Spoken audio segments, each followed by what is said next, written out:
The following programs were originally aired live, long before the advent of high fidelity, and they were recorded using a variety of means, from direct recording onto early audio tape and glass records, to simply placing the microphone of a wire recorder in front of the speakers of a radio playing the program.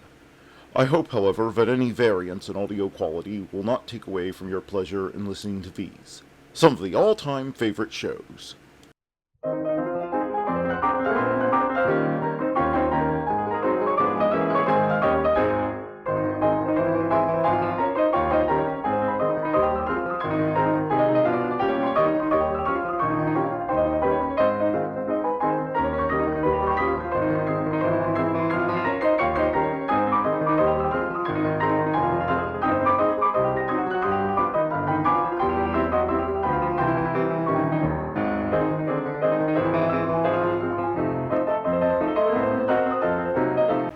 Welcome to Nightly Old Time Radio Shows. It is June the 23rd, 2024, and here is what happened on this day in history. In 930 AD, world's oldest parliament, the Icelandic Parliament, is established. In 1868, Christopher Leifson Scholz patents the Scholz Glidden typewriter, the first commercially successful of its kind. In 1960, first contraceptive pill is made available for purchase in the U.S. In 1972, Hurricane Angie becomes America's costliest natural disaster, affecting 15 states with 119 dead and $3 billion in damages. In 1974, first extraterrestrial message sent from Earth into space. In 1979, Supertramp's Breakfast in America becomes #1 album in the U.S., featuring Take the Long Way Home. In 1983, Solidarity leader Lech Walesa meets Pope John Paul II during papal visit to Poland. In 2016, Brexit referendum, United Kingdom votes to leave the European Union. In 1989, movie Batman premieres, directed by Tim Burton, starring Michael Keaton and Jack Nicholson. In 2021, Britney Spears requests a judge end her court-ordered conservatorship, states, "I think conservatorship is abusive, and I don't think I can live a full life." In 1894, International Olympic Committee is founded at the Sorbonne in Paris at the invitation of Baron Paris de Coubertin. In 2003, Barry Bonds steals second base against Los Angeles Dodgers, becomes first player in MLB history to have 500 career homers and 500 steals.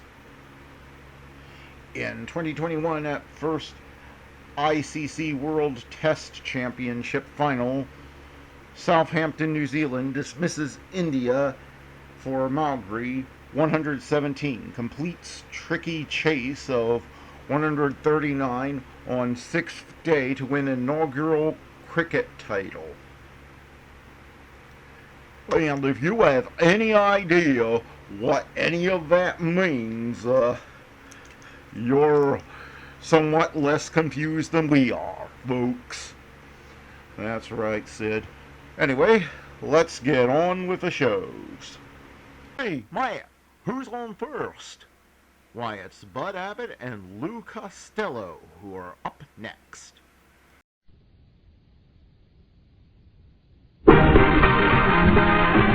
The Abbott and Costello program with the music of Carl Hoff and his orchestra, our singing star Amy Arnell, and spotlighting that chunky, chubby little cherub who, when caught putting a pair of asbestos gloves in his Uncle Artie Stebbins' pocket because he heard him say he was going out with an old flame, calmly said, "I'm a bad boy!"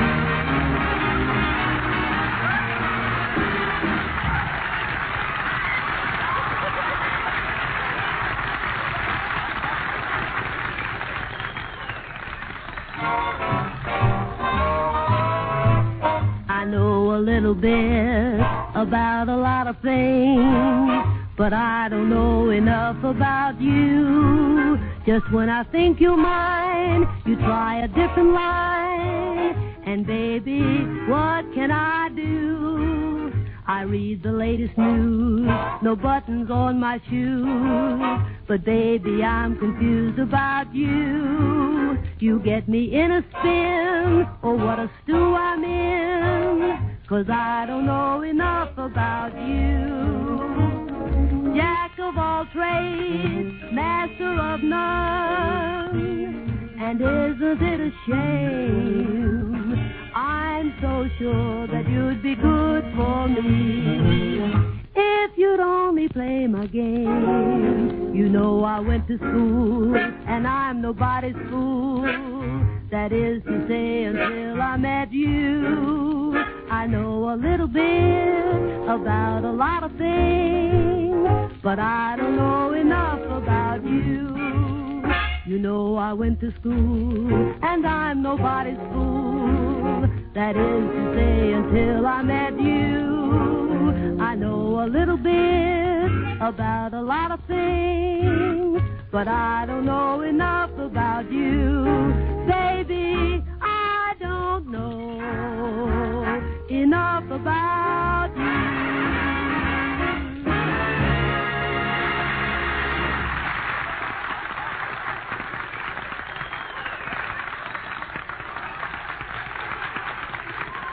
Hey, Costello, where have you been for the past 3 days?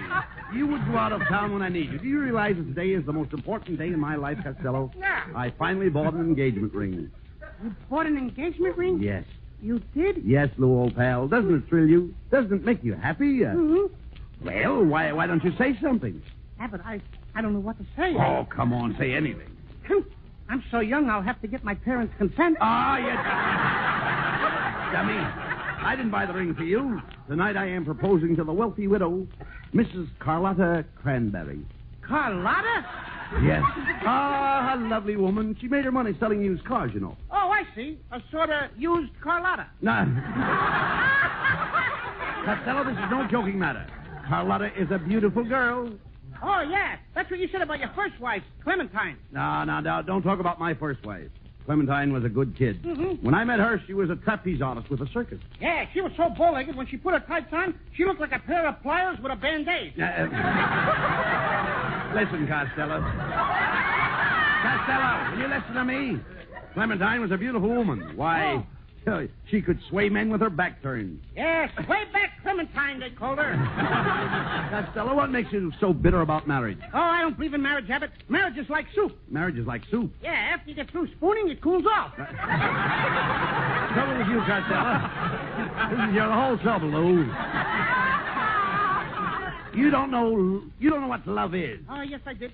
Yes, I do. Yes, you did. Make up your mind. Do you know what love is? Oh, yes, I do. Little birds make love. That we know. Little butterflies make love. Even peanuts make love. Peanuts make love. You'd be surprised what goes on inside those shells. Oh.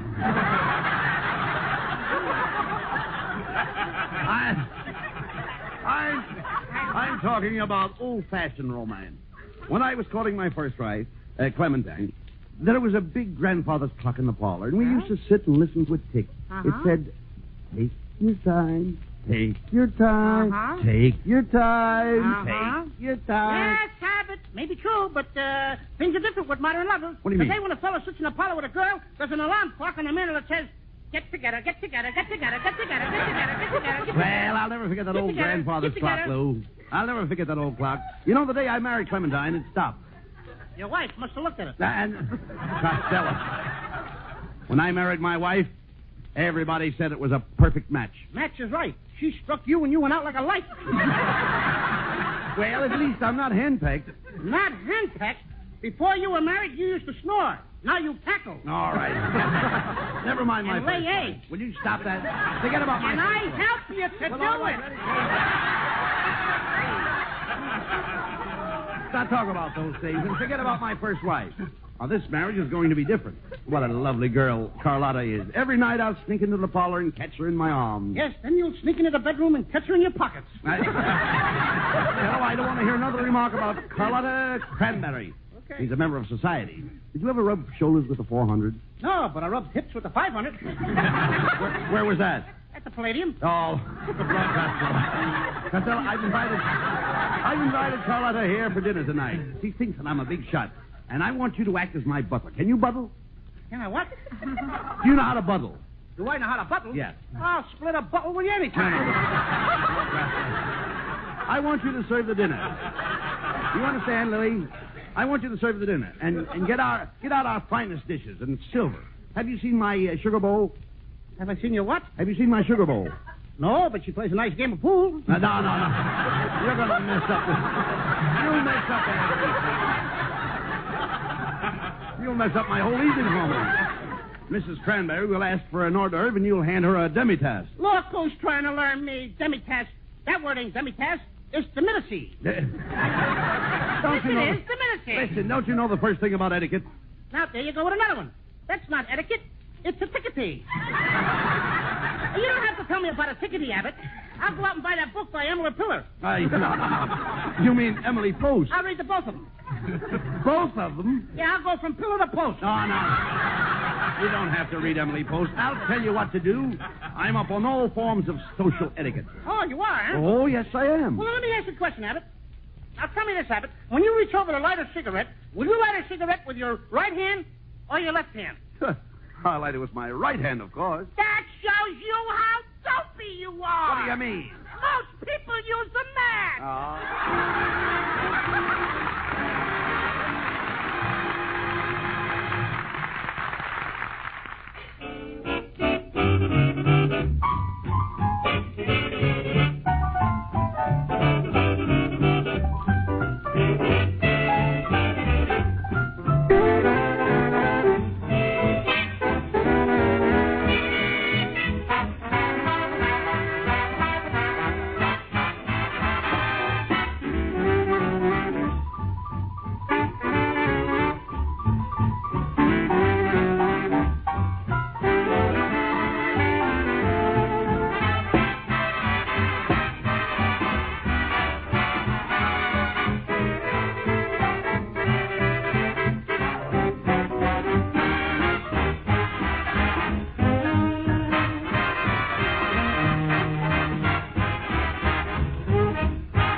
Costello.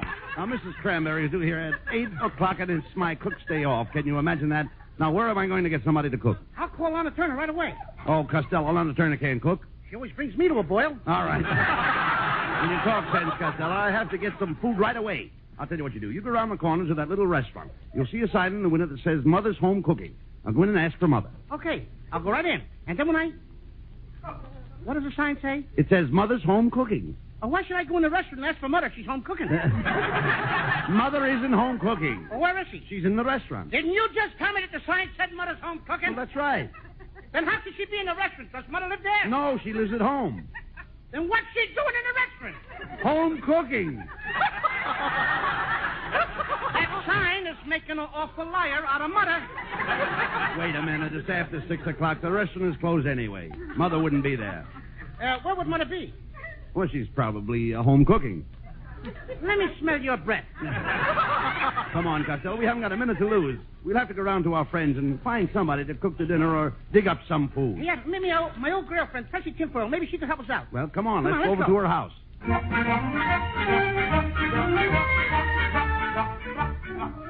Well, here's Tessie Tinfoil's house. I hope she's home. Go ahead and knock. Men, come in. Hello, Tessie. Oh, hello, Mr. Abbott. And there you are, my fat little lover boy, Louis. Come to me. Let me hold you in my arms. Let me crush you to me. Well, say something, little lover boy. How can I? You got your knee on my chest. Let me up! Oh, Louis, I'll bet you came to take me for a ride along the beach. It'll be so romantic. We'll drive to some out-of-the-way place where you can make love to me. I'm very appealing over candlelight and wine. You wouldn't appeal to me over beer and a flashlight.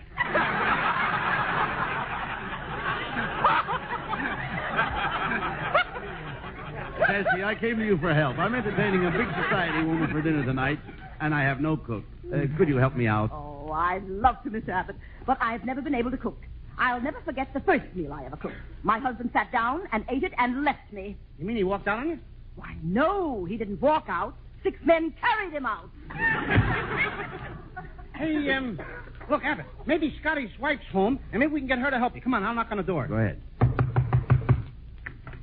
Oh, what do you want? Wait a minute. What are you doing here? Where's Scotty? Scotty's out of town. He went to San Francisco. San Francisco? Pismo Beach.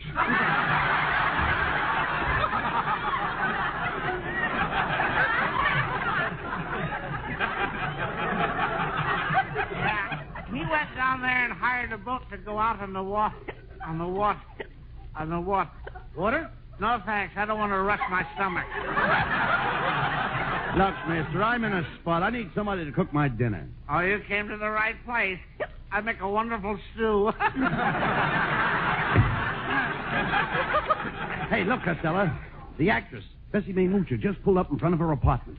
Yoo-hoo! Bessie! Oh, good evening, boys. Isn't this a lovely, balmy evening? I love to see the sun set behind the Hollywood Hills. Isn't it too enchanting? Oh, yes, it's just too divine. It is too divine and utterly picturesque. Bessie, I'm in terrible trouble. I'm trying to find somebody to cook for us tonight. Could you help us out? Oh, goodness, no. I'm one of those helpless damsels. This morning, I even burned my ham. Ham? Oh, sure, Abby, you know what ham is. You'll fry it with ooze and sprinkle it with salt and pepper.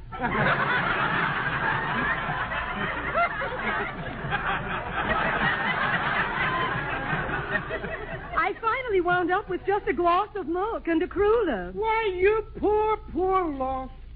You mean you didn't have butter toast? But, Bessie, can't you help us out at all? We have to have some food. Well, all I have in the house is some sauerkraut, some raspberry jam, and some pizza cooler. Pizza cooler? Oh, whatever. Jimmy, she's got a beetle of soda poo pipe. Peep, peep, peep, peep, peep, peep, peep. Well, I must dart in for my evening bath. I hope you have good luck with your dinner. And as they say I in didn't Russian... have with that last joke. Well, as they say in Russian, Penyamaya my bublitsky to you. And a pair of my old britches to you, too.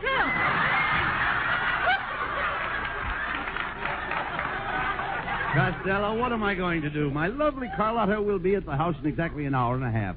And where am I going to get a cook? Well, Abbott, there's only one place left. Where? I guess we'll have to ask Mrs. Niles. Oh, hello, boys. Gee, Mrs. Niles, this is the first time I ever saw you in slacks. You have a nice shape. Wait a minute, Costello. My wife isn't here. Oh, pardon me, Ken. I didn't recognize you without your leash. Now, quiet. Quiet, Costello. Where's Mrs. Niles? Well, she went downtown to get a beauty treatment. She's being offered a job as a cover girl. Magazine or manhole?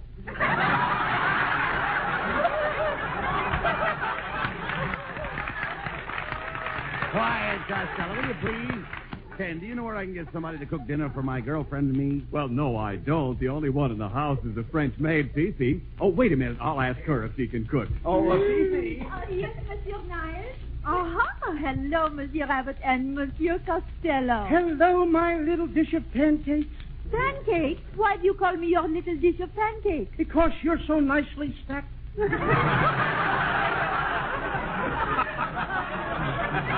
Now, cut that out, Costello. Fifi, we need somebody to cook dinner tonight. What do you Yes, say? Fifi. Oui, monsieur, I can cook anything. I can make frog leg française, frites de zette, pâté de foie gras, pommes de terre jardinière. How about cement mixer, putty? Just name anything you want, monsieur, and you can have it. Come over here and kiss your poor old father.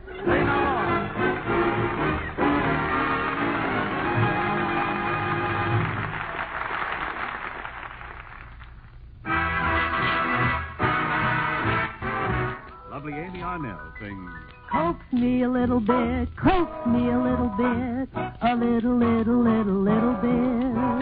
Coax me a little bit, coax me a little bit. If you want to be kissed, I'll tell you what to say. Here's what you got to say. Pretty, pretty, pretty, pretty, please. I'm gonna pout a bit till you give out a bit, and you really insist. Oh, scatter me with your flattery. You know the reason why I'm teasing. What good is something that comes easy? Oh, love is grand if you understand. It all depends the way that you begin, how soon I'm in your arms. So coax me a little bit, coax me a little bit, a little bit, a little bit, a little bit more. Oh, love is grand if you understand. It all depends the way that you begin, how soon I'm in your arms. So coax me a little bit, coax me a little bit, a little bit, a little bit. Coax me a little bit more.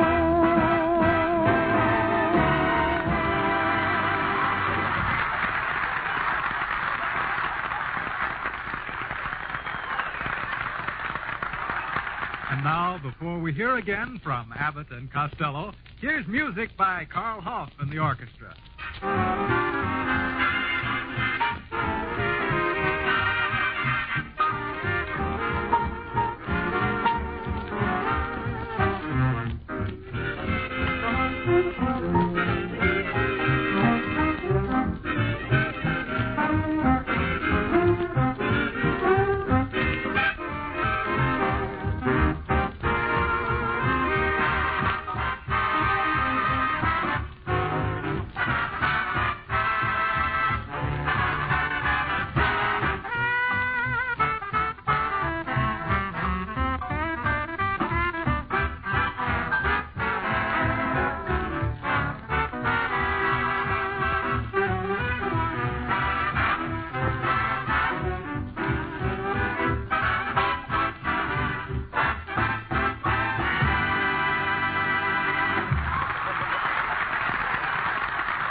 My darling Carlotta will be here in a few minutes. I told you to get into your butler suit, didn't I?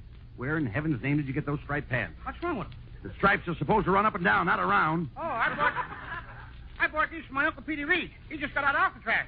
Oh, I knew you'd do something stupid. It's a good thing I sent for Professor Melonhead. He's coming here to teach you the duties of a butler. Now, wait a minute. Now, that must be him now. Come in. Good evening, Mr. Abbott. Well, Costello, I understand that we only have a few minutes in which I can show you the finer points of catering. Now, let's get busy. Mr. Costello, if you have 1 little ounce of intelligence, I may be able to polish up your skill. One more crack like that, and I'll polish up your skull. Now, Costello, I'll have you know that I, Melonhead, was the greatest butler in the Dutch East Indies. I was known as Herr von Melonhead. Now you're knowing as Von Herr Melonhead. Get out of that shiny dome. In the back, it looks like an empty car lot. Never mind what it looks like. Costello, we have no time to waste. Now, suppose your dinner is ready. How would you announce it to the guests? I just yelled, the grub is here. Come on and get it. No. Nothing like that. You stand in the doorway, your chest thrown out, your head tilted back, and with your nose pointed at the ceiling, you say,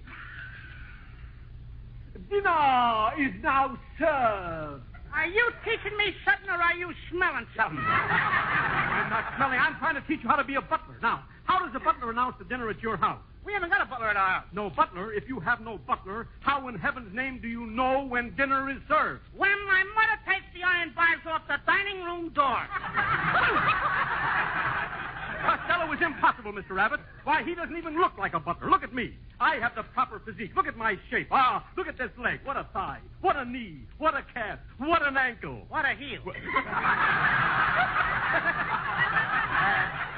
Look, Mr. Melonhead, I've got a great idea. Why don't you stay and be my butler tonight? I'm sorry, Mr. Abbott. I couldn't possibly remain under the same roof with this ignorant little nincompoop. Costello, I have a word of advice to you. With your limited intelligence, you better start saving your money. Remember, pennies grow into nickels, nickels into dimes, dimes into quarters, quarters into halves, halves into dollars, dollars into fives, fives into tens, tens into 50s, dollars into thousands, thousands into fives. All right.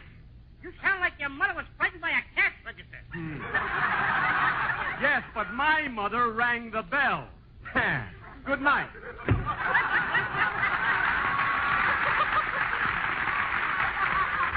What an ugly individual. Oh, I wouldn't say that, Costello. There's something about Melonhead's face that grows on you. I'm glad it didn't grow on me. Oh, Costello. Fibber Magee. No. This must be Carlotta. Oh, answer the door, Costello, and for heaven's sake, remember you're my butler. Gee, I'm so nervous, Costello. Hand me a drink of water, will you, please? Here you are. Thanks. I'm still nervous. I can feel my stomach jumping inside. Don't look now, but the water you just drank had 3 goldfish in it. Oh, you fool, answer the door.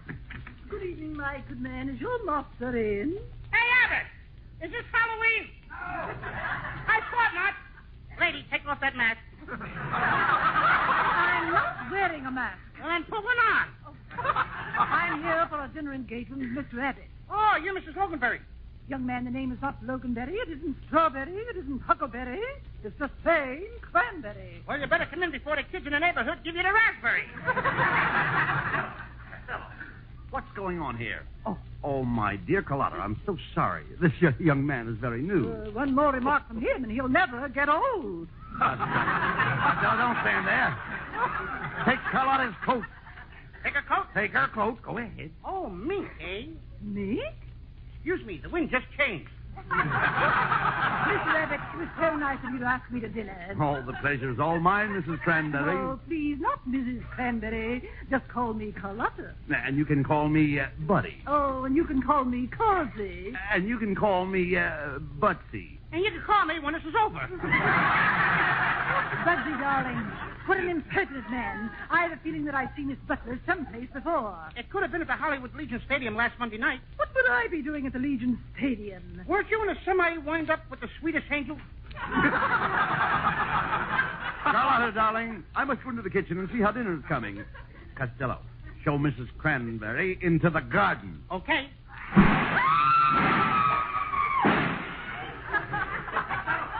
Costello, what happened? Did you show Mrs. Cranberry into the garden? Show her? I thought you said throw her. Speak to me, Carlotta. Where are you? Oh, here I am, stuck among the cabbage heads. Which head is yours?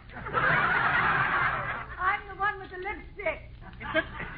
a good thing she didn't fall into the tomatoes. We'd have never found her. Come, Carlotta, I'll help you to a chair. Costello, please, do something right. Put some romantic music on the Victrola. How about the beer barrel polka? Beer barrel polka? That isn't romantic. It is if you drink the beer first. Duffy, dear, I can't stand much more of this. Send that horrible person away. Costello, go into the kitchen and finish up preparing the food. Carlotta, sit down here at the piano and sing something for me. Oh, I'd be glad to. It's me again. It's me again. Hey, Abbott, kiss that dame before she ruins the dinner. What does she think she is, Vaughn Monroe? Young man, what's wrong with my singing? You just soured 3 quarts of cream. Get out there in the kitchen and finish your cooking. Oh, Carlotta, I have a question I want to... What in the world was that? Costello, what was that? I have a cannon in the kitchen. A cannon? What for? I'm selling soppees.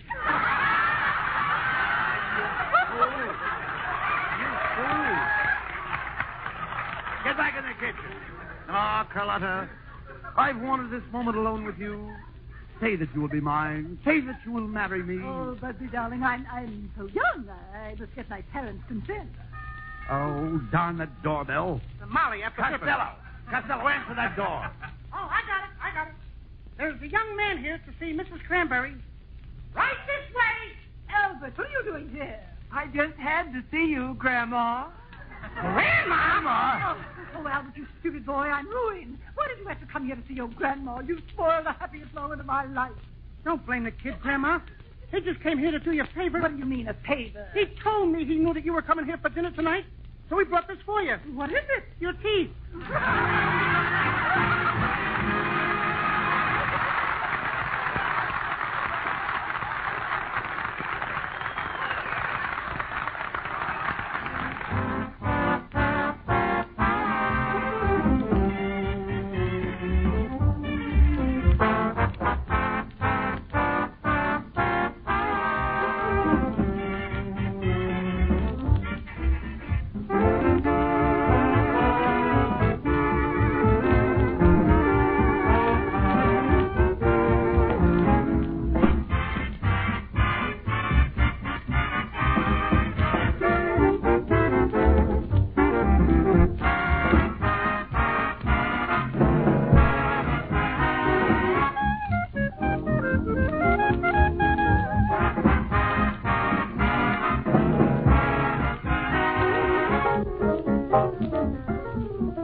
And now here are Bud Abbott and Lou Costello with the final word. Well, Costello, you certainly ruined things for me with Mr. Cranberry tonight.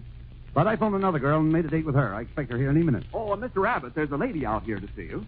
Tell her to come in now. Oh, no, you don't, Costello. I'm not going to have this lady come in here and be insulted. I promise I won't say nothing bad about her, Abbott. You promise? I promise. Well, then, okay. It's all right for her to come in. You hear that, Niles? Wheel the old dame in. Good night, folks.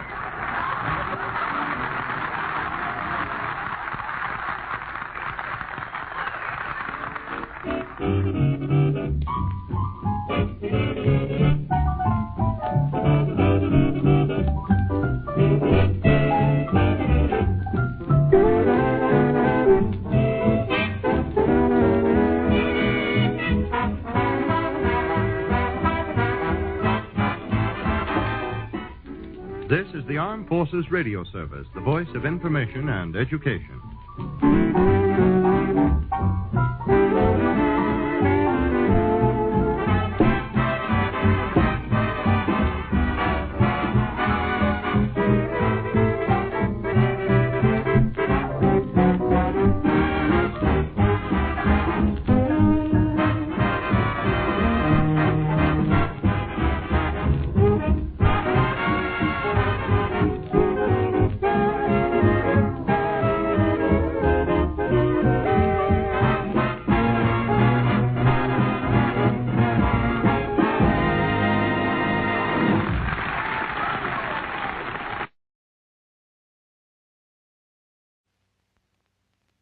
Today, the United States planned to claim a whole planet through the most extraordinary expedition of our time, a flight through space by rocket ship. I hereby claim Mars in the name of the United States of America. Yes, Bud Abbott and Lou Costello go to Mars in the funniest movie on Earth. You'll howl when their misguided missile lands them on the manless planet Venus, amid acres and acres of gorgeous, man-hungry girls. Man, oh, man. What is it? I could be wrong, but I think it's a man. That's a man? Life at home was never like this. The laughs at the movies were never so wild. Bud and Lou are really out of this world when they run riot with Marie Blanchard and the Miss Universe beauties in Abbott and Costello Go to Mars, the maddest adventure that ever happened at your movie theater. Away from the sound of music. And Bing Crosby is up next. Hello, everybody. Hi, Rosemary. Hi, Bing. You care to commence the proceedings with a bit of song, Rosie? Why, you're very sweet to ask me, Bing. I'll just do that little thing. You're the very one that can do it, too, chum.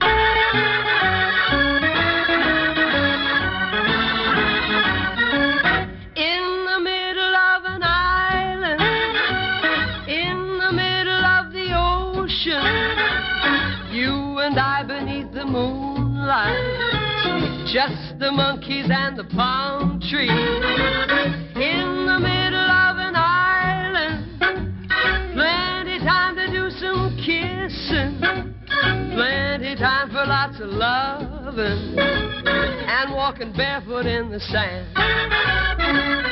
Though there's no island at all, just a picture on my wall, my darling, how I wish we could be in the middle of an island, in the middle of the ocean, you and I forever, darling, in our paradise for two.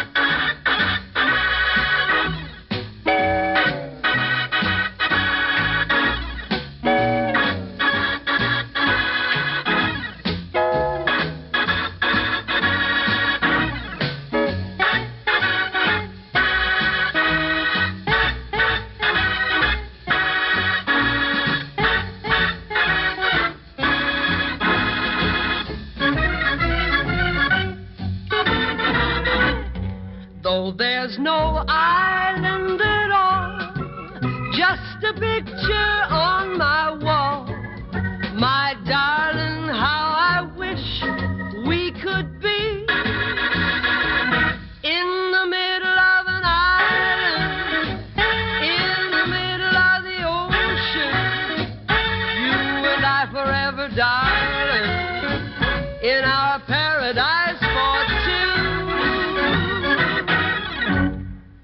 Have you seen the new Saturday Evening Post? It's crammed with new features, new excitement, more informative than ever before. Suddenly, reading becomes a new adventure. This week, the new Post brings you the inside story of Connie Francis, the singer who's a show business empire all by herself. At 22, Connie has the world at her feet.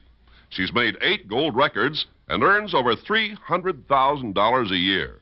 And yet, if you didn't know, Connie could be the girl next door, collecting stuffed toys and finding fun at amusement parks, hamburger stands, and drive-in movies. Learn what it's like to be at the top in the savagely competitive world of pop music. Be sure to read Girl on the Glamour Go-Round in this week's new Saturday Evening Post. Also in this week's Post, get all the lowdown on baseball's old professor, Casey Stengel. It's in My Own Story by Casey Stengel in this week's Saturday Evening Post. On sale now. Great old standard by Richard Rodgers and Lawrence Hart.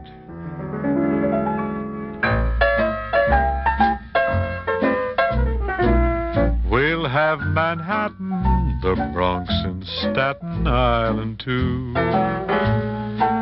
It's lovely going through the zoo. It's very fancy on old Delancey Street, you know. The subway charms us so when balmy breezes blow to and fro. And tell me what street compares with Mott Street in July. Sweet push carts gently gliding by. The great big city's a wondrous toy, just made for a girl and boy. We'll turn Manhattan into an Isle of Joy.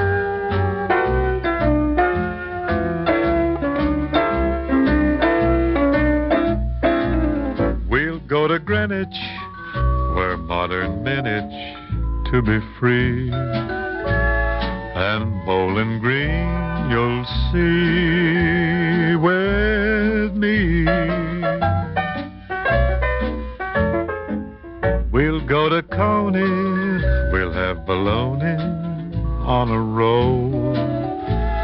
In Central Park we'll stroll, where our first kiss we stole, soul to soul. I'd like to take a sail on Jamaica Bay with you, and fair Canarsis Lakes we'll view. The city's bustle cannot destroy the dreams of a girl and boy. We'll turn Manhattan into an Isle of Joy. Hey, Ken, I'd like your valued opinion on a mentalist act Rosie and I are getting up here. Okay, shall I blindfold the lady? Just be careful with the coiffure, Ken. All right. There, that does it. Proceed, Brother Bing. Well, I want you to concentrate, madame. Oh, no. The object I'm holding has gone many a weary mile, but a craftsman has made it look like new. Yes, Brother Bing, yes. His modern equipment and years of know-how perform this feat daily. A picture is beginning to appear. I see a shoe repairer. Yes, that's it. You're holding a shoe that's just been given a new lease on life. And what's the name of the product he's using? Oh, you don't have to be a mind reader for that, Bing. He's using famous cat's paw products that have meant happy walking to millions for more than 57 years. Quality products like cat's paw twin grip soft resilient heels and soles that give added miles of wear. And lighter than leather, lighter than rubber, microlight soles by cat's paw. The best underfoot. What about our act, Ken? Well, my advice is, cobblers, stick to your last. You just keep singing, Bing. And, folks, my advice to you is, visit your shoe repairer who displays the famous cat's paw cat. Ask for famous cat's paw products by name. And be sure to look for cat's paw heels and soles on new shoes, too. Bing, do you know what takes my fancy right now? What's that? Well, it's a song called What Takes My Fancy. Well, if it takes your fancy, it takes my fancy, Rosie. Well, let's do it then. Would you like it plain or fancy? Fancy.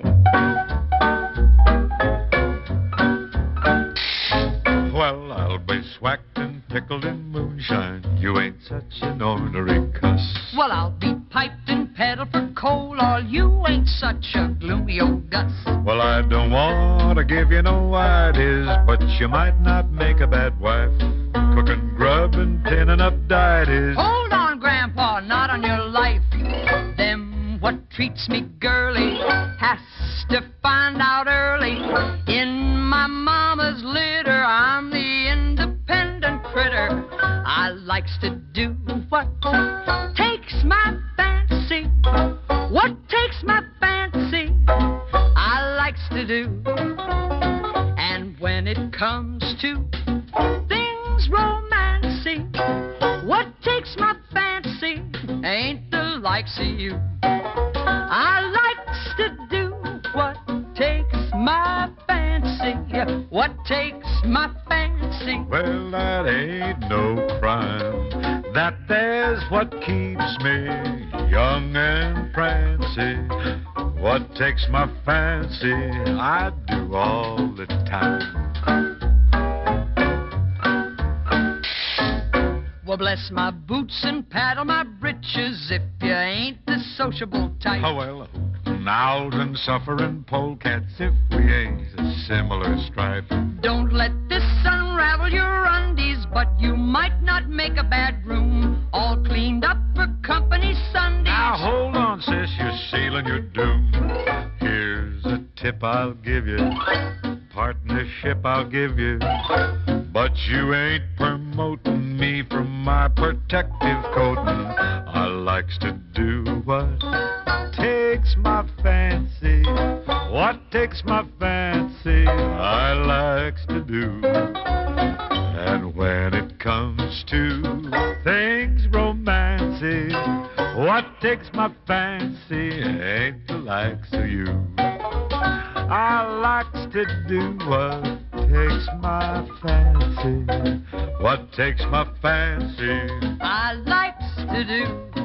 And if it makes my pockets fatter, it doesn't matter who I do it to. we likes to do what takes our fancy. What takes our fancy, that ain't no yarn. If folks objects to how we acts up, what gets their backs up ain't no skin off ours. We likes to do what takes our fancy. What takes our fancy, that ain't no crime. And if it keeps us young and prancy, what takes our fancy, we do all the summer, winter, spring or fall, the whole darn tootin' time. You know, quick relief from cold miseries is a show business must. No singer or actor can feel his best when he has a miserable cold. And that's why smart performers insist on fast relief from cold miseries. Listen. Here's Giselle McKenzie, one of America's most popular TV and movie stars. If a nasty cold bothers you, think what it does to me. I don't feel like singing with my nose stopped up, head feeling like a balloon from sinus congestion. To feel better fast, I take the newest medicine, new improved 4-way cold tablets. Today's 4-way contains a decongestant to drain sinus passages while it relieves cold distress. Clinical tests prove 4-way acts faster than any other leading cold or sinus tablet. In minutes, 4-way speeds pain-relieving medicine all through your body. In the same time, there was no trace with other brands. Only 4-way starts so fast to relieve muscular pains, reduce fever, relieve headache without upsetting stomach.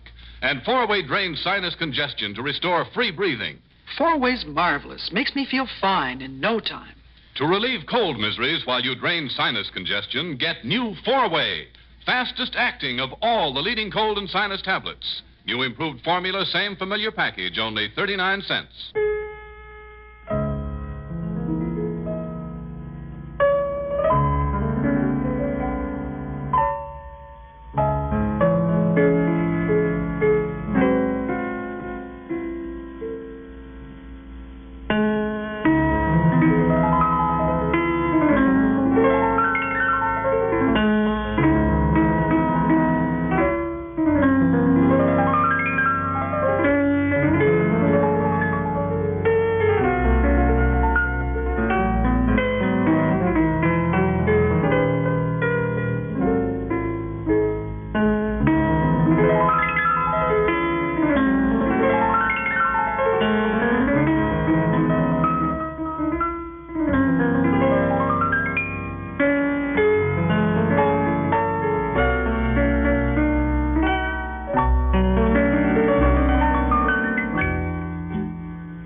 Stand by for some words of good cheer, if you will, ladies and gentlemen.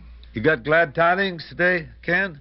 Bing, you know, I've heard of another Shangri-La. Well, how many thousands of miles away is it, huh? No, it's not far away at all. It's in California. California? A nearby Shangri-La. How about that? An available Shangri-La. Oh, joy. Actually, it's the city of North Park, California. Well, why do you figure North Park, California is such a paradise, Ken? Well, I'll tell you, because 600 parking meters have been beheaded there. Ah, they got the knife. No more parking meters in North Park. No more meters left. Like I said, their heads were cut off thanks to pressure from the downtown merchants. Just left the post standing there, huh? As a sort of a mute reminder that once North Parkers had to dig down and feed the kitty. Well, they also stand there as happy reminders that something can be done. Park in Shangri-La. Park in North Park. That's the place to shop. No getting a nervous breakdown there, worrying if a meter's clicked on that overtime. Say, tell me something, though, Ken. Won't all these headless posts going to be unsightly? Oh, no, Bing. Here's the bet. These 600 posts are being used to hold flower pots. How beautiful. Gladioli. Oh, nice. They could even string a daisy chain along them, couldn't they, huh? Well, so far, it's just flowers in pots. That's as far as they they've could got. be developed. Nasturtiums now bloom where nickels once were planted. This is wonderful, really wonderful. Parking meters in bloom. Feed them a little plant food now and then instead of cold cash. Now a song salute to North Park, California, the Shangri-La of the Golden West. To North Park, where the parking meters wear corsages. The garden spot of America. Hear, hear.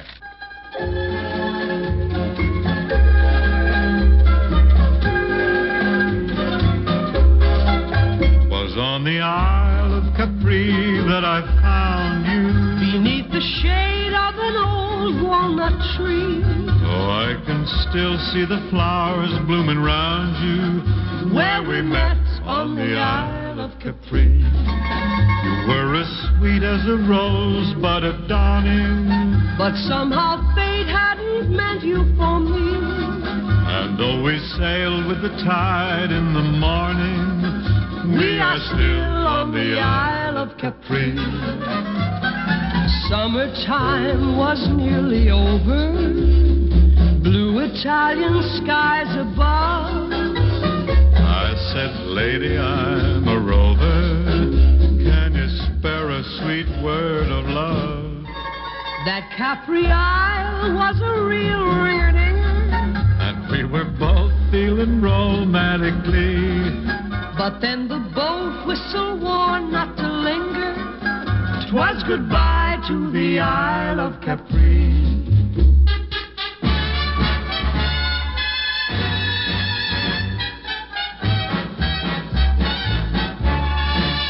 We hit the Isle of Capri. We hit the Isle of Capri with the tourists. Through that mob with a knife. Through that mob It with seemed the that knife. all of the tourists It seemed the tourists were purists. Every man hung around with his wife. We ordered pasta and all kinds of vinos, while seven stale mandolins I think the pasta is better at Dino's, which is back on the strip in L.A. Every time we think of Capri, the mandolins that we heard then, we get quite a strong misapprehension we may hear them again. At evidently to memories we made there, and to that island where romance begins. I've often felt that we both might have stayed there if it weren't for those stale mandolins. If it weren't for those stale mandolins. And so, we'll be back again, folks, with Buddy and the boys and Ken. Some music, some idle prattle.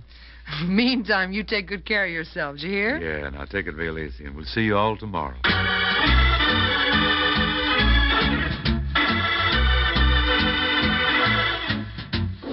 Bing Crosby and Rosemary Clooney with Buddy Cole's music were presented from Hollywood. Produced by Bill Morrow and Murdo McKenzie. This is Ken Carpenter inviting you to join us again tomorrow.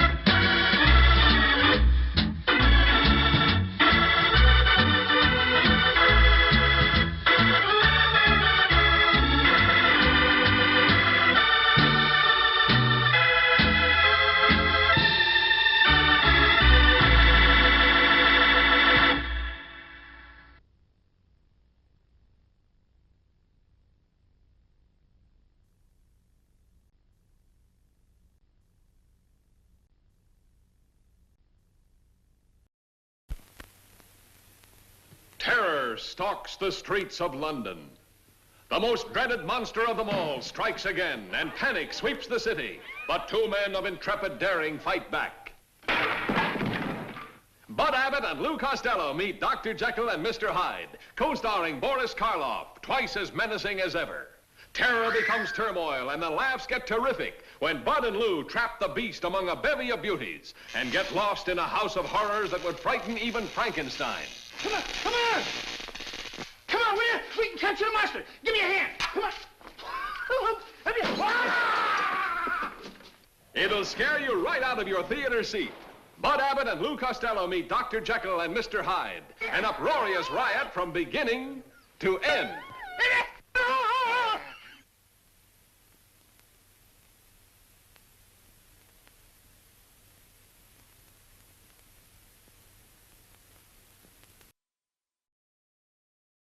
A true legend of American comedy, Bob Hope, is up next. For Swan Soap, it's Bob Hope.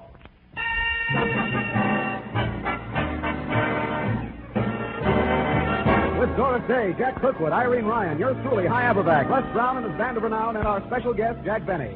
And here he is. Paramount calls him the Great Lover, but Lever Brothers call him the Great Lather, Bob Hope.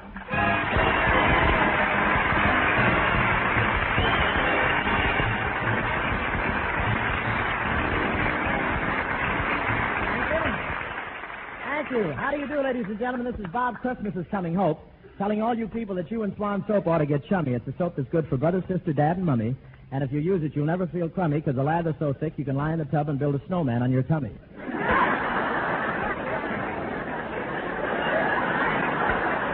It's fun. I tried it.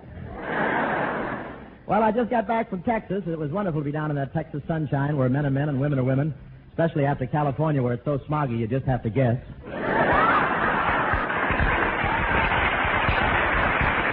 Yes, sir. The whole country's on instruments out here, aren't they? I went to Texas to appear at a milk fund show, see a football game, check an oil well, go quail hunting, and get some rest. It was so much fun, I wish I could have stayed for a second day. I really do. And that Texas is really rugged and rough country. It's the only state where the mules whip Frankie Lane. Eamon Carter gave me a cowboy hat for Phil Harris, a 20-gallon hat. Has 2 faucets and a Filipino bartender. And are they rich in Texas? They refer to Ali Khan as the sharecropper who married our Rita.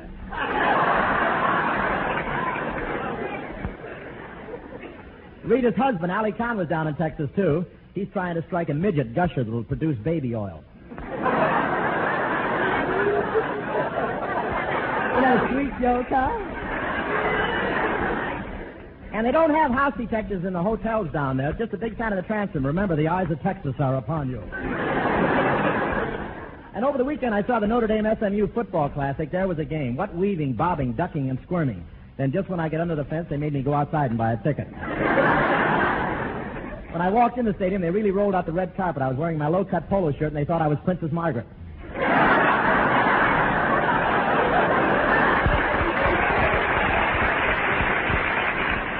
But what a game. It was so tense and exciting. During one play, I looked around at the spectators, and 3 camels were smoking doctors.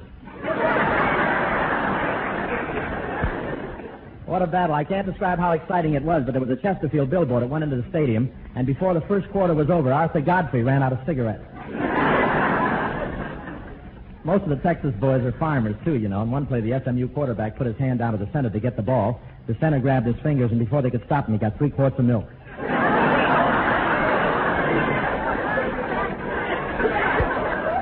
Notre Dame was driving down the field in one play when suddenly the captain said, "We better lose a few yards, fellas. We're too far ahead of Bill Stern."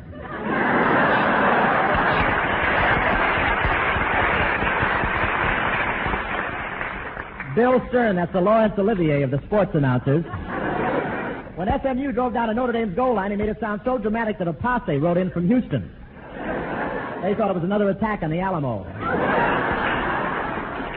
And in honor of my latest picture, there were signs all over Fort Worth saying, "The Great Lover is coming." When I got off the plane, somebody said, "Is that the Great Lover?" I thought Alvin Barkley was a much younger man.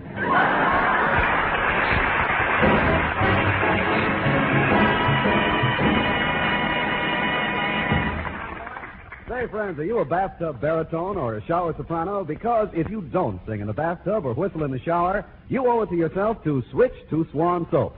For Swan's wonderful free sudsing action really makes you want to sing when you bathe. Out of sheer delight.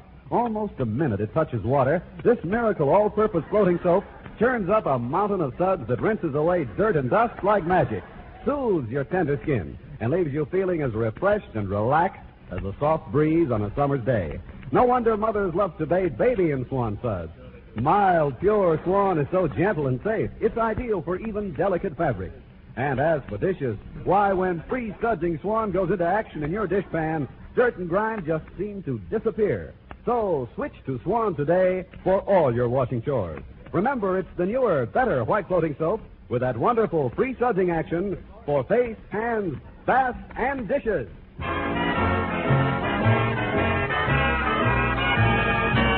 That's Les Brown and his band, ladies and gentlemen. You know, Capitol Records has just released a platter of this number by Maggie Whiting and yours truly. And here now to give it the Swan touch is our Doris Day, ladies and gentlemen.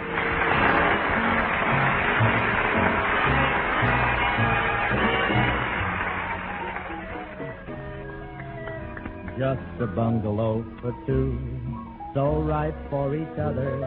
We won't need a view, we'll see one another. No glamour around us. But aren't you glad we found her? Gee, lucky us. Though we haven't got a maid, they're so interfering. When we pull the shade, who's seeing, who's hearing? Two candles aglow. Our happiness is showing. Gee, lucky us. If we had a million, we might want a billion and be uneasy on our throne. But with love beside us, we're richer than Midas. Meet the royal family, Joan. You know, I'll come home from work at night. We'll kiss in the doorway. Check, eyes so shiny bright to welcome me your way. So happy, so humble, too much in love to grumble. Lucky us. The rich pearly oysters who cluster in cloisters can never see beyond their rock. You can't kiss a bank book and gold has a blank look. Who could live and love in Fort Knox but Al Jolson? You know, there'll be socks and things to mend. I'll keep you in stitches. Oh, that's a joke. Time is all we'll spend with us. Time is riches. So happy with all things because we have the small things. Gee, lucky us. Gee, lucky us.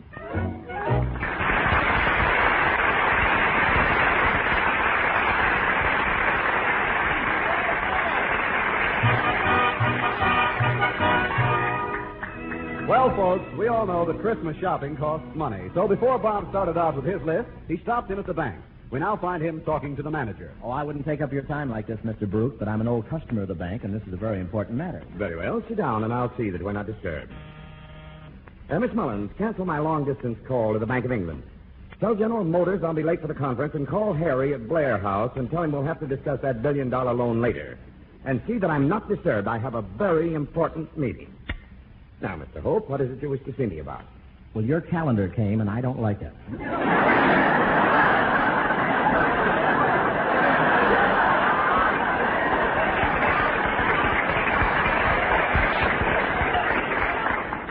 Do you mean to tell me you interrupted my business day for that? I don't like the calendar, that's all. I don't like it.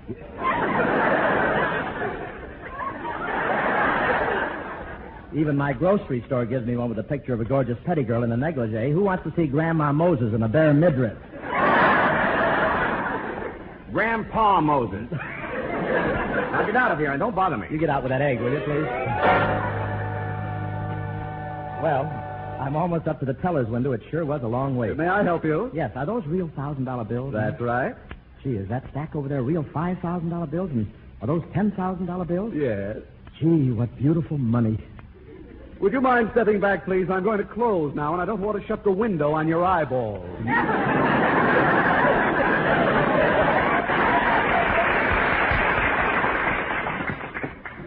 you like that guy shutting the window before I got a good look. But I can't get over that picture on the $10,000 bill. I can understand why Alexander Hamilton is on there, but why should he have his arm around Jack Benny? Well, I better go over to the department store. I have to meet Doris.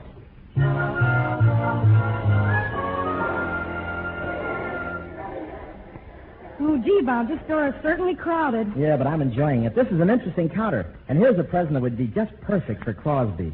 A money belt with little suspenders around it. Bob, that's the lingerie department.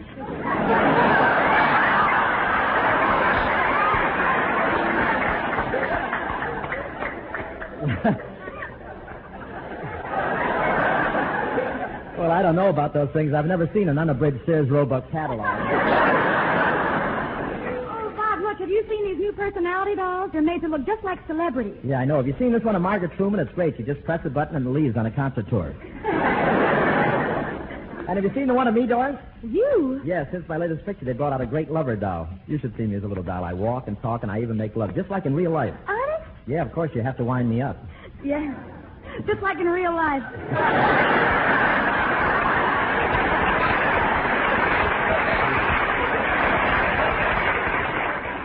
Doris. Jukebox Jenny.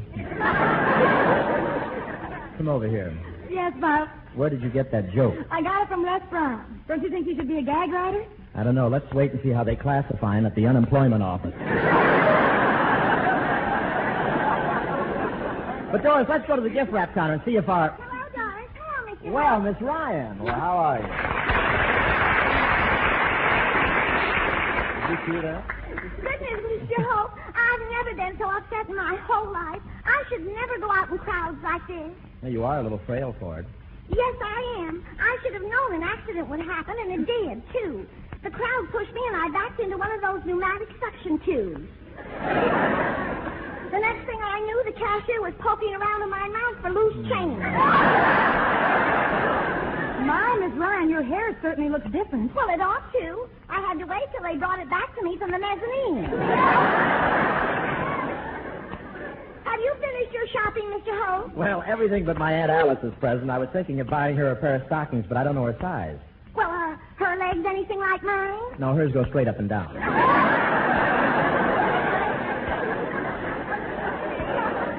That's cute. Oh, but I'm so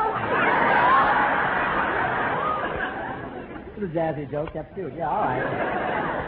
I'm so happy, Mr. Hope. I bought all my gifts this year, and I still have enough money to buy a dress for myself. Oh, how nice. Miss Ryan, why don't you spend the money for a formal, a strapless evening gown? Oh, no. Strapless gowns on me are confusing. They're confusing? Yes. On me, you can't tell whether it's a skirt that crept up too high or a sweater that slid down too low.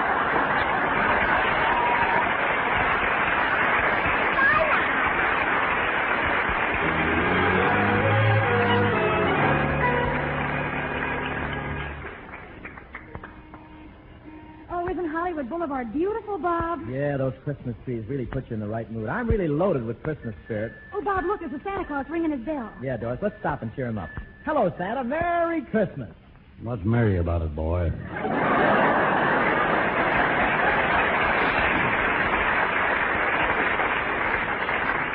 My feet are killing me, and this California sunshine's giving me fog poisoning. I wish I was out in Beverly Hills. The Santa Clauses out there have suits made out of mink trimmed with ermine. Well, where'd you get that suit you're wearing? You'd be surprised what you can do with a bottle of ketchup and some long underwear. Oh, things are miserable. Merry Christmas, everybody. Toss something in the tambourine, boy. You really need it, Santa? You wouldn't believe it if you could see the broken-down shack my wife and I live in. Oh, sounds awful. Oh, it is. The mice come in, take a look at us, and then send swan wrappers to care.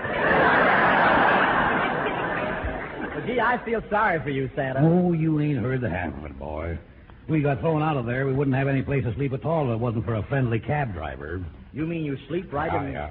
Fortunately, my wife has the kind of a head that fits right into the glove compartment. Merry Christmas, everybody. Toss something in the tambourine, boy.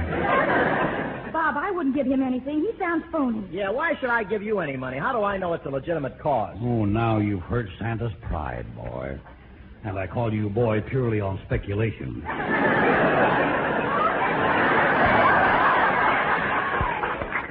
All this money will be used honestly. Bob, I'm sure he's not an authentic Kris Kringle. You should have seen me a couple of weeks ago. The department store furnished me with a real live reindeer. Well, where's the reindeer now? Well, it disappeared. And you know something? The manager of the department store accused me of eating it. It was a preposterous accusation. Well, did you deny it to the manager? Oh, yes. And I think I would have convinced him of my innocence, but I was picking my teeth with the antlers at the time. Merry Christmas, everybody.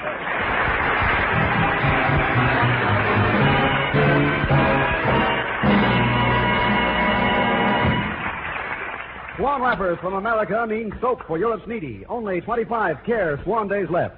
Send your Swan wrappers to Care, Boston 1, Massachusetts. And now we have a message from Rome, Italy. To hear from the Marchesa Maria Teodoli, national president of Goccia di Latte, an organization whose famous milk bars in Rome provide much-needed milk every morning of the year for over 3,000 undernourished Italian children. Ladies and gentlemen, Marchesa Teodoli. I'm very grateful, Mr. Hope, for this chance to thank you and all our American friends for the generous gifts of swam soap you have been sending to our needy boys and girls through your great care organization.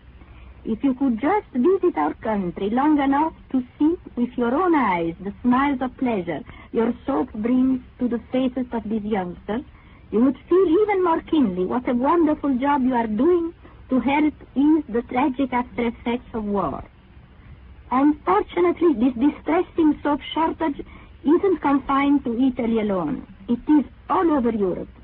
The need is desperate everywhere, so keep up your good work by all means and help make this Christmas a truly clean Christmas for every needy child in Europe. For doing that, I humbly thank all of you from the bottom of my heart. Thank you, Marchesa Teodoli. Yes, Swan wrappers from America mean soap for Europe's needy. Only 25 Care Swan days left. Send your Swan wrappers to Care, Boston 1, Massachusetts. You can collect Swan wrappers on your own or as a member of a group or organization. But man, woman, or child, whoever you are, wherever you may be, your help is needed. And your help, however small, will count, too. Because every 2 Swan wrappers you mail into Care means another bar of soap for the needy children of Europe. So don't delay. Send in your Swan wrappers now, and keep sending them in as fast as you can collect them to Care, Boston 1, Massachusetts. Remember, only 25 Care Swan days left.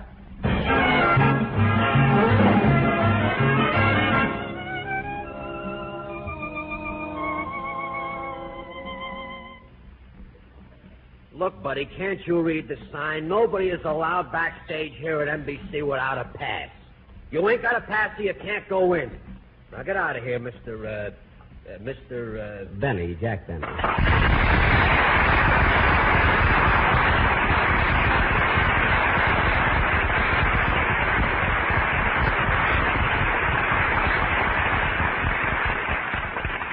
Jack Benny? Hey, you're the guy that went over to the other network, huh? Yes. And now you come back here and you want to go inside. Boy, you got guts. I've got a General Electric blanket, too.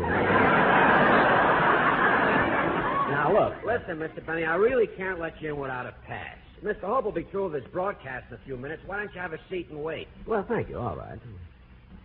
Dum dum dum dum dum dum LSMFT. Dum dum dum dum dum. Gosh, being back here at NBC gives me such a nostalgic feeling. It's almost like coming home. I had so many wonderful times here. Gee, I wish they could afford me.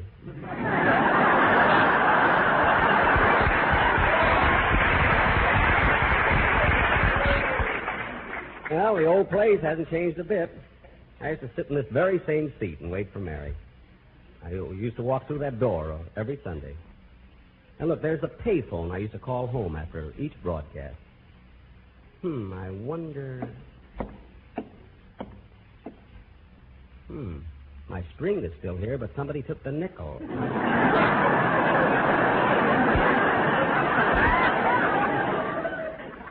Gee, I wonder... Oh, here comes Hope down the hall. My, how he's aged.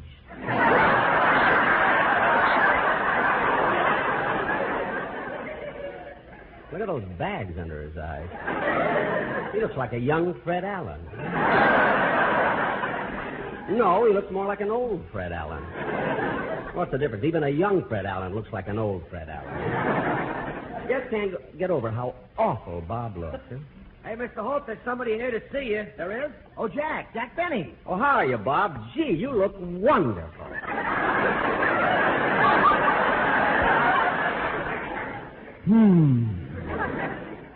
Jack, why didn't you come backstage to see me? Well, I wanted to, Bob, but this man behind the desk wouldn't let me through. I couldn't let him through, Mr. Hope. He didn't have a pass. Oh, he just sore because I went over to CBS.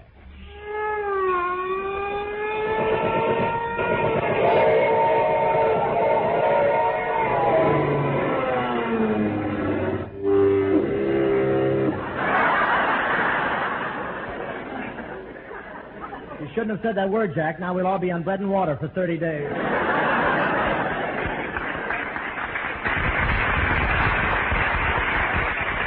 Say, look, Charlie, anytime Mr. Benny wants to see me, he doesn't need a pass. I was just doing my job, Mr. Hope. You know the stumble bums we get backstage here. How did I know he just wasn't trying to peddle Christmas cards? Oh, the very idea. Jack Benny peddling Christmas cards. Isn't that ridiculous? Tell him, Jack.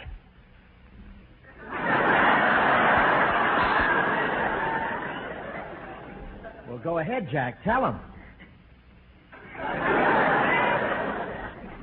Okay, I'll take a half a dozen green ones. Thank you. And, Bob, if you want to buy any of those rubber circus animals, be sure and give me a call. Rochester's at home blowing them up right now. Well, let's not talk here, Jack. Come on back to my dressing room. Okay.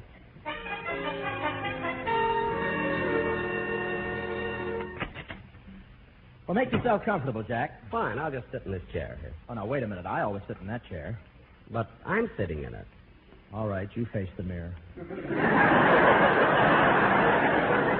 Can I get you something, Jack? A cigarette? No, thanks. I just finished one. Cup of coffee? Coffee? Gee, it's been weeks since I had a cup.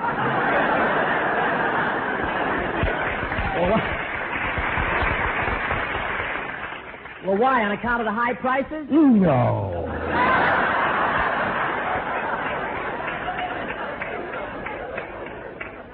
Well, it's not that, Bob. All right, then have a cup. Oh, how much? It's free, Jack. And after you're through, I'll wrap up the grounds for you to take home. They'll be delicious with your Saratan. Well, tell me, Jack, what did you want to see me about? Well, I don't even like to bring this up, Bob, because it's probably an oversight on your part, but your new picture, The Great Lover, is doing so well, and since I was in the picture and more or less contributed to its success, don't you think it's only fair that you, that is, well, I mean... What are you trying to say, Jack? Toss something in the tambourine, boy.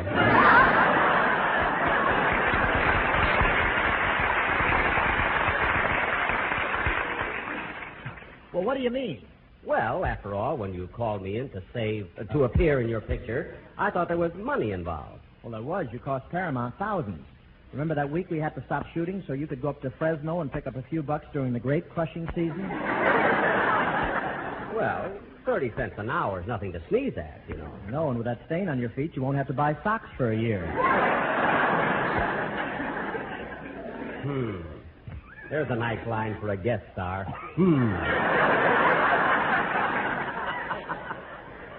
You played it well. Thanks. You're welcome. Bless you. I can't think of another word. I can, but you can't do it.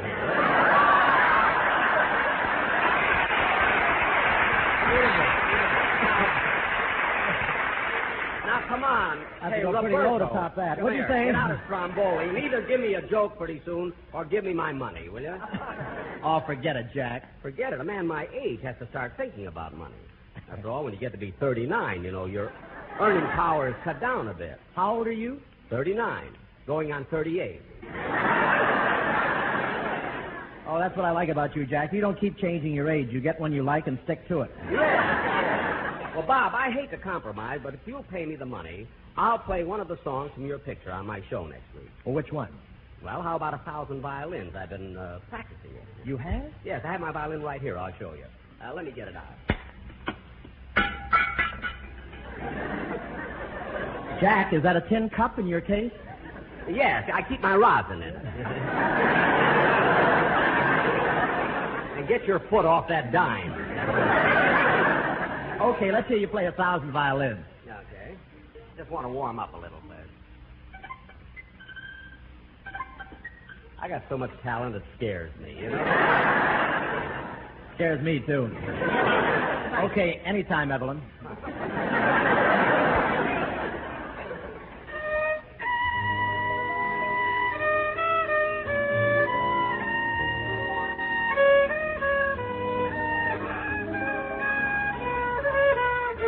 How do you like it so far, Bob? Sounds like something the mule train left behind.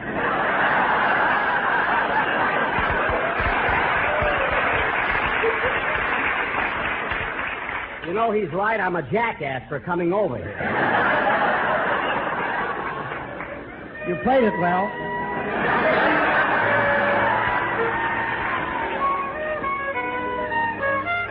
Now, wait a minute. That's not in the song.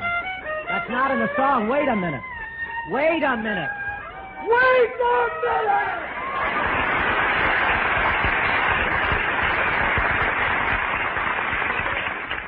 What do you say, Bob? Do I get the money? Jack, stop talking about the money. Tell you what I'll do. I'll put it in the bank for you. It'll accumulate interest, and someday you'll have a nice nest egg. A nest egg? Look, great lover, I'm a working man, not an Easter bunny. Bob, I was depending on that money to buy Christmas presents. Really? Yes, I was just making up my list. I have to get presents for Mary and her father and mother, her sister Babe and her brother, and something for Denis and Phil and Don and Rochester. Well, gee, how much do you need? Give me $5 and we'll call it.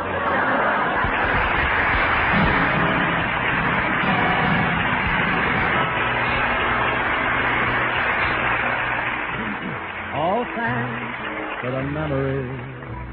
That's enough, huh? I want to thank Jack Benny very much, and also Lucky Strikes. Thanks, Jack, for the memory of a swell evening.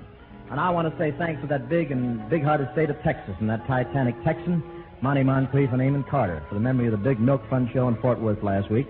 And thanks to Notre Dame and Southern Methodist for the memory of that All-American thriller in the Cotton Bowl.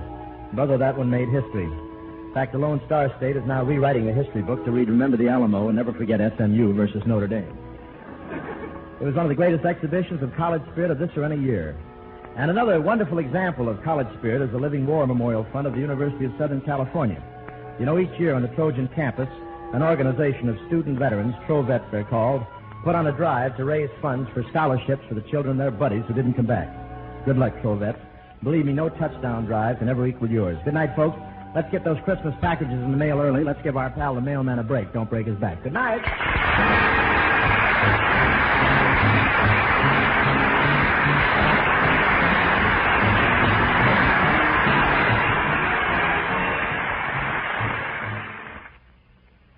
Are you that girl everyone's raving about? She's found her own rave number on the dial-away chart.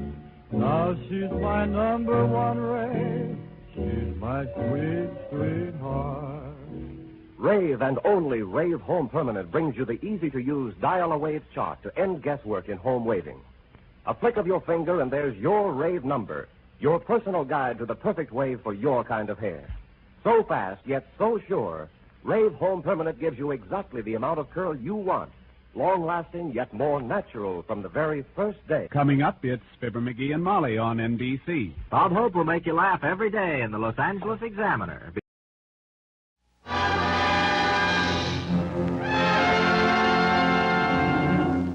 Count Dracula sleeps in this coffin, but rises every night at sunset. Chick is right. This is awful silly stuff.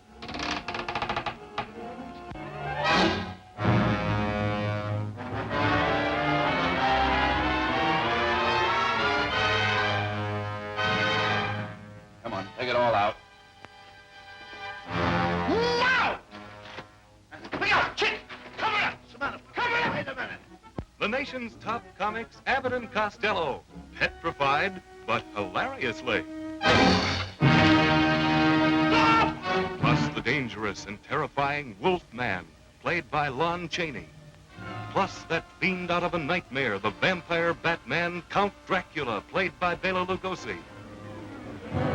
Plus the most dreaded creature of them all, the Frankenstein monster, played by Glenn Strange.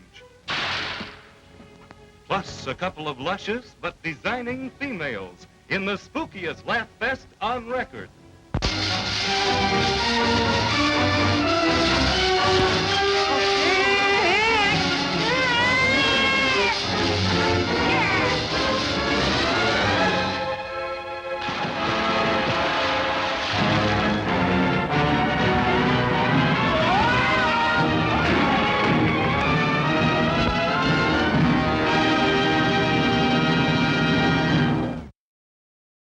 True crime stories of the LAPD are up next with Jack Webb's Dragnet.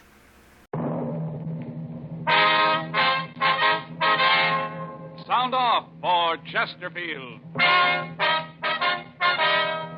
Chesterfield, the only cigarette in America to give you premium quality in both regular and king size, brings you Dragnet.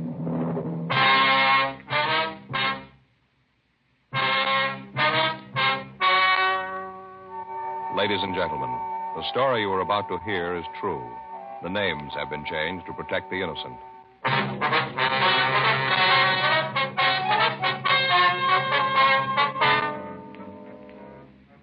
You're a detective sergeant.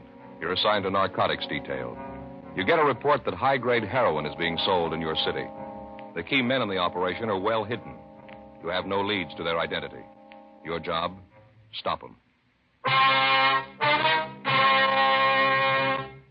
These are the reasons thousands are changing to Chesterfield, and why you should change to Chesterfield today. Only Chesterfield gives you scientific facts in support of smoking. Only Chesterfield names its ingredients. Ingredients that give you the best possible smoke. Only Chesterfield gives you premium quality in both regular and king size. That means king size Chesterfield contains tobacco of better quality and higher price than any other king size cigarette. It's the same fine tobacco as in regular Chesterfield. And there's enough to give you more than a 1/5 longer smoke. Yes, more than a 1/5 longer smoke from king-size Chesterfield. So remember, Chesterfield is the only cigarette to give you premium quality in both regular and king size. Buy 'em either way you like 'em. Premium quality Chesterfield. And much milder.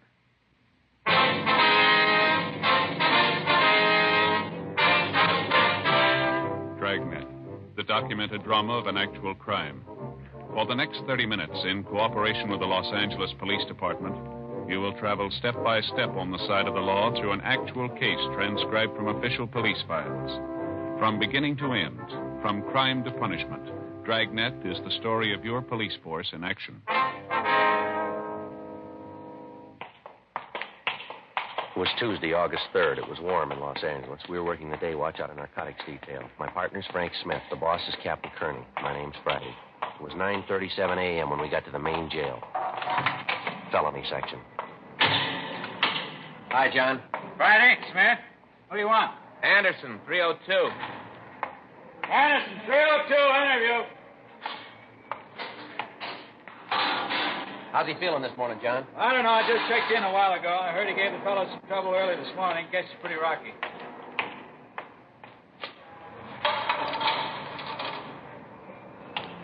Hi, Anderson. What do you guys want? Want to talk to you. Down this way, Anderson. Hope you guys know I don't feel so good. Terrible night. I hope I never have to go through any more of them. Yeah. You gonna do something about it? What do you mean? You're gonna get me out of here. Let me shove off. You know better than that, Anderson. Yeah. Should have known. You guys don't care. You just don't know. Right in here. Sit down. You guys got to do something for me, though. I can't take much more of it. Can't you talk to the doctor, have him give me something? He's got it. Just a little bit. I tell you, I'm sick. We'll have the doctor give you some medicine, Anderson. A couple things we want to check with you. You know what I need. It ain't medicine.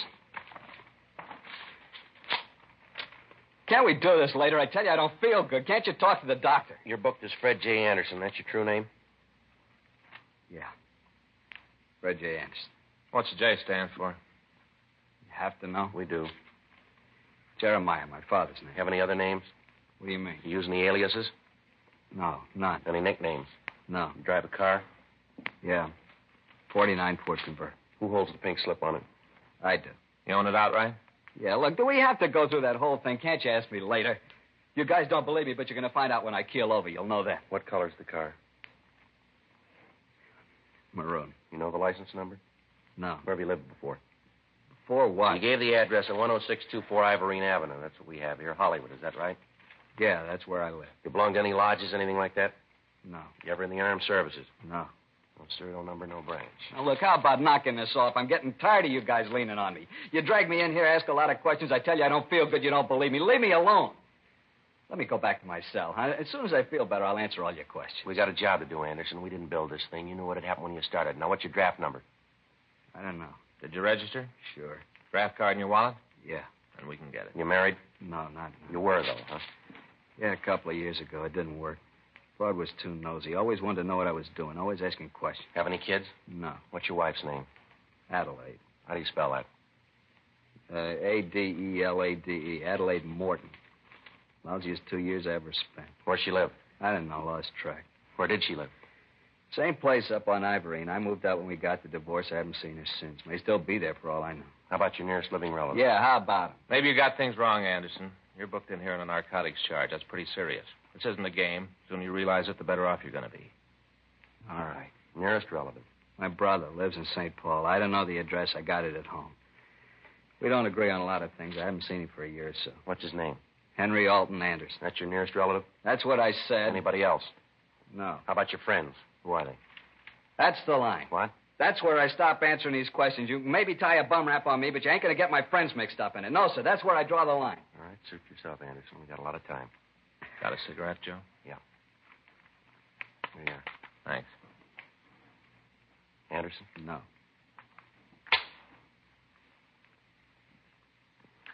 Thanks. Yeah.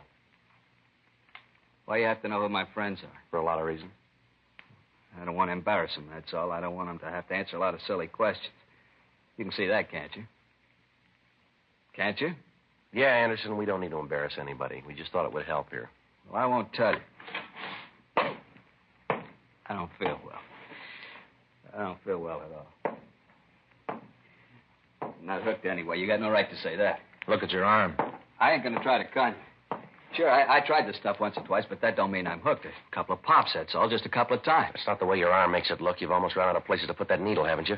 So maybe I was wrong. Maybe it was a couple of more times than I thought. All right, now look, Anderson, I'm going to lay this out for you. We know there's a lot of H floating around. Has been for the past 3 months, and it's high grade. We know that you and the bunch you work for aren't too choosy who you sell it to. Now, we want the names and where you're getting the stuff. You say you're sick now. Wait a few more hours. Wait till your stomach starts to turn over. Wait till you can't make your hands do what you want them to. Wait till your head starts to crack open. You'll feel different then. We can wait. Come on, let's take him back, Frank. Come on. Wait a minute. Yeah? You going to take me back to the cell? You called it. I don't want to go back in. Well, that's where you're going. You're going to call the doctor, tell him to take care of me? He knows already. He'll do what he can. I can't go that route. You know that. Iron Cure, I couldn't take it. It'd kill me. You should have thought of that a long time ago. Yeah, you can say that. You ain't got the habit. It's easy for you to say that. You don't know. All right, let's go.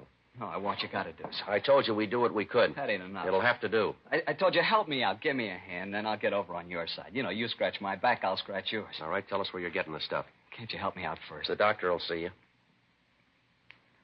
Okay. Where do you want me to start? Where do you get the stuff? From a guy. What's his name? Paul. Paul what? I don't know what his last name is, just Paul. Where do you meet him? Hollywood. That's a big place. Where in Hollywood? Different places. Sometime the corner of Hollywood and Vine, sometimes at Highland, once at Cherokee and Sunset, different places. How do you know where? He gets word to me. How? The guy tells me Paul wants to see me, that's all. What does Paul look like? Big guy, real big. What's he look like? How tall is he? 6'2", maybe 250. What's his coloring? Dark. Looks like he's just come back from the beach. Looks real tan. You guys are going to help me out, aren't you, after all I done? What color's his hair? Black, curly black hair. How about it? You going to do me some good? Any marks or scars on him? Huh? This Paul? Any marks or scars on him that'll make him easier to spot? Yeah, he's got a scar across the bridge of his nose right here. How old is he? guess about 38, maybe 40. Drive a car, do you know? Never saw one. He always walked up on me. Is he a user? I don't think so. Maybe joy pops once in a while. I don't think he's on the steady, though. He the boss? Huh? He the head man in the operation? I don't know. I don't think so. I think he's just one of the guys. Where'd you meet him? Bar downtown. Were you introduced? No, he just came up, started to talk to me. We got along, made a deal. I was around trying to make a buy, get a connection.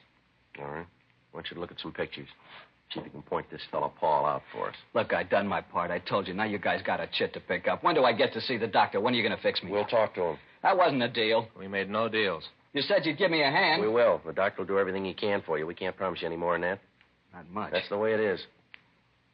Lousy deal. Everything's on your side. You know it and you sure ride it. Someday I'll learn it. Just don't pay. Yeah, what's that? Never scratch a cop's back.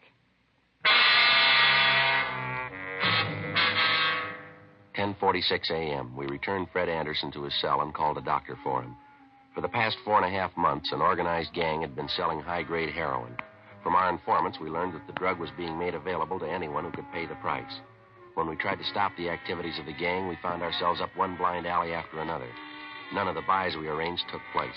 Meets with the higher-ups failed to materialize. When Fred Anderson was picked up, the narcotics found in his person was of the same quality and type that was being pushed around town.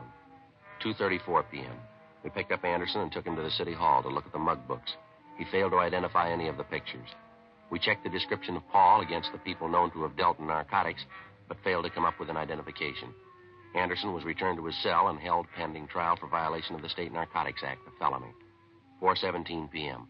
We checked back into Captain Kearney's office. That's it, Skipper. We're right back where we were 4 months ago. Nothing at all on this Paul, huh? Well, if there is, we haven't been able to find it. You think Anderson's telling everything he knows about it? No, I doubt it. No, that description would fit 100 guys. You got any ideas of where we go from here? Well, yeah, maybe. It might not work, but it's someplace to start. Well, let's hear it. All right, can we take a look at the map over here? From the information we got, the main operation must be taking place someplace down around here, around the harbor area. Yeah? From what we hear, the stuff's there, all right. Problem is how to find the connection. Well, maybe if we just lose a man down there, we thought. Put a man down there and let him work on his own. He might be able to come up with some answers. Pretty risky, Joe. That's a rough place. I wonder if it'd be worth risking a man down there. I don't think we got much of a choice, Skipper. No. Well, we figured that maybe if I went down there and let it get around that I wanted to make a buy, a big one, maybe they'd come to me. Why you? Why not let me handle it? Well, I thought that's the way we figured it. They know you down there. You used to work that area. You're not in any better position, Joe. Fellas walking the streets down there that you've tangled with, they're not about to form any fan clubs for you. Well, we've tried every other way. Informants, leads, every known pusher's been talked to. Still, the stuff keeps coming in, being sold. From where we sit, this looks like one way to get them. All right, how are you going to work it? Well, I figure maybe I'll check into some hotel down there, eat in the places in the neighborhood, be seen around the bars, let it get around that I'm here from San Francisco, want to make a buy, and see what happens. You know anything about San Francisco? Well, I know the place pretty well. I spent a couple of years up there when I was in the Army. I still don't like this idea of not being able to tag you, though. There's no other way. Suppose so. How are we going to know how you're making out? Well, I'll get word whenever I can, let you know before the buy, tell you where and when. All right, Joe, you bought a piece of it. I'm not going to tell you what to do, you know, but take it easy. Don't make a target out of yourself. Remember, keep in touch with us. Right, Skipper. Let us know as much as you can, huh? Yeah. Take it easy, huh, Joe? Don't want anything to happen to you. Yeah, well, I'm on your side there. August 4th, 8:35 a.m. Frank and I had identification made up bearing the name Joe Arnold. After a final talk with Captain Kearney, I went home, got my car, and left for San Pedro. 6:42 p.m. I checked into a hotel on 6th Street. The hotel, according to the information we had obtained, was near the narcotics distribution center. 8:12 p.m. I went next door to the bar. Yeah? Give me a beer, huh? Eastern? I don't care. Okay.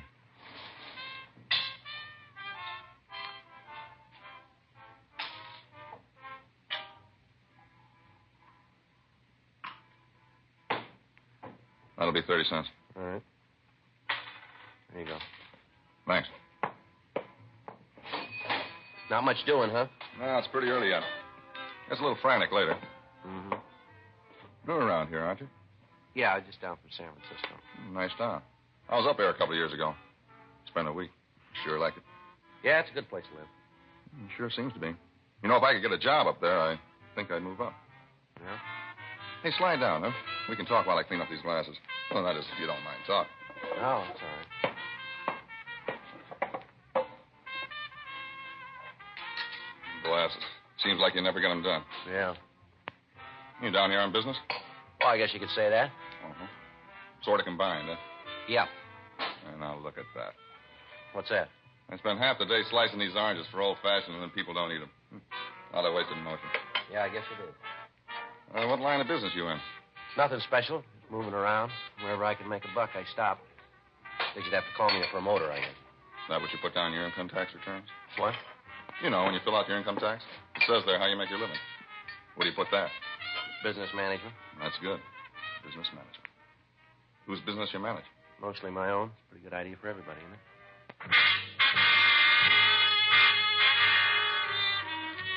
3 weeks passed. I spent some time in most of the local bars and eating places. On occasion, I'd see other officers from the narcotics detail up in L.A. On each of these meetings, I'd have to pass them by and hope that they wouldn't show any evidence that they knew me. During the 3 weeks, I became friendly with the bartender, and in the course of many conversations, I let it be known that I was in town hoping to make a substantial narcotics buy. At first, he appeared only mildly interested, but then he began to ask more and more questions about my background and about the people I knew in San Francisco. Friday, August 27th, 9:31 p.m. All right, Joe. How goes the battle? Well, moving around. That's about all I can say. You want a beer? Yeah, fine.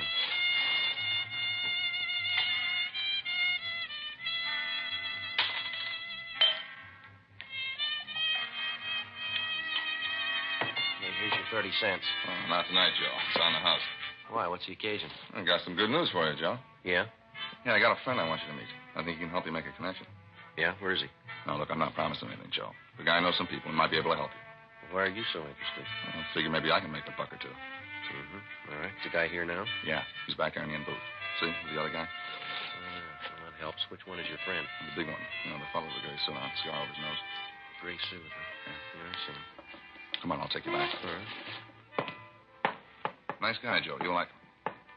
Well, what'd you tell him?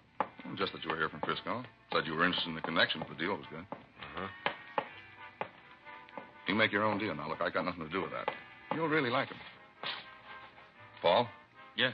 This is the guy I was telling you about, Joe Arnold. This is Paul Ginner. Oh, hi, Joe. Sit down.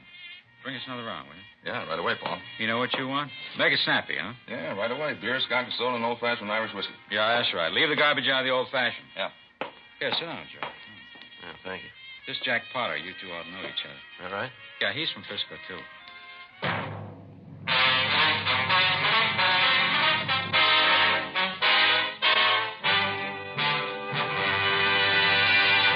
You are listening to Dragnet, the authentic story of your police force in action. Now, a report every smoker should hear. Only Chesterfield gives you scientific facts in support of smoking. First such report ever published about any cigarette. A responsible consulting organization reports a study by a competent medical specialist and staff on the effects of smoking Chesterfields. For 6 months, a group of men and women smoked only Chesterfield, 10 to 40 a day, their normal amount. 45% of the group have smoked Chesterfields from 1 to 30 years, for an average of 10 years each. At the beginning and end of the 6 months, each smoker was given a thorough examination, including x-rays, and covering the sinuses, nose, ears, and throat. After a thorough examination of every member of this group, the medical specialist stated, "It is my opinion that the ears, nose, throat, and accessory organs of all participating subjects examined by me were not adversely affected in the 6 months period by smoking the cigarettes provided." Of course, these cigarettes were Chesterfields. Remember this report and buy Chesterfields. Either way you like them, regular or king size. Premium quality Chesterfield, and much milder.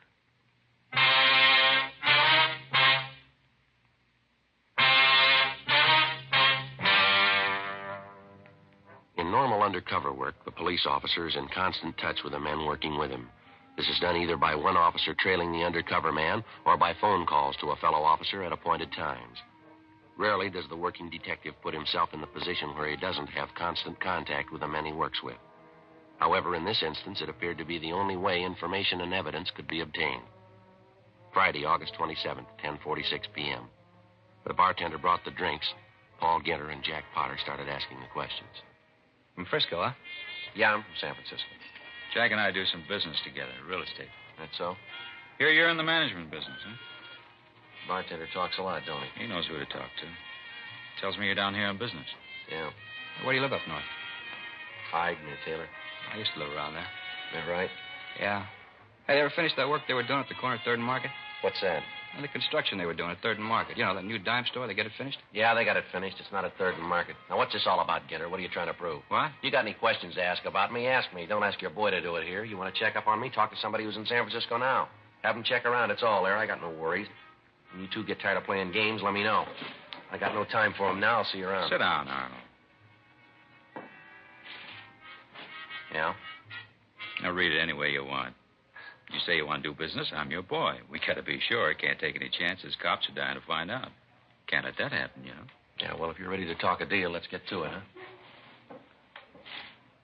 You figure to do this business in Frisco? San Francisco? Yeah, that's where I figure to work. You're out of your mind. That town's tied in a drum. Nobody can get under the lid. Now, you look, I don't ask you where you get your real estate. Don't tell me how to manage my business. I want to make an investment for a client. I got 10 grand. That'll buy a whole tract of your lots. Now, are they for sale or not? It's that simple. Well, now, you're in kind of a hurry, ain't you? I've been here for 3 weeks. I don't want to spend any more time than I have to. When can I make the buy? Tell you what, let's take a tour of the town, meet some friends of mine, then we can talk about it. No need to be in a hurry. I got to see it first. I want to make sure it's the same stuff I heard about. Where'd you hear? Few rumbles around. High-grade stuff. That's what I want. Let's go. Can't you call this friend? I don't want to go traipsing all over town. He moves around. Sometimes it's kind of hard to find. Besides, it serves 2 purposes. What's that? Give you a chance to meet some people. Once you get to know the town, you won't be in such a hurry to get away. There's just one thing. Maybe I won't like your friends. More important. Yeah? Maybe they won't like you. For the next 3 hours, Ginter, Potter, and I visited almost every bar, nightclub, and coffee stand in the area. At each of the places, Ginter would ask for a man named Ainley. When he was told that Ainley wasn't in, we'd sit and have a drink. Ginter would call as many people as he knew over to the table, introduce them to me, and then before we left, he'd hold a conference with them at their tables. At several of the places, I saw men who I knew were involved in the narcotics trade, but none of them happened to be close to Ginter. It was obvious what Ginter was trying to do. He was checking me with the people in the business to see if any of them could recognize me or could give them any information about me. Saturday morning, August 28th, 3:14 a.m. We stopped for breakfast. Hey, you want some sugar? No, I take it by. Okay, how about you, Jack? Yeah, thanks. Looks like it might have been a wild goose chase, huh? I don't know where Ainley could be. Why don't you come off of this, Skinner? Yeah, what do you mean? I'm not a new boy. You're about as subtle as a bulldozer. What's the scoop here? Your friends tell you anything about me? I don't know what you're talking about. Just looking for Ainley. It's as phony as that look you got on your face now. How about it? Do I make the buy or don't I? All right, you make the buy. When? You got the money? I'll have it when the buy comes off. 10,000. That's right. Okay, you can pick up the stuff tomorrow night.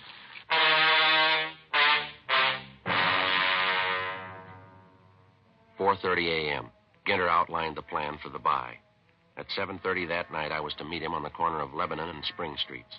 He'd take me to Ainley, who had the plant. 5:29 a.m. I drove back to Los Angeles. I put in a call to Frank Smith at his home and filled him in on the developments. It was arranged for me to be spotted when I got to the corner and then to be followed until the buy was made. At that time, Frank and the other officers working with him would move in and take Ginter and Ainley. I told Frank that I'd leave my car at the corner of 6th and Spring at noon that day. At that time, he would place a briefcase on the back seat of the car. In the briefcase would be packages of cut newspaper with a few $10 bills attached to each stack on the outside. I checked into a hotel down on 5th and got some sleep. At 7:30 p.m., August 28th, I was at the corner of Spring and Lebanon. Hi, Arnold. Hello, Ginter. Where do we go? You got the money? In this case here. Where's your car?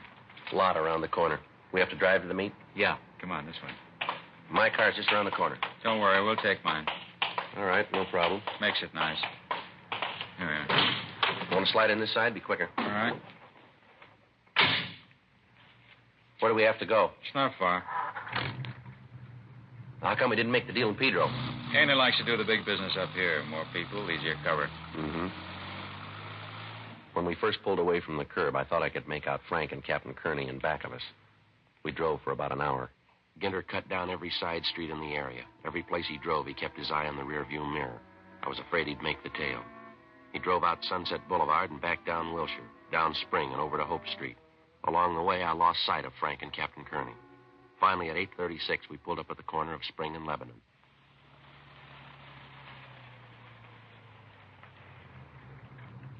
What's the deal, Ginter? This is where we started. Yeah, I just wanted to make sure we didn't have a tail. You satisfied now? Yeah. Come on, in here. This hotel here? Mm-hmm. Ainley do business in a rat trap like this? He works where he has to. Come on, it's on the second floor. We can walk.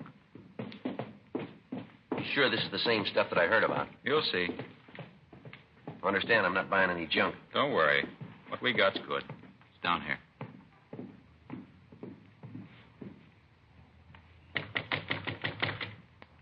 Come in. Hello, Mr. Ainley. Together? This the young man? Yes, sir. This is Mr. Arnold, Mr. Ainley. How are you? You have the money, young man? Yeah, it's in here. You got the stuff? I have, here in this case. Looks like a doctor's bag. It's a good place to carry it. Doctor's bag. Here, open a bundle yourself. High grade, best we can get. Yeah, it looks all right. Fine. Now, if we could have the money. Here you are. Now, if it's all right with you, I'll get out of here now. We'd like you to wait until we count the money. It's all there. I don't doubt it, young man, but just to make sure so there'll be no repercussions later, you understand? Everything looks in order. What are you trying to pull? What do you mean? What is this, Ginter? What's the matter? There's nothing but paper, plain newspaper. All right, Arnold. Make a move or kill you. Let me see. What are you trying to pull? All right, you're under arrest, both of you. Cop. Lousy cop. That's right. You got the shoe on the wrong foot, cop. I'm telling you what to do. There's men all through this building. You won't make the front door. How about it, Mr. Ainley? Let's take him down to Pedro. We can get rid of him there. Be better. How about the rest of them? He's bluffing. You made sure you weren't followed, didn't you? Yeah, I think so. Did you or didn't you? Yeah. Then there's nothing to worry about. Let's go. Well, you heard him, Arnold. Whatever your name is. Yeah.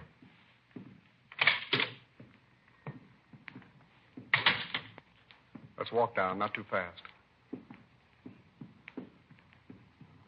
I'm parked out front. Good. All right, this is far enough. Come on, don't stall. Don't cause any trouble. You won't make it. Yeah, you bet. Come on. Now move.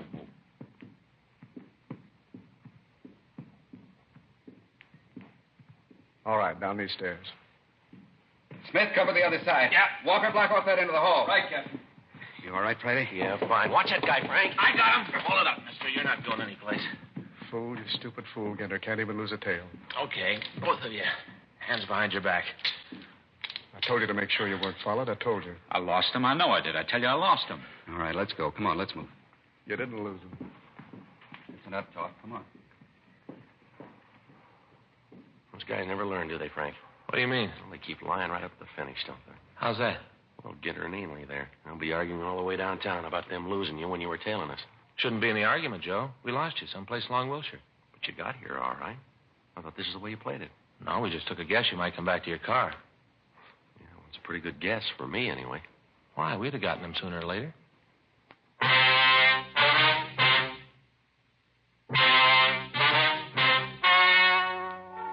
The story you have just heard was true. The names were changed to protect the innocent. On December 9th, trial was held in Department 92, Superior Court of the State of California, in and for the County of Los Angeles. In a moment, the results of that trial. Now, here is our star, Jack Webb. Thank you, George Veneman. Friends, I have just enough time to remind you that Chesterfield is the first cigarette to name all its ingredients. First to give you premium quality in both regular and king size. And first to give you scientific facts in support of smoking. I believe you should change to Chesterfields, either way you like them, regular or king size. And do it today.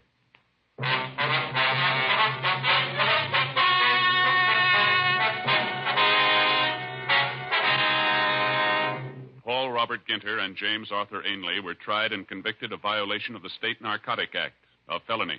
They received sentences as prescribed by law.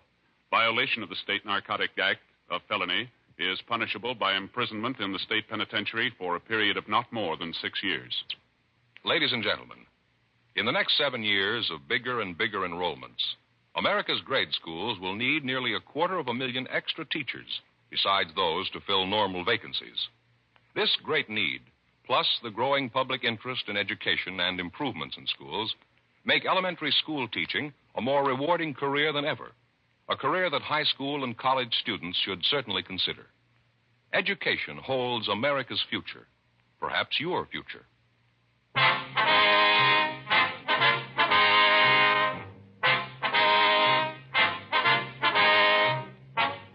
You have just heard Dragnet, a series of authentic cases from official files. Technical advice comes from the Office of Chief of Police W.H. Parker, Los Angeles Police Department. Technical advisors, Captain Jack Donahoe, Sergeant Marty Wynn, Sergeant Vance Brasher. Heard tonight were Ben Alexander, Whit Connor, Harry Bartell, Lee Marvin. Script by John Robinson. Music by Walter Schumann. Hal Gibney speaking. Sound off for Chesterfields. Either way you like them, regular or king size, Chesterfield gives you the best possible smoke. Much milder Chesterfield. Chesterfield has brought you Dragnet, transcribed from Los Angeles.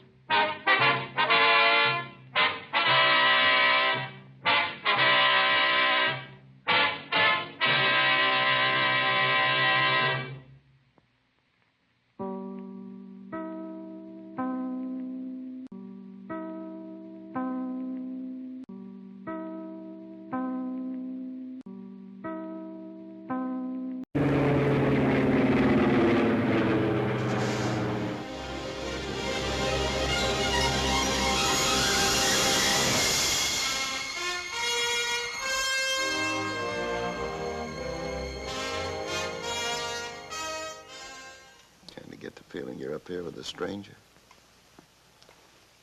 Down in Columbus, Georgia, and no nice girl ever felt about a stranger the way I feel about you.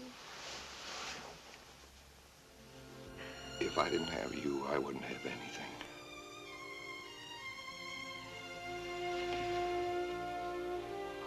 Oh.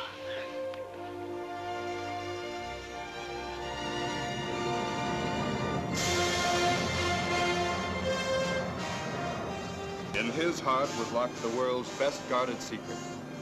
On his shoulders rested a responsibility greater than any man had ever carried.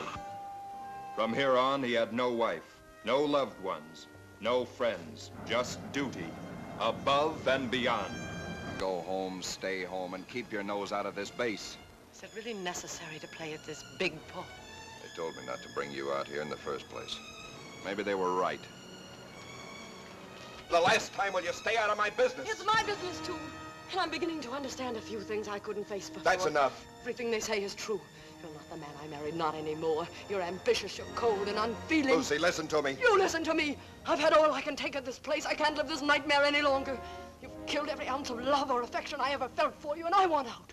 Do you hear? I want you to get me out of here. How much? How much is she supposed to take? What do they want from me? Keep your mouth shut, keep a secret, lose your friends, break up your family. What's next? How much can a man take? How much?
And now, let's drop in to Duffy's Tavern.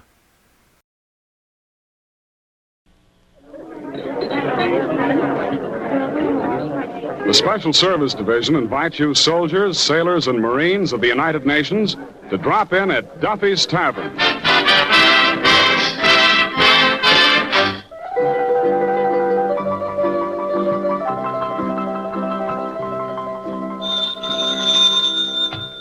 Hello, Duffy's. Where do you eat? Meet to eat. Archie, the manager, speaking. Duffy ain't here. Oh, hello, Duffy. Hey, Duffy, you know who we got coming here tonight? Susan Hayward and Frank Buck. Huh? Well, Hayward knocks him dead and Buck brings him back alive. Huh? What does Susan Hayward look like? Well, Duffy, remember the first letter Mrs. Duffy wrote you? Yeah, before she hooked you. Remember it was a letter describing herself to you? Well, Susan actually looks like that. Frank Buck, well, he looks more like Mrs. Duffy. Hey, Duffy, if I got married, say to this Hayward dame, would you give me a raise? A raise? A raise! Would you lower my salary?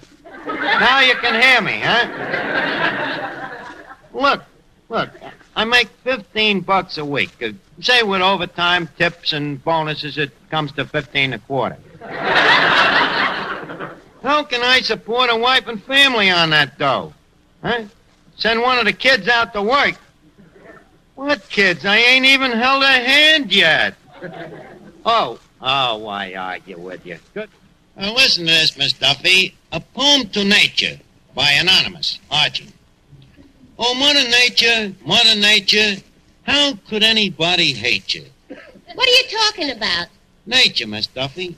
You know, you ain't lived till you've slept out in the open with the earth for a pillow and a blue sky for a blanket. Archie, have you been locked out of your room again? Certainly not. I just happen to be a guy with red hemoglobins in his blood. A guy that likes to get away from civilization once in a while. Why? Because it brings out the real me in me. That's why. Besides, I read in this movie magazine that Susan Hayward goes for the back to nature type of guy, you know? Well, and Susan Hayward's in for a big thrill tonight. Oh, thanks. When Frank Buck gets here. Now there, Archie, is a real outdoor man. Oh, yeah? I bet you I've been out of as many doors as he has. Miss Duffy, you just watch that Hayward melt. One look at me and she'll sweep me right off her feet. Oh, them movie stars. Archie, if you men only knew how much mascara them movie stars use.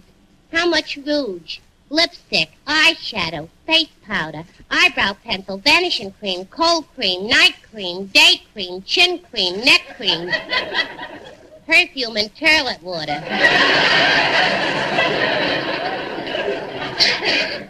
How do you know they use all that? 'Cause I use them too, and I'm a natural beauty.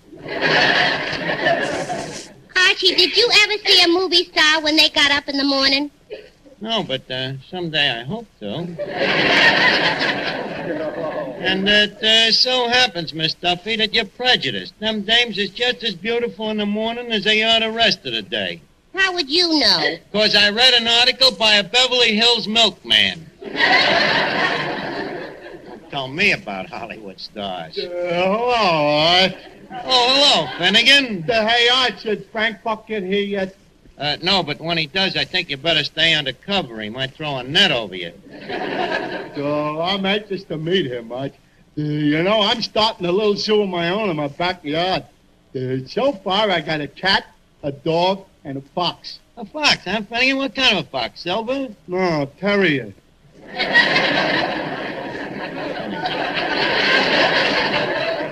Finnegan, Frank Buck is only interested in wild game, carnivorous animals.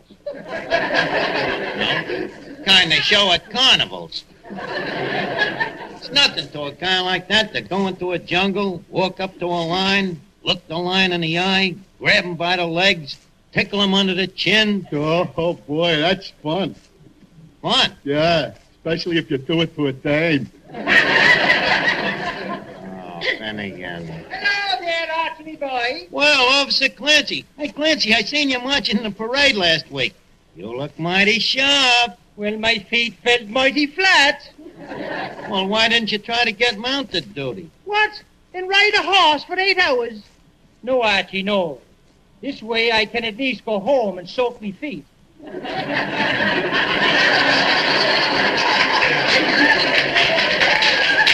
what you mean, Clancy. Why don't you stick around? You know, Frank Buck is coming down here tonight. Frank Buck? And who might he be? The big game hunter, the guy that brings them animals back alive. Brings them back where alive? Here. What for? To look at them. Who wants to look at them? Who wants to look at them? Everybody. Not me. Well, he brings them back anyway. Who asked him to? Nobody asked him to. Then if you ask me, he's the jerk to be doing it. Look, Clancy.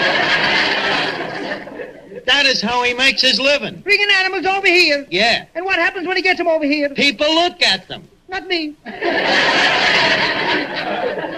You mean to say that if you saw a hippopotamus, you wouldn't look at it? And how would I know it was a hippopotamus? Because there's a sign that says hippopotamus. If I could spell a word like hippopotamus, I'd be out taking the sergeant's exam. Clancy, you are nothing but a thick-headed dope. You're thicker than I am, and that's saying a lot. Okay. Okay.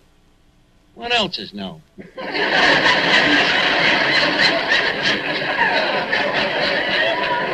Well, not a thing. I think I'll be running along now. So long, Archie. So long, Clancy.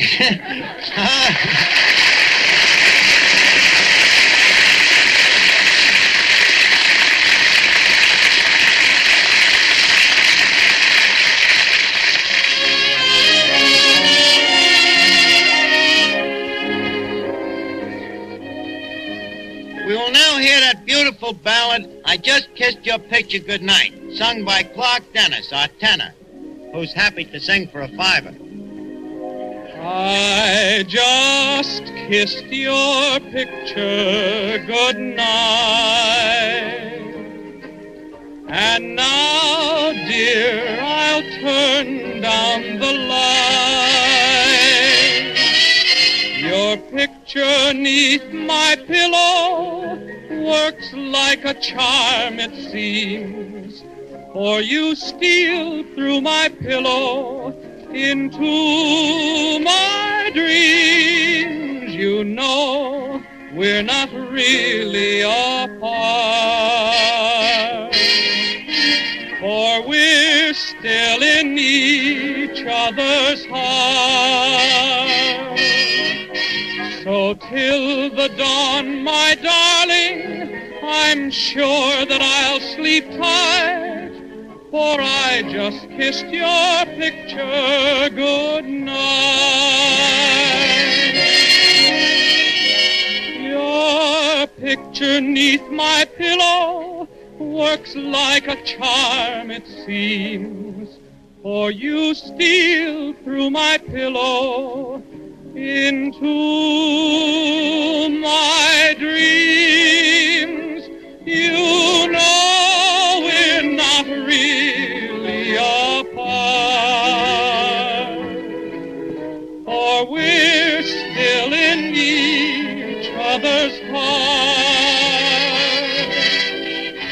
So till the dawn, my darling, I'm sure that I'll sleep tight, for I just kissed your picture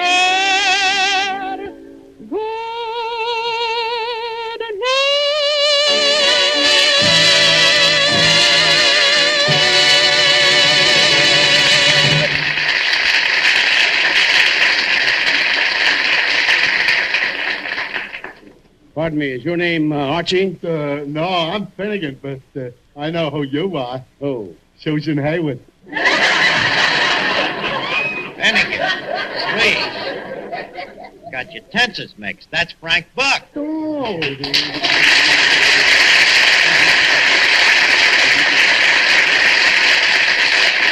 Well, Mr. Buck, welcome to the interior of Darkest Duffy's. By the way, how do you like the joint? Archie, I've never seen a nicer menagerie. Well, I try to be a good manager. Mr. Buck, how's things in the big game? Pretty good? Well, the orders keep coming in. Orders? What do you mean orders? Well, that's how I work, Archie. Zoos and circuses tell me what kind of animals they want, and I go out and bring them back. You mean a guy writes you a letter and says, Dear Mr. Buck, please send 12 hyenas, assorted. 6 laughing and 6 crying.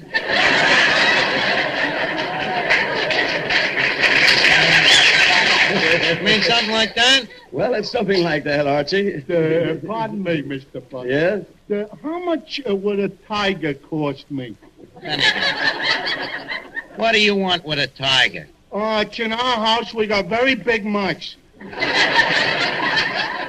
Well, Finnegan, a tiger would cost you about $2,000. Oh, that sounds reasonable. What size tiger would I get for that? Oh, a tiger about 10 feet long. How high? About 4 feet. No good. Couldn't get in them little mouse holes. Finnegan. Oh, Mr. Buck, have you met Miss Duffy?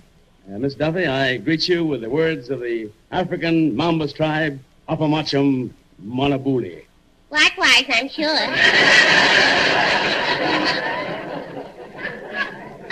Mr. Buck, I'd like to ask you a question. What? Did you ever capture an animal known as a Persian-dyed muskrat?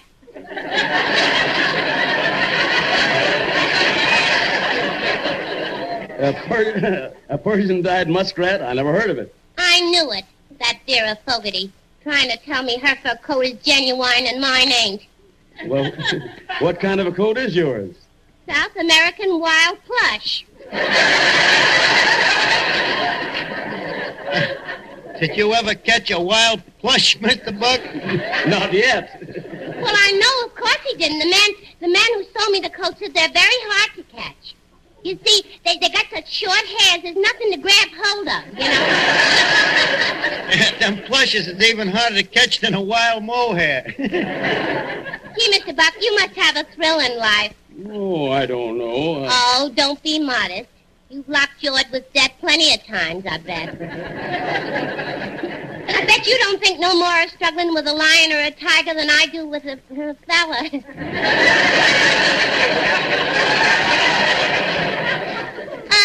Mr. Buck, tell me, what was your most thrilling experience? Well, there was a wild tapir that was tough. A wild what? A wild tapir. A beast I considered fairly harmless. I found him with a badly cut back. I tried to put some ointment on the bruise. But suddenly the tapir whirled, charged me, and buried his head in my stomach, knocked me flat on my back. I realized the danger and yelled for my native boy. Fortunately, he came running in the nick of time and beat the impurity beast off. Boy, that was a close call. Imagine Vera Fogarty saying hers was a genuine Persian-dyed muskrat. What was you saying about the tapir, Mr. Buck? Oh, Miss Duffy. Hey, look who just came in. The tomato from Hollywood. Finnegan, please. Tomato. In Hollywood, they are known as tomatoes. Mr. Buck, why don't you go over to the table and tell Miss Duffy the rest of that story about the paper? Oh, yeah, Mr. Buck, you're very interesting. I'll never go to the zoo again without thinking of you.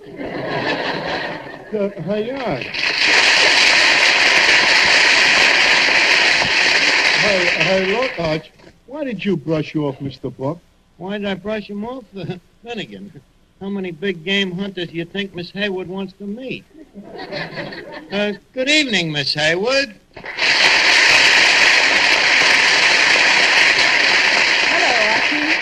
Hello, Miss Haywood, allow me to greet you in the words of the African Salami tribe.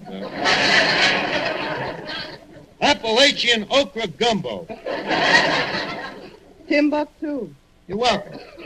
Miss Haywood, may I say that Mother Nature has indeed been kind to you? That nose, them lips, that figure, them, oh, what am I talking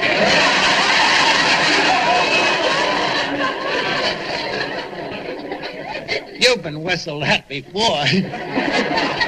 Well, Archie, it's nice to hear about my nose and my lips, but, oh, what am I talking about? You've been slapped in the face before. Wait a minute, Miss Howard. Don't get me wrong. Frankly, to me, a dame is a dame, you know. I'd just soon chuck the whole affair and go back to the jungle. The jungle? Oh, certainly. You see, I'm only here in the States pro temporarily. Recovering from the bite of a tsetse fly. A tsetse fly? Well, doesn't that give you sleeping sickness? Sleeping? Don't you think my eyes open no wider than this? However, it's all part of my life, you know. It's a big game hunter. See this mark on my arm? Mm-hmm. What's that from? Kicked by a cobra. One of them African savages, you know. Archie, a cobra is a snake. You're right. You can't trust one of them. But that's the law of the jungle. Either perish or die. By the way, did I, Trader Archie, tell you the most thrilling experience I ever had? No, but I'm sure you're going to. Well, if you insist. Well, sir, anyways, I was trying to put some ointment on the back of a wild tapeworm. Archie, don't you mean a taper? That's the male. Anyways, the female, this tapeworm, leaps on me, you see. Before I know it, she's frothing at me with a mouthful of fangs. So quick, I grab her by the nostrils, which forces it to open her mouth. Then I feint with me left and let go with a right uppercut and knock all her teeth out. Boy, that was a close call. And you were safe? No. There was still danger of being gummed to death.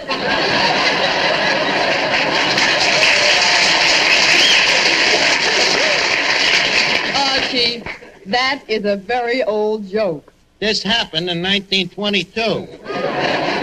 Well, sir, to go on, I faces this tapeworm, and raising me free hand... What's the other hand doing? I forgot to tell you about the tiger. Anyways, there I am, being attacked by them man-eating Ubangi, see? Their mouths is watering. They're just about to eat me. Eat me alive, you see. When all of a sudden, Pardon me, Archie. Mr. Buck, did you have to come in and spoil that dinner? Miss Hayward, this is Frank Buck. Oh, how do you do, Mr. Buck? Archie was just telling me about all of his experiences in the jungle. Oh, yes? Archie, why don't you go to the jungle sometime? I've been to a jungle. What jungle? Oh, a certain jungle. Which one? The Jingle Jangle jungle. And stop trying to make a sucker out of me, Mr. Buck, or Miss Hayward here is liable to realize that one of us is a phony. Right, Susan? Oh, quiet, Archie. Mr. Buck, you must lead an exciting life. What was your most thrilling experience? Well, there was that wild tapir, a beast I considered fairly harmless.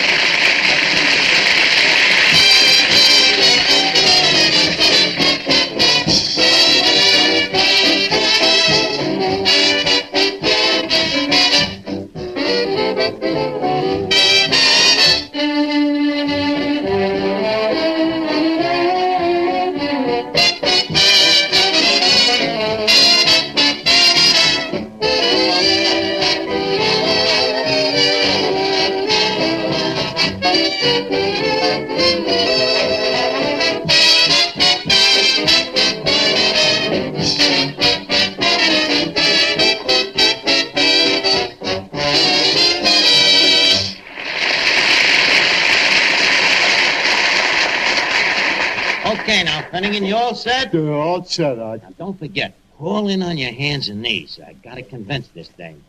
Miss Hayward, Yes, Archie? there seems to be an opinion around here that I'm a phony. I wish to remove that doubt. It seems that Frank Buck has intimidated that I was never in Africa. Well, were you? Miss Hayward, the proof. See that creature there? The one with the war paint and the ring in his nose? Falling on his hands and knees there? Just brought him back from the jungles of Tondoleo. Watch this. Here, Hambo. Miss Hayward, you are now looking at a genuine pig man. You mean pygmy? Nope, pig man. Half man, half pig. Hambo, say hello to Miss Hayward. Oink, oink. Hambo, how does Miss Hayward look to you? Okay. Okay, huh? Pigman, tell me this. Did you ever in your life see Frank Buck in the jungle? No. You ever see me there? Yoy. See, Miss Hayward, was I lying to you? Wait a minute, Archie. What is this creature? An African pigman, Mr. Buck. Half man, half pig. I don't believe it. What? He's that man.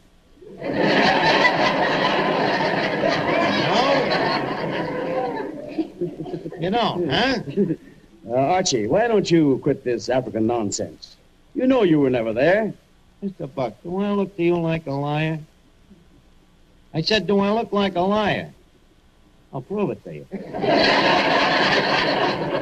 Pigman, tell the white goddess to come in. The veiled white goddess, you know? The white goddess? The white goddess of the zombie tribe. I rescued her from the Swamis down there in the last safari, you know? Oh, here she is now, a goddess. This is Mr. Buck and Miss Hayward. Likewise, I'm sure. Goddess, tell me, friends here, about yourself. At age of 3, my parents broke law of jungle. I was left orphan. What jungle law did your parents break, Goddess? They poisoned cannibal. How? Cannibal ate them. So I was brought up by a couple of baboons. And the goddess ain't kidding either.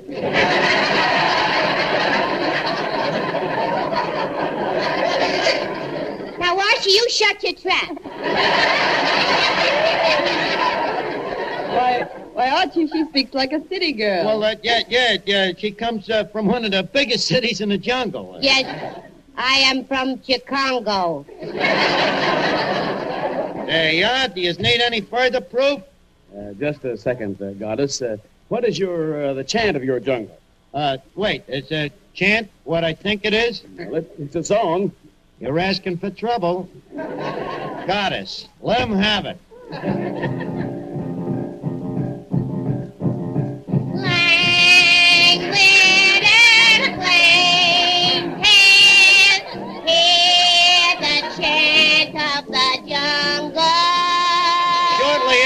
I left Africa.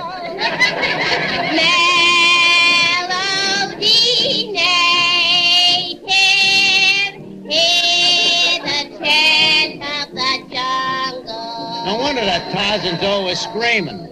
For it sings of savage tune, tropic night and rubber dawn. I would never bring her back alive.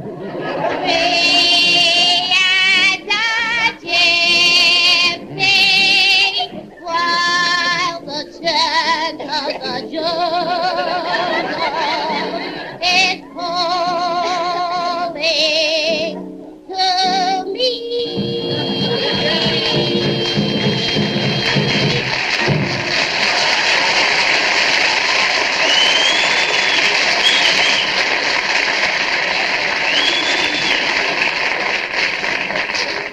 What do you say, Miss Hayward? Are you convinced? Yes, Archie.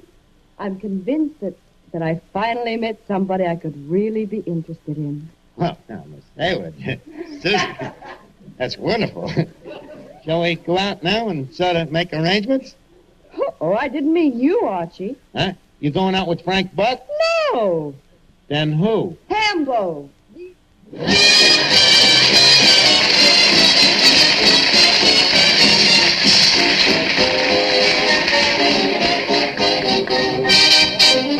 Now, before we leave Duffy's Tavern, leave us put a couple of nickels in Duffy's jukebox.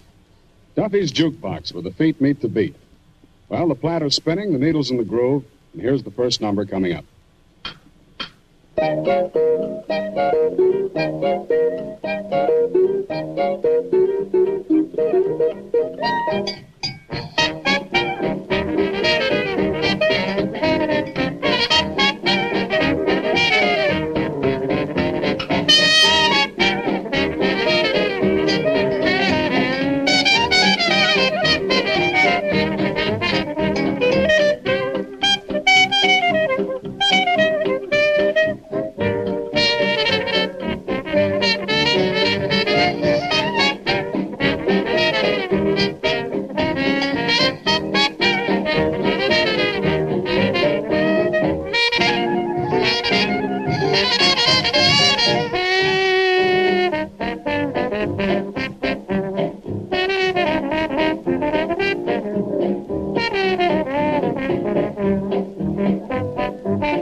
Duffy's Tavern was rebroadcast especially for you men and women in the armed forces of the United Nations by the Special Service Division of the War Department of the United States of America.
The spectacle, the size, the drama, and the rich sentiment of a chapter in frontier history never before presented on the screen.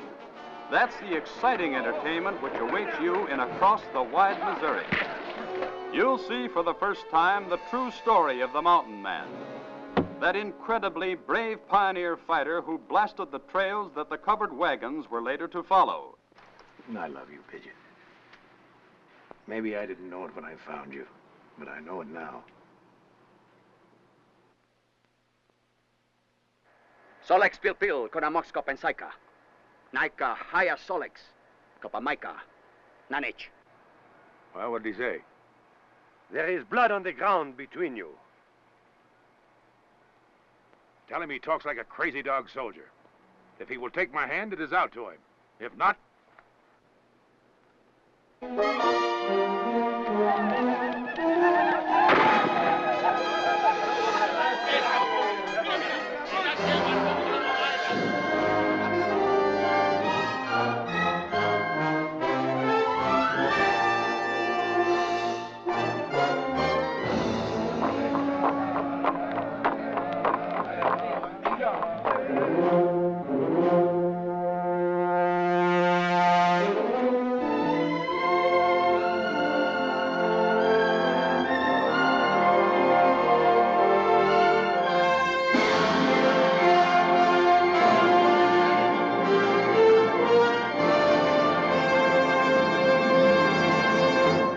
Now it's time to spend a day with Jack Benny's favorite crooner. It's A Day in the Life of Denis Day, coming up next.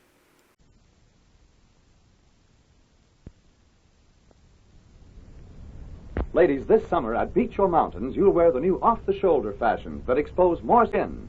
You'll want to be a bare-skin beauty, beautiful all over. So use Big Thrifty bath-size Palmolive soap in tub and shower. See if regular cleansing with Palmolive doesn't make your skin softer, smoother, lovelier. Because it gives you Palmolive's famous complexion care all over. Get bath-size Palmolive soap today.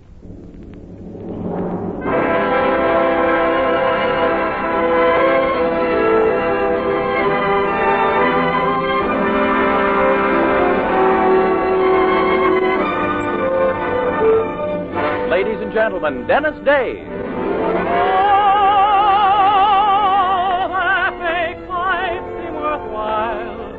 Wells in your eyes, and the smell of your smile.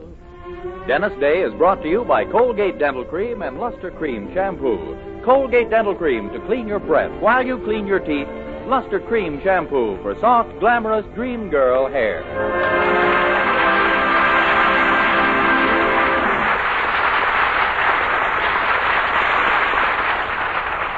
Tyler, B. Benaderet, Dink Trout, Charles Dant in the orchestra, and yours truly, Vern Smith, is written by Frank Galen and stars our popular young singer in A Day in the Life of Denis Day. Denis to sing the new Irving Berlin tune, A Feller with an Umbrella.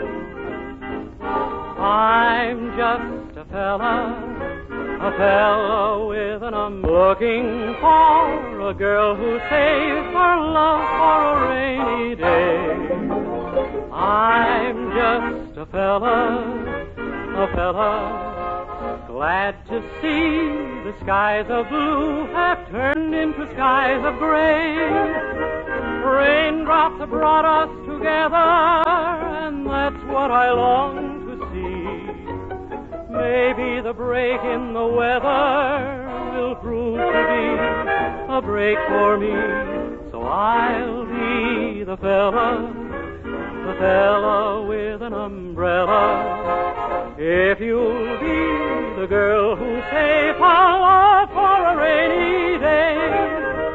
Raindrops have brought us together, and that's what I long to see. Maybe the break in the weather will prove to be a break for me. So I'll be the fella with an umbrella.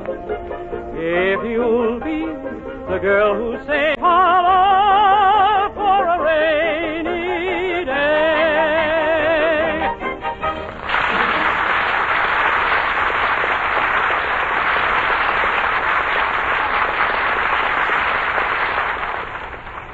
Colgate Dental Cream cleans your breath while it cleans your teeth. No other toothpaste does a better job of cleaning teeth than Colgate Dental Cream. For Colgate Dental Cream has a safe polishing agent that cleans your teeth both gently and thoroughly, brings out their natural sparkle and beauty.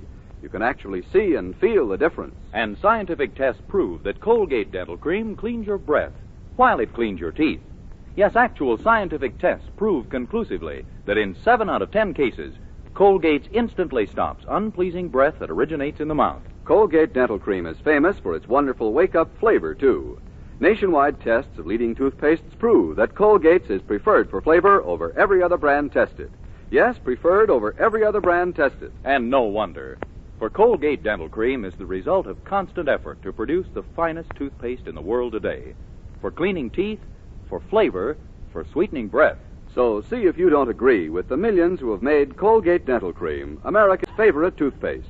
Try Colgate Dental Cream to bring out the natural sparkle and beauty of your teeth. For a wake-up flavor you'll thoroughly enjoy. And always use Colgate Dental Cream after you eat and before every date to clean your breath while you clean your teeth.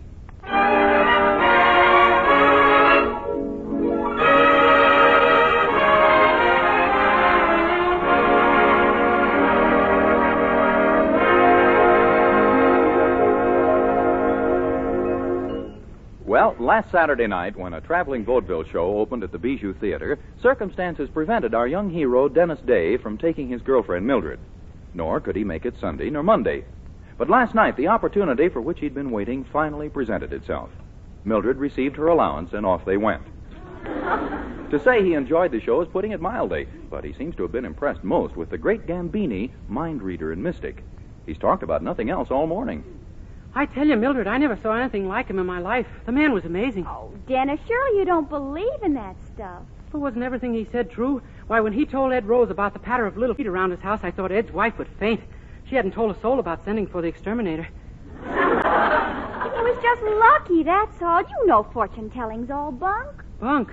Why, a month before my mother met my father, a fortune teller told her a bald-headed man was coming into her life. And your father was bald? No, but 2 years afterwards, I came along and I didn't have a hair on my head. Well, I certainly can't believe this great Gambini has any supernatural powers. No? Well, then how could he tell me I served on a destroyer during the war and that my captain's name was Roy E. Crowder? How did he know that? Yeah, that was peculiar. Are you sure that was actually the name of your captain? Mildred, would I be likely to forget the name of the man who decorated me with one of the highest honors the Navy can bestow? The man who pinned on my good conduct medal himself? Well, no. Believe me, Mildred, that Gambini is uncanny. He's the most... Oh, good morning, Mr. Anderson. Good morning, children. Why, Daddy, is anything wrong? Oh, your mother and I just had a few words, Mildred. Some of mine were dillies, too.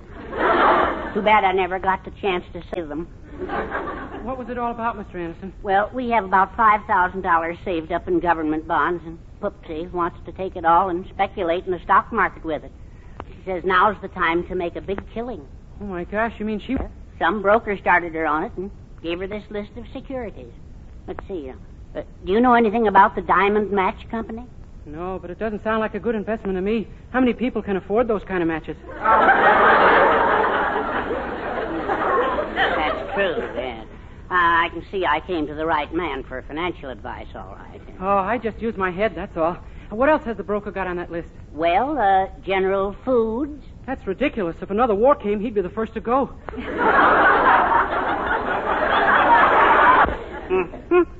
Take the advice of one who knows. Take the advice of one who knows, Mr. Anderson. Stay out of the market. Now, wait a minute. This broker may be perfectly right, Daddy. Maybe the stock market is going way up. Well, that's what Poopsie says, but how's a man to know? Oh, if there was only some way to predict the future. Yeah, it's a... Hey, wait a minute. Is that all you need to have the future predicted? Why, it's a cinch. What? Oh, no, Dennis. Don't tell me you're going to... That's just where I'm going. The great Gambini knows all, sees all. Are we going to be rich? Ooh.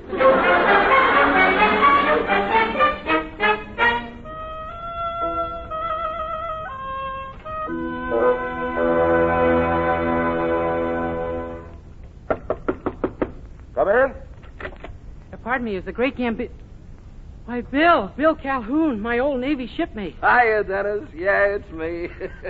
Didn't recognize me on the stage last night with my Gambini makeup on, huh? When I told you your captain's name was Crowder, I thought your eyes would pop. So that's how you knew. I should have known you couldn't look into my head and see anything. Still the same old Denis, huh? Oh, I guess so. But you sure come a long way since the Navy, Bill. Gosh, a vaudeville actor. Yeah, but I haven't let success go to my head, Denis.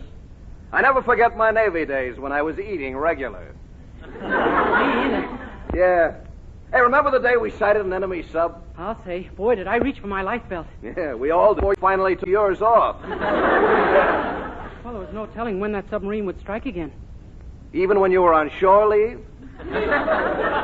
Let's talk about something else. All right. Hey, how about those poker games we used to have every payday? I taught you how to play, remember? Ever play now? No, but I found out civilian poker is a little different from the game you taught me. Here, 5 cards of a suit makes a flush and it beats a pair. Ah, those civilians. Hey, what are you doing with yourself these days, Denis, huh? Well, right now I'm kind of waiting for the right salary offer to come along. The right salary offer? Yeah, where a fella says there is one. Say, how would you like to come in with me, pal? I'm going to open up right here in town, and I can use an assistant. You're going to be a fortune teller here in Weaverville? Well, sure, this town ought to be a gold mine. I had an ad in the paper this morning offering free readings so I could get started. But, Miss Baker. Oh, yeah, from us. She's kind of got a crush on me. You? She said it was a dark, vital, dashingly handsome man with a physique that left her breathless. Well...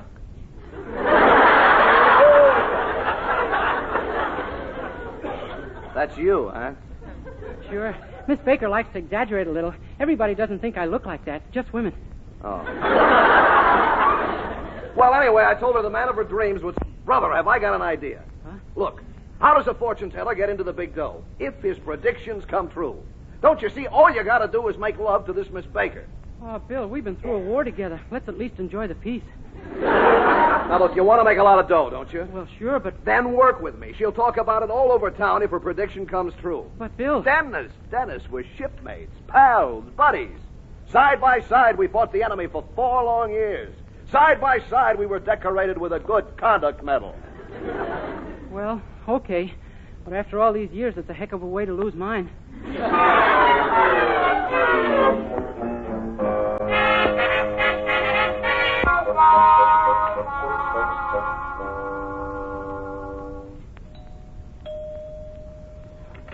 Yes? Why, Dennis Day. Hi, Miss Baker. Hello, Dennis. Well, that's enough talk. Let's neck. What? Miss Baker, you're beautiful. You're ravishing. I've never seen anyone so gorgeous. Good heavens, how did you get this plastered so early?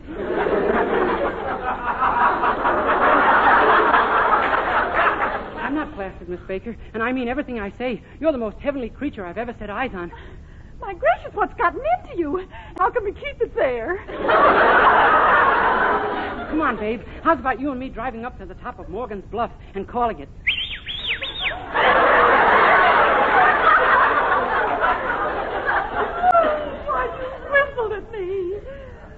could any man help whistling at anyone? You really think I'm beautiful? Oh, thank you, you darling. I'm going to break every mirror in this house. That's the way to talk. Come here, babe. Park it next to me. Dennis, you really think I should? Oh, why not? You know what the 14-day Palmolive plan does for a woman, don't you? Yes? Well, I can do it in 10. Oh, this is also... I mean, it just...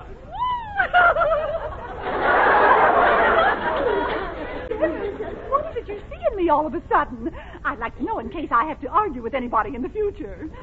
Oh, it's everything about you, babe. So what about your fiancée, Mildred Anderson? Mildred Anderson? Fair. Just a woman with a face and a figure like every other woman. But you, everything about you's so novel. Oh, you dream boy. And that wonderful divine fortune teller. Oh, to think I didn't believe him. Fortune teller? Yes, he said you'd do this and it all came true. Oh, I'm going to tell everyone in town about this. Had a girl. Why, just think. There may be any number of other women here with men just about to fall for them. Sure, and he'll have... Oh, my gosh, am I going to demand time and a half?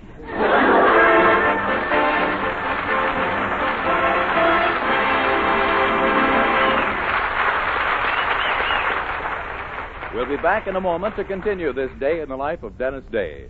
Meanwhile, here's Dennis, aided and abetted by our own Herbert Anderson, to sing Tooly Ooly.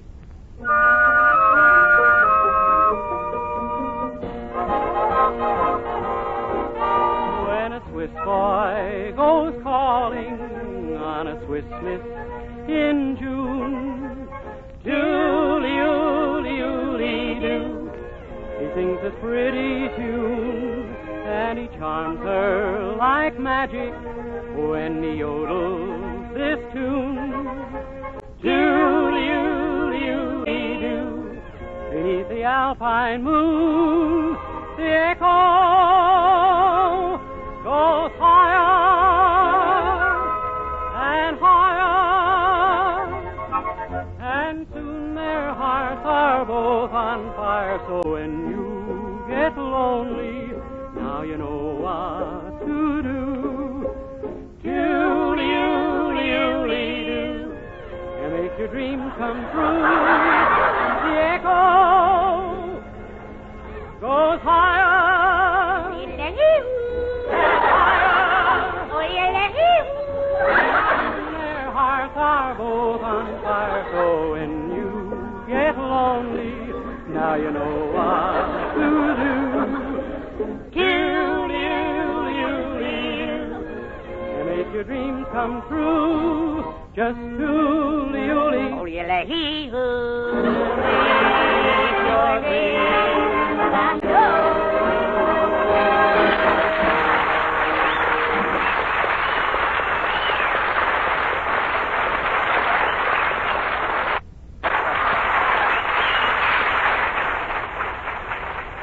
Well, imagine our young hero's surprise when a vaudeville fortune teller named the Great Gambini turned out to be one Bill Calhoun, an old shipmate of his in the Navy. Bill is set up in business in Weaverville now with a new angle. Makes them come true. So far, it seems to be working like a charm. Boy, that Miss Baker sure spread it around about me, Dennis. There's been a line out front all morning. Gee, that's swell. I got a list here of what I said was going to happen. Now, you're going to handle it with these men and women just like you did with Miss Baker. Men, too? I don't think they'll appreciate that approach at all. No. Look, they're all different types of predictions. Oh. Now, take the list and get busy. Just make these predictions come true, and then I got an idea that'll put us in the big dough. Okay, let's have the list. Let's see now. Mrs. Phillips, 127 Elm. Told her she would be named best-dressed woman in the world. Mrs. Courtney, banker's wife, 238 Maple. Told her the Chinese laundryman would beg her for a kiss. Oh, Bill, I can't do these things. They're nice people. Dennis, boy, you're not going back on your old pal now, are you? We were shipmates, boy. Comrades, bunkies. Well, okay. Funny thing, though, seems to me when we were on board ship together, I used to hate you.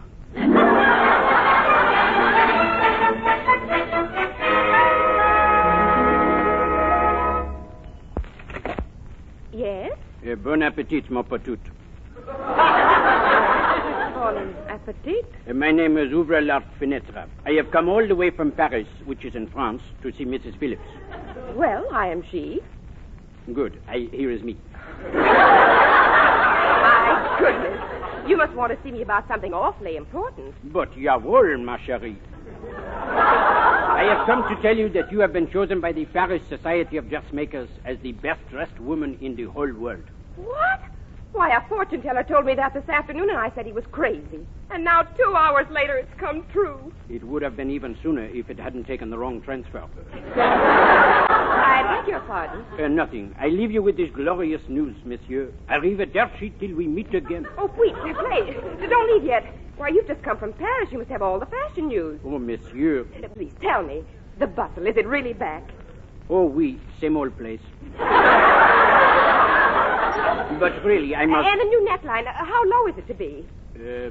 18 inches. 18 inches? Why, that's the skirt length. Well, that is where the new neckline will be. The skirt will be worn above it. Well, hasta la vista.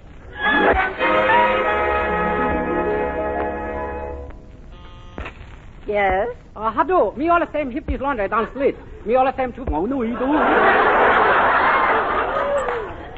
Could you repeat that? Oh, no, me shot hole works.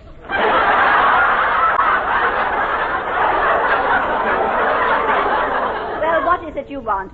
Me come over all the same love noses with you. Love noses? Sure, Chinese way to kiss you, betcha. Oh, big fun. Wanna make fun. Good heavens. That fortune teller was right. But who'd ever dream that a Chinese laundryman would actually ask me for a kiss? Oh, not so strange. You pretty nice looking coolie. Wanna make? Get out of here.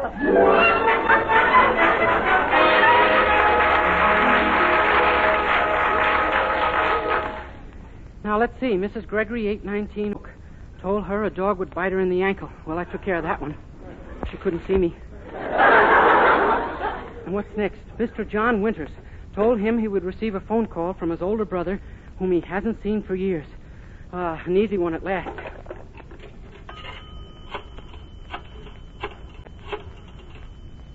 Hello? Hello, long distance calling. Here's your party. Hello? Hello? Howdy, boy. This is your brother, Henry. Henry? Yep. But you passed away last night. How could you be calling? This phone call came to you by transcription. Goodbye.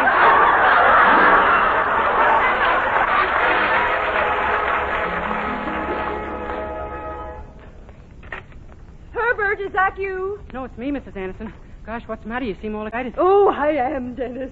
Have you heard about the new fortune teller in town? It's just a miracle. Everything he says comes true. Yeah, He told Mrs. Gregory she'd be bitten by a dog, and sure enough, she was.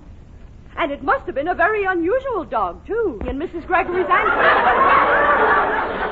Yeah, I know. The man's uncanny. Well, I know now that I did the right thing. Huh? Well, what do you mean? Well, I kept $5,000 to invest for me. Isn't it wonderful? Mrs. Anderson, Why, Denis, what is it? You're turning green. I know. When they bury me, I might as well blend with the landscape.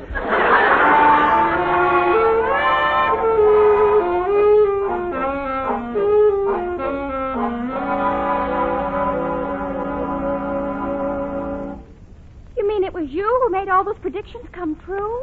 Sure, Gambini's just a fake, and now he's talked your mother into turning all her money over to him. Oh, good golly, he's not only a fake, he's a crook. I know. I'm getting more and more amazed at the type of men they passed out good conduct medals to. Gosh, what'll we do, Mildred? Oh, if we could only discredit Gambini in some way so Mother'd demand her money back. Say, how about Daddy's home recording machine? Huh?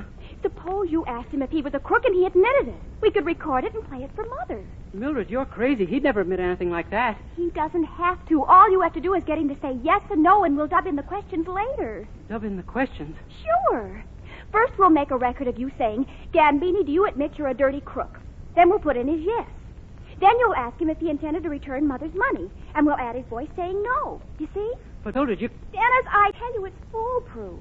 Well, in that case, I guess I can handle it.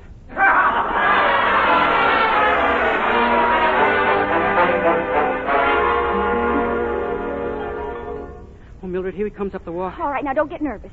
First, you ask him a question he has to say yes to, and then you ask him a question he has to say no to. Have you got it? Yeah, first I make him say yes. Right, or uh-huh, or sure, anything like that. And Oh, don't worry. I know what to do. Get out of sight quick. Hi, Dennis. Well, I just wanted to talk to you, Bill. Is everything going all right? Not bad. Then, you'd say things have been going pretty well so far, huh? That's what I'd say. Yeah. I guess we got quite a future together, huh? In a word, my boy, great. That's not the word, believe me. Huh? Say, did I tell you I had a little trouble when I was doing that Frenchman for Mrs. Phillips? She didn't know what the word we meant. You know what it means, don't you, Bill? Who doesn't? Can you tell me what it means, Bill? Who couldn't? I must be doing this wrong. Oh, no, you're doing a fine job, Dennis. Why, if things keep up like this, I'll soon be sending for the wife and our little one. Gosh, I didn't know you had a little one. Tell me, is it a boy? I wouldn't say so. That must be a girl, huh? A matter of fact, we don't know what it is. It's a canary. This is murder. Well, I'll see you around, Dennis. I better be getting along. Yeah, I guess you might just as well. I give up. Did you have a hat with you? Yes. Wow, I finally hit pay dirt. Come on back and sit down. I thought our conversation was all over. Oh, half of it is. Now let's clean up the rest of it. This should be a cinch. One question. What are you talking about? Bill, tell me something. Is it true that your wife's maiden name was Honeysuckle Goldfarb? Well, by golly, how did you know that? You mean it was? Well, sure, but I've never told a soul outside of my folks. Only to me could this happen. You must have heard it from my mother because my father isn't living. Your mother shot and killed him, huh? Yeah, it was in all the papers. I surrender. Well, I really have to be running along, Dennis. Yeah, okay. This your hat? No. Wow, I did it again! Huh? Thank you, Bill. After all these years, I finally found out what the hat trick is.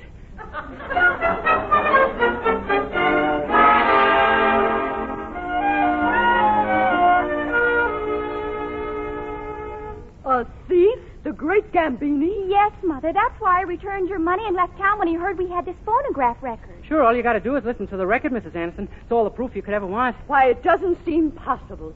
Put it on. Okay, listen. Gambini, I'm going to ask you two questions. First, you admit you're a dirty crook? No. Oh, my gosh. Second, did you have any intention of returning Mrs. Anderson's money? Yes. Holy smoke, I dubbed in the questions wrong.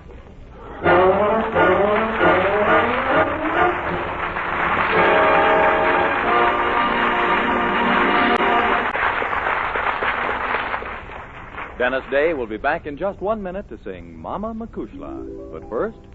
Dream girl, beautiful luster cream girl, hair that gleams and glistens from a luster cream shampoo. Yes, for soft, glamorous dream girl hair, try Luster Cream Shampoo. Now in convenient tubes or jars, whichever you prefer. Luster Cream Shampoo leaves hair with a new three-way loveliness. Fragrantly clean, glistening with sheen, soft, easy to manage. Not a soap, not a liquid, but an utterly new, rich lathering cream shampoo. A blend of secret ingredients plus lanolin. 4-ounce jar, $1. Smaller sizes, tubes or jars, 49 and 25 cents. Be a dream girl, a lovely luster cream girl. Dream girl, beautiful luster cream girl, you owe your crowning glory to a luster cream shampoo.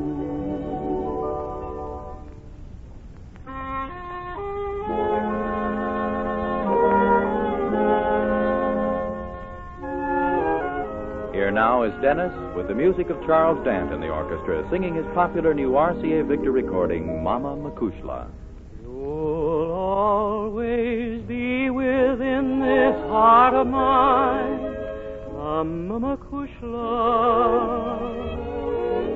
Mama Makushla, you'll always be there. You're more to me than all the stars that shine, Mama Makushla. You are the answer to my every prayer.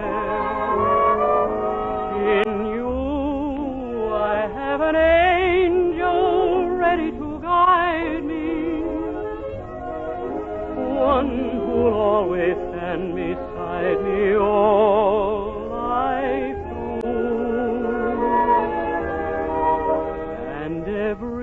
day to me is Mother's Day. Mama Kushla, Mama Kushla, I'll always love you.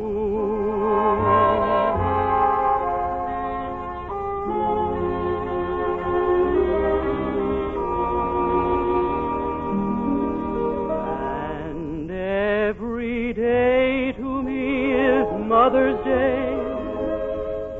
Mama Kushla, Mama Kushla, I'll always love you.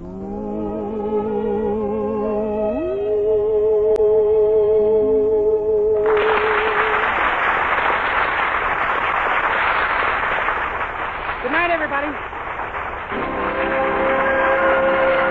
Next week, tune into another Denis Day show brought to you by Colgate Dental Cream to clean your breath while you clean your teeth, and Luster Cream Shampoo for soft, glamorous dream girl hair. And be sure to read the true love story of Denis Day and see a full-life picture in the July issue of Radio Mirror, now on sale at your newsstand. Vern Smith speaking. Good night.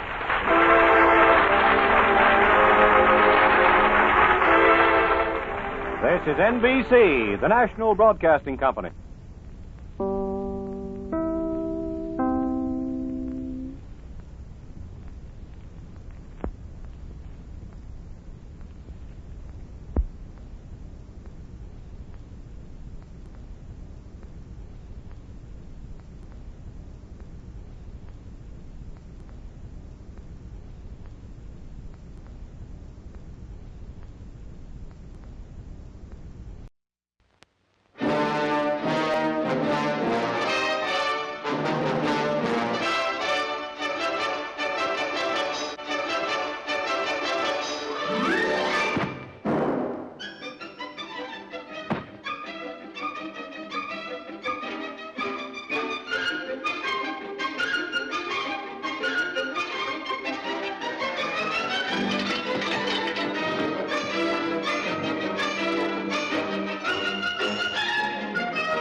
Slam that door.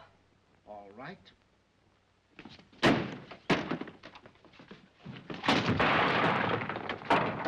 Hello, all you pleasant people.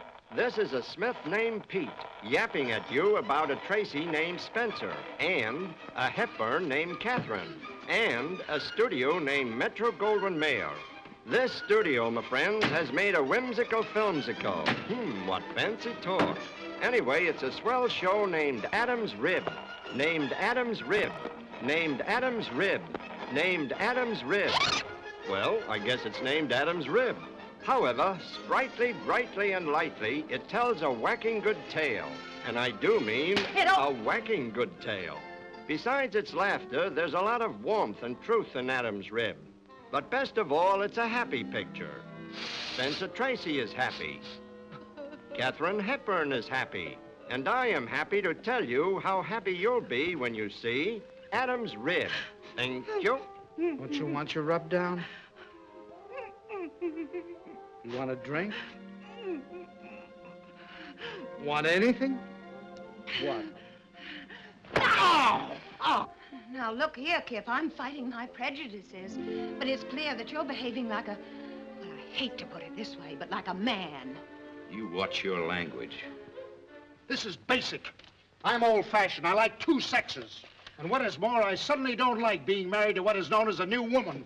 I want a wife, not a competitor. Competitor. If you want to be a big he-woman, go and be one, but not with me.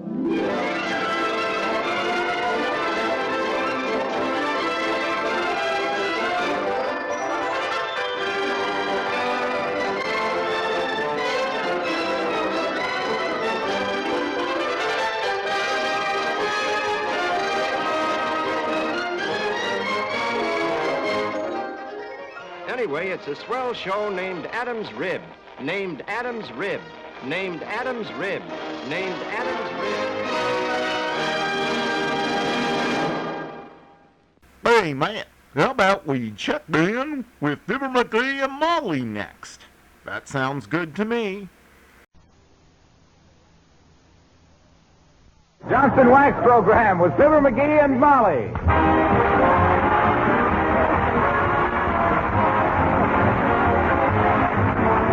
The makers of Johnson's Wax and Johnson's Self-Polishing Glow Coat present Fibber, Magee, and Molly, written by Don Quinn, with music by the King's Men and Billy Mills Orchestra.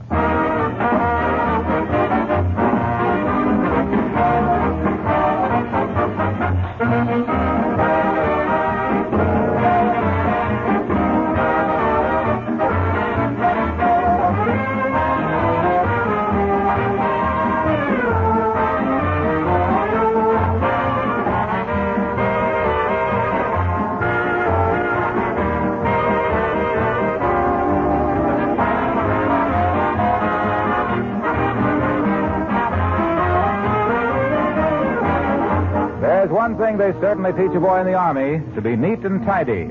There's nothing like a stretch of kitchen police for giving a man respect for little things like keeping shoes shined, buttons sewed on, guns spotless and gleaming. Which reminds me that S.C. Johnson & Son are making for the armed forces millions of cans of a product for keeping those rifles clean called Rifle Bore Cleaner. I forget just how many, but it's an impressive figure. And it's just one of a number of war products made by the makers of Johnson's Wax. Special finishes of all kinds that go directly or indirectly into war production. Many of these are for the protection of metal or rubber or wood surfaces in the same way that millions of homes use regular Johnson's Wax and Johnson's Self-Polishing Glow Coat for the protection of floors, furniture, woodwork, and linoleum.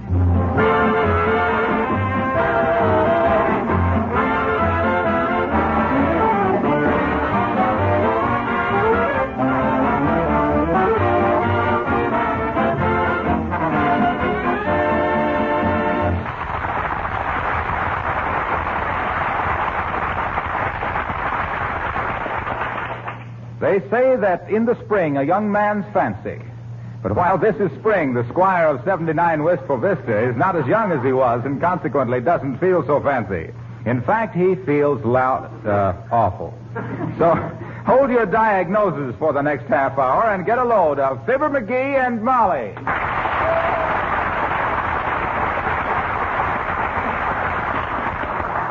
Magee, what's the matter with you today? You've been grumping around here like a centipede with bunions. I don't know. I just don't feel good. I think I'm coming down with something. Yes, and I know what you're coming down with, too. You do? Yes, you're coming down with the rug out of the upstairs hall and beat it out in the backyard. No, I'm not. I'm too sick for that stuff. No kidding. I got no pep today. I'm not good for anything. Ah, go on. You've just got an acute attack of honesty, dearie. Huh? What are your symptoms, if I'll give them to you alphabetically. A, I'm all wore out. B, I'm bushed. C, I got chills. D, I'm dead. E, I got no energy. And F, I need a physician. Have you got a headache? No, I haven't. The worst thing I got is no pep. Got no energy. I just want to sit down and rest all the time. What's the matter with me anyway? Oh, I think it's just temporary. You've only felt that way for 25 years. It'll go away. I think I ought to have a doctor. Nonsense. Go out and take a walk or take a nap in the porch swing or maybe mow the lawn. Whoa, mow the lawn, she says. You trying to kill me? Anyway, I ain't got enough energy to do any work. No sleep, for one thing. Uncle Denis woke me up last night when he come home from that bakery at 4 a.m. How do you know he was at the bakery? Well, he was pie-eyed again. Now, listen, don't pick on Uncle Denis. He had a great sorrow once in 1924, and he can't forget it. You mean the time his wife run away with a sewing machine salesman? Yes. I thought she came back. That's his sorrow. I got my own troubles. My legs are so much like rubber, I feel unpatriotic every time I take an extra step. Look, Molly, call Doc Gamble for me. No, I won't, Magee. Doctors are too busy these days to make unnecessary calls. It don't have to be a business call. Ask him over for dinner. We're having chicken anyway. Fibber, Magee, if you think I'm going to ask Dr. Gamble over for dinner just so you can wheedle a little free medical advice out of him, what's his number? Give me the phone. I'll call him myself. Here. Thanks. Hello, operator. Give me Dr. Gamble in the medical and loans on your signature alone building. I think the number is 8654. Goodness sakes, is that you, Mert? Oh, dear. How's every little thing, Mert? It is, eh? What's name, Mert? Your mother. She beat the rap, eh? Heavenly days, McGee. What happened? Her mother bought an evening wrap and had to hurry home before it was delivered.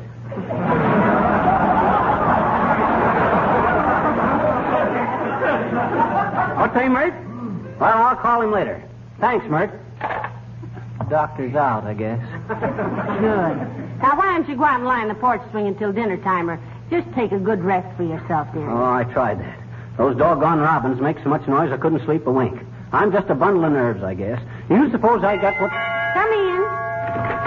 Well, Abigail Luppington. Hello, darling. How do you do, my dear? And Mr. McGee? Hi, Abby. Don't get too close to me. I think I'm coming down with some topical disease. You mean tropical, dearie? Yes. Topical means talked about. Well, then he's right, Abigail. He's talked about nothing else.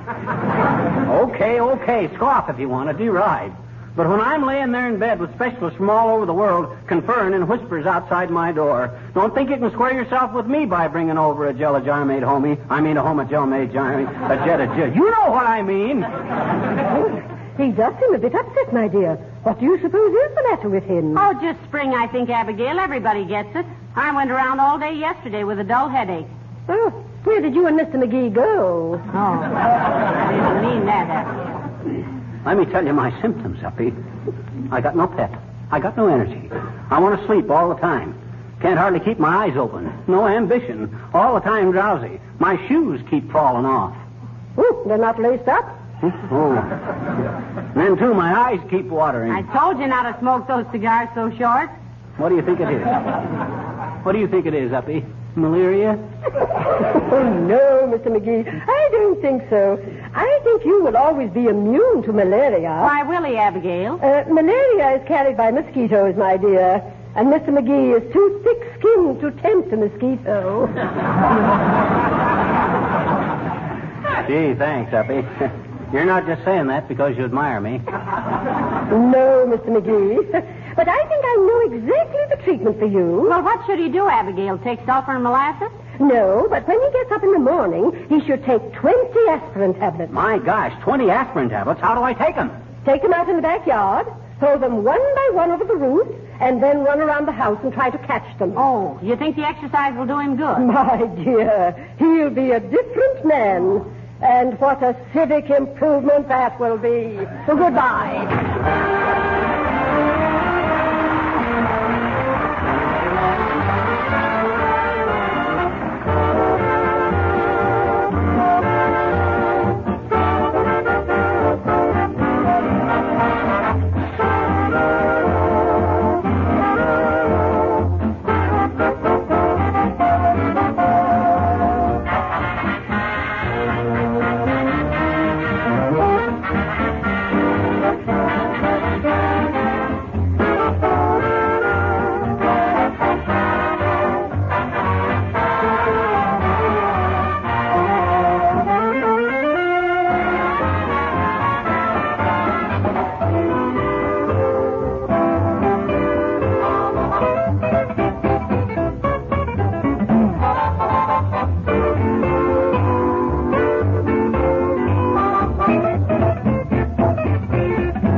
Hey, Molly. Yes, McGee? Well, try and get Doc Gamble again, will you? I feel awful. Oh, all right. What's his number? 8654. I'd call him myself, but I haven't got the strength to hold the receiver. I know. Mm-hmm. You've worn yourself to a frazzle holding up that Christmas number of Esquire all afternoon. Well, there's some very interesting stories in it, they say. Wait a minute. Hello, operator. Give me Wistful Vista 8654. What? Oh, how do you do, Myrtle? Ask her how's every little thing, Myrtle. How's every little thing, Myrtle? It is? What's that, Myrtle? Your cousin Myra had the hiccups for 7 weeks. My gosh, why didn't they do something about it? Well, they didn't know she had them. She's a riveter.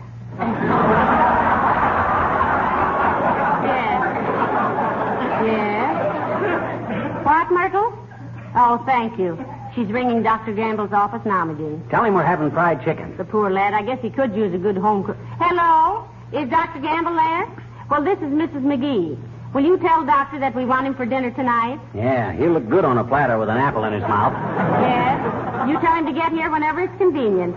Yes, he knows where it is. Thank you. Well, his office nurse said she thought he'd love it, Magee. Why, sure he'll love it, particularly fried chicken. Doctors get so they think the only bird in the world is a stork. Gee, I wish I had some pep. I feel like I'd been drugged through a knothole. I never thought I'd ever feel. Wonder if that's the doctor already. Come in. Say, he couldn't hear that if he had his stethoscope at the keyhole. Come in. Hello there, kid. Oh, hello, Mr. Oldtimer. Hi.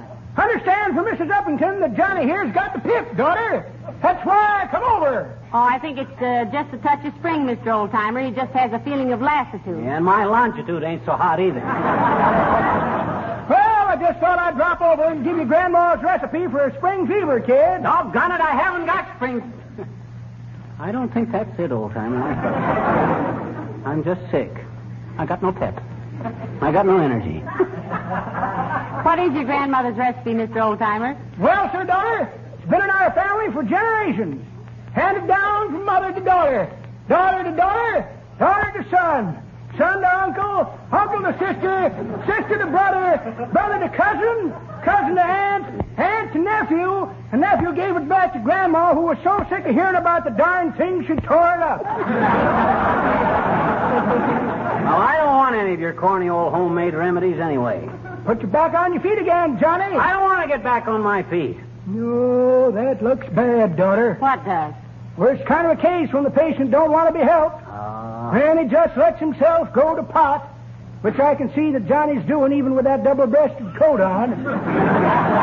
Why, Johnny, you've got no cause to give up. You're young. Why, I'm twice your age. Twice my age? You're 9 times my age. Is it true that Captain John Smith beat your time with Pocahontas? That's a nasty falsehood, Johnny. Just because a fellow gives a gal some chewing tobacco now and then don't mean he's serious. Them Indians talk too much.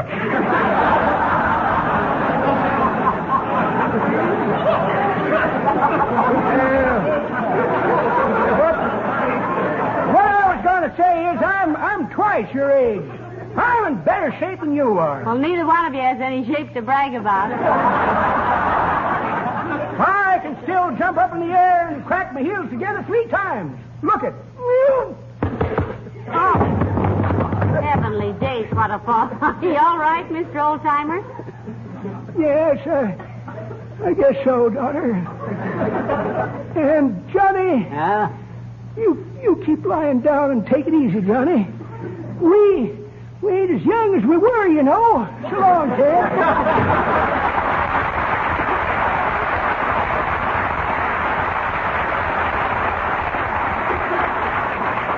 Well, you feel any better, dearie? No, I feel worse. I'd smoke a cigar, but I haven't got the strength to puff on it.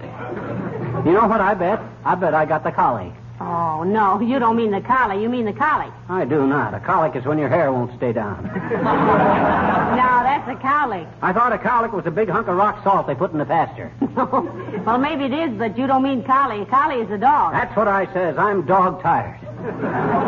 I got no pep. I got no energy. Yeah, Hello, folks. How's everything? Hello, Mr. Wilcox. Well, Magee doesn't feel very good today. Why, what's the matter, pal? I don't know, Junior. I got no pep. I got no energy. My muscles are as flabby as ravioli. Well, I'm sorry to hear it. I was going on a little trip, and I was hoping you could go with me. Oh, where are you going, Mr. Wilcox? Your annual pilgrimage to Racine, Wisconsin to lay a wreath of forget-me-nots on the loading platform of the Johnson Wax Company? No, I'm going back to my old hometown, Omaha, Nebraska. Ah, good old Omaha. Yes, sir. I played there in vaudeville once. Brandeis Theater. Yeah. That was years ago, of course, when I was in good health. Oh, you and your health. You're a hypochondriac. So what? You go to your church and I'll go to mine.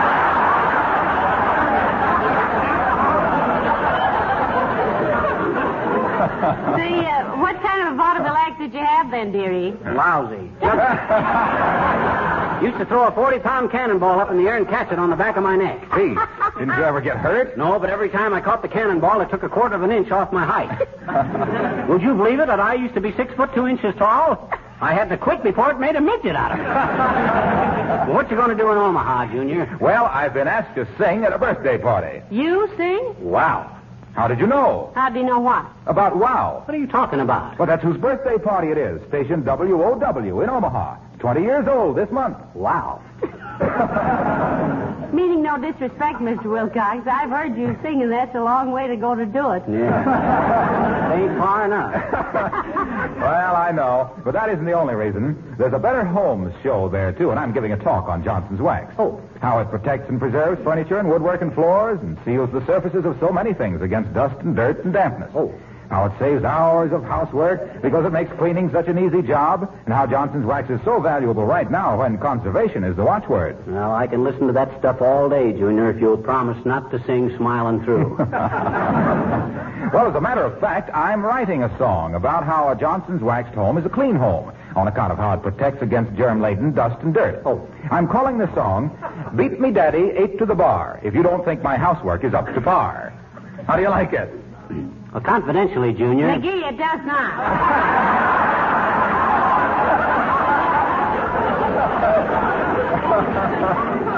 Look, Harlow, there's something fishy about this. Admitting that you're a local boy that made good, Omaha's got better singers than you, and Omaha's got a Johnson Wax representative there that can give a lecture just as good as you can give. Now, come clean, kid. What you really going back to Omaha for? Well, if you must know, I'm going to the Omaha stockyards and see if I can get me a good steak. I'll be thinking of you, pal. See you next week.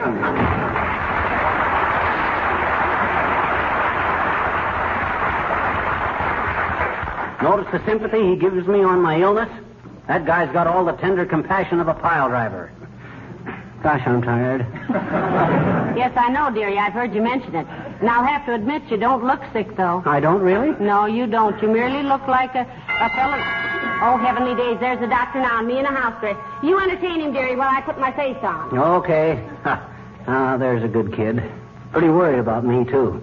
Kidding me to keep up her spirits. Come in, doctor. Hi, mister. Oh, So it's you, is it, sis? Sure it is, I betcha. Who'd you think? I was expecting the doctor. Oh, who's sick, mister? I am. Oh, yeah? Look, sis, if I wasn't a sick man, I'd leap up off of this Davenport and give you a burst of applause with one hand. I'm in no mood to fiddle the paddle with you today. Gee, mister, don't you like little children? Yes, I like little children. But there's a time and a place for everything. And it's time you got out of this place. Okay, mister. But, gee, I was awful lonesome on account of Willie Toops has got the mumps, and I thought maybe you'd tell me a story or something. Okay. Cut it out. You know I can't stand to see a woman weep. If I tell you a story, will you paddle your little pumps out of here? Sure I will, I betcha. Cross my heart and kiss the milkman. What does that mean, cross your heart and kiss the milkman? I don't know, mister. My mama's been saying that ever since we ran out of butter a couple weeks ago. Well, now, let me see. Oh, look, sis, did I ever tell you how the tiger got his stripes? No, mister. Well, it's a very, very snappy hunk of folklore, sis. Once upon a time, thousands of years ago, in India, there was a tiger named Joe. A very, very smart tiger, too. A Princeton tiger, huh? Well, sir, one day as Joe was walking through the jungle looking for his mate... And potatoes. No, not mate and potatoes.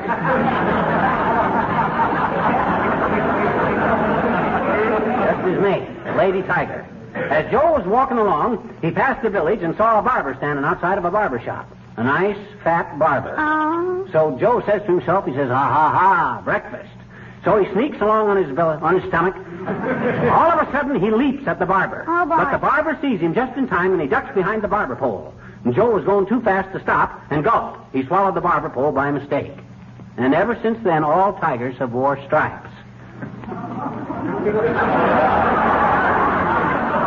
They all wear stripes now to remind them not to act so hasty. Wasn't that a good story? No. Huh? In the first place, mister, everybody knows that by natural mutation, the tiger develops stripes for protective coloration to blend imperceptibly with the surroundings of their natural habitat. So don't give me that barber pole malarkey. No. As a frank buck, you're spent. So long, mister.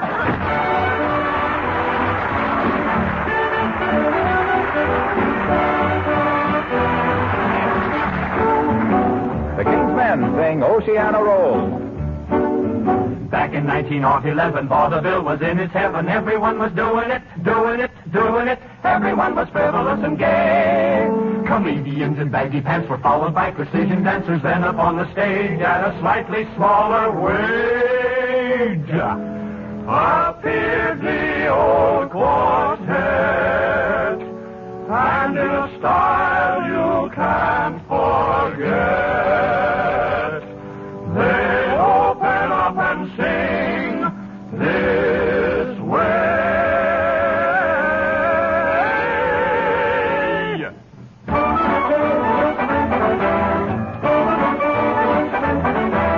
Billy McCoy was a musical boy on the cruiser Alabama. He was there on that piano like a fish down in the sea.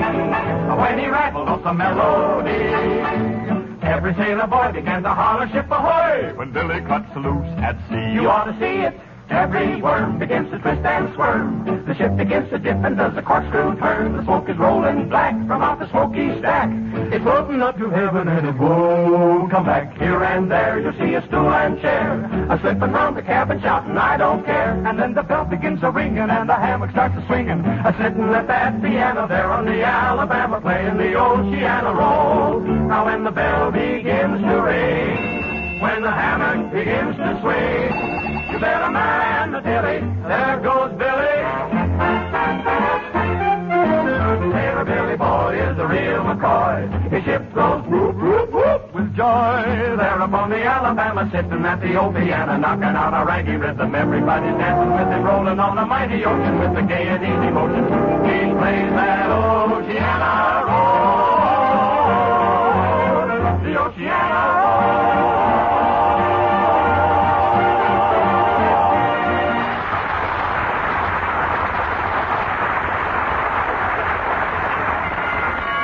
Hey, Molly, Doc Gamble is here. Open the door, will you? I'm too weak to get All up. right, McGee, you just lie still and be good to your arteries. Well, hello, Dr. Gamble. I'm so glad you could come. Good evening, Mrs. McGee. Mighty nice of you to invite me. Gave me an excuse to avoid a lecture tonight on the evolution of bone structure in the lesser mammals by a man I went to medical school with. Oh. All he knows about bones your fox terrier could bury in a flower pot.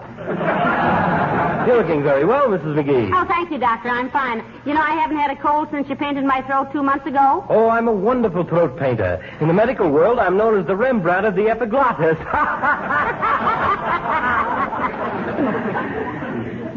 Hi, Doc. Well, I didn't see you there, McGee. You're looking very well, too, my boy. I am? He is? Yes, indeed, the picture of health. Oh. And I'm glad to see you relaxing there on the Davenport, McGee. Huh? Keep that up and you'll live to be 120. Huh? You can't burn the candle at both ends without making a double drip of yourself.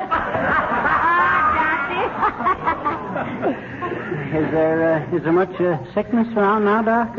Like malaria and stuff? Oh, nothing extraordinary, McGee. Oh, that reminds me, Mrs. McGee, I might have to leave right after dinner. Really? Yes, I'm expecting a baby. Oh, your first time? Well, hardly my first. This will be my 1,211th. Enough to populate a small village, a small, noisy village.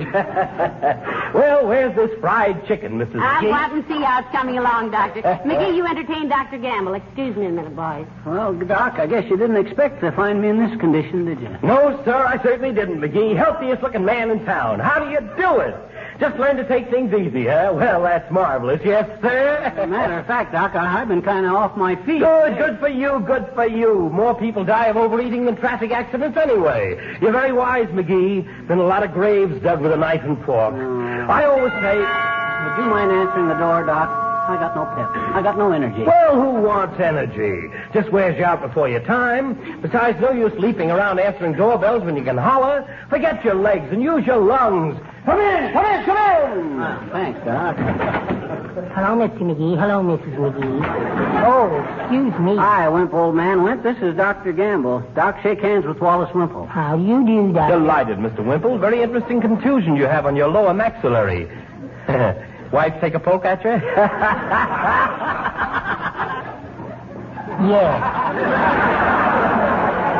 Magee, did I hear the doorbell ring? Oh, hello, Mr. Wimple. Hello, Mrs. Magee. I won't bother you but just a minute. I only wanted to know if I could borrow your stepladder. Why, certainly, Mr. Wimple. Get it for him, Magee. I ain't got the strength, Molly. You can get it, Wimp. It's right on the back porch. That's the spirit, Magee. Conserve your strength. All muscles are good for anyway, is to keep your bones from scratching your skin.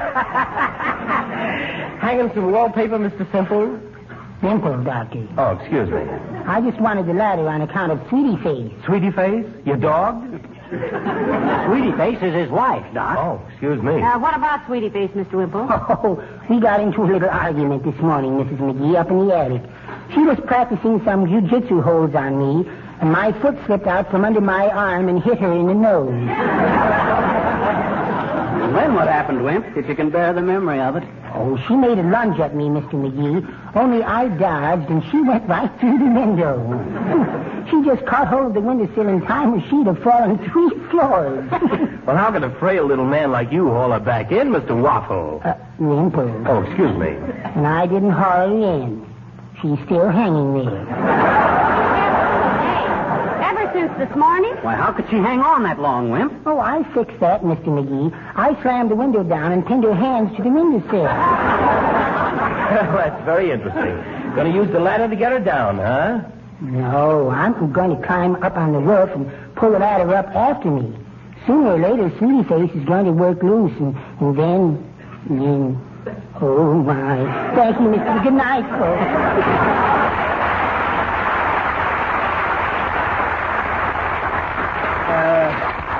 Brutal little family, isn't it?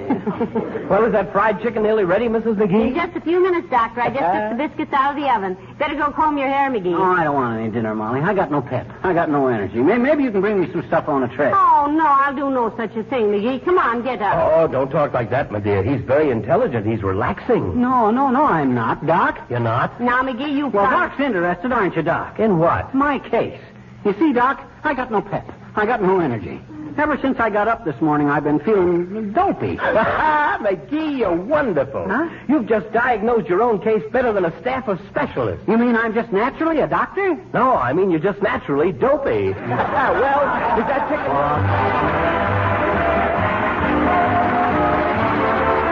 April being the month of showers, it's also the month when wet feet come tracking across that kitchen floor of yours. The question is, have you protected the linoleum against that dirt and moisture with Johnson's self-polishing glow coat? If you have, then you can relax when those soggy shoes and wet, muddy rubbers come tramping in. The linoleum is safe, and it won't be much work to make your floor spotless again. Soiled spots are quickly wiped up with a damp cloth. Johnson's glow coat is the easy-to-use floor polish, needs no rubbing or buffing. And in times like these, it renders extra assistance because self-polishing glow coat makes linoleum last 6 to 10 times longer than an unprotected surface. Well, do you feel any better since you had your dinner, Magee? No, I can't say I do. I should have stayed lying down on the davenport. I thought that's where you were. What were you doing? I've been upstairs. I was reading in What to Do Till the Doctor Comes about my case, but it didn't work. What didn't work? Well, it says to take a hot foot bath, but every time I stepped in the tub, the match went out. Oh, dear. That's what I say. Good night. Good night, all.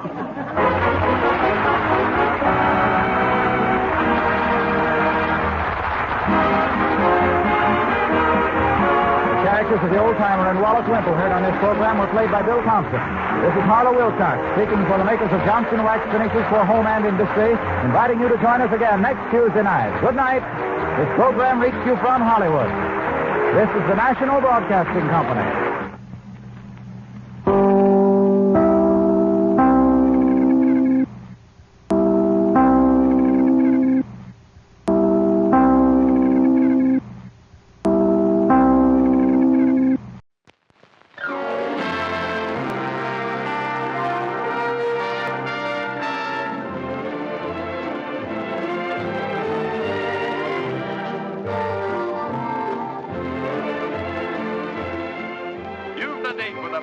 colorful, song-filled, star-studded extravaganza with a pair of lovely, gorgeous, delicious beauties, and with that funny, fresh, fabulous foster family, soon to be your favorite film folks.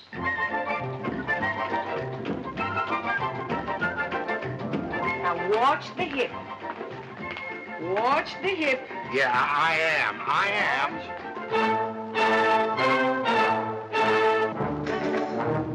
Love is when you find it. Don't be blind. It's all around you everywhere. Take a chance now for romance now. Tell us someone that you care. Haven't you forgotten something? Maybe. I'm spoiled and egotistical. That's right.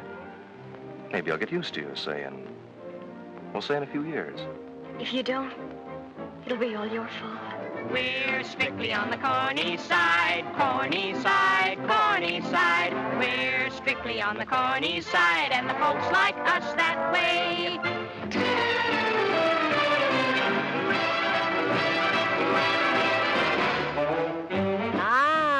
That's the kind of a music I like it. It talks to my skin. I'm a jitterbug and I'm as hot as a pipe. I want to tell you, brother, I'm the Bobby Sock type. I'm a red tomato and I'm overly ripe. About anybody on me, I'm cooking with glass. It's a most unusual day. It's like catching a bridal bouquet. It's like reaching the moon or composing a tune. It's a most unusual day.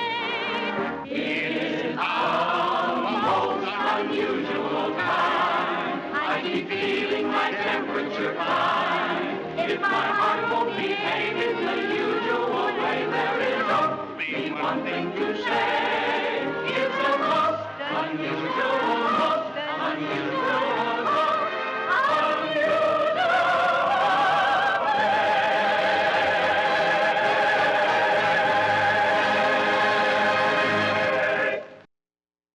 I sure hope Jack Benny doesn't mind that Fred Allen is our next show. Ladies and gentlemen, this is Jimmy Wallington speaking. I am also available for after-dinner talk. My voice has great flexibility. Can do comedy, drama, or just simple straight lines like, here he is, Fred Allen, in person.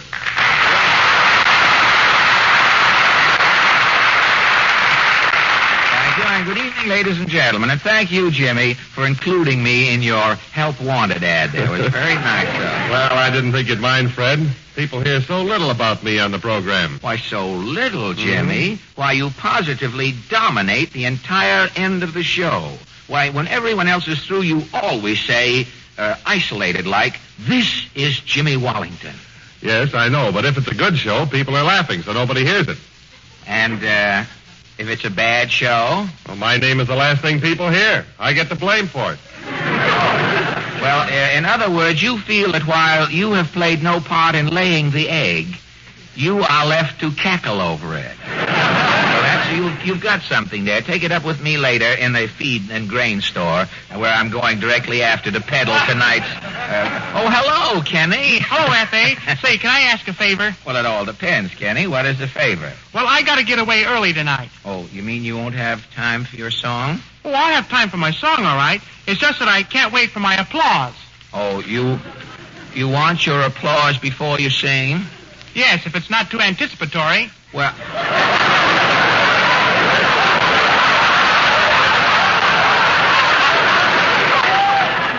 Well, say, where did you get that word? Phil Harris gave it to me for Christmas. Well, you left it in the stocking too long, Kenny. The sock has gone out of it. But about this applause business, the audience won't applaud, naturally, unless you sing your song. Oh, but the people don't applaud my whole song, F.A., just the last note. Say, I never thought of that. Well, if you've got to get away later, Kenny, and won't have time to wait, why don't you just sing your last note now and get your applause while you still have time? Say, that's a great idea. Mr. Goodman, will you and the orchestra join Kenny in the last note of his first song? All right, Kenny.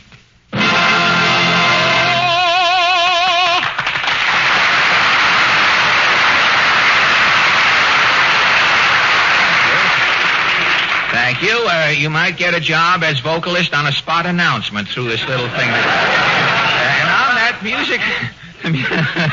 On that musical promissory note, which leaves Kenny owing us all a song, we turn to the latest news of the week. The Texaco News presents its highlight from the world of news. New York City, New York. Columbia University holds conference on education for gifted children. At a meeting held last Friday, a group of young men and women whom psychologists had hailed as child geniuses 20 years ago appeared to tell what had happened to their genius status in later life. Tonight, Texaco News investigates the case histories of several other brilliant ex-children who will tell their stories here this evening. But first, we present an authority on child genius, Professor Midas Tate. Now, where do you teach, Professor? I am Professor of Applied Child Psychology at the Weehawken Day School for Abnormal Junior Intellects. And what are the fact that the person is in Weehawken means that the person has an abnormal intellect.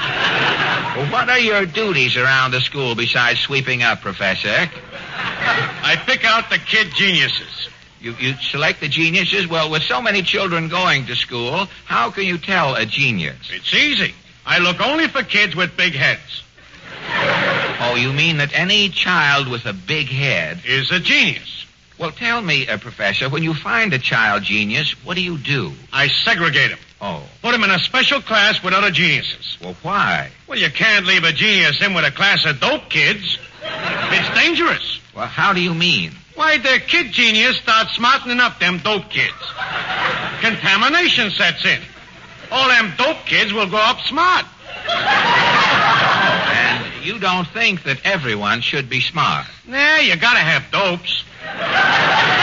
Who's gonna buy sweepstake tickets? Who's gonna borrow money from loan sharks? Who's gonna bet on horse races? You gotta have dopes. Dopes is the backbone of the human race.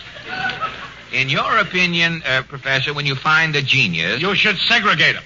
Otherwise, he'll contaminate somebody. Well, thank you very much. Hey, you got a big head, brother. But on you it looks good. Would you say that I was a genius, Professor? You're a dope if I ever seen one.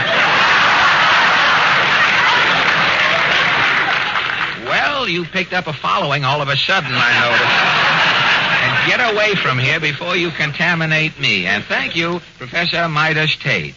A young lady who was the talk of the Lower East Side as a child is Miss Stephanie Gittleman. You are a genius, Stephanie. If Stephanie Gittleman is a genius, it is not for me to say. That is for you to say.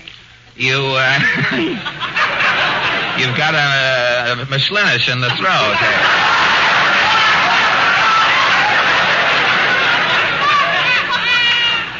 But you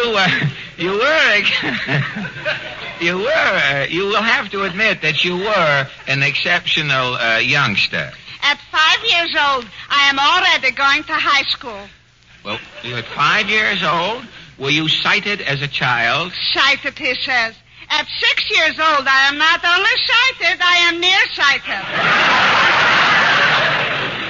Really? At 7 years old, I am already wearing bifocals. Bifocals. But despite your bifocals, Stephanie, your academic progress was rapid.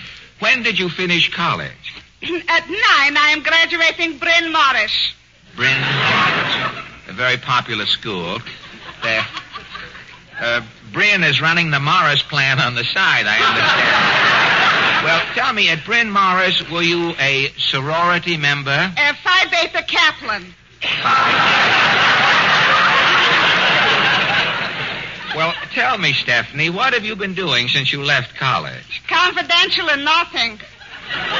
You can't get a job? Who wants a genius? Well, of course. A girl to get a job today has got to be a hatchy-tatchy. Yes, if a girl is good looking, she doesn't need any education. She could even be a maroon.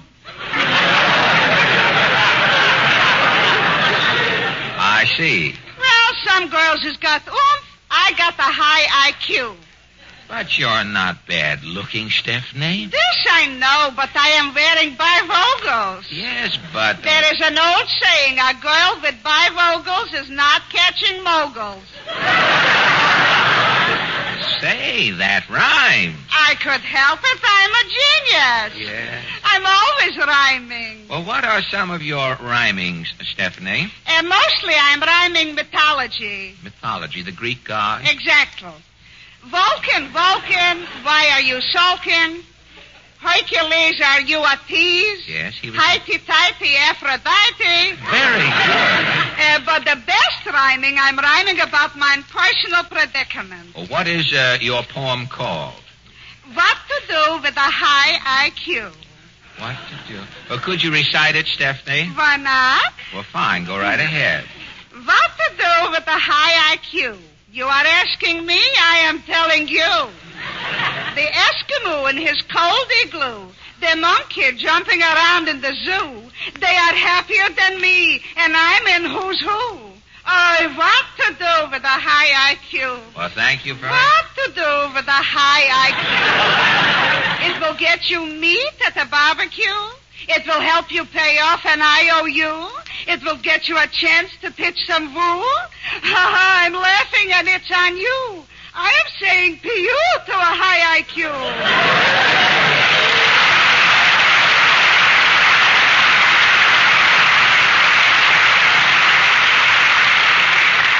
There's only one thing about these people come to the microphone with things in their throats, the croup theater. You can't trust them. A new branch we're opening up. Another scintillating tyke who astounded psychologists at an early age is LaRue Dink. You were a child genius too, LaRue? Oh, yeah. As a kid, I had a head like a squash. But you were intelligent. I was so bright you could read by me. I mean, if you could read. Yeah. Well, really? Yeah, I used to give off a kind of a dull glow. Well, when you got a glow, you got a glow. You were luminous. Could I help it? I was a genius. Well, now, what studies did you excel in, LaRue? Well, when I was 5, I was majoring in ichthyology, ipsicology, and speaking 9 languages. You don't say. Yeah, there was only one thing. I never was no good at arithmetic. What a pity. Yeah, you could say to me, Veni, Vidi, Vici in Latin. I'd give you a civil answer. Such as? Probatum est. Well, that's fair enough. I mean, at your age, if you want to... You could say to me, comment allez-vous, LaRue, in French. And you'd answer? I'd peek around the edge of my baby buggy and say, je suis in the pink, êtes-vous? Remarkable. Yeah, but if you said to me, LaRue, how much is 2 and 2? I was sunk. You couldn't compute? I'm a genius, but I ain't no good at arithmetic. If I'd have been born a halfwit, I'd have been better off. Well, what are you doing today? I'm doing 20 years. Yeah, the warden let me out just for tonight. You, LaRue Dink, a child prodigy, ended up in jail? Yeah, it was me old nemesis. How do you mean? Well, I've been working as a teller in a bank. Yes? Last month, I'm $20,000 short. Proving? I still ain't no good at arithmetic. Condolences, and thank you. Young boy, what is your name again, Spratt? Kenny Baker. Were you a child genius, Mr. Baker? No, and I ain't any too bright today. It says here. What brings you to our microphone at this time, Mr. Baker? I'm about to sing a song. And the name of the song is? Meanie. Meanie. Well, let's mow, Mr. Goodman. It was Meanie, sung by our frustrated tenor, Kenny Baker. Now, wait a minute, Fred. Kenny Baker's a big success. What do you mean he's frustrated? Well, Kenny is a success as a singer, Larry. I'm speaking of his thwarted ambition. You know, as a boy, Kenny wanted to be a locomotive engineer. Oh, no kidding, Fred. No kidding, Larry. Underneath Kenny's neat pompadour there, he carries a mental picture of himself roaring along at 90 miles an hour with his hand on the throttle highball baker of the eastbound mail. You know, if a railroad made Kenny an offer tonight, he'd get his oil can and leave us like a shot. Yes, I guess we've all had boyhood ambitions like that, Fred. You know, we've all wanted to be engineers or racing drivers or airplane pilots. Anything where we could control power and speed. And then we grow up and get some drab little job like selling ribbons or telling jokes on the radio. And the thrill we dream of never comes. Well, I wouldn't say so, Fred. We still can get that thrill when we drive a high-spirited, nimble, modern car. It's fun to take that wheel and put your foot down on more power than you ever knew. Maestro, cut it out now. We got to pick up 15 seconds here. Now, let's all pull together. Maestro Goodman and his Ferry Boat Philharmonic have just played All the Things You Are from Very Warm for May. And now, ladies and gentlemen... Oh, there are more people in radio on the wrong side of doors. I don't... Come in. Mr. Allen? Yes? I want to warn you, Mr. Allen. Warn me about what? Don't you dare molest Mr. Benny while he's in New York. Well, who are you? I am Killer Hogan, Mr. Benny's bodyguard. You've got a part-time job. What do you want around here? I warn you, if you come near Mr. Benny, it'll be fatal. Fatal to whom? To me. I'll drop dead for that.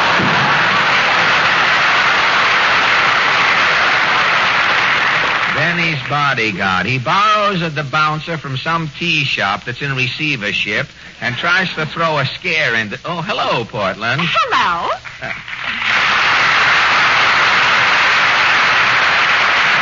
Who was that man? That man just went out. Well, he's supposed to be Benny's bodyguard. What Benny wants with a bodyguard? He's got as much body as a glass of elderberry wine. Did you hear Jack Sunday? Yes, I heard him. My jokes get better laughs on his program than they do on mine. Are you both telling the same jokes now? Apparently, the only difference is that I seem to be telling them first. It's, I audition them for him, I guess, if they're any good. Well, Jack said you were cheap. Cheap? Uh-huh. Now, look, Portland, the Lipton Tea Company has been in business almost 100 years. And in all that time, the Lipton Tea Company has only had one person ever mail in a tea bag for a refill.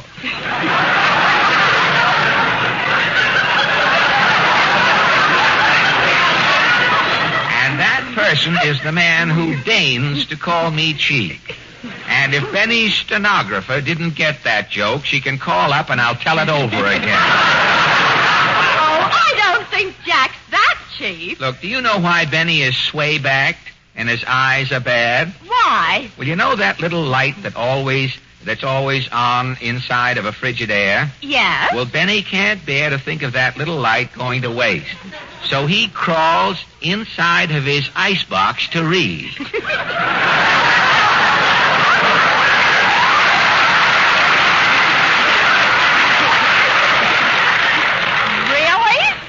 Why, any night that you are in Benny's house and you see him put on his overcoat, his coonskin hat, and his mittens, and then pick up the evening paper, he's off to the icebox to read. Gosh. Well, he generally wets his right mitten before he gets in to turn over the pages of the paper, this wet flap he has on the end of his sleeve. Why, Benny's eyes are so bad at the premiere of Love Thy Neighbor last night, he had to ask people how he was doing. He repented later, but... Well, how was the picture? Well, it's a one-man picture. Rochester does it again.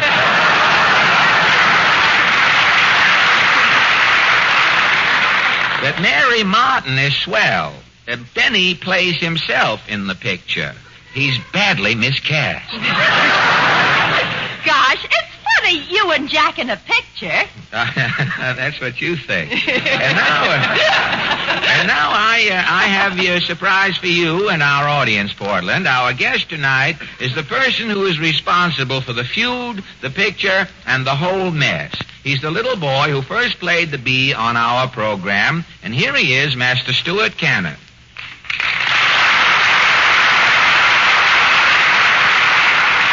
Good evening, Stewart. Good evening, Mr. Allen. Well, you've changed quite a bit since I saw you last, Stewart. How old are you now? 14. Say, even your voice has changed, hasn't it? Stewart, when you played the bee on our program some years ago, you didn't know what you were starting, did you? No, Mr. Allen. You still play the violin? Yes, I do. Silly question when you've got it with you. I mean, I knew it wasn't ornamental. Well, the grisly repercussions of your last appearance with me didn't cause you to renounce the Stradivarius and abandon your symphonic aspirations. No, Mr. Allen. I'm quite in earnest about becoming a concert violinist. Would you play in public at all, Stewart? Yes, I'm concert master of our high school orchestra, and they also play in the orchestra at the Henry Street Settlement Music School. Well, good for you. You're still studying, of course. Yes, Mr. Allen. I spend 3 to 4 hours every day practicing. Well, that's fine. 4 years ago, your playing made Major Bow's bait out of Benny. What would it do to him today? Oh, I don't think Mr. Benny is such a bad violinist, Mr. Allen. Oh, come, Stewart. You don't have to show any professional courtesy around here. Now, you know perfectly well when Benny starts to saw on that melody sarcophagus of his. It sounds like a she-wildcat defending her young. Benny, a violin player, Stewart, after all. He's been playing the violin 30 years and still has trouble getting it out of the case. But after all, Mr. Benny's a brother musician, Mr. Allen. Well, of course, if you insist on being loyal, Stewart. Say, tell me, has anything exciting happened to you in the last 4 years? No, nothing special. But then 4 years isn't such a long time. No, Stewart, 4 years isn't a long time. Unless you're a Republican.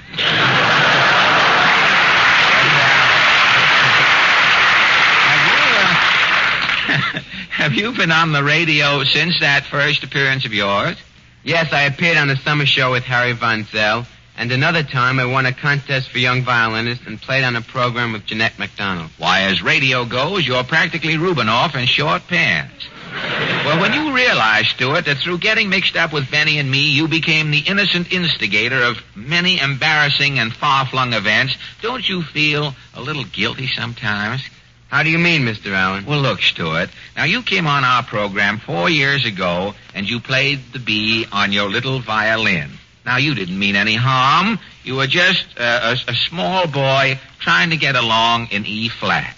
So what happens? I make a casual remark to the effect that a certain party could never play the bee. He replies that he can. Bad jokes begin to clutter the air. Sponsors are paying a fortune for radio time so the gags can be told. Finally, Benny plays the bee, sets the violin back 400 years. But does the feud end there? No, sir. It keeps going till Paramount Pictures gets wind of it.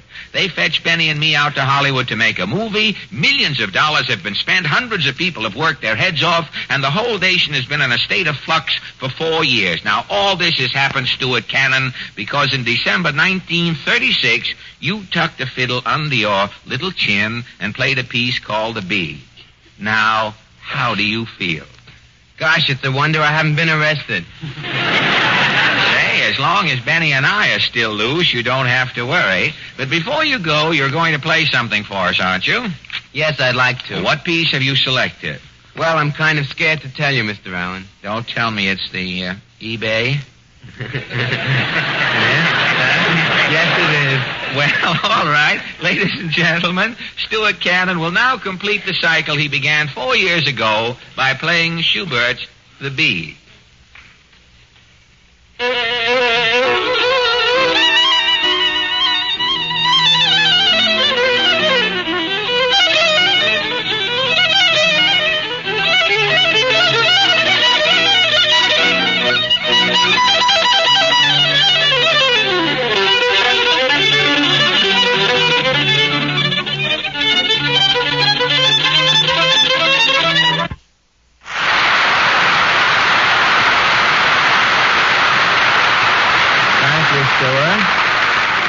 Thank you, Stuart. It's been nice of you to stop in tonight. I'm glad you're growing up such a fine boy. Now, Mr. Benny and I owe a lot to you for starting our feud, and we want to do something for you in return, Stuart. Now, you want to become a concert violinist, And to further your symphonic ambitions, Mr. Benny and I herewith present you with a check for $1,000.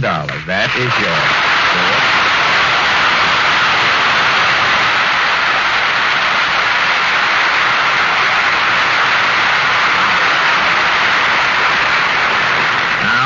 We have spoken to your mother, and she understands that this money is to be used to advance your musical career. And, Stuart, Mr. Benny and I both hope that you will one day become a famous master of the violin. Thank you, Mr. Allen. And I want to thank Mr. Benny, too, for giving me this opportunity. I'm going to work hard, and I hope that someday you and Mr. Benny will be proud of me. Well, I know we will, Stuart. Thank you, good luck, and thanks a lot. Good night.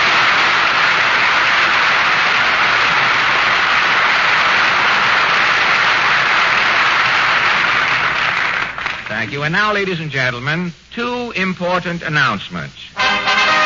You have only 5 more shopping days before Christmas. You have only 3 more stopping days before winter. Well, what do you mean, Fred? 3 more stopping days? Why, Jimmy, your ignorance is becoming noticeable. Winter officially starts this coming Saturday. So you have only 3 more days to stop in at a Texaco dealer for winter protection. Oh, no, Fred. There's not that much time. Well, Jimmy, I'm no Einstein, but my arithmetic isn't that bad. Now, this is the 18th, isn't it? That's right. Saturday is the 21st. 18 from 21. Oh, I know, Fred. It's true that Old Man Winter puts in his official appearance this Saturday, but it doesn't mean you have 3 more days. Old Man Winter is likely to strike at any time. Say, what is the matter with Kenny this evening? He hasn't played with his yo-yo all night long. He's just been sitting over in the corner pouting. Well, Kenny feels pretty bad, Mr. Allen. His colic again, or his rickets back, are they? No, it's Denis Day. Kenny and Denis aren't speaking anymore. Kenny's all upset. Kenny and Denis had a fight? Well, what happened? Well, Kenny took Denis Day out Monday to show him New York. Yeah? And 2 policemen brought Denis home at 4:30 in the morning. Plastered? No, deserted. Kenny left Denis in the Statue of Liberty. He left him in the statue? Well, what brought that on? I, Goodman, to this subject can add. Mr. Goodman, you know something about l'affaire Denis Kenny? I know that poor Denis Day all night was trying to get out of the Statue of Liberty. Such screaming. From 2 miles away I could hear him. Well, how could you hear someone yelling in the Statue of Liberty at midnight? Where were you? I was playing pinochle with my brother-in-law on Ellis Island. What is your brother-in-law doing on Ellis Island, Mr. Goodman? He's there on business. The government is consulting my brother-in-law.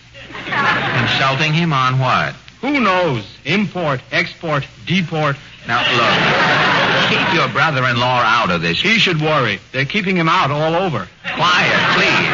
Now, I'm trying to find out what happened between Kenny and Denis.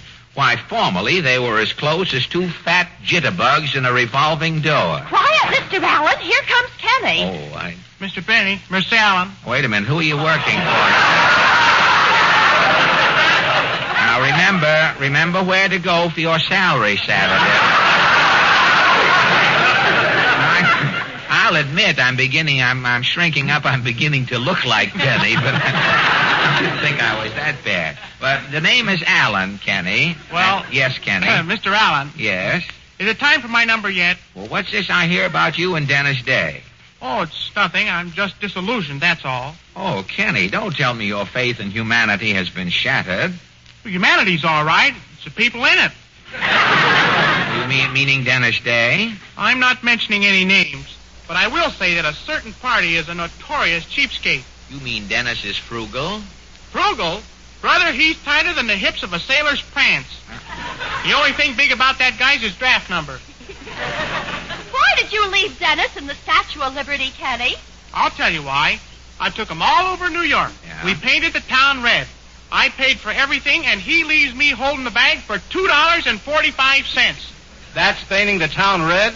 It sure is. With borscht, I could do better. Now, quiet, Mr. Goodman. We are not discussing interior decorating. Borscht is good evening conversation. I'll grant you that. I look well in borscht. You look well in anything you eat. Now, your vest right now will go 200 calories. But we are trying to settle Kenny's problem here. Nobody's jipping me out of $2.45. But, Kenny, maybe Dennis was broke. I happen to know, Porty, that Denis has got $18 socked away in 3 California banks. And that lump in his left stocking ain't a sunken mump either. Now, look, Kenny, all we want to know is why, abandon these recriminations. All we want to know is why you left Denis in the Statue of Liberty. Now, just what happened? Well, right after we landed on Bedlam's Island, I brought up the subject of money. You after you laid out the $2.45, you hinted, did you? Kinda. Uh-huh. When we started climbing up into the statue, I says, gee, 2 guys can see New York together pretty cheap, huh, Denis? So Denis says, not as cheap as I'm seeing it. He didn't take the hint, huh? No. Then as we were climbing up the shoulder of the statue, I says, Denis, wouldn't it be a beautiful world if everybody shared and shared alike? What did he say to that? He says, don't pull that radical stuff on me. I once knew a radical. A 5th columnist? No, a 2nd violinist. Now, Mr. Goodman, please. What happened next, Kenny? Well, we finally got up to the Statue of Liberty and up to the top, and we were in the little finger bending out looking at the ocean. And you hinted again? Yes. I said, look, Denis, right over there is Ellis Island. That's for people who come across. Come across? Well, did he finally catch on? Not that guy. He said, nobody in my family has come across since the Mayflower. Brother, that's when I scrammed.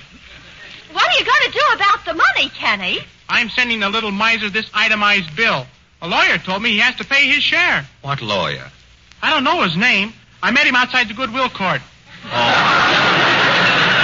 Well, let me look at that bill you've made out there. What's this first item? Good humors, 20 cents. Merry-go-round, 10 cents. Only one of you rode? Yes, Denis went on a giraffe. I ran around with him. Oh. You get the breeze, and it's healthy, too. Well, what is this next item? Minsky's, 35 cents. I went in. It was my turn. Oh.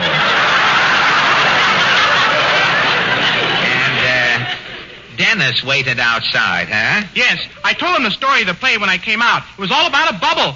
The whole story about a bubble. Now, let me see what else have we got here. Grant's Tomb, the aquarium. Say, Kenny, what's this here? Bridge, $1. You had some dental work done? No, that's the Brooklyn Bridge. Well, that isn't a toll bridge. What's this $1? We bought it. You bought the Brooklyn Bridge for $1? It was Dennis's fault. If we'd have held out, we could have had it for 75 cents. Kenny, don't you know that selling the Brooklyn Bridge to yokels is the oldest swindle in New York? Yeah? Gee, no wonder that guy wouldn't give me a receipt. Oh, you've got to be careful sightseeing around New York City. Are there still men who go around selling the Brooklyn Bridge to innocent people? What do you think my brother-in-law is being deported for? Whistling on Sunday? It could be for just being your brother-in-law. Not waiting long enough for the second part of that line.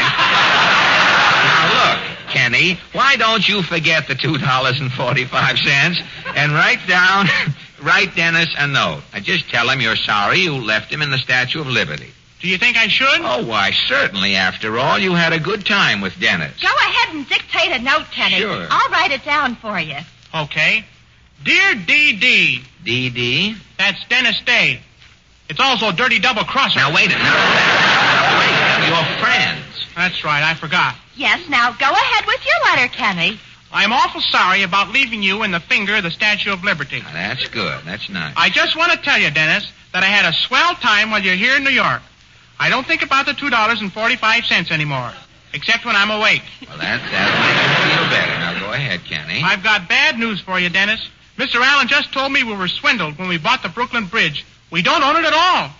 Go on, Kenny. But don't worry, Denis. The next time you come to New York, you can ride all over town on the new 6th Avenue subway absolutely free.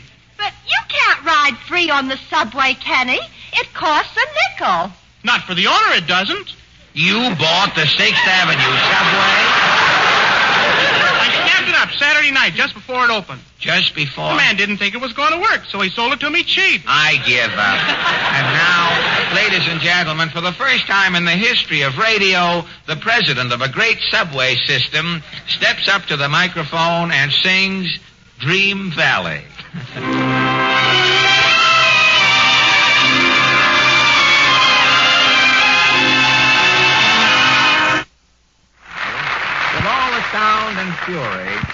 With all the sound and fury over the picture Love Thy Neighbor, there remains one little man whose contribution has gone unrecognized until now. He's Mr. Seymour Undertow.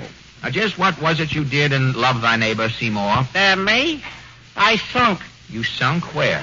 In that motorboat sequence in the picture. You know, the director wanted some background atmosphere. Yeah. A guy fishing, a couple of kids wading, another guy drowning. Oh, and you were cast for the drowning man? Yeah, they're shooting the scene. I'm out there in the water splashing and struggling. The director yells, drown. Down I go. Boy, what a performance. Well, I don't remember seeing you in the picture. Oh, you didn't? Didn't you notice that little white cap off of the starboard bow of the motorboat? That white cap was you? Yeah, they said I didn't put enough life in my dying.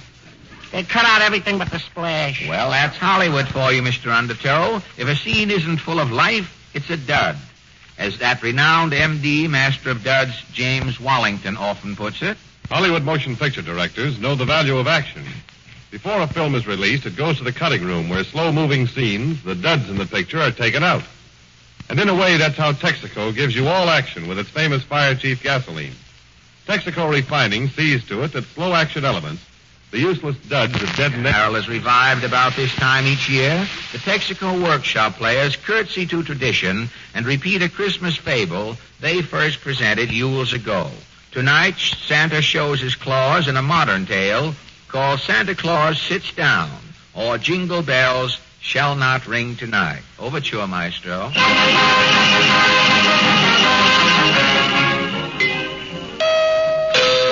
This is station NG. Good evening, friends. The makers of Magno, the magnified mousetrap for nearsighted mice, bring you the exciting quiz program, Double or Leave It. Attention, please. We interrupt the exciting quiz program, Double or Leave It, to bring you a bulletin from the Assassinated News Service. Flash! Santa Claus will not ride this Christmas.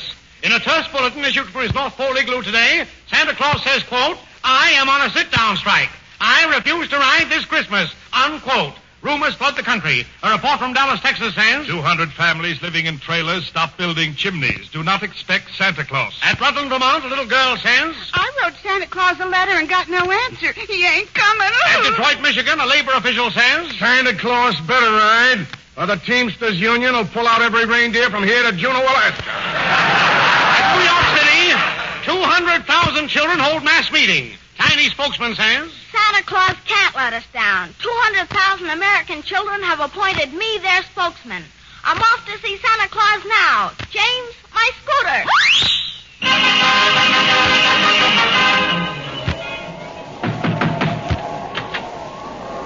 Well, come in, little boy. What are you doing way up here at the North Pole? Is this Santa Claus's igloo, ma'am? Yes, sonny, I'm Mrs. Claus. Who are you? Well, I'm Buddy Jones. Are you lost, son? Well, no, ma'am. I'm here to see why Santa Claus refuses to ride this year. Well, I'm glad you come, son. I've been arguing with the old Fumfit all week. He refuses to budge. Well, where's Santa Claus now? He's in the next room, sulking. Well, can I see Santa? Sure, I'll get him for you, son. Hey, Santa. Ain't no use in coaxing, Ma. Now, I ain't going. Come on out, stupid. You got company. Yeah? Who? I'm Buddy Jones, Santa Claus. Well, don't mean nothing to me, Sprout. Is this awful rumor true, Santa Claus? Yep, I ain't riding, son. But this is Christmas Eve, Santa. Trees are lighted. Millions of trusting children have hung up their stockings. The world is waiting for you. Well, let it wait. I ain't riding. But, Santa... Oh, ain't no use, Nipper. He's stubborn. No, I ain't not neither, stubborn, Ma. I'm just sick of being Santa Claus. The world don't appreciate nothing. Squabbling, threatening, striking, warring. But you just can't quit, Santa. You must have a reason. I got plenty of reasons, Sprout. As spokesman for 200,000 kiddies, I demand a statement. What is it you want to know, Shaver? Why won't you ride tonight, Santa Claus? Well, son, I'll tell you. Son, I've been Santa Claus in it since the world began. For 1940 years, I've been bringing people presents every Christmas, trying to spread joy. My intentions has been good, but my reward has been nothing but misery. The first trouble I had was back in ancient Rome. It was Christmas Eve in the court of Nero. The emperor was playing a violin concerto. Zounds, lackeys! You dare to give Nero the pheasant? We want a Hottius, Tonius. Your Majesty is Cornius. Cornius? You scoff at my Stradivarius? Your music will never get Rome Hottius. Get Hottius. You dogs! Begone, hypocrites! Scramius! Nero can't get Hottius. Those dogs, I'll show them. Watkins, what tumbles out of my chimney? Merry Christmas, Nero. Merry Christmas. Who art thou, lumpkin? The chimney sweep? I'm Santa Claus, Nero, bearing Christmas gifts for your majesty. Ultimus nauseum. What is it, another basket of figs from the Rome Kiwanis Club? No, my gift is a trinket rare, Nero. So rare, it hasn't even been invented yet. Here. Gramercy lout. What is this tiny golden box? It's a cigarette lighter, Nero. Turn that little wheel. Odds blood, it flames. Merry Christmas, Nero. Flames! Rome has scoffed at Nero. Nero will have his revenge. Hey, watch that lighter, Nero. You're setting fire to them draperies. I can't make Rome hot with my music, eh? I'll make Rome hot. Revenge! Look out, Nero! Fire! So you see, son, if it wasn't for Santa Claus, Rome wouldn't have burned. Gosh, that was too bad, Santa. There I was, trying to spread good cheer, and what did I get? The first hot foot in history. But that was 2,000 years ago, Santa Claus. You shouldn't hold a grudge that long. Well, Nero was just prologue to my trouble, son. A few centuries later, I set out to bring a present to Napoleon and Josephine.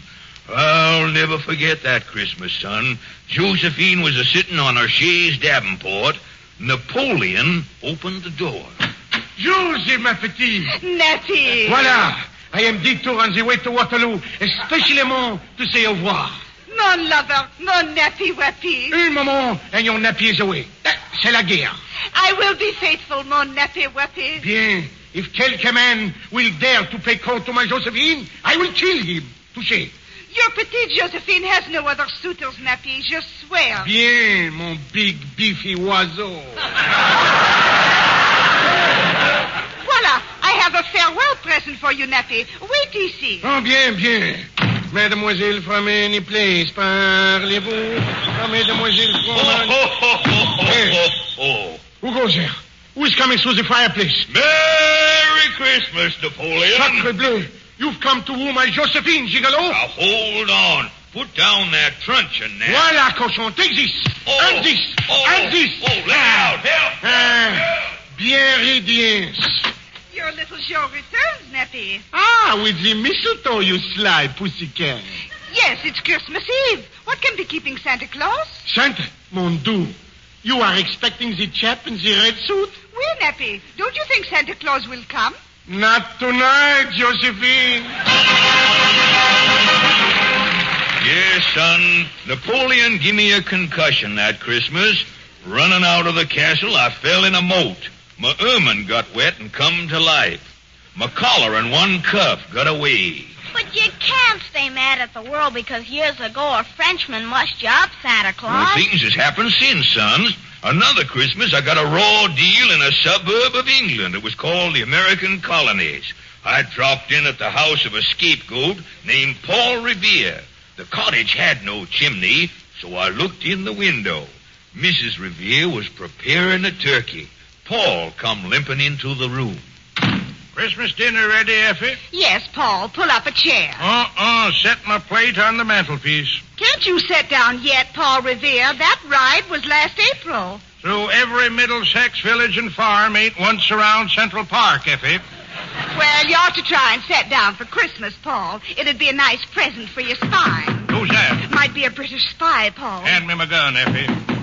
Who's there, Whig or Tory? Merry Christmas, Paul Revere. It's Santa Claus. So what? I've got your Christmas present, Paul. It's a cushion stuffed with fuzz from Delaware peaches. For me to sit on? You bet. Don't let him in. Sounds mighty tempting, Effie. Might be some British trick, Paul. No, I'm Santa Claus, Mrs. Revere. Open up. I got my gun, Effie. I'll open the door a crack.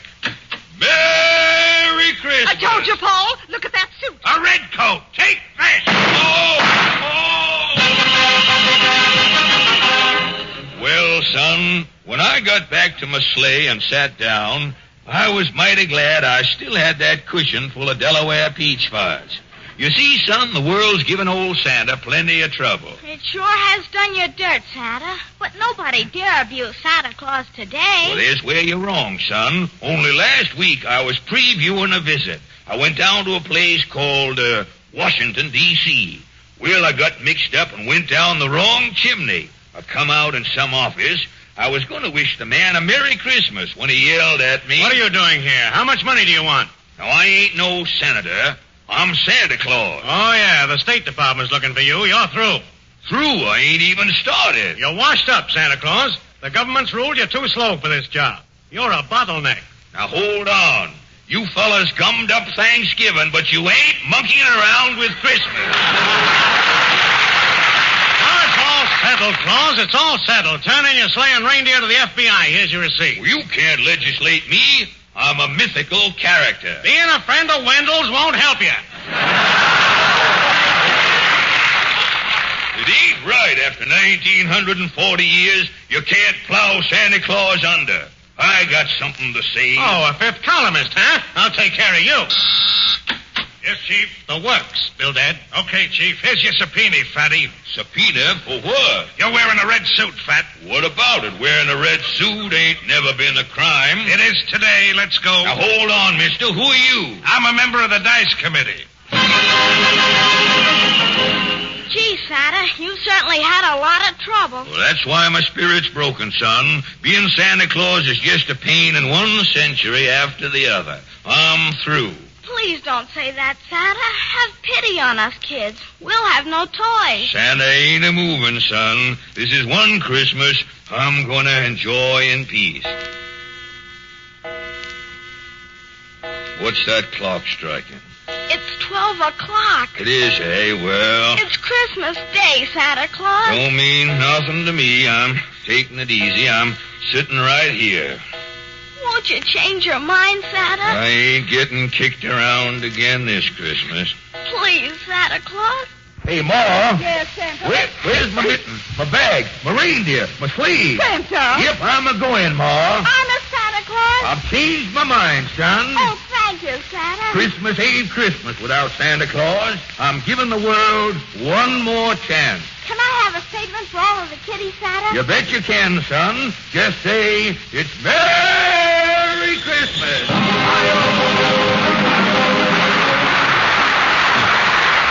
This is the Columbia Broadcasting System.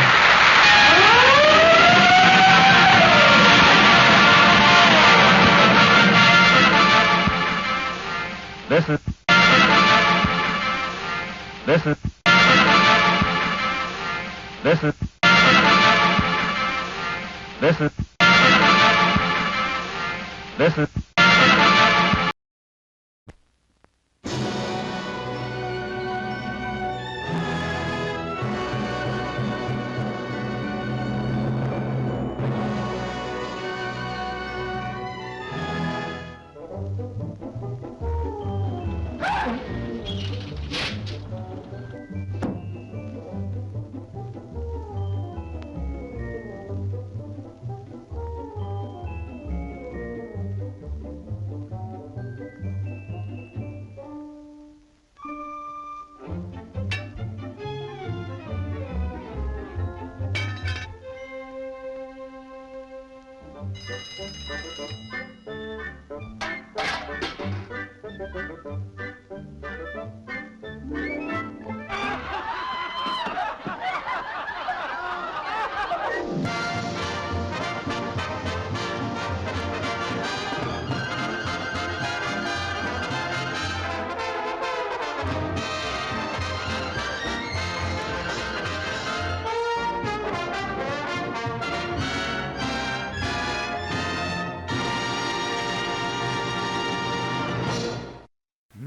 is time to go back to Dodge City with Gunsmoke.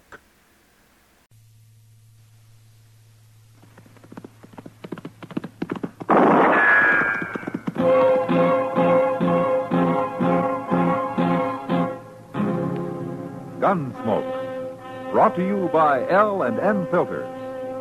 This is it. L&M is best, stands out from all the rest. Around Dodge City and in the territory on West, there's just one way to handle the killers and the spoilers, and that's with a U.S. Marshal and the smell of Gunsmoke.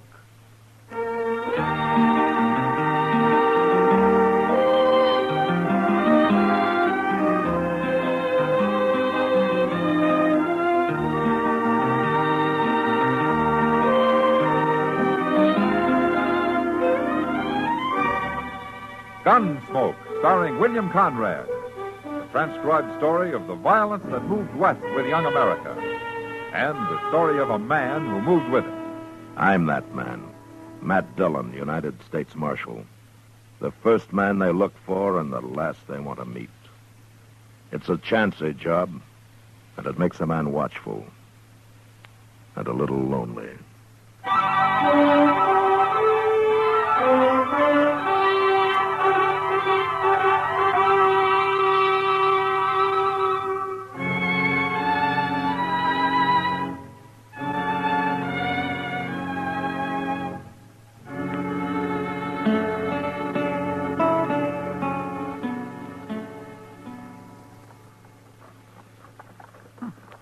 Funny, Mr. Dillon. Oh, what is, Chester? Look up the street there. What? Coming out of the Long Branch. Yeah, come on. I don't understand it. I didn't hear no gunshots. Well, that man they're carrying got hurt somehow, Chester. If he'd only passed out drinking, they'd probably left him under the bar and stood on him to improve their reach. Oh, I've seen that happen, Mr. Dillon. I've really seen it. Now, look, there's Doc with him. Well, he's got better ears than I have if he heard any gunfire. Now, there are other ways of killing men, Chester. Oh, yes, sir, that's true, Mr. Dillon. I saw a man killed with a bullwhip once. Oh, that was You bad. men carry him up to my office. The door's open. I'll be along as soon as I talk to the marshal. Okay, take him on. Matt, you'd better get into the Long Branch or there's going to be more of this. What happened, Doc? That's Bill Zant they're carrying. I don't know him. Well, neither do I.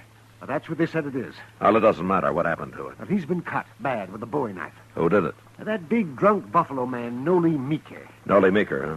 Is he still in the Long Branch? Yes, he is, Matt. And you watch out for him. He's in a mighty dangerous mood. Did you see it? Well, I saw part of it. I was in there having a beer when it happened. Zant had a knife, too, but Noli Meeker knocked it out of his hand. Oh, then Noli did this in self-defense. No, he didn't. Everybody says Noli started it. Well, I've got to go and take care of Zant before he dies. Now, you watch out for Noli, Matt. Nobody can get anywhere near him. Come on, Chester. I saw Noli Meeker drunk once, Mr. Dillon. He sure does get mean. Mean enough to start killing people? Yes, sir. But when he's sober, he always seems plenty calm. I just don't know what happens to him. Now, that's what happens to other people I don't like. Being drunk's no excuse for murder. No, sir, it sure ain't. See what he's going to do now. Yeah, sure, here's now. Oh, look at him. He's got the whole bar to himself, Mr. Dillon, and that bloody knife in his hand. How you going to take him? You stay here.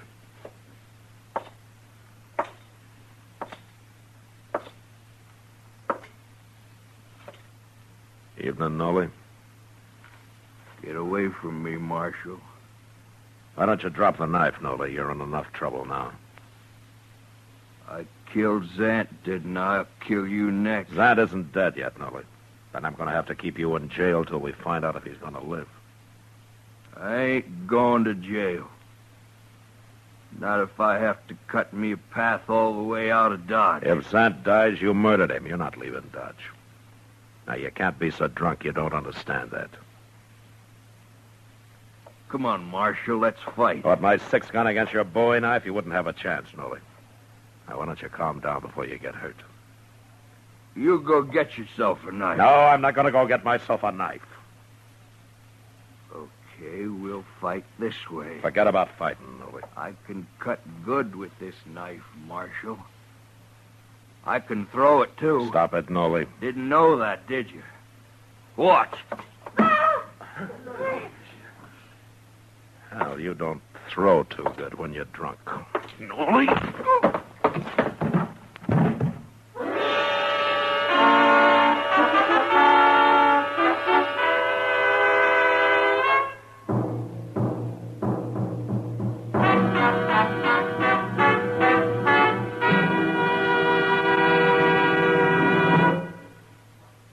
This is it. L&M is best. Stands out from all the rest. This is it. L&M filters. Perfect gift for Christmas, too. Light and mild. L&M filters. Holiday carton just for you. Holiday carton just for you. Holiday carton just for you. This Christmas, why not give the very best to all the filter tip smokers on your list? This is it. L&M is best. Stands out from all the rest. L&M stands out for flavor. The miracle tip draws easy. You enjoy all the taste. L&M stands out for effective filtration. No filter compares with L&M's miracle tip. King size or regular, L&M is best. Stands out from all the rest. It's got everything.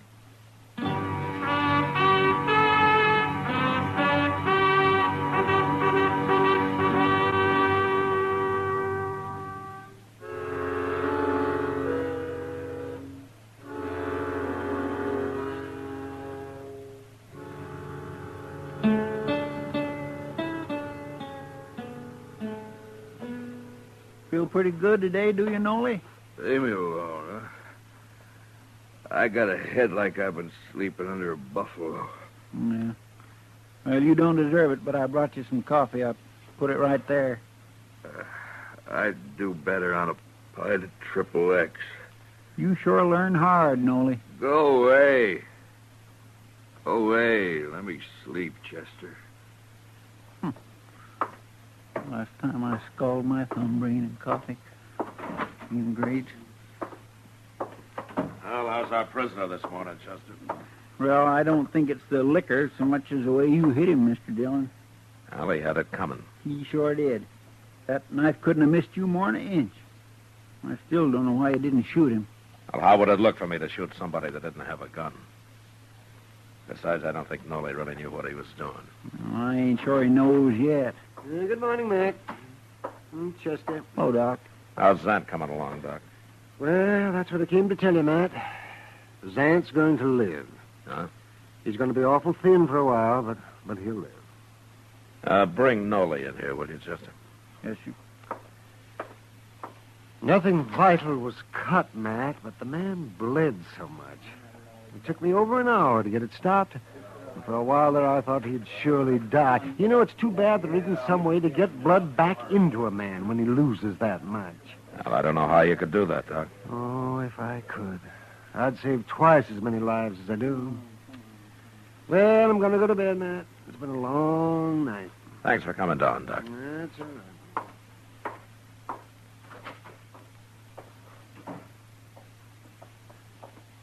Quit complaining about sleep, Nolly. You just escaped years and years of it, whole centuries. I'll take that on any time, Chester. What'd you want, Marshal? You sober enough now to tell me why you took your knife to Zant last night, Nolly? Personal matter? Well, maybe you better tell me whether it's personal or not. I'm not going to turn you loose to go stab him again. Turn me loose? You didn't kill Zant. He's going to live. Now, what were you fighting about? A woman? Is that all?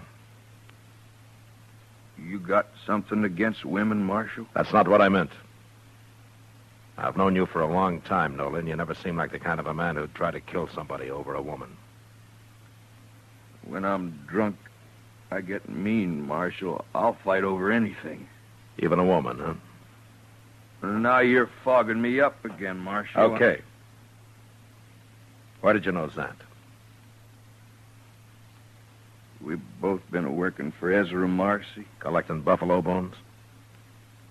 We gather 'em up off the prairie and bring 'em back to Dodge and sell 'em to Marcy. And he ships them back east on the railroad. It's beyond me how they can make fertilizer in China and stuff out of them little buffalo bones. Nolly, you and Zant work together, is that it? No.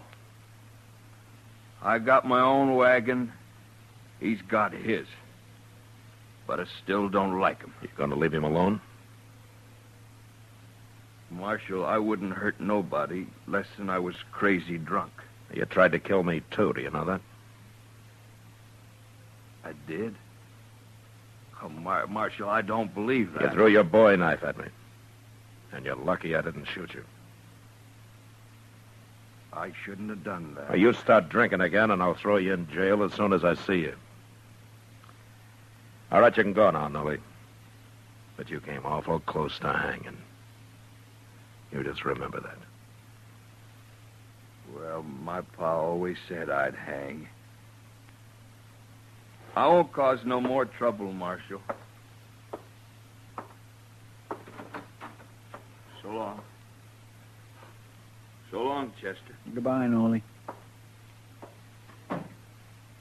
Mr. Dillon, you believe that about them fighting over a woman? Oh, there might be more to it than that, Chester. Why don't you ask Zan about it? Well, if Nolly's lying, Zant will lie, too. But whatever they were fighting about, I doubt that it's over. He hurt Zant too bad for that.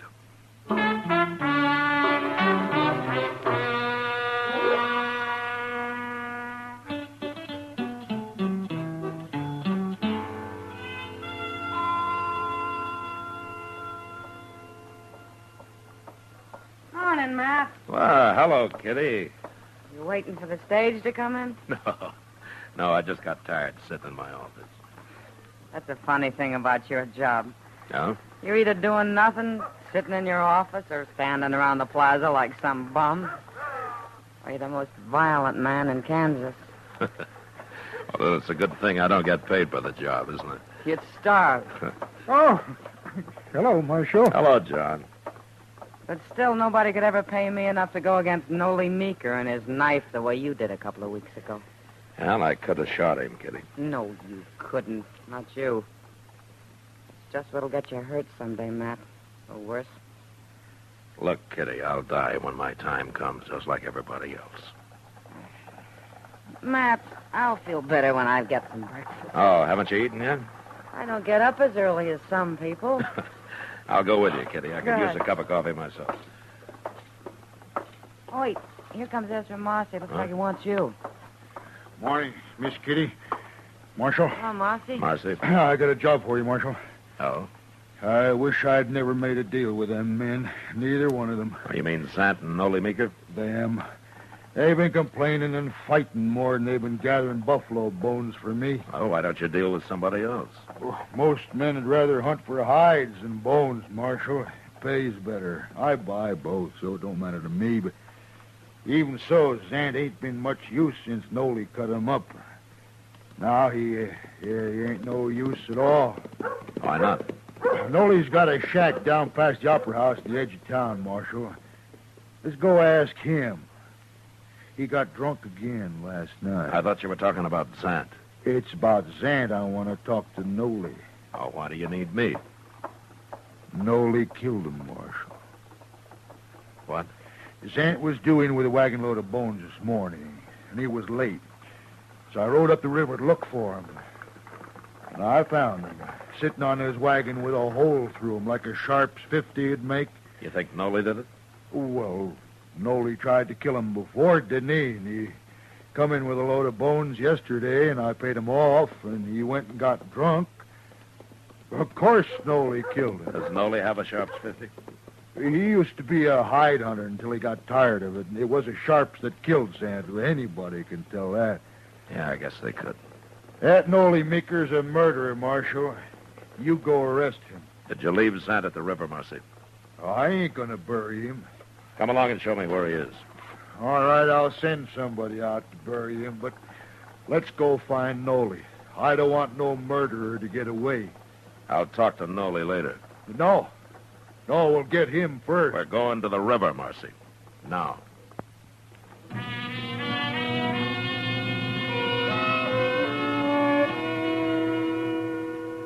I went by the office and picked up Chester, and he and I followed Marcy up the river. Zant had stopped in a little cottonwood grove, apparently to water his oxen, a couple of miles above Dodge. And we found him there, slumped over the seat of his big Studebaker wagon, shot in the back. The wagon, piled high with sun-bleached buffalo bones, was headed toward the river. But the oxen had stopped when Zant was hit and were standing patiently, waiting for their next command. We laid Zant's body onto the sand, and then I had Chester lead the oxen down to the water. A few minutes later, he was back. You gonna bury Zant out here, Mr. Dillon? Well, it's as good a place as any. While we're fooling around here, Nolly's probably on the run. I'll find him, Marcy. But I don't know how I'm going to prove he did it. Well, you got all the proof you need. What if he's got a good alibi? What if he can prove he was someplace else when this happened? Marshal, now I ain't gonna miss Zant. But I ain't gonna watch a murderer go free, neither. I'm kind of against murder myself. Well, you're awful slow showing it. Wasting time coming out here and now all this talk about proof and such. I'm telling you, Marshal, if you don't see Nolly Meeker hung for this, I will. Lynch talks something I won't stand for, Marcy. Now, don't make it around me and don't start making it around Dodge. You're threatening me, Marshal. I don't threaten people. I warn them. Now, you know me. You know what I mean. We'll go find Nolly and see what he has to say. Chester. Yes, sir? We'll send somebody out for the wagon and those oxen. They can stand here a while longer. They've had their water. Well, you know, that's the funny thing, Mr. Dillon. Them oxen didn't drink no water. They didn't? No, sir. And they hadn't been to the river, neither. There wasn't no tracks between where they was standing and the river. Then why was Zant heading them toward the river? I don't know. But you'd think Zant would have known if they wasn't thirsty. Of course he would. Well, I guess it don't matter much, Mr. Dillon. I'm not so sure, Chester. I'm not sure at all. But let's go find Nolly.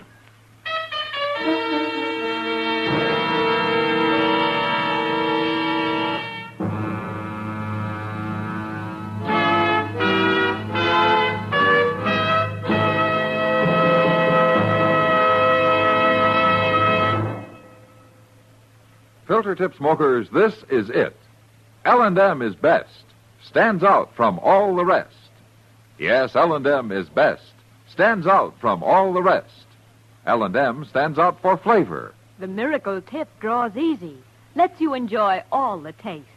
L&M stands out for effective filtration. No filter compares with L&M's miracle tip for quality or effectiveness. L&M stands out for highest quality tobaccos, low nicotine tobaccos, L&M tobaccos, light and mild. L&M's got everything. King size or regular, it's America's best filter tip cigarette. Yes, L&M stands out from all the rest.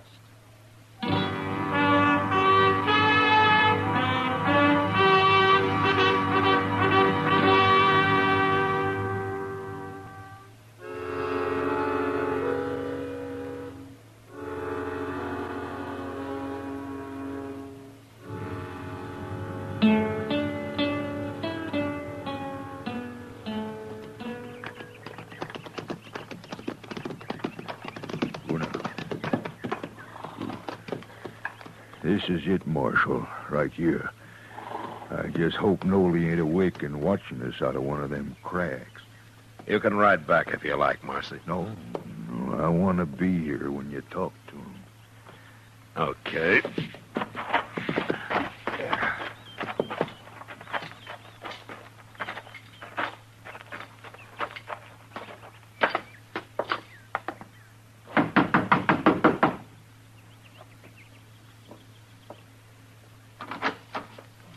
I want to talk to you, Nolly. What's Marcy here for? You're still drunk, ain't you? No, I ain't drunk. I done slept it off. Were you drunk last night, Nolly? I didn't cause no trouble last night. Were you drunk? Of course I was. I didn't see you in any of the saloons. Well, I was out here, sitting on the ground. I was sitting right there against the wall, me and a friend of mine downed a jug of corn whiskey. Took us most all night. What did you want to know for? You had a friend with you? He was here till about an hour or two ago. Who was it? Well, you don't know him. He's an old Indian, a Cheyenne. Where is he now? He's on his way home. Where? Absaroka Mountains. Absaroka Mountains in Wyoming? Well, that's what you're doing here. Looking for him 'cause he run off the reservation down south. Well, you won't find him, Marshal. That old Cheyenne's traveling alone, and he lives like a wolf. You'll never find him. No, I don't expect we could. Well, there goes his alibi. Alibi? What are you talking about? About Zant's murder. Zant's murder? You'll hang for it now. Wait a Dolly. minute, Marcy. Zant was shot in the back with a Sharps 50 this morning, Nolly. A couple of miles up the river. Marshal, you're thinking I did it? Well, you tried to do it once before. I didn't kill him, Marshal. If I was to kill a man, I wouldn't do it that way. I ain't no coward. Arrest him, Marshal. He can do his talking in jail. I didn't do it, I tell you. You know I ain't that kind of a man. I ain't a good man, but I ain't like that. Okay, Nolly. I believe you. I couldn't prove it anyway. Now, look here. Shut up, Marshal, Marcy. What And you remember what I told you. I don't want to hear any talk out of you. Come on, Chester. There's something I want to do in town.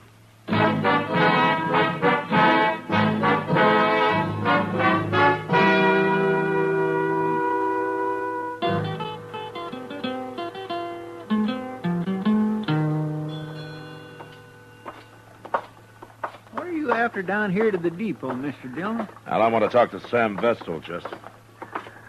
Just hope he's in. Hello, Marshal. Chester. Come on in. All right, Sam. Fine, Chester. What can I do for you, Marshal? Sam is agent for the Santa Fe Railroad. I figured that you might know something about Ezra Marcy's bone shipments out of here. Well, what is it you want to know, Marshal? Well, I want to know if there's been any trouble about him. There sure has. But how'd you know? Marcy told me not to say anything about it. Tell me about the trouble, Sam. Well, the buyers back east have been calling Marcy a crook. But I know he ain't, Marshal. I weigh them loads myself, and I'll personally guarantee they ain't short on weight when they leave here. But they are short when they arrive back there, huh? Some of them are. Uh-huh. Zant's. How'd you know that? I guessed it. Well, you're right. I checked on it for Marcy, and it's the loads Bill Zant brings in that come up short back east. Marcy pays Zant by the load, doesn't he? Sure, but it made Marcy terrible mad being called a crook like that when he ain't one. If you ask me, maybe it's them fellas back east. They're the crooks. All Marcy wants is to be paid for the weight of the bones he ships out of here. They come up short back there. Ain't his fault. Uh-huh. Well, thanks, Sam. I'll go talk to Marcy about it. I think maybe I can straighten this whole business out now.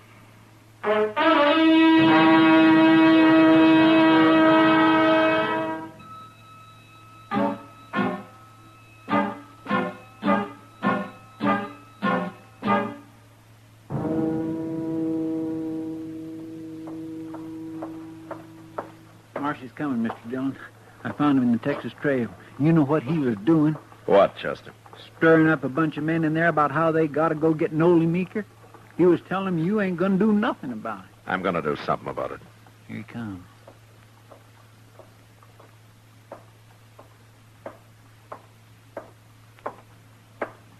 It's no use, Marshal. You can't stop me now. I already got 10 men in there on my side. Well, that's 11-1 against Nolly, isn't it? We shouldn't have much trouble taking it. Except for one thing. You ain't gonna stop us. I'm stopping you right now. All I gotta do is yell. They'll be out here, Marshal. Marcy, I had a talk with Sam Vestal down at the depot. What? The bones Zant's been hauling in. They've been losing weight on their way back east. All right. So he told you? That's my trouble, Marshal. I'll handle it. You've already handled it. What are you talking about? You're scared to death, aren't you? I don't know what you're saying. Those oxen weren't thirsty at the river.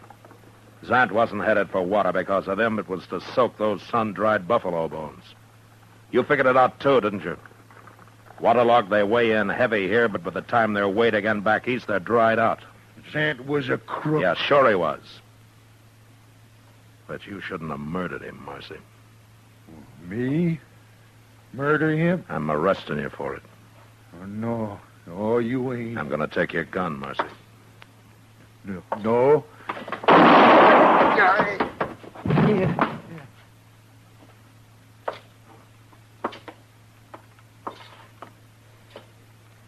He shouldn't have tried that, Mr. Dillon. He's about the poorest gunfighter I ever saw. Yeah, he was slow, Chester. But he'd have killed me if I'd let him. Why'd you try it? I don't know how you could have proved he murdered Zant anyway. I couldn't. But Marcy was feeling so guilty and so scared he didn't stop to think.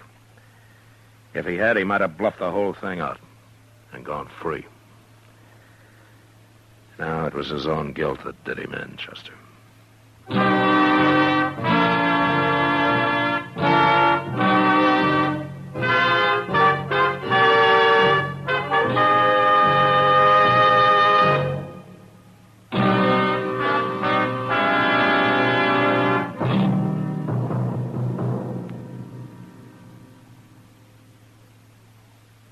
And now our star, William Conrad.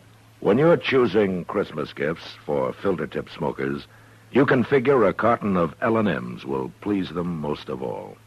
Filter tip smokers know that L&M is best, stands out from all the rest. And L&M's come in just about the handsomest Christmas carton you ever laid eyes on. Give king size or regular L&M's, and you're giving America's best filter cigarette.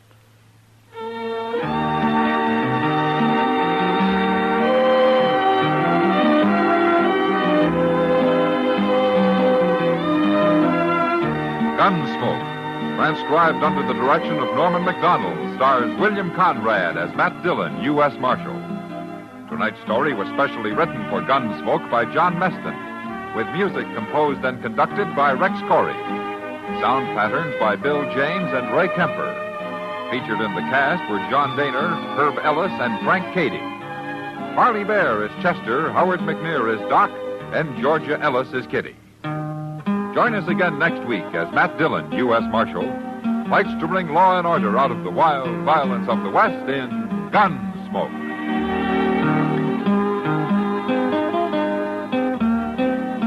Tuberculosis can attack at any age, and it can invade any home, rich or poor. But Christmas seals fight tuberculosis. Help protect you, your family, and all of us from our country's #1 infectious killer. This year, use Christmas seals on your cards and packages.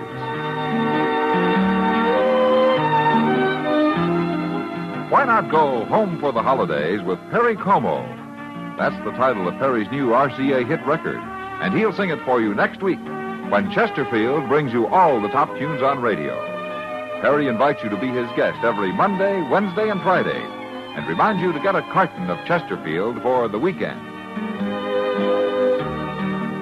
Remember, listen again next week for another story of the Western frontier when Marshal Matt Dillon, Chester Proudfoot, Doc, and Kitty, together with all the other hard-living citizens of Dodge, will be with you once more.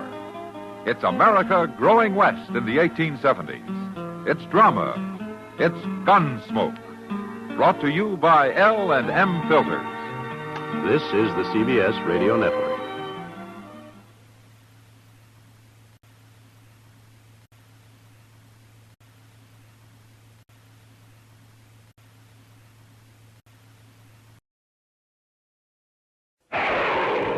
Airport, the year's most widely read novel, becomes today's most exciting, most timely motion picture.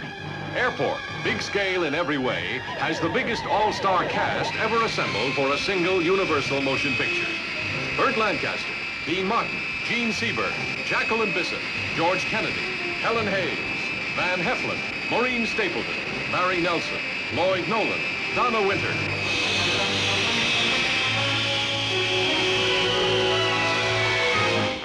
The pilot from your Flight 45 made a shortcut across the field, and he didn't make it. Well, what are you doing about it? Well, when the snow melts in April, we'll get it out. What the hell do you think I'm doing about it?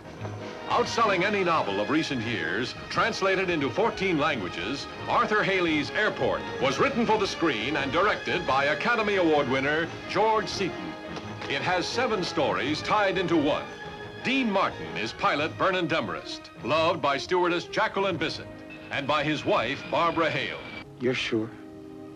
Do you mean, am I sure I'm pregnant? Or am I sure you're the father? Burt Lancaster is airport manager Mel Bakersfeld, at the crisis stage with his socialite wife, Donna Winter.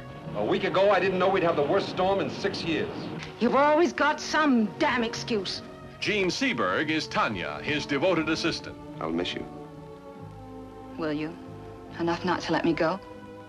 The First Lady of the American stage, Helen Hayes, plays the mind-boggling, huggable, perpetual stowaway, Ada Quonset. Oh, my dear, I couldn't possibly afford a ticket. Van Heflin gives a superb performance as the desperate Guerrero, matched by Maureen Stapleton as his wife. Stop dreaming. Just hold on to the job. I'll do it right this time. I won't mess it up. And lusty, gutsy Petroni has to be Academy Award winner George Kennedy. I'll have this mother out of here by midnight. Is there any chance that the plane would stand the explosion? Oh, she might still fly. But the sudden decompression at 30,000 feet is something you gotta see to believe. Now sit down and be quiet. Oh, you hurt me. You hurt me. Stop it. You're hysterical. Oh, help me. Please, help me. Help me. No. No! No! Personal property, you've got no right to take it over here. There. Stop! Stop! No! You stay where you are! Guerrero, listen to me. You'll kill yourself for nothing if you explode that bomb. For crisis authenticity, Airport has no equal. For mounting tension, Airport has no equal. Decompression making emergency descent. For sheer fingernail-biting suspense, Airport has no equal. You are leaving my area. Contact Cleveland Center, 117.5. Good luck. Airport. We're gonna crash. We're gonna be killed. I know we're all gonna be...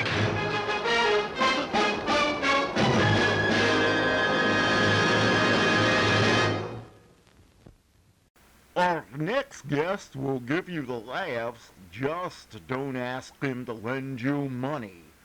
It's Jack Benny coming up next. J-E-L-L. The Jell-O program starring Jack Benny with Mary Livingston, Phil Harris, Kenny Baker, and yours truly, Don Wilson. The orchestra opens the program with Mr. and Mrs. America.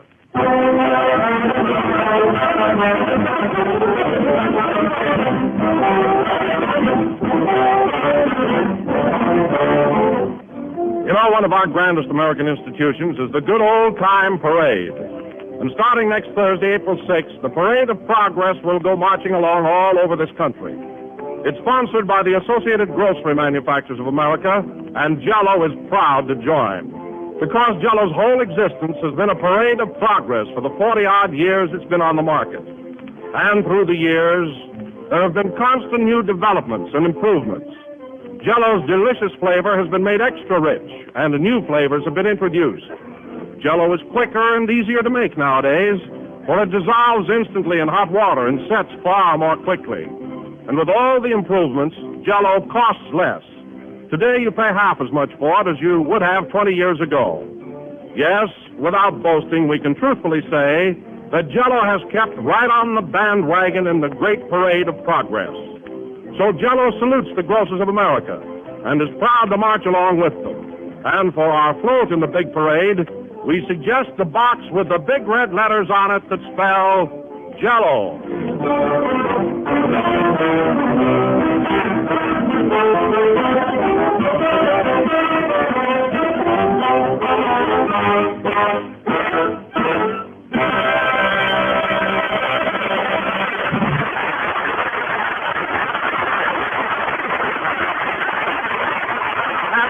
Mr. and Mrs. America played by the orchestra. Now, folks, you all know last Wednesday night, Clark Gable and Carol Lombard eloped to Kingman, Arizona, and were married. So tonight, ladies and gentlemen, we bring you the man who held the ladder, Jack Benny.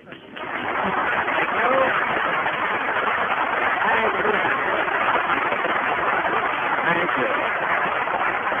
Yes, sir. Hello again. This is Cupid's assistant talking.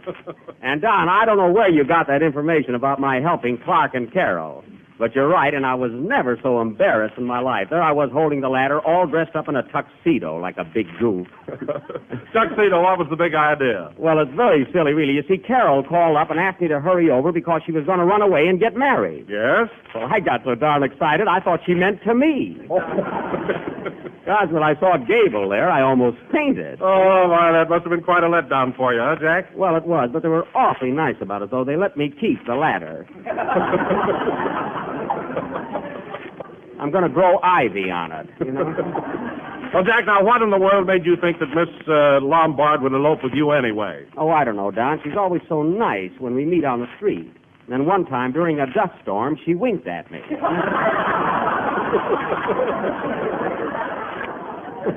So, what was I to think? Oh, it's too bad, Jack, but you shouldn't jump at conclusions like that. I'll say I shouldn't. On the way over to her house, I tore up all my old phone numbers. Now, if I want a date, I'll have to join the Lonesome Club. But as I said before, Don, they were awfully sweet. You know, they even wanted me to go along with them, and... Pardon me. Hello? Hello, Mr. Bennett. This is Rochester. It is, eh? Are you still mad at me, boss? Yes, Rochester, I'm not talking to you. Goodbye. Can't get around me that easy. Now, what's the trouble, Jack? It's a personal matter, Don. I'd rather not discuss it. What were we talking about? Oh, you said something about Clark and Carol wanting you to go along with them. Oh, yes, they needed the best man at their wedding, but I couldn't make it. You see, I'm pretty busy right now. I started making my new picture at Paramount. Paramount? Why, that's where you made your last one. I know, Don. Don't act so surprised.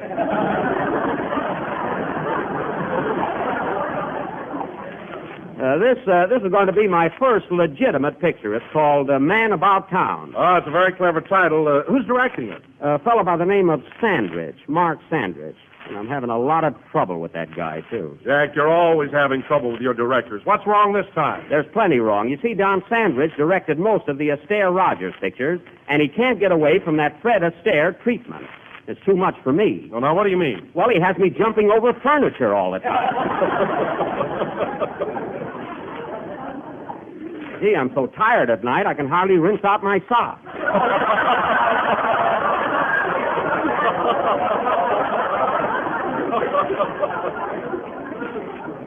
No kidding. Oh, but I can't imagine that director wanting you to work like Fred Astaire. It must be quite strenuous. You said it. Why, yesterday we shot a scene where I enter an English drawing room to talk to Edward Arnold. See, he plays the part of Lord Arlington. I see.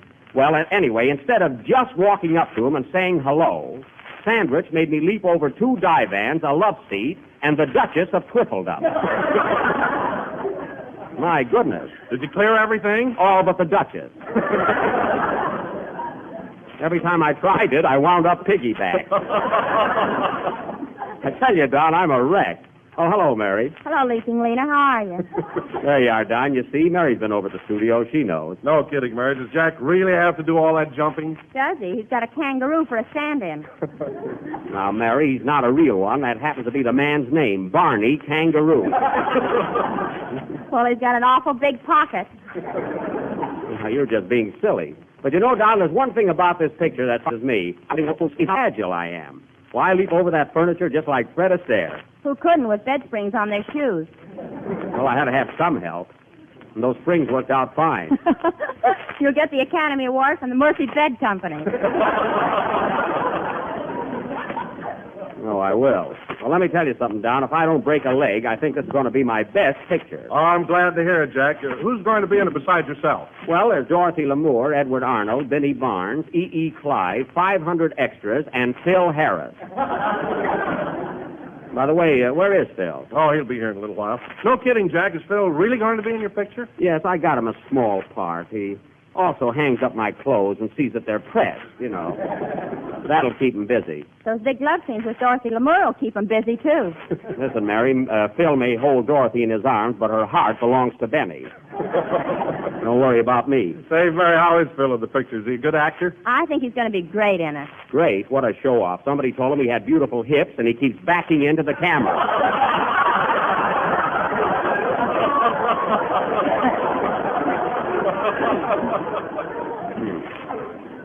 He looks like a crawfish with a marcel. Now, let's forget the picture. Oh, hello, Kenny. Hiya, Jack. Say, your shirt tail's sticking out. It is? Where? April Fool! Boy, did you fall for that one. Kenny, in the first place, yesterday was April Fool's Day, and in the second place, you didn't fool me because my shirt tail is out. Is that your shirt? I thought it was a Chinese newspaper. Well, it has been to the laundry a lot. Kenny, I bet you were some cut-up yesterday fooling everybody and carrying on like mad, huh? I'll say. Gee, I sure pulled a good April Fool gag on my girl. She falls for anything. What'd you do, Kenny? Well, I called her up and I said, this is Robert Taylor speaking. Will you marry me? That's cute. What'd your girl say? She said, yes, just as soon as I get rid of that cluck I'm going with. Well, you certainly fooled her, all right. You ought to hear the gag I pulled on my boss, Mervyn Leroy. I sent him a bomb. Yahoo! You sent him a bomb. Did he get it? Oh, I think so. I can't find him. Why, Kenny, you're just making that up because I saw Mervyn Leroy on the street this afternoon. All of them? Yes, all of them. Now, let's forget about April Fool's Day because it's over and done with. How about singing your song? Okay, I'm ready. Hold it a minute, Kenny. Come in. Telegram for Jack Benny. Take it, Mary. Here you are, boy. Here's a tip for you. A tip? Yes. Hi-ho, nickel. Fresh guy. Don't believe him, folks. It was a quarter. Must be cheap material. It shrunk. Never mind that. Who's the wire from? Oh, look, Jack, it's from Fred Allen. Oh, that Mongolian? What's he got to say? Dear Screwball. Understand you are starting a new picture called Man About Town. If you're the man, get out of town before it's released, my dear.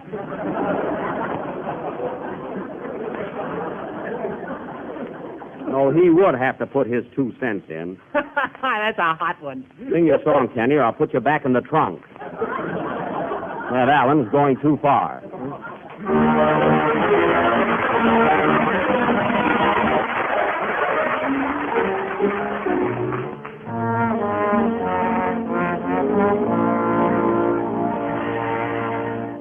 It wasn't on the island of Capri. It wasn't on the beach at Darkakey, nor at a perfume counter in Paris that we met, and yet something in the air was continental.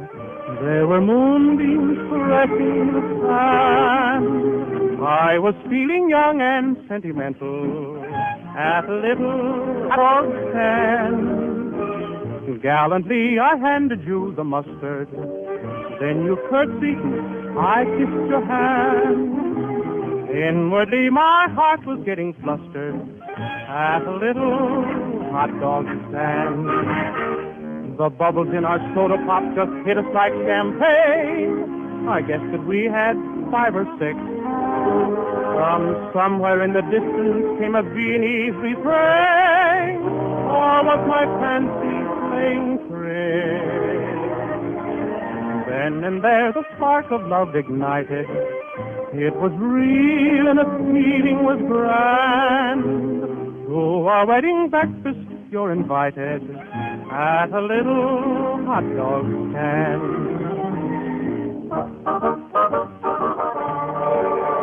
There were moonbeams caressing the sand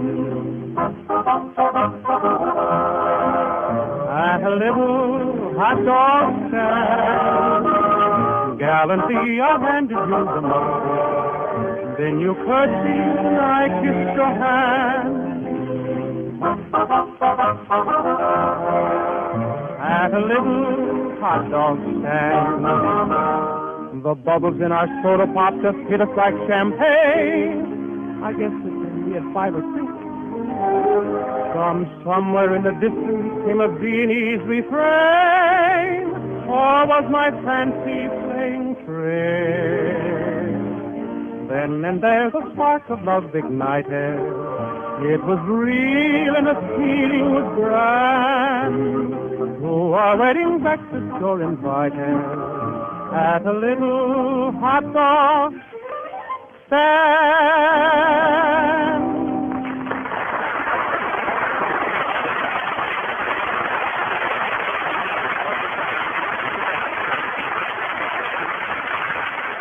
There we go. That was A Little Old Hot Dog Stand, sung by Kenny Baker. And very good, Kenny. I enjoyed it immensely. You're not the only one, sweetheart.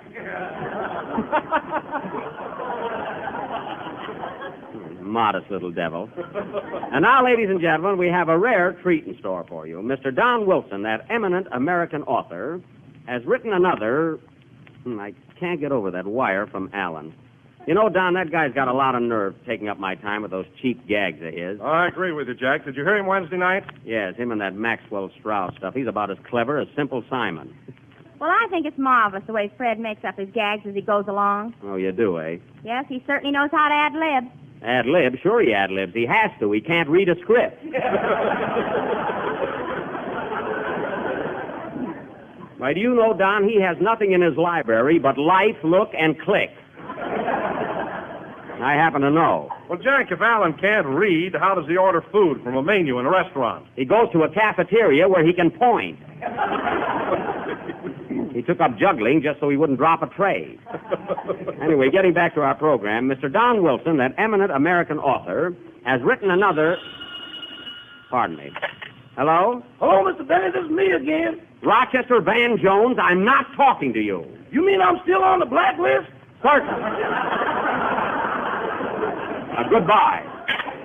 What's the matter with you in Rochester, Jack? Oh, it's nothing, Don. Forget it. I know. Quiet.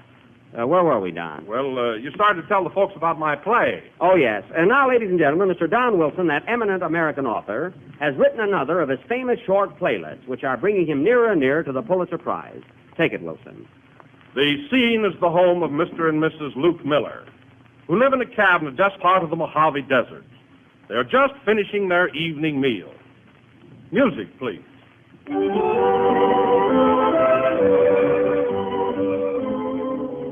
Well, Tess, I thought our dinner tonight was excellent, especially that tempting and delicious Jell-O. You're right, Luke. It was worth going 50 miles to the nearest grocer to get it. I'll say it was. Who can that be? We haven't had a visitor in this forsaken spot in over 3 years. Luke, I told you we should have built this out of camp on a highway. Oh, they'll put a road through here one of these days. Come in. Oh, I'm starving. Look, Luke, it's a man. Yes, Tess, it is. Let's carry him over to this chair. Where am I? Take it easy, young fella. What seems to be the trouble? I'm a prospector, and for 3 weeks now I've been lost in the desert without food or drink. I'm starving, I tell you. Starving! Be calm, my boy. We'll take care of you. Yes, I'll fix you a nice hot dish of beef stew. No, thank you. I'm a vegetarian. Oh. Then how about a nice cucumber salad? Sorry, old man. I like cucumbers, but they don't like me. Oh, I'm so weak. I'm starving, I tell you. Starving! Be patient. We'll think of something, stranger. Say, would you like a piece of homemade chocolate cake? With nuts in it? Yes. Pecans or walnuts?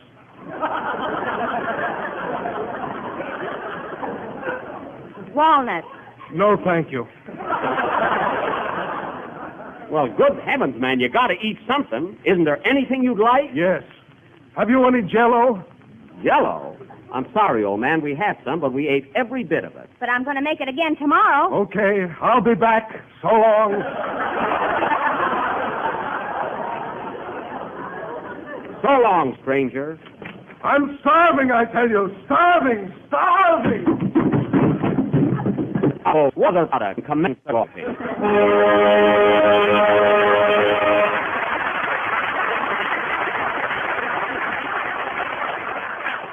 that little drama, folks, was written by our own Don Wilson. And, Don, I'll have to admit that you're a fat Noel Coward.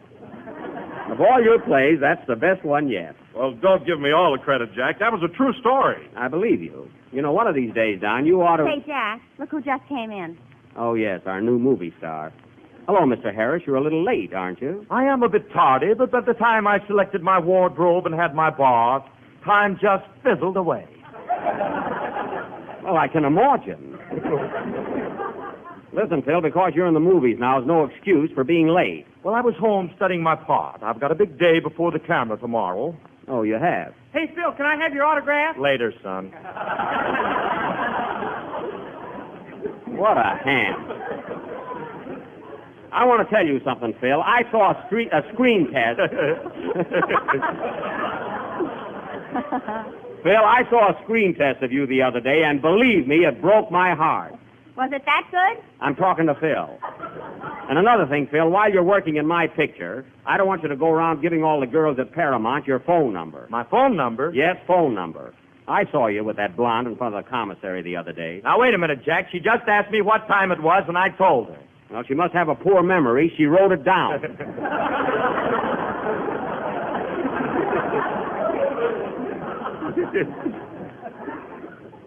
I can't see how you ever got into a suave, sophisticated picture like this one. You should talk. You used to be a comedian in a burlesque show. Sliding Sam Benny. Now, that's what I call dreaming it up. Mary, have I ever been in a burlesque show? Only as a customer. There you are. I just go in there once to get my father. He's nearsighted and thought it was grand opera. Who is he waiting in the alley for, Gallicurchi? I didn't inquire. And now, Phil, if you can forget you're a movie star for a couple of minutes, how about a band number? Okay, Jackson. The boys and myself are going to play a popular little ditty entitled, Never Mind the Bread, Sonny, Pop'll Be Home with a Bun. Now, Phil, stop with those epigrams. Now, what are you going to play? All right. Mary and I have been rehearsing that new song, I Go For That, and we're going to sing it to each other. Oh, well, that's a novelty. Say, Mary, you're going to sing with Phil, eh? Uh-huh. That ought to be cute. Well, that's better not become a habit. Kenny, don't be so jealous. You're not the only singer in the world. Well, I'm the object of my affection.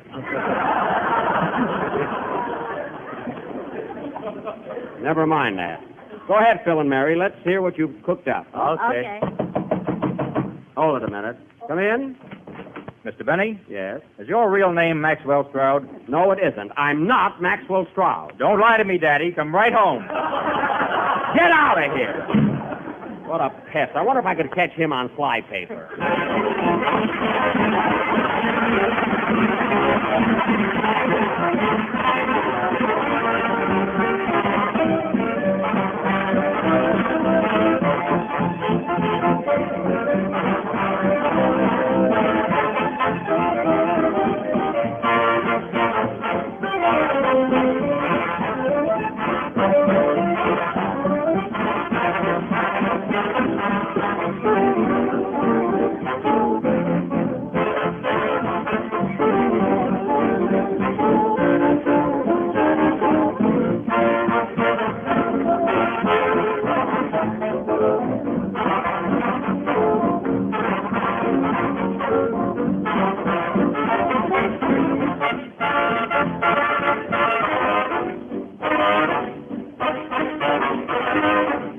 The way you walk that silly talk, I go for that.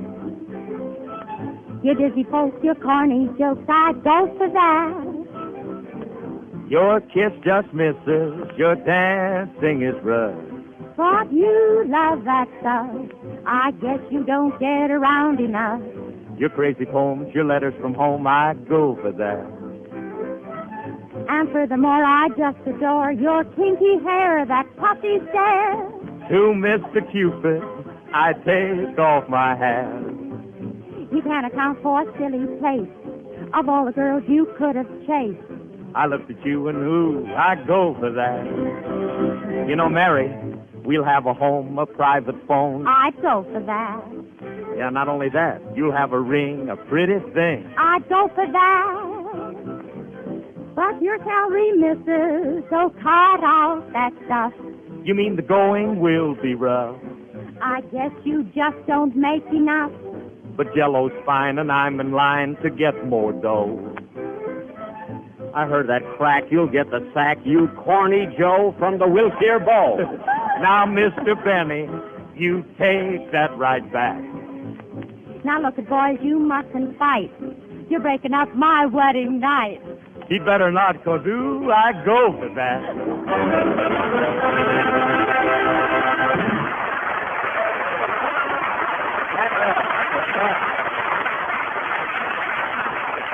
That was I Go For That, played by the orchestra with a special vocal chorus by Jeanette McLivingston and Nelson Harris.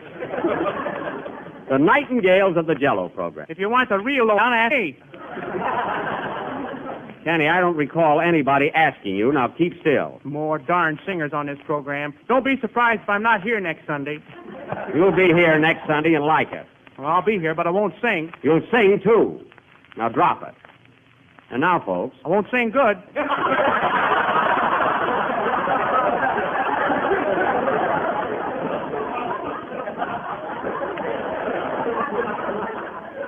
And you'll sing good. Not very. Kenny!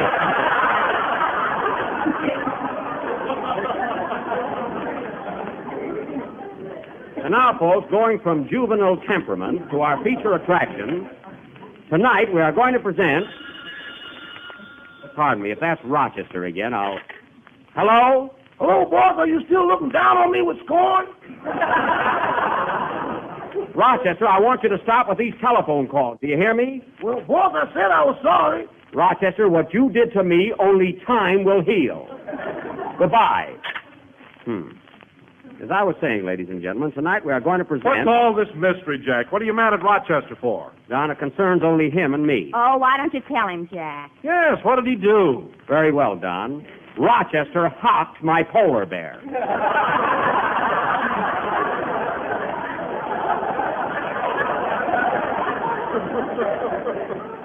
That's what he did. He what? You heard me.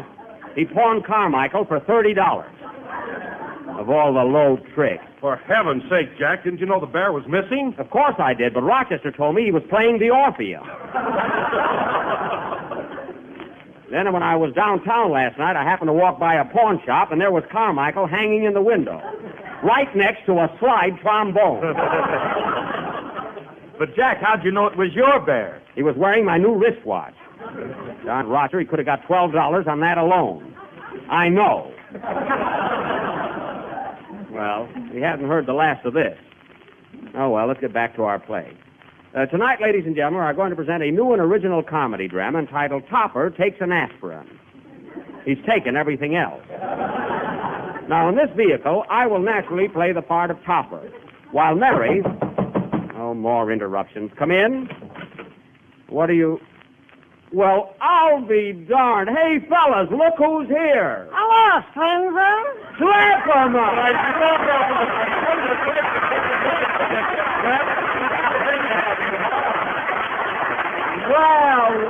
Well, this is indeed a surprise. It's good to see you again, Schlepperman. And I'm happy to see you too, Jackie boy. Well, look, everybody's here. It's like old times. Hello, Mary. Hello, Slap. My, you're getting prettier every day. Thanks. How's your wife? Vice versa.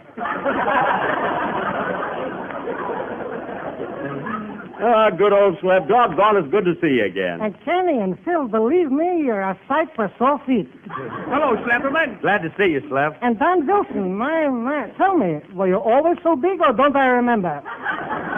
Well, Slap, to tell you the truth, I did put on a pound here and there. Here, I don't mind, but there, it's unbecoming.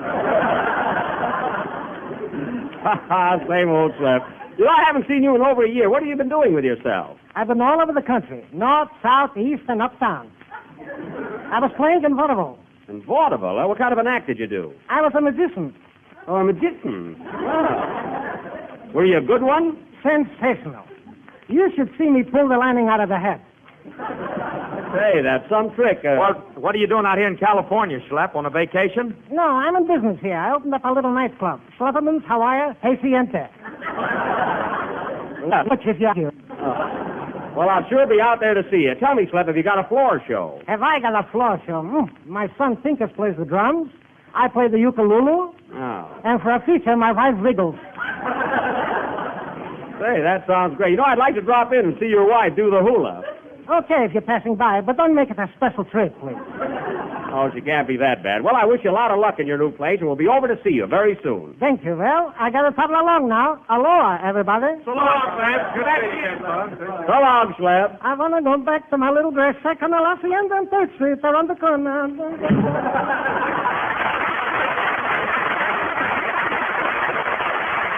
Well, it was sure good seeing Schlepperman again. He's a nice little fellow. Well, kids, getting kind of late now. I don't think we'll have time to do our play. So how about saving it for next week? It's very long, and if that's who I think it is, he's in for a good bawling out.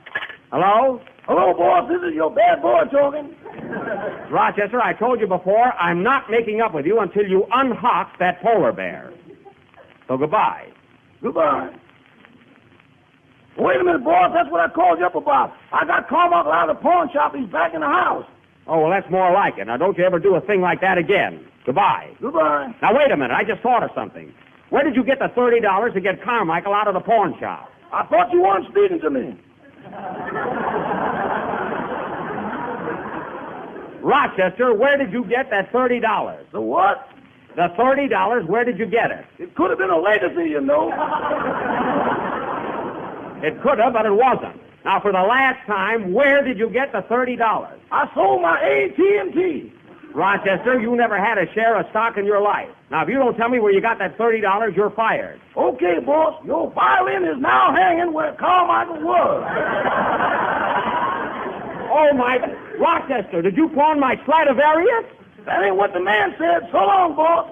Rochester, can you imagine that, fellas? He pawned my violin.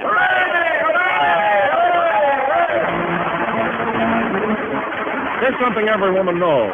But her family is always eager for something new and different for dessert. It's not always easy to find, though, and that's why every week we try to bring you some new ideas. Tonight's specialty is a delicious combination called Jell-O Plum Mold. It's a shimmering mold of rich red cherry Jell-O with canned blue plums, the big juicy kind. It's easy to make, too, and here's how.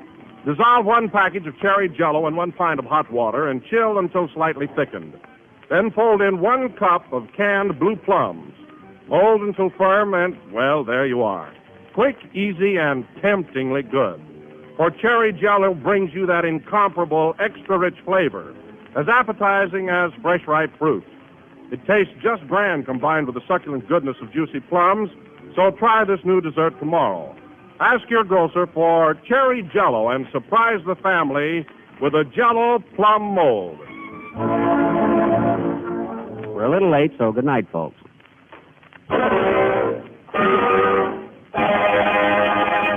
Yankee, out.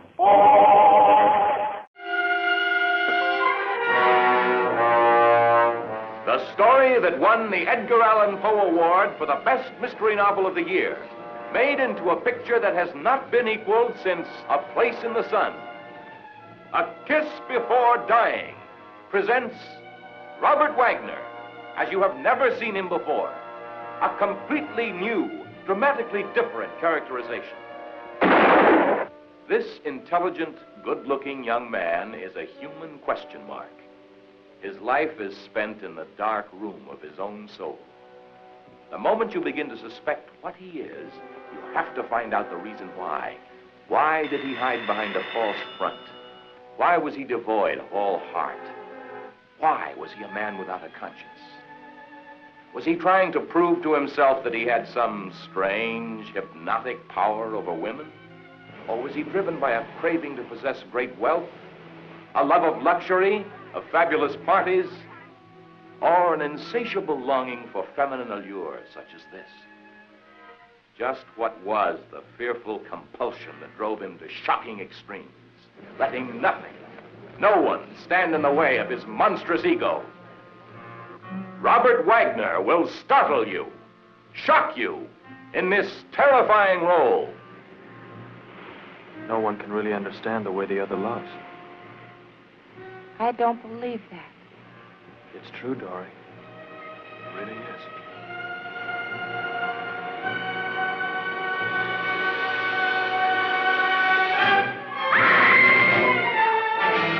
you have just seen is only the beginning of a story that holds you spellbound, in which every new love, every kiss, is a prelude to murder. A kiss before dying.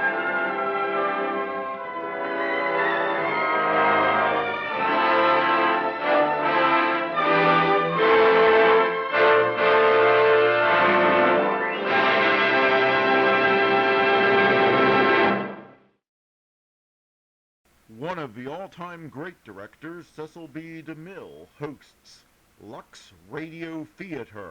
Up next. Lux presents Hollywood.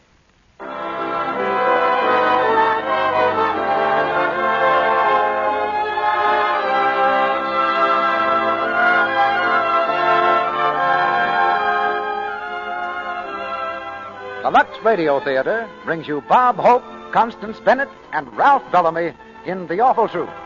Ladies and gentlemen, your producer, Mr. Cecil B. DeMille.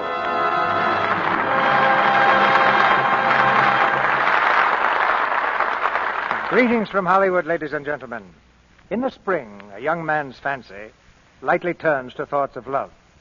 And although it's still winter on your calendar and mine, it's spring in the heart of Bob Hope tonight. He's here with Constance Bennett and Ralph Bellamy to bring us The Awful Truth, a gay comedy that gives Bob plenty of scope as a Romeo. You'll remember The Awful Truth as a Columbia picture hit, and we've adapted it especially for these three stars. I won't tell you how many dozen scripts and thousands of feet of film were left along the wayside before we picked this play. But it was worth all the trouble when the irrepressible Mr. Hope began rehearsing his romantic role with Miss Bennett for inspiration and Mr. Bellamy for opposition. It's a brand new chapter in the Hope saga. In fact, I think we're making history. Bob's success story is amazing even for Hollywood. But there's another success story that concerns the Lux Radio Theater, too. It happened in Hollywood, and it's happened in just about every other city, town, village, or crossroads between here and wherever your loudspeaker is. And it's happening still in every day. That's the success story of Lux Toilet Soap. And the stars of this particular success are listening to the Lux Radio Theater right now. I say stars because it's not a single person. It's every one of you who uses Lux Toilet Soap. And that must be almost as many stars as are visible on a clear California night. Now we give you the story of Jerry and Lucy Warner and their stormy voyage along the course of true love, one of the happiest hurricanes that we've ever sailed with.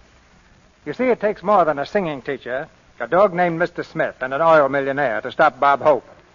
The house lights are down, the curtain goes up, and here's the first act of The Awful Truth, starring Bob Hope as Jerry Warner, Constance Bennett as Lucy, and Ralph Bellamy as Dan.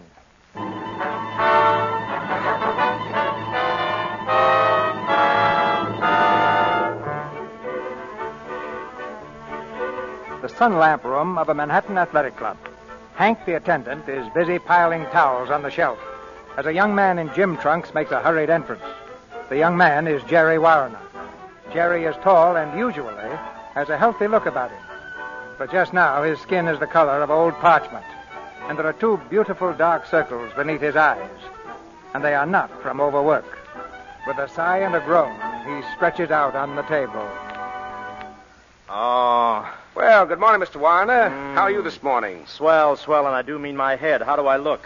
Well, you look a little, Never mind. Just make me look good. Come on, unpack those bags under my eyes, turn on the sun lamp, and give it all she's got. Well, about 15 minutes on each side is all I'd recommend, Mr. Warner. 15 minutes, nothing. I've got to get a deep Florida tan if it takes all afternoon. Give it the juice. Well, okay. Attaboy, all aboard from Miami, Palm Beach, and Point South. And, Hank, don't forget to turn me over when I'm done. Hiya, Jerry. Hiya, Frank. I heard you were in here. Thought maybe you'd like to play a little squash.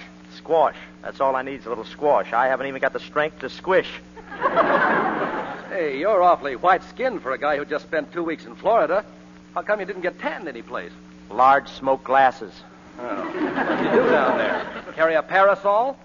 Or didn't you go? Careful. Don't let an idea like that get around. Oh, I get it. Pulling a fast one on the little wife, huh? Look, Frank, I'm surprised at you. I'm supposed to have been in Florida. Now, suppose one of Lucy's friends say, why isn't he tanned? Lucy's going to be embarrassed. Well, I'm going to be tanned, and Lucy's not going to be embarrassed. And what my wife doesn't know won't hurt her. Or me either. Oh, what was it, a poker trip? Sure, a fella's got to bust out once in a while, assert his independence. Boy, did I assert it. You certainly look it. But I'll bet you wouldn't like Lucy to pull a stunt like that on you. Why not? A person doesn't have to stop being an individual just because he gets married. Maybe. Anyhow, how about coming over to my house for breakfast? We were all out late last night, and some of the gang are stopping by. I've got a much better idea. Everybody come to my place. Lucy will fix up a swell breakfast for us, and maybe after we can leave the women flat and play some golf. What do you say? I'm convinced. See you later.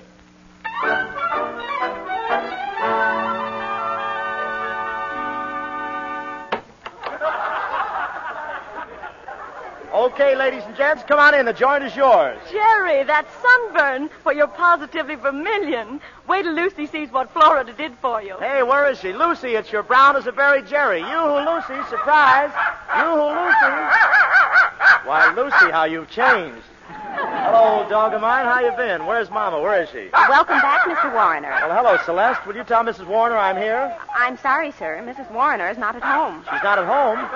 Wait a minute, folks. Quiet. Say, where'd she go? Well, I don't know, sir. She said she was going to a music recital. Well, when did she leave? I'm not sure, sir. I think last night. Last night? No one could take that many encores.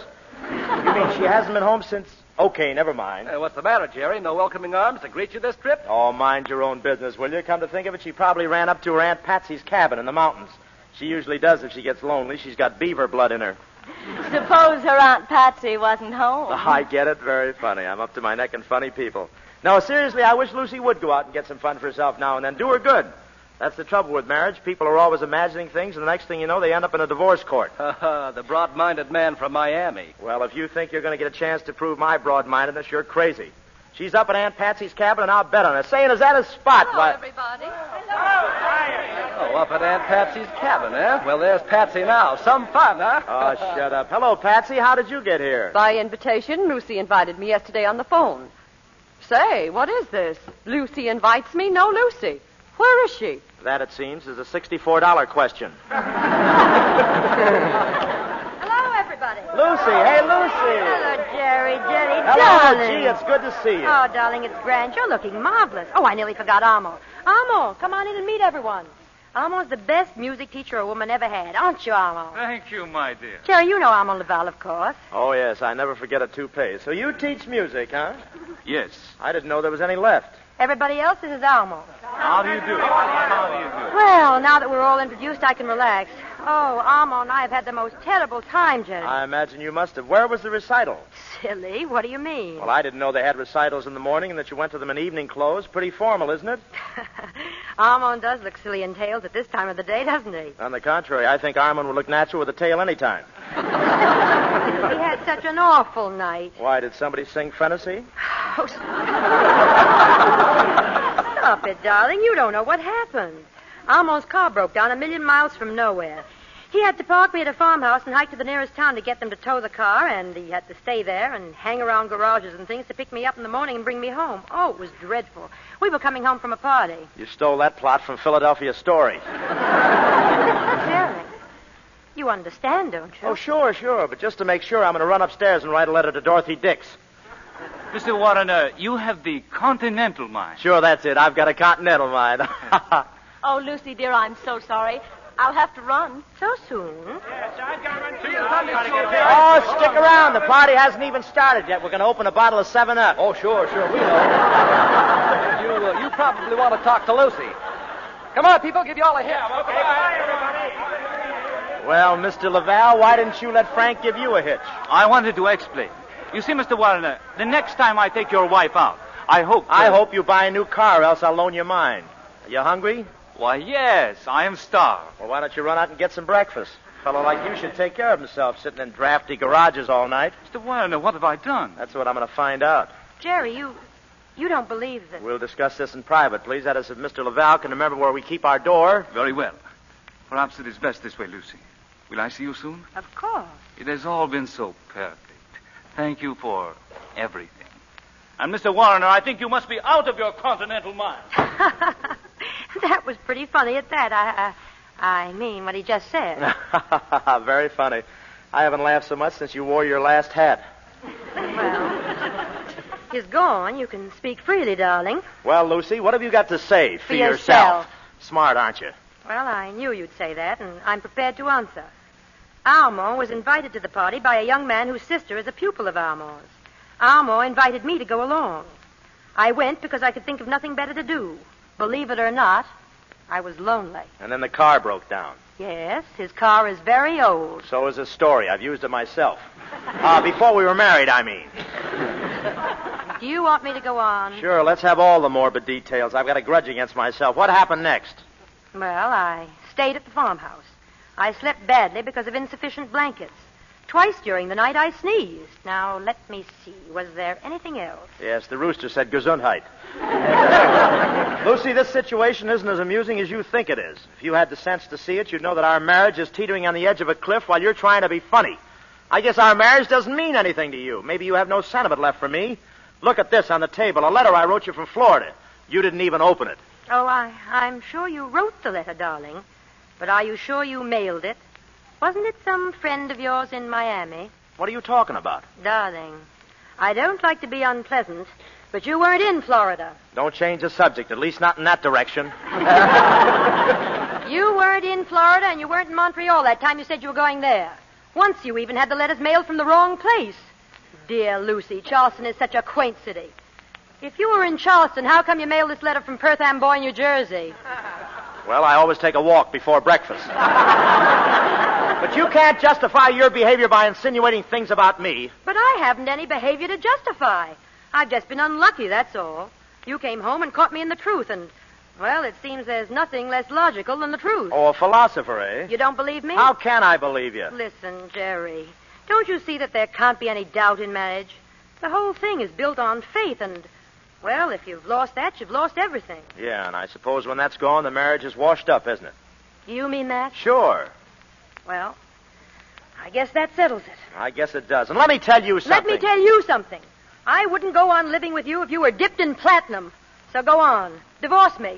You're no bargain even if I did meet you in $1 a day.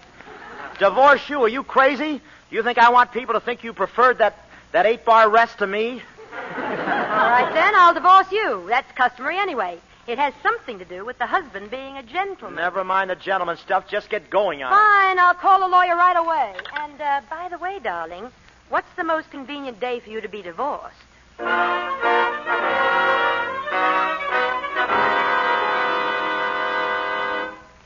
Case of Warner versus Warner, the court grants an interlocutory decree of divorce to the plaintiff, Lucy Warner. Divorce, if not further contested, will become final in 90 days from this date. That'll be all. One moment, Your Honor. There's one matter still unsettled. According to my client, Mr. Warner, it's the matter of... It's the matter of Mr. Smith. Yes, Your Honor, Mr. Smith. And who is Mr. Smith? Mr. Smith is, he's their dog.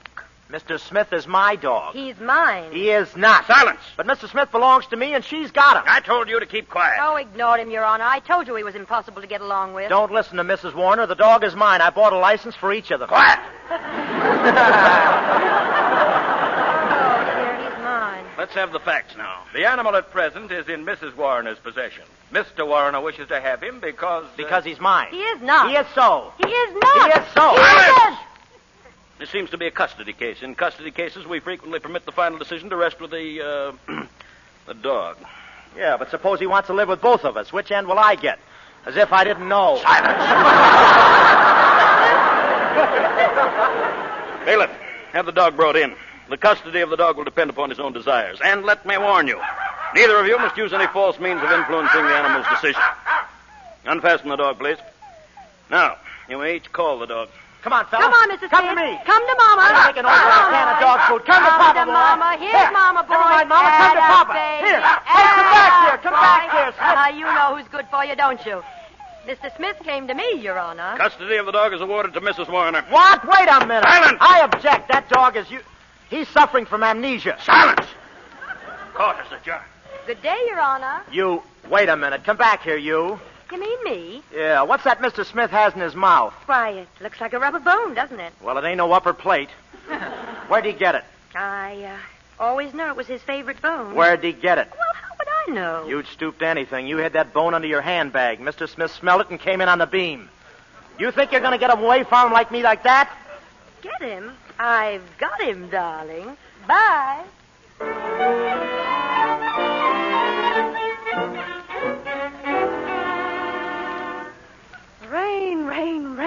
look at that rain. Why, Aunt Patsy? Is it doing anything besides falling? I don't think so. Nothing unusual ever happens around here. If I'd known we were going to be buried side by side, I'd never have consented to take an apartment with you. But I needed you, Aunt Patsy. You know the period of readjustment that comes in the wake of a divorce. Readjustment, my foot. That's just another word for moping around. Oh, don't be silly, Patsy. Why, you know dozens of men who turn handsprings at the chance to take you out. But no, you'd rather sit around and readjust yourself. Oh, you're just an old grouch, that's all. Yeah? Well, this old grouch wants to go somewhere where there's life. And I don't mean plant life. Well, we can't go out without escorts, so that's that. Lucy, I don't need an escort to go down to the lobby. I'm going down to the newsstand and see Joe. He may be funny looking, but he's a man. Maybe he knocks off early. Patsy, you wouldn't. I wouldn't, eh? You're talking to a desperate woman.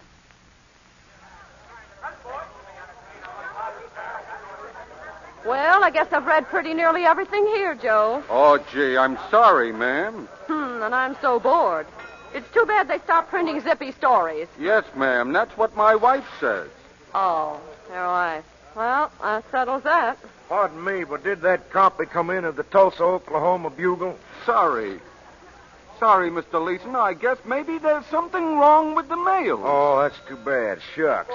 Looks like I won't find out how we did at the rodeo. Oh, how do, ma'am? Oh, how do you do? Hope you don't think I'm fresh, ma'am. My name's Dan Leeson, room 1214.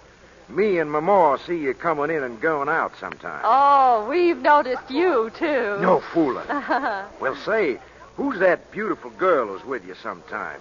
She has a dog and, well, she's beautiful. That's my niece, Lucy. She's just a little homebody. No. Say, I wonder if you'd do me a favor. Why, of course I would, Mr. Leeson. What is it? Well, I'm a stranger in town, and me and my ma don't know any folks.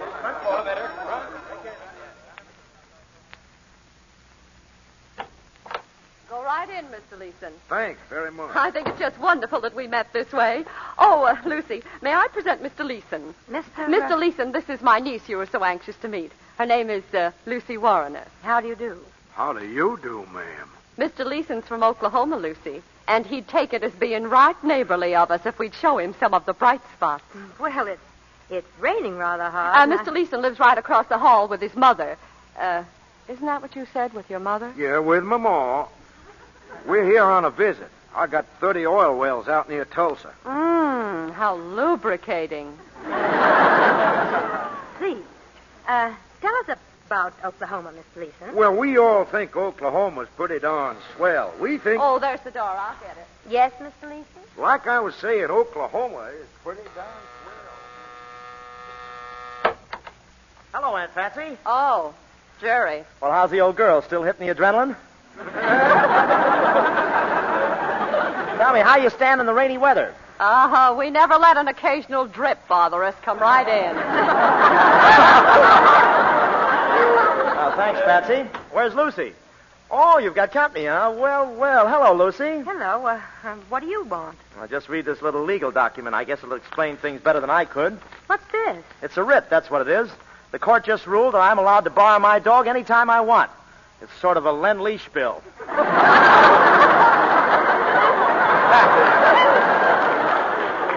The order reads that I can visit with him and entertain him in any form or manner that does not endanger life or limb. Oh, so now I suppose you've come to take him bicycling.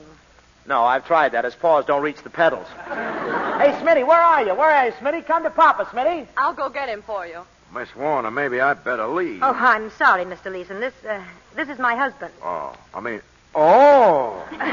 Well, he's only my husband for, how much longer is it? 60 days. 59. How are you, Mr. Leeson? Howdy. I'm glad to know you.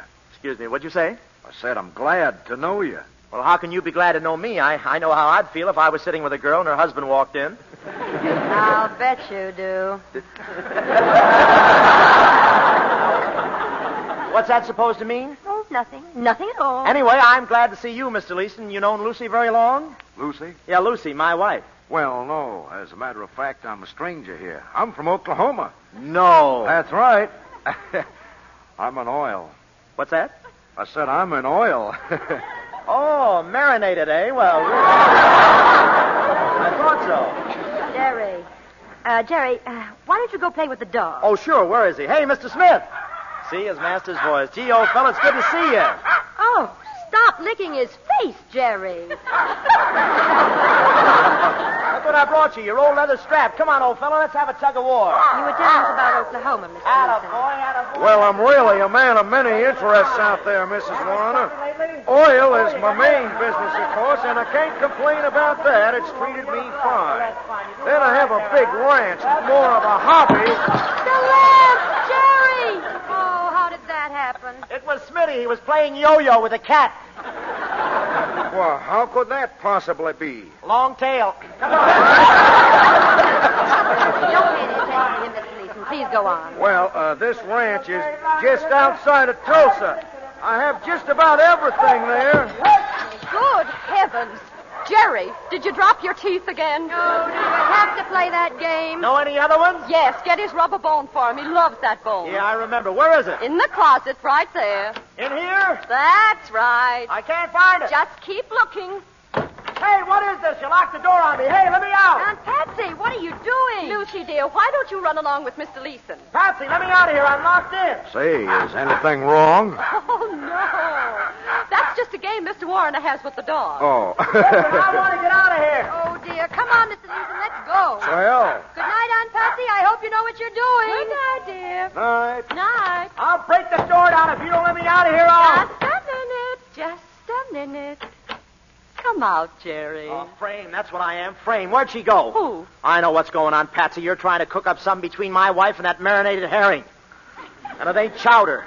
Your wife? She's still my wife for 60 days. 59. All right, 59, but she's still my wife. Do you understand? And what are you going to do about it? You'll find out what I'm going to do. Stick around and watch. I've got some rights around here. Of course, Jerry. To entertain Mr. Smith in any form or manner. Boy, they sure misnamed you, Patsy. They should have called you Potsy.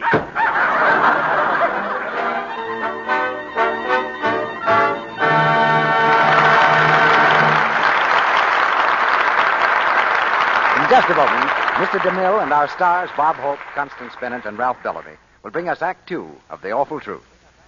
Meantime, let's reenact a little scene that took place in a big office just after lunch the other day. Hello, Sue. Well, what's got you looking so starry-eyed? Boyfriend take you to lunch? Mabel, who do you think was in the elevator when I went down to lunch? Madeline Carroll. Really? No kidding. I heard she was in town now. I was standing right next to her. She got on at the 8th floor with a couple of very important-looking men. And Mabel, she was dressed just as plain as you or I. I mean, she had on a tailored suit and a little felt hat. Oh, but Mabel, I'm telling you, she certainly has got glamour. Is she as good-looking right close as she is on the screen? I got a wonderful chance to see, standing so close. Real blonde hair, big blue eyes. And Mabel, what a complexion. Smooth, and I mean smooth. Mabel, you know what I'm going to do tonight on the way home? What? Get some Lux soap. Madeline Carroll always uses it, you know. And from now on, I'm not missing a single day on my Lux soap care. And I don't mean maybe. Smart young Sue. It's a fact, you know, that Madeline Carroll, like 9 out of 10 other Hollywood stars, cares for that exquisite complexion of hers with regular use of gentle, white Lux toilet soap. In her own words, this is what she says. Complexion beauty should be cherished. I've found the right care for my skin. Active lather facials with Lux soap really work for me. And if you were to ask Madeline Carroll how to take a Lux soap active lather facial, here's what she'd tell you. Pat the Lux soap lather lightly into your skin. Rinse with warm water, then with cool. Pat dry with a soft towel. Now see how fresh your skin looks. There is a simple, inexpensive beauty routine any woman can follow, and right in her own home. It takes just a few minutes, you know. So why don't you try these Lux soap facials for 30 days? Just see if this gentle care doesn't leave your skin feeling smoother, softer. Remember, a soap used by famous screen stars, the world's loveliest women, just has to be something special. So, get 3 cakes of Lux toilet soap tomorrow. Now, our producer, Mr. DeMille. Act Two of The Awful Truth, starring Bob Hope as Jerry Warner, Constance Bennett as Lucy, and Ralph Bellamy as Dan.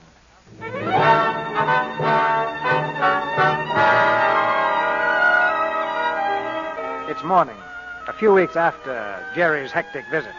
Across the breakfast table in their lonely apartment, Aunt Patsy's looking at her niece with an expression of growing horror. What did you say, Lucy? I said, of course I like Dan Leeson. Why shouldn't I? He's sweet and thoughtful. Well, you should be the last one to object. You introduced me to him, after all. Only because he was a man who could take us out. I didn't expect you to get silly about him. Is it silly to like a man who's sane and considerate? I was married to one of those gay, romantic types, and one is enough. Your toast is burning. Lucy, do you know what rebound is? That business of trying to get over one love affair by bouncing into love with somebody else? It's fine, except the rebound is rarely the real thing. There's the first bounce, the second bounce, and, well, look at me. You wind up like an old tennis ball. I tell you, I'm serious about Dan Leeson. He's a fine person. I like him very much. And I'm all through with Jerry. He doesn't mean a thing to me, not a thing. I don't love him, and what's more, I probably never did. I guess that surprises you, doesn't it? I hate Jerry Warner. And I like Dan Leeson very, very much. I can hardly wait to see him tonight, and I hope he's just as mad about me because I think he's the finest man I've ever met. Lucy. I know. My toast is burning.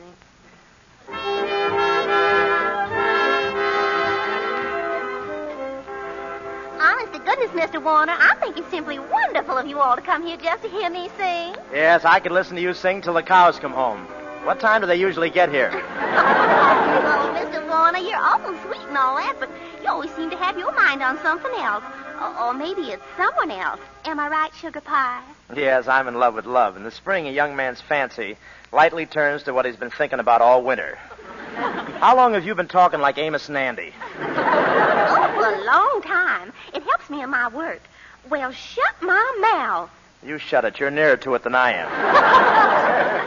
Mr. Warner, who's that gorgeous creature just coming in? Where? Oh, that creature. Well, you've heard that gag that's flying around town. Who was that lady I saw you with? Oh, you mean that's no lady? That's your wife? Uh-huh, that's my wife. I guess this is our table over here, Lucy. Sit down. Come on over and meet my better half before the odds drop. Hello, folks. Oh, hello. This is Miss Dixie Belle Lee. This is Mrs. Warner, and this is Mr. Leeson from Tulsa. Flowing Gold Leeson. He's a big oil man. Oh, an oil man. Crude? I wouldn't know. Ask my wife. Mighty proud to meet y'all. Now, you're sure we're not intruding? Huh? Well, what do you mean? Well, wouldn't you like us to have a drink? Why... Thanks, Dan. I will. Why, yes, of course. Sit down, Dixie. Well, now, isn't this cozy? So you two are going to be married, eh, Lucy? Well, I always approve of marriage. I think it's a wonderful way to spend a few weeks. And I was glad when I heard about it. I said to myself, that Leeson's just the man for Lucy. And then I said to myself, you're nuts. Oh, pay no attention to him. He's always talking to himself. This is a charming place, don't you think, Miss... Dixie Belle Lee. Do you like it, honey? I'm so glad, because I kind of feel the place is mine. Oh, do you come here often? Oh, I work here. Didn't you all know that? No. Say, you're from the South, aren't you? Now, isn't he just the cleverest yet? How'd you all ever guess that, Mr. Man? Oh, he's pretty fast on his feet, this fella. But you see, folks, Dixie Belle Lee isn't her real name. No? No, she changed it because her family objected to her going into show business. You see, it was quite a shock to them because they made all their money tilting pinball machines. Isn't that right, Dixie? That's right. Well, I guess I better go now and get into my costume. Reckon y'all can stay to see my act? Of course we'll stay. Nothing could drag us away. Well, see you later, Sugar Pie. I'll be here, sponge cake. She seems like quite a nice girl, Jerry. Oh, she is. But wait till you hear her sing, a golden throat. That's what. I keep coming here all the time just to listen to her. How faithful of you. Does she really sing awful good? Well, I don't think her singing's up to Lucy's, but Dixie has a sort of elfin charm, a je ne sais quoi, if you know what I mean, and I don't. Dan, dear, don't you think you ought to ask Jerry about it now? About what? About our mine, Jerry. What mine? Our mine, you know, our coal mine. It's our last tie, Jerry, and, well, I was telling Mr. Leeson how badly it was doing, and he thought maybe he could do better with it. That's right. I'd like to gamble on it, Mr. Warner. I'm pretty lucky. Know what they call me out west? Yeah, is that why you came east? Say, how about us having a conference at my apartment tomorrow? Well, I don't know. I'll have to think about it. And now, ladies and gentlemen, it's with great pleasure that I present that great little artist, Miss Dixie Belle Lee. Give her a big... There she comes. Isn't she pretty? She sure is. The costume's a little short, isn't it? Yeah, it's a southern costume, sort of a lily cup with a bustle. Listen to this. This is great. Oh, Maxwell, friend of mine.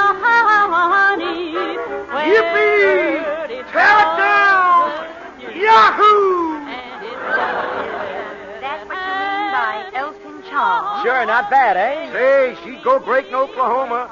Swing it, miss. Yippee! Dan, I don't feel very well. Well, what's the trouble, Lucy? Dan, take me home. Well, Lucy, we can't walk out in the middle of Miss Lee's singing. Don't you like her, Lucy? No, I just love her. I can see where it was a lot easier for her to change her name than for her whole family to change theirs. Come on, Dan. Well, if you want to, Lucy. Don't forget tomorrow afternoon to my father, Mr. Warner, about those mines. I always wanted to be a miner. I'll be there, Brother Miner. Keep a light burning in your hat. Money, where early falls the dew. Sit down, Mr. Warner. I want to hear all about this mine. Well, I've got all the records and history with me. By the way, Lucy, I searched all over for the report McCall made before we bought it, but I couldn't find it. You must have it. Oh, perhaps I have. Well, when you get a chance, take a look through your stocking drawer. You know, Dan, she always hides important things in the top drawer of her dresser. She does. Oh, sure. That's an old habit of hers. Every legal paper we ever had smelled of sachet. Even our marriage certificate smelled. Jerry, about the mine. Oh, yes, the mine. Now, here's the prospectus. Good afternoon. Oh, come on in, Ma. Come in. Hello, Mrs. Leeson. Good afternoon, Lucy. Guess you don't know this fella here. He's Jerry Warner, Ma. Hello. Warner? You mean that he is... Yes, that's right, Ma. He's the one. Well, very funny seeing you here, Mr. Warner. Is it? Well, it's funny seeing you anywhere. I met some people today, and they spoke about you and about Lucy. They knew you both before the divorce. Oh, I imagine you'll run into scads of people who did. They spoke very well of you, Mr. Warner. They said you were a real gentleman. Well, you can't please everybody. They talked about Lucy, too. Ah, it's good not to be forgotten by your old friends. You know, Lucy, as many times as I've heard your fine singing, I never realized that you must have had a teacher. They tell me he's been teaching you for some time, and he's a very romantic type. The woman I was talking to told me that, well, no matter. What's that? Now look at this map, Leeson. You see, there's a new opening in the northern side. Here, I'll show you the prospectus. Jerry, I think I ought to tell you that nobody's listening to you. Well, for me, that's a large audience. But what could possibly be more interesting than the Warner mine? The Warner divorce. The gal's name needs clearing, partner. That's ridiculous. Is it really? Mrs. Leeson, our divorce was one of those tragedies you read about in the newspapers. A trusting woman and a worthless man. Lucy is above suspicion and always has been. She is as pure as the driven snow and as faithful as she is fair. I tell you, something wonderful went out of my life when I lost her. It's an awful feeling. It's like not being home when the pot of gold calls. I know just how you feel, Mr. Warner. How do you know? How can you know how I feel to have used up the best years of a woman's life?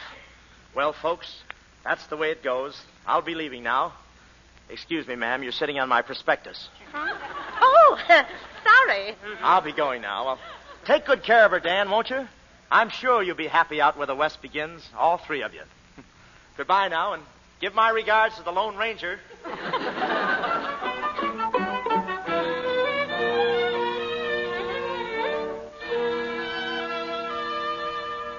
Hello. Hello, Lucy? Yes? Lucy, this is Jerry. I've got to see you tonight. I'm sorry, Jerry. Listen, Lucy, it's important. We've had enough of this foolishness. I want to talk things over. Oh, you do? Well, not tonight, Jerry. I'm going to a recital at Armand Laval. Well, I don't... What? Oh, Laval again, eh? Well, you're not going. I'm sorry, Jerry. Listen, you're still my wife. If I find you with that Laval bird, I'll tear him limb from limb. Do you hear? I hear.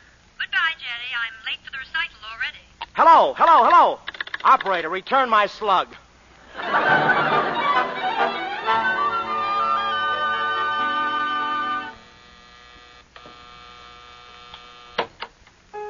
Oh, good evening. Good evening. I want to see Mr. Armand Laval. Oh, I'm sorry. Recital going on. Is my wife in there? Oh, plenty of people. I don't know. Well, let me go see. Oh, no. Sorry. You cannot go in. Listen, who are you to tell me where I can go? I'm Mr. Laval, Filipino boy. Yeah, well, stand back. No. I'll stop you. Oh, you will, eh? How? Oh, jiu-jitsu. You go push past me, I take your hand like this. Yeah, and then what? I go like this. Oh! Well, don't stand there. Look around for my right leg. Oh, sorry. I not mean to hurt. Listen, I'm going in there, see? I know a few jujitsu tricks of my own. Oh, that's so? Yeah. I put my hand like this, see? And then I do like this. No. Like this, much better. Oh! You see, I win again. Yeah, well, you haven't seen the last of me. I'll be back and give you what you deserve. As soon as I can get my hip back inside my skin.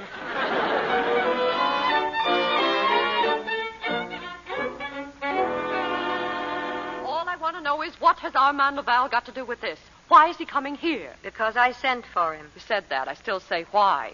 He ruined your last happy home. He'll bust the Oklahoma deal wide open. That's just it. There isn't going to be any Oklahoma deal. Huh? I'm not going to marry Dan Leeson. Why not? Because I'm still in love with that crazy lunatic Jerry Warren, and there's nothing I can do about it. I'm a gibbering idiot. I'm a mad woman. Patsy, stop it. There he is now. Oh, good evening, Armand. Good evening, Lucy. I got your call. What is the trouble? Look, Armand, sit down. It's about Jerry. Yes, your husband. He's a very funny man, yes? Yes, he is. But I'm convinced he still cares about me, or he wouldn't do the funny things he does. Yes, but he does not care much about me. No, he doesn't. And that's just what I'm getting at. You know everything was all right that night. I want you to convince him that everything was just as we said it was. I will be glad to. Does he carry a gun? Well, you're not afraid of him. Oh, of course not, but you know husbands. Then you'll do it as soon as possible, won't you? And he mustn't know that I've had anything to do with it. Very well. As soon as possible? Open up. It's my day to see Mr. Smith. It's Jerry. Oh, but this is much too soon. Yes, isn't it? Well, do something. Oh, what shall I do? Well, you just can't stand there. Go on in the other room. Hurry, and don't come out. Oh, I do not care for this. Oh, let him in, Aunt Patsy. Oh, dear. You said it. Greetings, Patsy. Oh, hello. Hello, Lucy. Hello. Hello. What's the matter? Oh, nothing. Well, I guess you two want to be alone. No, Patsy. I'll whip up a little omelet in the kitchen. Smart girl, you, Aunt Patsy. I did want to be alone. Oh, yes? Now, look, Lucy, let's get right down to it. I've been a sap. Have you? I just said so. About this whole business, I got so jealous that, well, I saw red. But it's all blue now. Get it? Black and blue, isn't it? Yeah. Lucy, I want to apologize. I know that sap Laval couldn't have meant anything to you.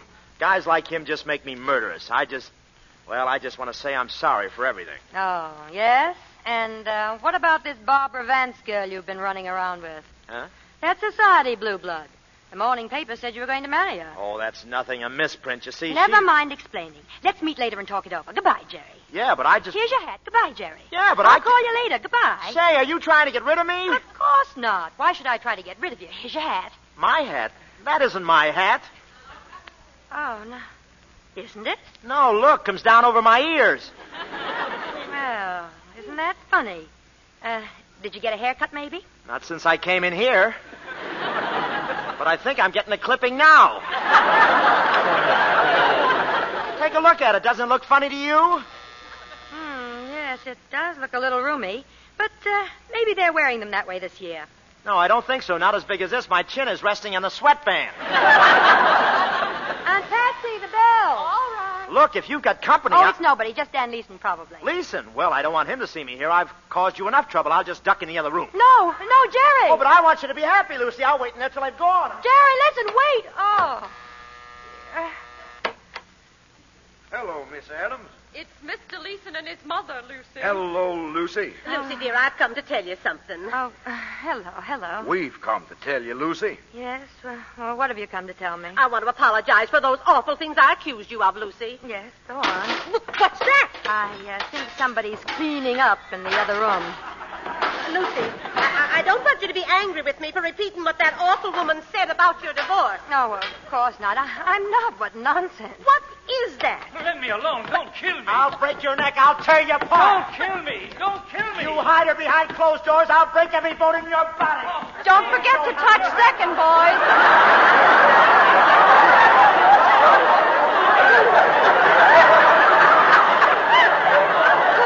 Who is that? Is that Mr. Warner? Yes, he just dropped in. Dan, I think we'd better go. 2 men hiding in the other room. Just a minute. Well, Mrs. Warner, I guess a man's best friend is his mother. I certainly learned about women from you. Come on, Ma. Wait a minute. You can't fire us. We quit. I'll teach you, you little mouse. Oh, let me go. Jerry, let him alone. Stand still and fight. Be careful now. Jerry, stop it. You breaker up of homes, I'll kill you. Let go. Jerry. I'm going to teach you once and for all. I'm sorry to do this, Mr. Warner. You're sorry to do what, you little rat? This. Oh! My Filipino boy taught me jujitsu. Madame Mazanga told me there'd be nights like this.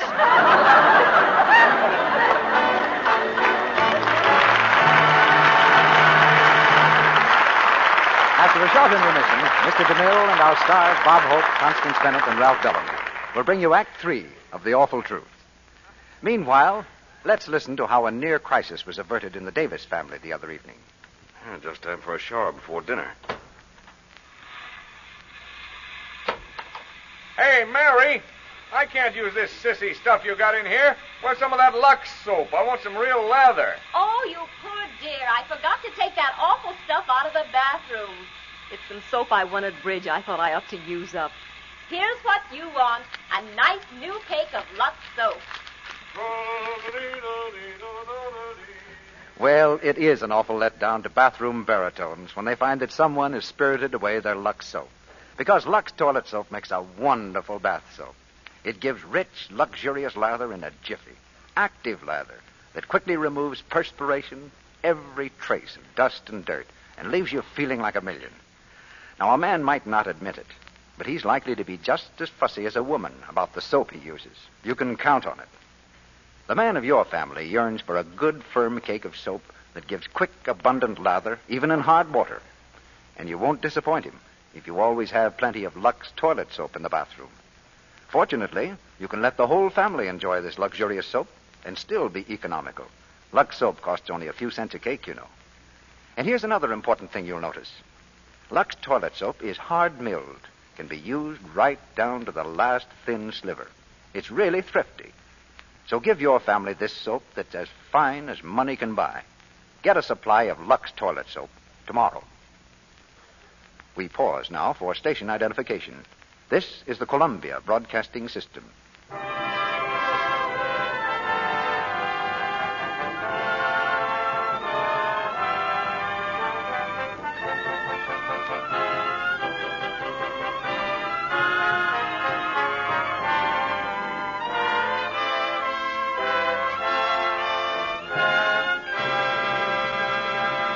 The curtain rises on the third act of The Awful Truth.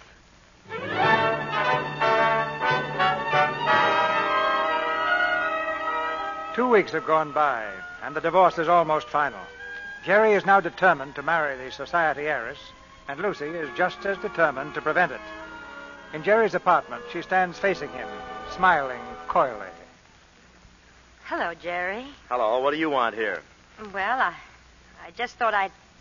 You know what today is, don't you? Certainly. Our divorce becomes final tonight at 12 o'clock, and tomorrow we'll both be back in circulation. That's right, So I just thought I'd drop up to wish you a lot of luck. Well, that's very nice of you, but I'm just on my way out. Where to? If you must know, I'm on my way out to a pre-engagement dinner for me and Barbara at the Vances. Jerry, you can't. Why not? I'm hungry.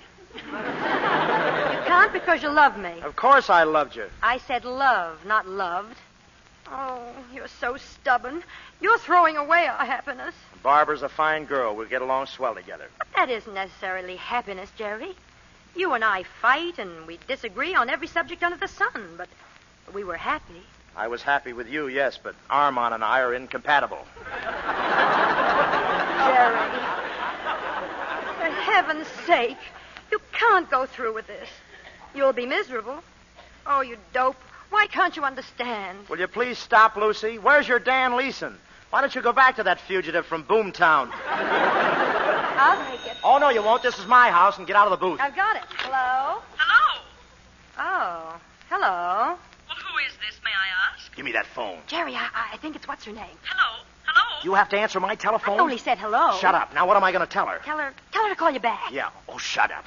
Hello? Hello, darling. Well, it took you long enough. Have you made up your mind who the woman is? Oh, that's very funny. I knew you were going to ask me that. Oh, so did I. Who was she?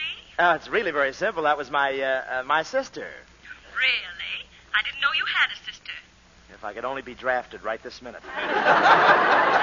Oh, sure, honey. She just got back from Chicago. Dropped in to see me, you know. How sisterly. Oh, I'd love to meet your sister, Jerry. Why don't you bring her along tonight? Oh, no, I don't think she can come over this evening. She has a previous engagement. Oh, I'm sorry. Well, naturally, she's very anxious to meet you, too, dear. Yes, tell her I'd love to meet her. Tell her to wear boxing gloves. Shut up. Barbara, I'll do my best to fix it up so the two of you will meet very soon. Goodbye. Goodbye, dear. Hurry over. I will. Now I'm in a fine fix. She wants to meet my sister. Well? You're a big help. If I had a sister like you, I'd have my parents get an injunction. Well, you know me. Anything I can do. Yeah, to break it up? I see what you mean. I'm in a fine mess. Oh, I wouldn't worry about it, Jerry. She trusts you, doesn't she? Of course she does. Sure. But she'll learn. Just give her time.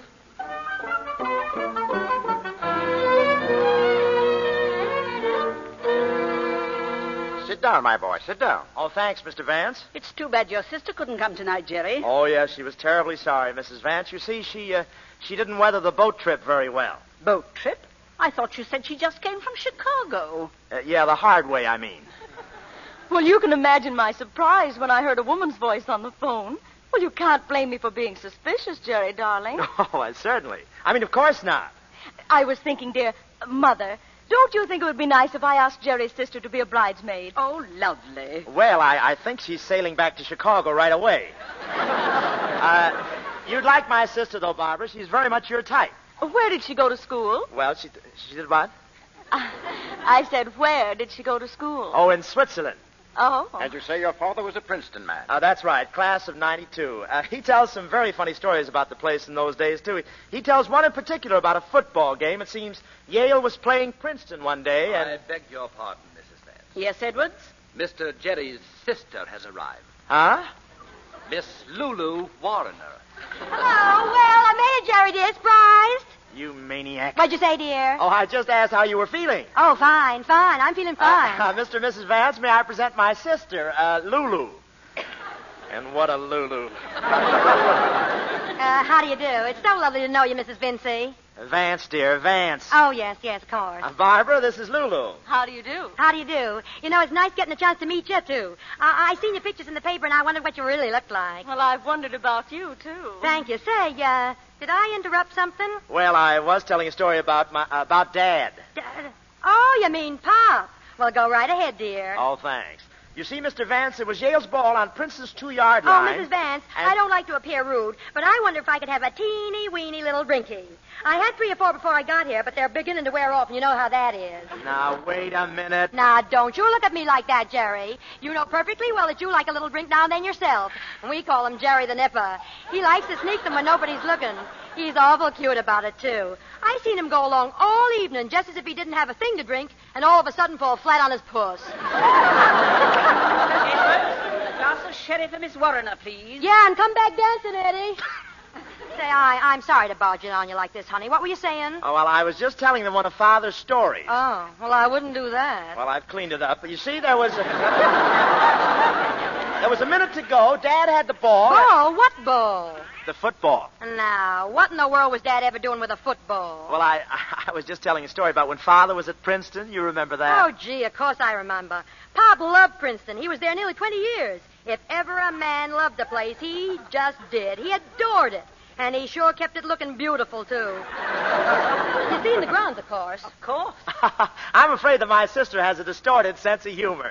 So have I. You just told us your father played for Princeton. Well, you see... Jerry, did you say that? Listen, you... Well, I guess that's just one of Jerry's stories again. You see, when Jerry and I was kids, we was the worst liars in the neighborhood. We always used to pretend we had rich relatives who were going to die and leave us dough. But I guess it was harmless enough. Everybody knew we was just sort of kidding ourselves. Yeah, let her ramble. My folks were worried about her. At the age of 5, she didn't have a forehead. Now, me, you take me, I'm different. It ain't money that counts with me, or position in life. It's art. All the time I was working at the Virginia Club, I thought You worked at the Virginia Club? Sure. Didn't Jerry tell you? No, he didn't. No, that's one thing I forgot. You're a singer, Miss Warner? Sure, I sing. Perhaps you'd sing for us now. Sure I would. You own a piano? Right there. Oh, thanks. Where do you put the nickel in? You know, when I was... Say, wait a minute. Don't nobody leave this room. I lost my purse. There's your purse, Miss Warner, on the chair. Oh, boy, am I relieved. Jerry, kind of keep an eye out on my purse for me, will you? This woman is positively crude. Yeah, that's what I've been Oh, she is, huh? She's crude, huh? Well, maybe it runs in the family. Mr. Warren. My, Jerry, what a thing to say. Now, look, sis, we don't have to put on the dog around here. Just be yourself. We're among friends, ain't we? Jerry, what is this? Come on, sis. Let's do that number for him like old times, eh? Do you sing, too? Sure. We used to be in vaudeville together ever since we were kids. Vaudeville? Well, we had to have food, Mr. Vance, and in vaudeville they threw it at us. You remember, sis, when Pop went to prison that time? Mr. Warrener. Jerry! You mean the first time he went to prison, Jerry, huh? No, I mean the time he went to visit Mom.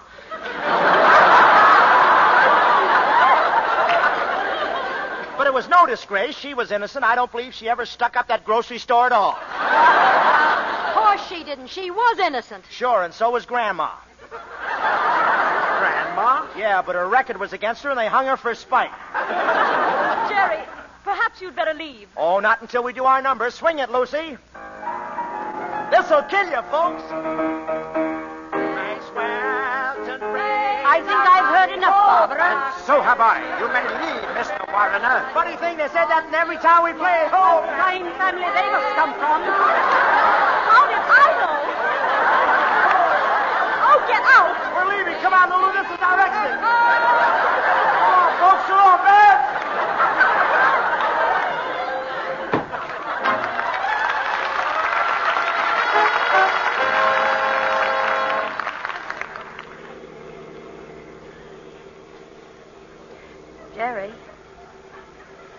Jerry, aren't you speaking to me?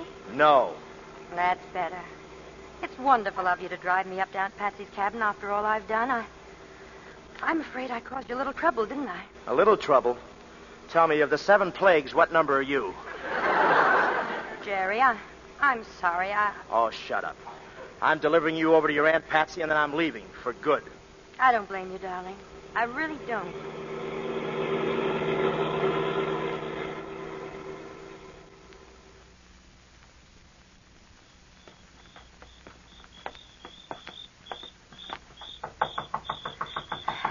You can leave now, Jerry. I want to see you safely in the door where you can get out of my hair and into your aunt's.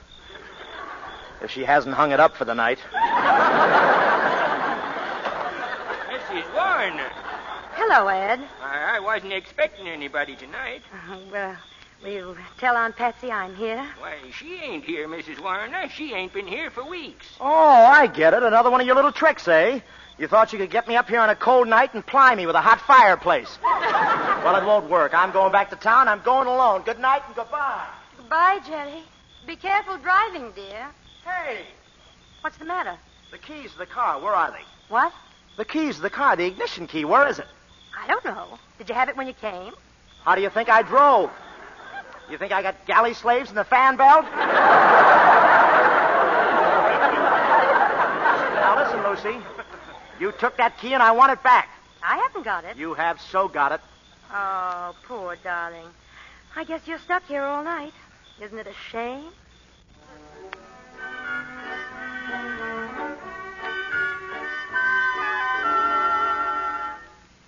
Oh, it's so nice sitting here. Just the way it was when we came here on our honeymoon. Sitting here in front of the fire. The fire's going out. You better throw on some more furniture. It won't be long now. It's 11:15. 45 minutes and you'll never have to listen to me again. Just 45 teeny minutes. Funny, isn't it, Jerry? Well, it wasn't my fault. I'll keep quiet. 45 little minutes.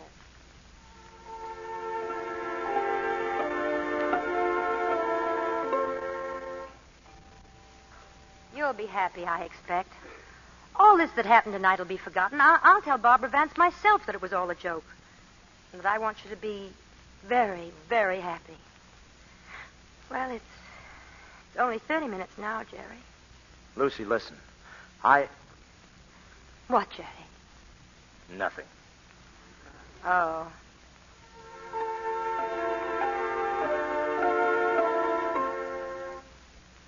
And you must never think of me. Never let me spoil your happiness, Jerry. I'll get along all right. Just be happy, darling. I'll get along all right.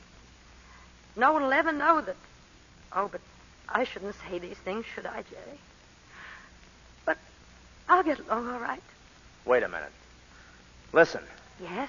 Listen, Lucy. What? Listen, it's all off. I'm not going to go through with it. I don't care whether you love me or not. You're married to me, and you're going to stay married. Do you hear? Jerry. Call the caretaker. No, I'll call him myself. Ed, come in here right away. Anything wrong, folks? Listen, you're a witness, see? The divorce is off. Huh? Oh, Jerry. We're calling it off on account of darkness. At exactly 30 seconds before 12 o'clock, we called off the divorce. Can you remember that and swear to it? You betcha. And you're pleased? You betcha. All right, then, get out. You betcha. And stop ad-libbing. Jerry. Oh, Lucy. Oh, Jerry, listen. 12 o'clock. Wedding bells, darling. And every second that passes, I love you twice as much. Say it, Jerry. I love you, Lucy. I love you, Jerry. I love you. I love you. I love you. I love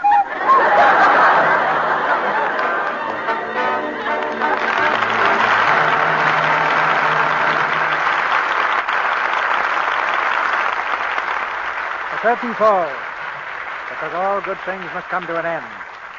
But returning now to the footlights are Constance Bennett, Ralph Bellamy, and Bob Clark Gable Hope. Hear that, Ralph? Bob Clark Gable Hope. Yes, I heard it. Good. Now I got to find somebody who believes it. Why don't you tell Bob what you're looking for in a leading man, Mr. DeMille? Well, Bob, let me describe the one I want for Reap the Wild Wind. To begin with, he should be handsome. Well, women faint when they look at my profile. I feel a little weak myself. Now, wait a minute. There's not another profile like it in Hollywood. Bob, are you trying to say you've got the best profile in Hollywood? No, but I've got the most profile. But above all, Bob, a leading man's personality must be so strong that he'll be able to convince anybody he's telling the truth, no matter what he says. You don't want a leading man, CB. You want a guy from the Los Angeles Weather Bureau. But you better get somebody else. I've got to play golf tomorrow morning anyway. Then I've got some good advice for you, Bob. When you get through playing golf and take your shower, don't forget to use Lux soap. It's really a wonderful soap. I've used Lux for years. Always have it in the house and, of course, in the studio, too. That's sound advice, Bob. You'll find Lux soap in the best homes in Hollywood and just about everywhere else.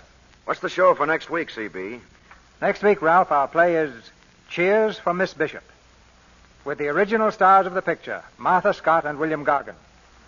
Cheers for Miss Bishop is adapted from the Richard Rowland United Artists production. It's being cheered by audiences everywhere. You'll hear Martha Scott repeat her great screen performance as Ella Bishop, the schoolteacher, and Bill Gargan will play Sam Peters. It's a deeply moving love story, and will bring back heartwarming memories when we present these two stars in Cheers for Miss Bishop next Monday night. It was a swell picture, CB. I really enjoyed it. I saw it one night when the Ghost Breakers wasn't playing anywhere. But I know you'll have a great performance next week. Good night. Good night. Good night. To tell the truth, you were all colossal.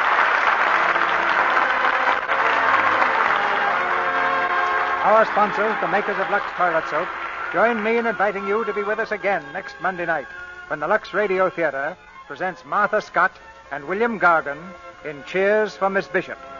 This is Cecil B. DeMille saying good night to you from Hollywood. Bob Hope appeared tonight through the courtesy of the makers of Pepsi. He is soon to be seen on the screen in Paramount's Road to Zanzibar, co-starring with Bing Crosby and Dorothy Lamour. Ralph Bellamy's forthcoming picture is Warner Brothers' Affectionately Yours.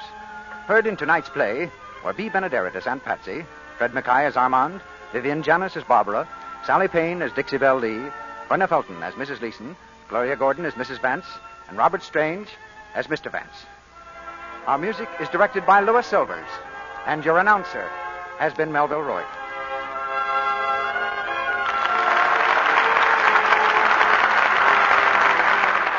This is the Columbia Broadcasting System.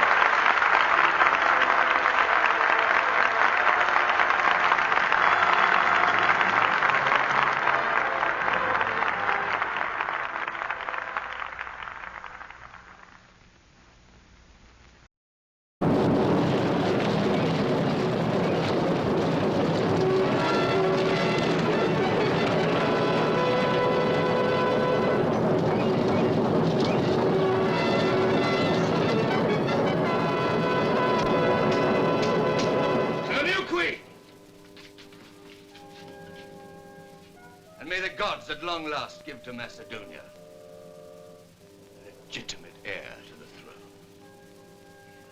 Stupid, drunken fool.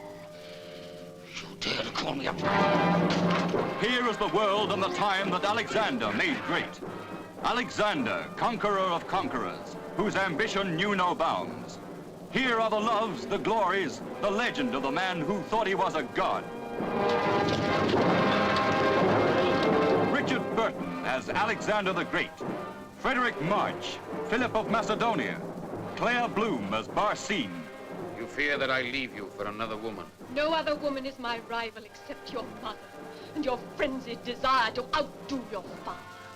Daniel Darrier as Olympius, whose evil genius inspired hatred and murder.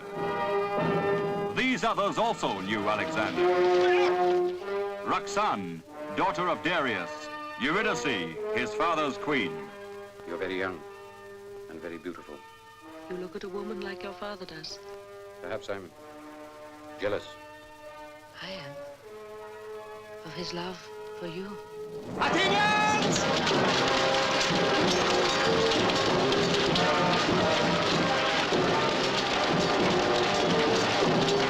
In 10 short years, he has conquered the world.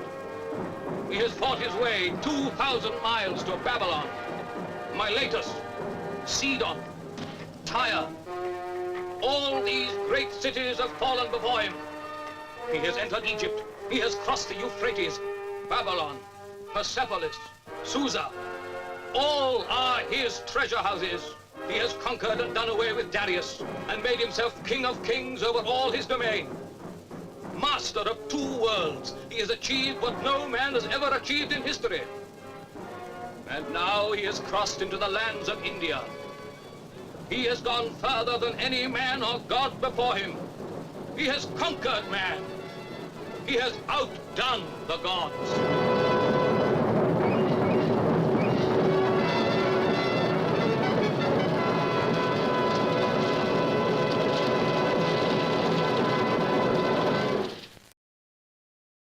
The Warrior of the Woodlands, Ranger Bill, is coming up next.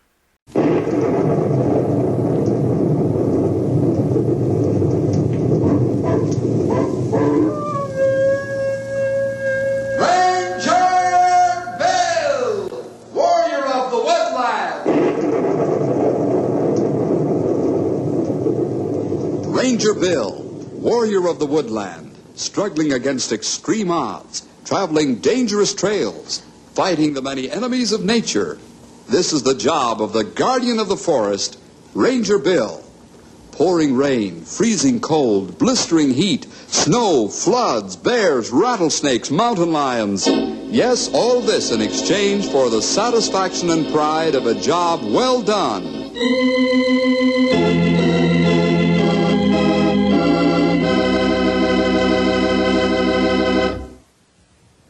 One of the summer jobs assigned the Rangers is that of water safety patrol on Beaver Lake. Beaver Lake is one of the lakes that resulted from the big Tri-Mountain Power Dam. This lake is the favorite summer resort area for the citizens of Knotty Pine, Junction City, Canyon City, and even some of the folks from Central City come up to Beaver Lake. It's a breathtaking beauty spot. The water is as clear as crystal, and there are mountain ranges all around the lake. Then there's something else breathtaking about Beaver Lake, which we'll find out in our story today, Water Hot Rods.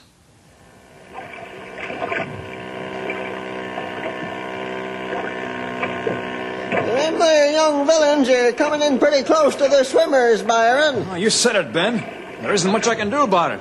I'm just a lifeguard here, and all I have is a rowboat. Well, why don't you call the Water Safety Patrol? Let the Rangers handle it.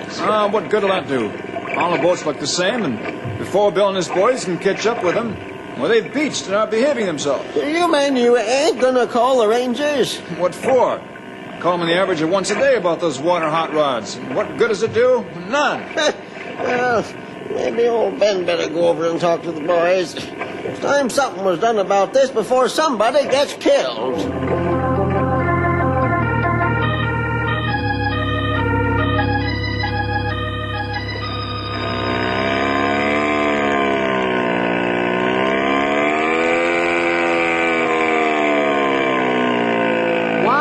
some engine, Gus. Yeah, you like it, Mo? It's cool, man, cool. Man, how many horses is it? 75. Man, who staked you with a roll? My pop. I talked him into it. When you gonna skim it? I think I'll take it out tonight in the moonlight. Yeah, man. And the Water Safety Patrol won't be around to pester us. This is crazy, man, crazy. Yeah, it goes like crazy, too, man. Wait till night and you'll see some real water scooting. We'll show 'em how to hot rod this tub.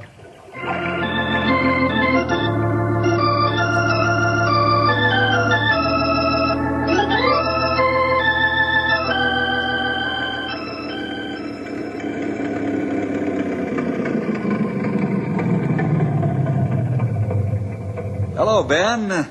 Your old Model A sounds good as new. Yep, she sure does. When they made this car, they built 'em to last.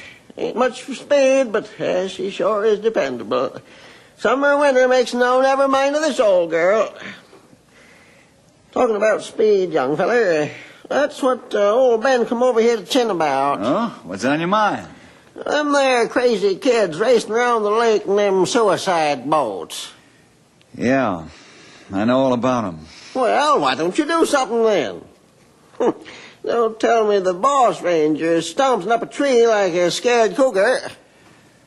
Scared? No. Up a tree, maybe, Ben. You see, there are a few legal angles to this. Well, then I say the law ain't no good that permits them hooligans from near killing swimmers and folks enjoying themselves in rowboats and the like. Well, the law to be changed. You have a point there. I've worked on this problem for a long time, Ben, and I think I've come up with an answer that might stop this. At least I hope so. Well, it better. Or I'm going to form a citizens committee and run them young rascals off the lake. And I don't mean many.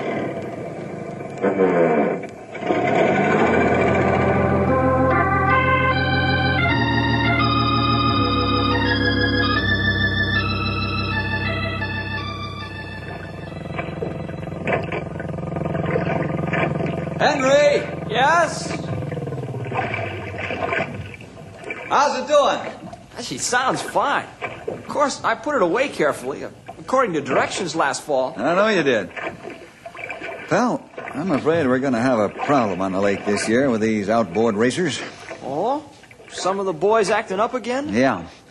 Some of the citizens are getting hot under their neckbands about it, too, and I can't blame them at all. I know you always observe the laws and show the proper courtesy to swimmers and rowboats, but that's more than I can say about a few of the other teenagers on the lake. Old Ben was over to see me a while ago about this. He threatens action if we don't do something about it. He will, too. Old Ben carries a lot of weight out here. What do you want me to tell the guys? Tell them I'm going to make it real tough on them if they don't stop harassing swimmers and boats. I might even close the lake to water hot rods for the rest of the summer. Wow. Even for the careful racing boaters? No exceptions.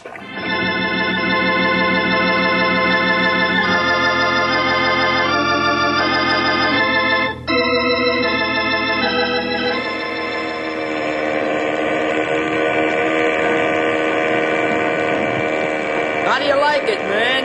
Crazy, man, crazy. This job really scoots. Yeah, ain't no square going to catch us on this lake or any other one. You gotta paint this job same as all the rest, so nobody can identify it from shore. In the morning, man. Then we can race in the daytime, and who can catch us? Nobody, man. But nobody. There's clouds coming in to cover the moon. I'm cutting down, and we'll head for shore, rack this job, and take it home so I can paint it. We got time for one more round before the cloud gets the moon. Okay.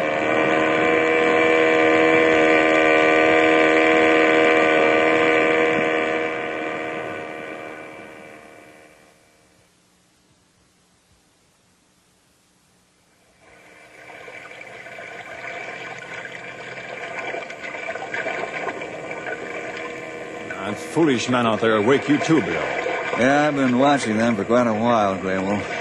Why race at night in full moon?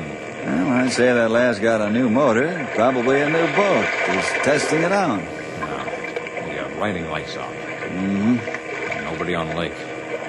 Not much we can do about it. That's right.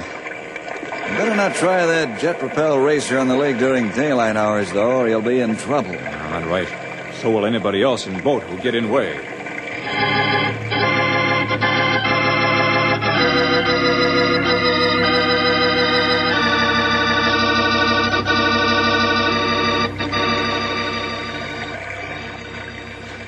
Boy, we're up almost before the chickens this morning. How come?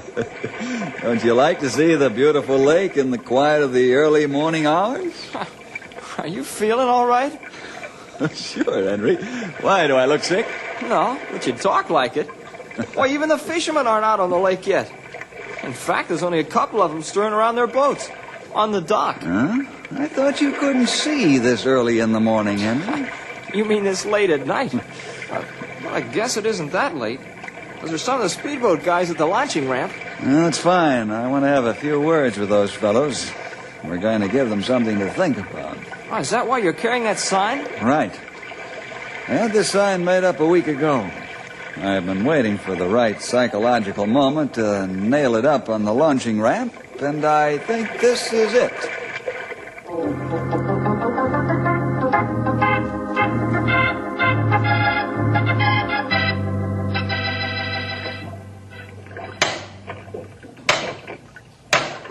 What? You mean we've got to paint identification numbers on our boats? You can read, can't you, Gus? You mean you don't know why? Yeah, we know why. Don't forget to read the whole sign, fellas, especially the part about the size of the letters and the color. Henry will register your boats in the log after you put your numbers on. He'll assign them so there's no duplication. The penalty for disguising the numbers or changing them after you're registered is a year in jail and a $1,000 fine. Man, you really want to burn a guy if he makes a mistake, don't you? Changing registry numbers wouldn't be a mistake, my young friend. It would be done intentionally to throw the blame on someone else. And I suppose we can't scoot our boats until we get the numbers on them. You suppose right, young fellow. You better get a can of paint and a brush. And to make it easier for you, I brought along numerical and alphabetical stencils.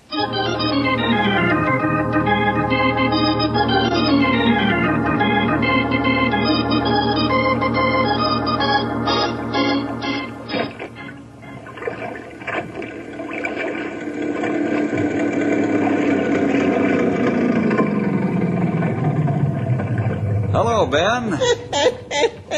Howdy, Bill. Say, what you operating here? Sign painting school? They're pretty busy, aren't they? Just like ambitious beavers. This little stunt of yours ought to make them behave like young gentlemen, eh? Oh, I'll say it should. Oh, hello, Byron. Howdy, young fella. Hi. You wondering what's going on here, too? I sure am. But now that I'm here, I can see what Bill is up to. Boy, this should stop the water hot rodders from scaring people half to death. I hope so. Those registry numerals and letters can be seen easily far from shore with the naked eye.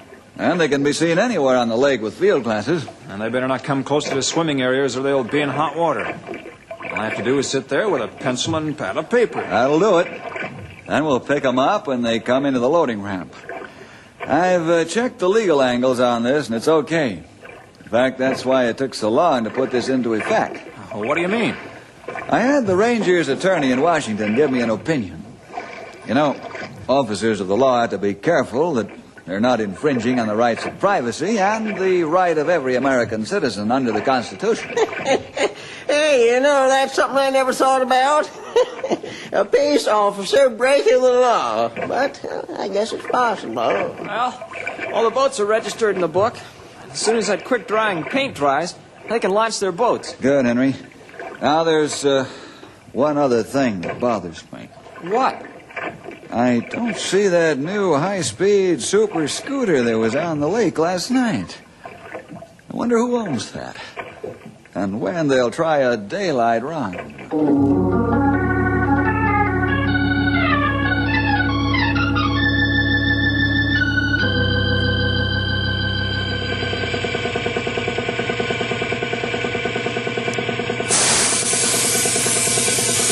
Give it another shot of paint over here, Mo.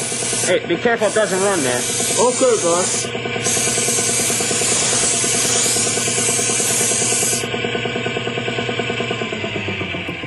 Man, is it hot with that respirator on. Man, and how. Glad to get it off. Say, that boat looks pretty sharp. Looks cool, all right.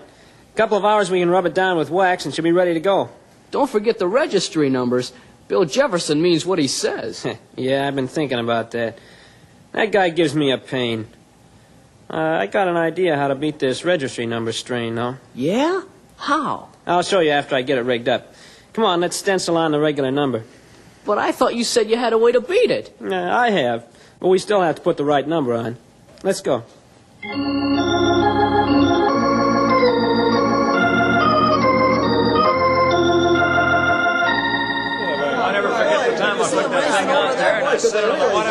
Come on, Henry, spill it. All the guys are here. Hey, climb up, you guys. Hold it down. Huh? Down. I called you guys together to lay you out, but good. You ain't bawling me out, mister. Get that straight. You'd better listen to what I have to say. The lake might be closed to racing boats for the rest of the summer. There's no guarantee that it'll be allowed next year. Yeah, I don't like to these tough rangers, they murder me. Hey, don't you ever keep your yap shut, Gus? Yeah, button it up for a while. This is important to all of us. Now, there's a couple of wise guys in this crowd that make it bad for the rest of us. Bill asked me to pass the word that he'll make it plenty rough on us if this reckless harassing of swimmers and boats doesn't stop right now. Yeah, well, I guess we better be careful. Bill can be tough when he has to. Well, I'd sure like to know who the guys are that are making it hot for the rest of us. Henry, I suppose you'll get special privileges if the rest of us are kicked off the lake. I will not.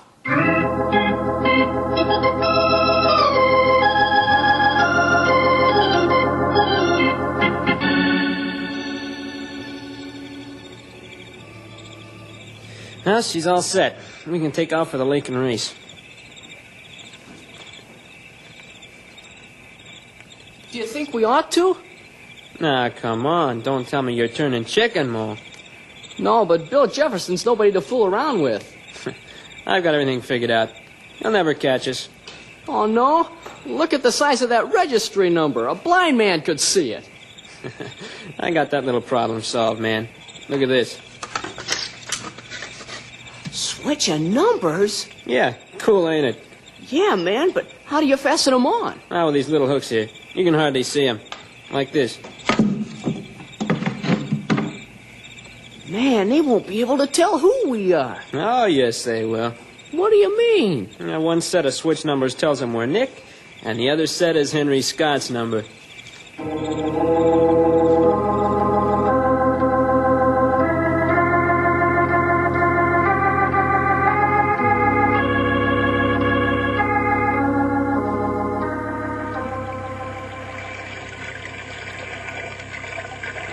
Look at that crazy fool, Byron. He'll kill himself. I don't think so. Must be a new boat. Look at it go. Yeah, I'm a-looking. But he's got that hot rod wide open. He sure has. As long as he stays out there, we can't complain. Yep, I reckon we can't. Hey, he's swinging in here to the pier. That cheap punk, he could have killed somebody. Well, you said it. He almost hit the end of the pier. Good thing so few were swimming there. Yeah. He missed a couple of them by only about 5 feet. Did you get his registry number? What do you think I wrote on this piece of paper? Well, let's go get Bill Jefferson.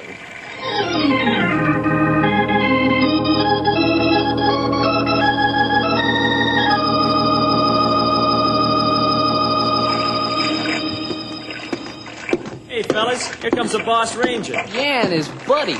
Nick, you're under arrest. Under arrest? What for? Don't play innocent with me, wise guy. Come on, let's go. Well, sure, okay. But I still don't know why you're taking me in. But if you say so, let's go. I'm not fighting the law. You use head, young man. You're in enough trouble now.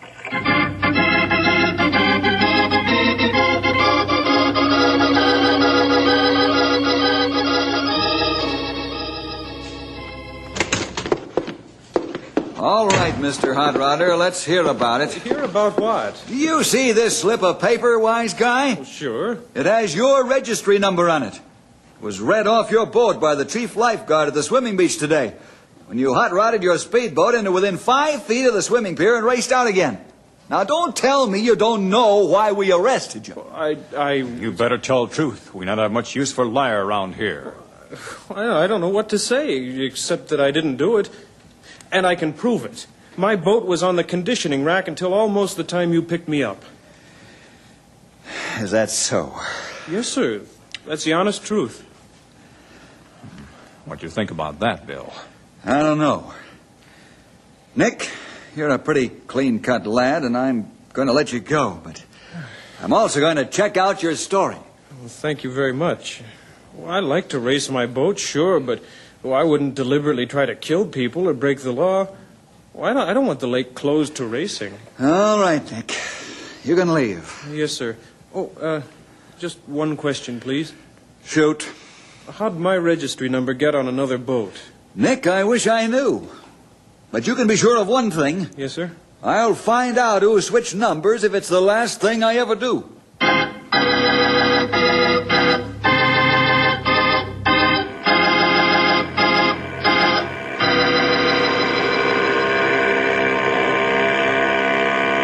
Okay, switch the numbers, Mo.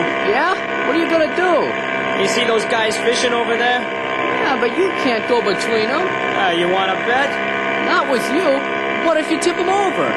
They're supposed to have life jackets on. Watch this.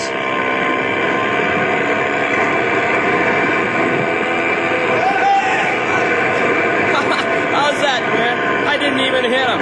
Cool, man. Well, you tipped them both over. So what? I'll blame Henry Scott for this one.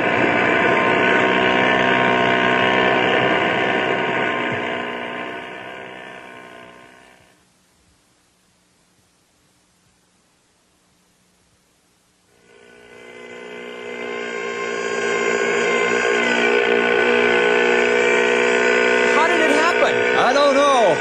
Just 2 fishing boats capsized. There they are. Stumpy, Grey Wolf, go after the men on the port side.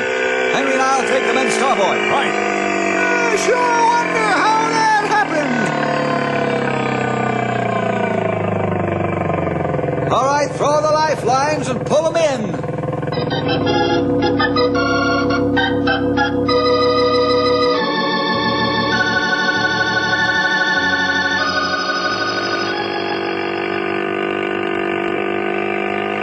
You fellas will be all right. Took aboard some water, but otherwise you're okay. I'd sure like to get my hands on the punk that dumped us. Bad enough getting half drowned, but I lost about $100 worth of fishing gear. Yeah, me too. Well, we'll go right out and try to recover your gear. Henry's an expert diver. Well, that'll be greatly appreciated, but what about that crazy speedboater? Well, we'll get him, too, sooner or later. It better be sooner, young feller. He's getting crazier by the day. I know it. I just hope he doesn't kill somebody before we get him.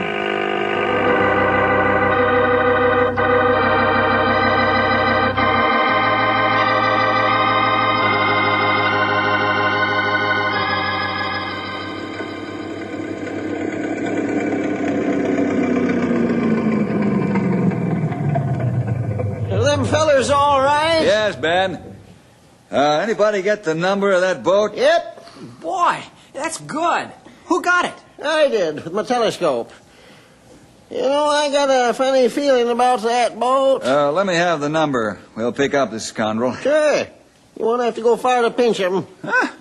What do you mean by that, you old grizzly? Just this, walrus face. What time to pay each other compliment? What number is it? Take a look. Not Henry's number. What? Let me see. Why, of all the low... Control yourself, pal. Grey Wolf, Stumpy, close up the lake to speedboat racing. Oh, can't we wait a little longer? Maybe we'll find him. You heard the order, men. Yes, sir, Bill, right away.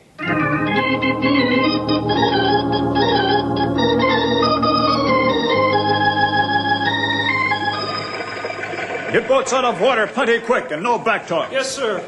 We catch boat in water any time we arrest owner and anybody with him. Lake is closed. Okay, we heard you. Come on, Will. Yeah, we better do it all right. We have 24-hour watch on lake. Don't try a race at night.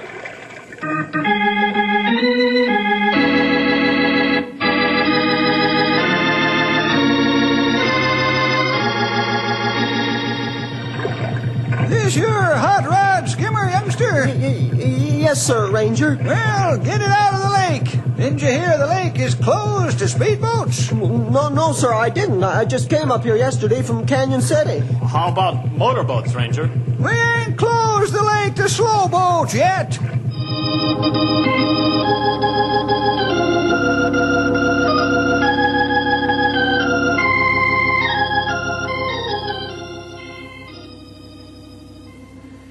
Did you get your boat out of the water, pal? Sure, first thing. Boy, I'd like to get the guy that's responsible for this. There'll probably be ice on the lake before we find out who it is. I don't think so. You got your thinking cap on there, Bill? Yes, Ben. Remember when you and Stumpy were calling each other sweet names? Yeah, sure do. Yep, Ben was about to say something about that boat. Yes, that's what I'm referring to. What were you going to say, Ben? Let me think a spell. Old brain cells don't turn over so fast nowadays, eh? Hush up, you old walrus. Let me think. I got it. It took you long enough. Well, that boat, I'm sure it's the same one that ran into the swimming beach the other day. Are you sure, Ben? Sure, I'm sure.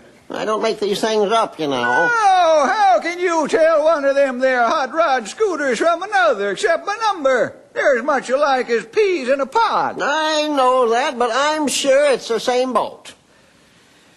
Gentlemen, we're going to set a trap. What do you mean? How's that? Grey Wolf, I want you to hold a forest fire drill. Only we don't tell a soul it's a drill until the men get out in the forest. Ah, I catch on. Now sound the regular fire alarm and make like it's the real thing. Let it be known that all rangers have been taken off the lake to fight the fire. Ben, you can gossip that around to the right people so it'll spread to the right ears. Yeah, sure will. I know some folks hereabouts that can spread news faster than a telegraph. Stumpy, Ben, Henry, and I will meet here tonight after it gets dark. Do you think the hot rodder we want will try to race his boat on the lake tonight? Yep. He can't take the chance on tomorrow night because the forest fire might be out by then. Now, we've got to be very careful that no one sees us after the fire crews leave. Grey Wolf, take 'em way out in the wilderness so it'll eat up some time. Right, Bill. Henry, you and I are going to borrow an outboard motor. Huh? Where? From Johnny Potasic. No joking. Why, he's the holder of 3 speedboat racing titles. Right. He won the titles because he's got the fastest boat and the most powerful motor. I think all we need is the motor.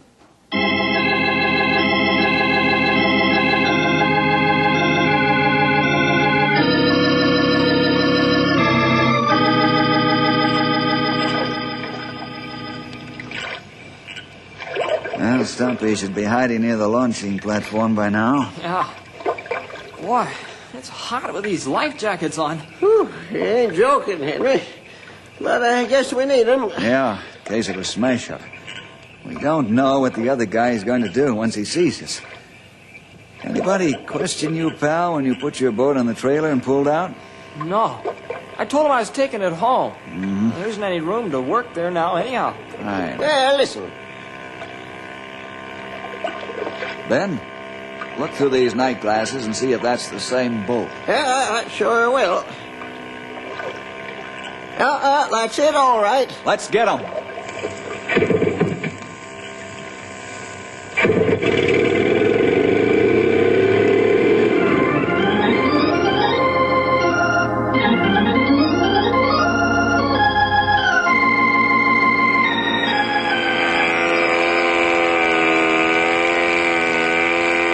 There's another hot rod.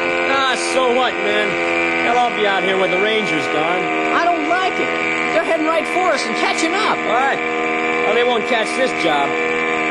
Hey, a spotlight. It's rangers. It can't be. Look for yourself. They're almost up with us. How can they catch us? We got the fastest boat on the lake. Shut down, man. Shut down. They want us to stop. Yeah, I got a few tricks to show them. No, man, no. It's no use. they're catching right up to us. They really got a hot rod. Okay. What are they doing here? They're supposed to be fighting a forest fire. What a bunch of squares.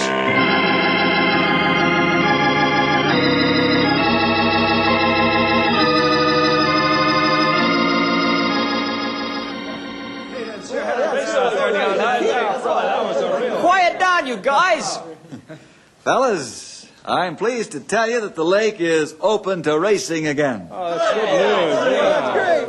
Yes, sir. Out of that. And we won't let any more wise guys tie us up again, Bill. I'm sure you fellas will see to that. Yeah.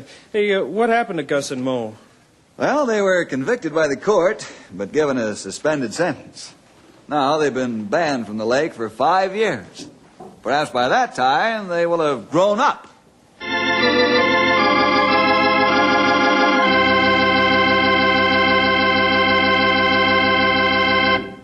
Well, see you next week for more adventure with Ranger Bill!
Look, Stephen should be a little unlucky at cards the next time we play, eh? You ready? Sure. Hello, Doctor. Hello, Angel. Thank you for the doll you gave me. Well, I'm glad you liked it. How's the arm? Fine, it doesn't pain anymore. Well, that's splendid.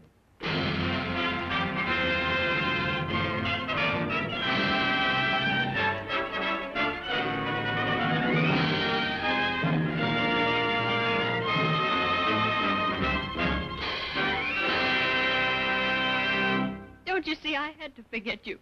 Oh, Loti, don't you realize what you've done? Our hopes, our plans, our love.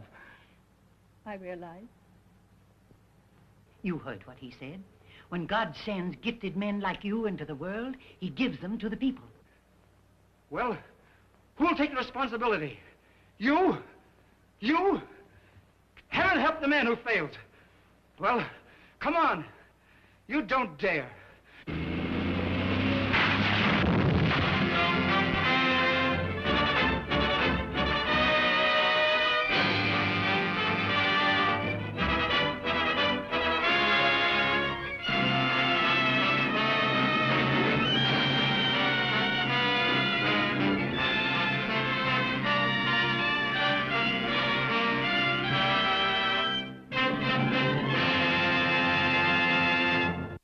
Two of my personal favorites, George Burns and Gracie Allen, are up next in our lineup.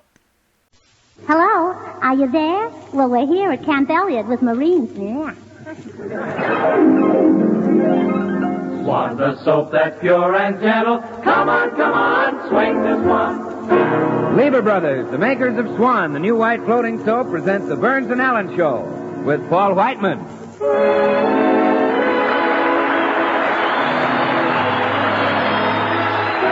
Our singer, Jimmy Cash. Yours truly, Bill Goodwin, the Six Hits and a Miss, and George Burns and Gracie Allen.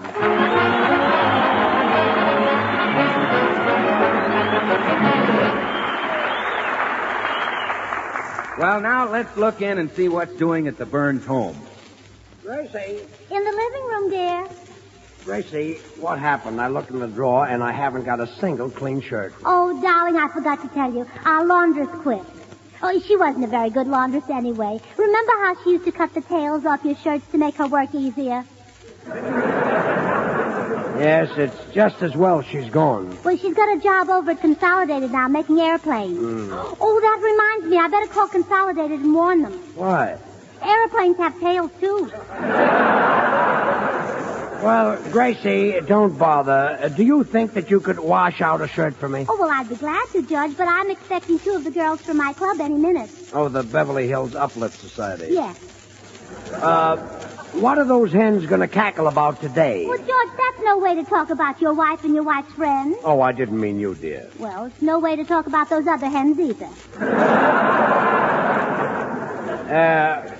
Believe me, honey, washing a few shirts wouldn't hurt any of those dames. But, George, we work hard. We have to in times like these. We even do jobs for each other if they're the same amount of work. Well, what do you mean? Well, for instance, Ruthie Palmtag and Clara Bagley have a deal. Ruthie mows Clara's lawn and Clara cuts Ruthie's hair. Well, I guess that's even. They're both green. Well, You know, the Beverly Hills Uplift Society is doing everything it can to help win the war. Hardly a week goes by that we don't send out a long list of helpful suggestions. suggestions? Well, who do you send them to? General MacArthur. Well, oh, fine. That's all we need. Oh, yeah? Well, he wrote back and said if our ideas were used, the war would be over in 2 weeks. Well, I'd rather take a little longer and win it. You see what I mean? Look.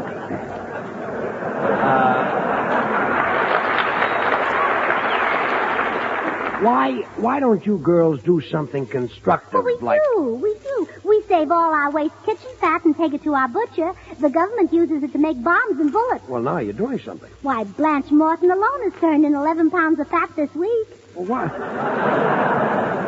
why does she cook so much? There's the worst cook in the whole world. Her food is enough to kill you. Well, that's the idea. She can't invite the whole German army to dinner, so she figures if her cooking doesn't get them one way, it'll get them another.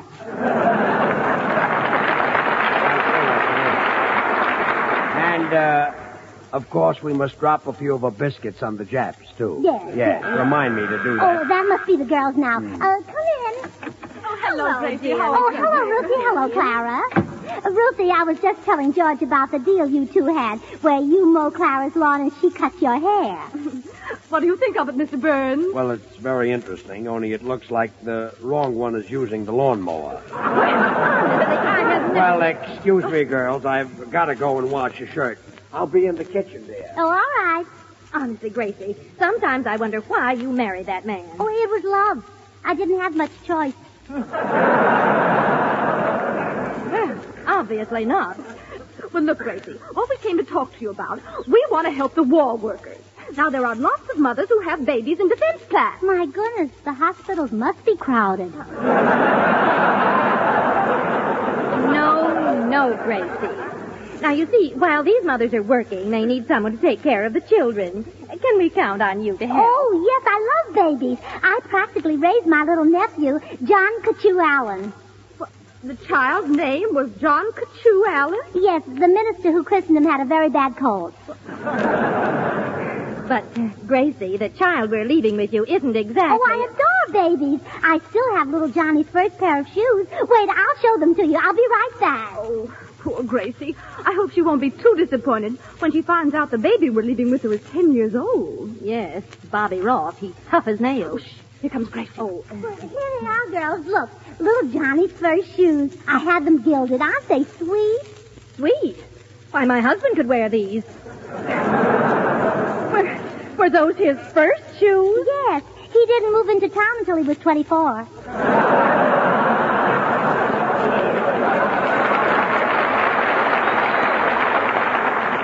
Well, we'll have to run along, Gracie. We're going to let you take care of little Bobby Ross. He'll be here in a couple of hours. Oh, Goodbye. Goodbye. Oh, I can't wait to tell George that we're going to have a little baby in the house. I I wonder if the baby will change George. I wonder if George will change the baby.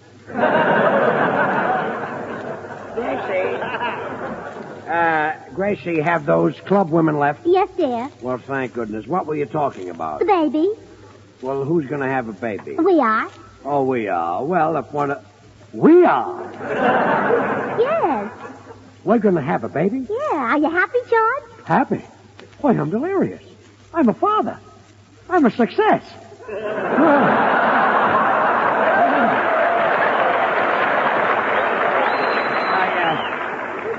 I may have been late getting started, but look out, canter. I'm so glad you're taking it like Oh, boy. I'm going to run down the corner and get cigars for the fella. Now, you just lie down, honey. I'll be right back. Just think. I'm going to have a cigar. I mean, a baby. Oh, I'm sorry. Hey, watch where you... Oh, George. Hello, Well, what's the rush? What's the matter? Oh, why, Bill, I just heard the greatest news a man could hear. Oh, so you heard it too? True. I'm the only one who knows. Oh, now don't be silly, George. It's all over town. All over town? Why, of course. It's even on a billboard at the corner. Oh, no. Well, George, why not? Why keep it a secret? But, Bill... Now, George, if a lot of dealers want to run a special sale on Swan soap, I think people ought to know about it. After all, here's their chance to buy 3 bars of Swan and save. Why keep news like that a secret? But, Bill, that's not what I meant. I'm going to have a baby. After all, George, Swan is the new white floating soap that gives you all those mild, pure suds so fast. And a Swan sale is big news. Although Swan saves you money, sale or no sale. You see, Swan not only gives you more soap per penny than any leading toilet soap tested, but for housework, Swan saves again. Because it goes further than easily wasted package soaps. And it... You're going to have a baby? Why, yes, Bill. Well, gee, why didn't you tell me sooner? Well, Well, imagine me talking about Swan when you're expecting a baby. I'm sorry, George. Oh, that's all right. You see... I didn't give you a chance to tell me about it. Oh, that's all right. You see... I feel like a heel. Oh, that's all right. You see, here Gracie you are and I... telling me you're having a baby, and I just stand here and go on talking about Swan. Oh, that's all right. You see, the Gracie... soap that's as mild as the finest cat's heel.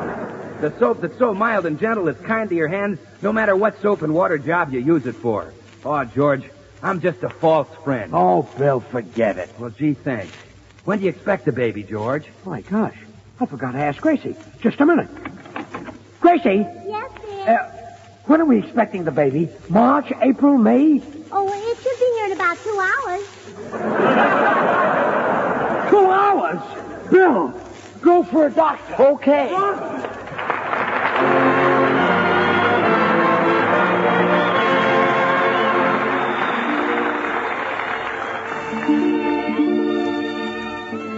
This is Paul Whiteman, and here's Jimmy Cash to sing one of the country's most popular love songs, Starlight Sonata. Okay, Jimmy.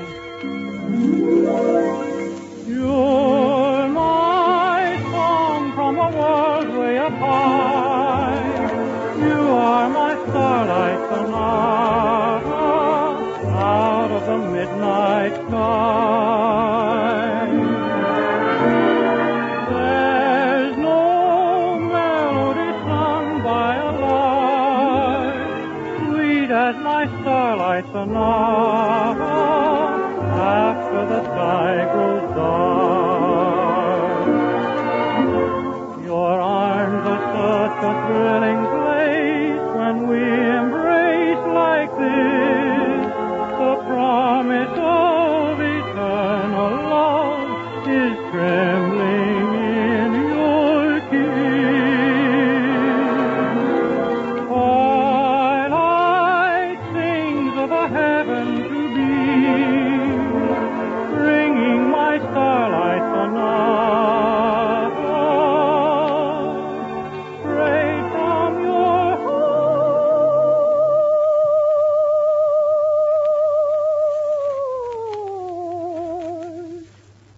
to me.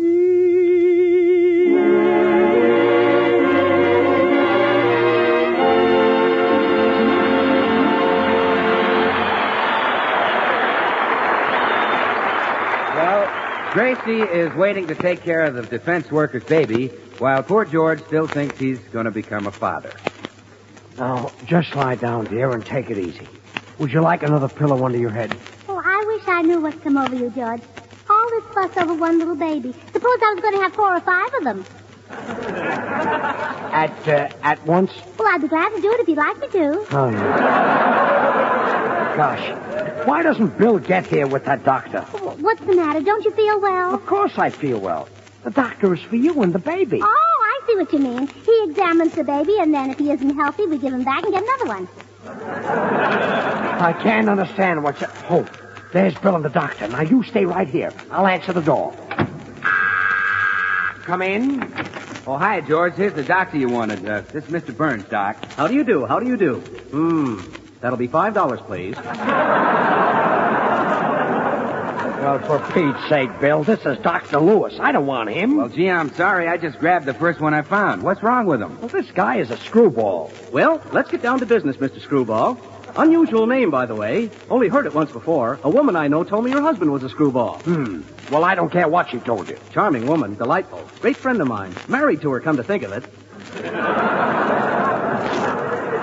Bill, why did you do this to me? Now, look, George, I just stood on a corner and yelled, I want a doctor. Who'd you expect to answer, the Mayo brothers? Well, never mind. Just get him out of here, will you? Out. Well, I guess we'd better leave, Dr. Lewis. My friend's a little jittery. Yes, I noticed that, Mr. Jittery. Very bad, very bad. Does he happen to have a toothache? No, there's nothing wrong with my teeth. But my head is beginning to ache. Just as I thought. Well, I'd advise you to have it pulled out. Well, and I'd advise you to get out. Now, go on. Scram. Yes, indeed. Well, let's get down to business, Mr. Scram. My name is Burns. To be sure. My wits must have been gathering wool. Well, let's get down to business, Mr. Wool. Burns. Naturally, wool burns. Has a horrible odor, too. Well, let's get down to business, Mr. Odor. Bill, you better remove this character before I murder him. Okay, George. Come along, Dr. Lewis. To be sure. Is it too late to catch the 4 o'clock bus? No, it's only 1 o'clock now. Oh, dear. Missed it again. Well, goodbye.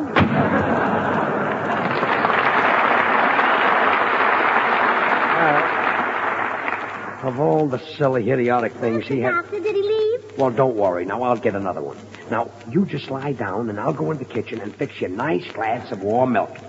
And don't move until I get back. All right, dear. My, he's sweet today. I wonder if he's been playing poker again.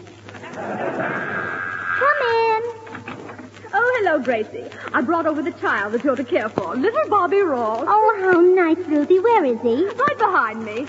Drop that frog, Bobby, and come on in. Okay. This where I'm going to hang out? Yes. Well, take good care of him, Gracie. I'll pick him up later. Goodbye. Goodbye. My, Bobby, you're bigger than I expected. You're quite a handsome little man. Take it easy, lady. I'm going steady. Oh. Well, tell me about yourself, Bobby. Where does your mother work? On one of the airplane plants. She works on the propellers. My goodness. I should think she'd get dizzy spinning around like that. Do you think you're going to like it here, Bobby? Yeah, this is a swell joint. Yeah, what are you doing? I'm mowing them down. Don't you see him up there? Where? There goes a Stuka. There goes a Messerschmitt. Why, you're a regular quiz kid. Imagine knowing the scientific names of those mosquitoes. Are you kidding? Say, I'm hungry. You got any chow? Yeah, there's some fruit out in the dining room. Get yourself an apple. Okay, don't care if I do. Oh, can't help wishing he was just a little smaller. Here's your milk, Gracie.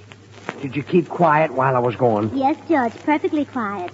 Oh, by the way, while you were out in the kitchen, the baby came.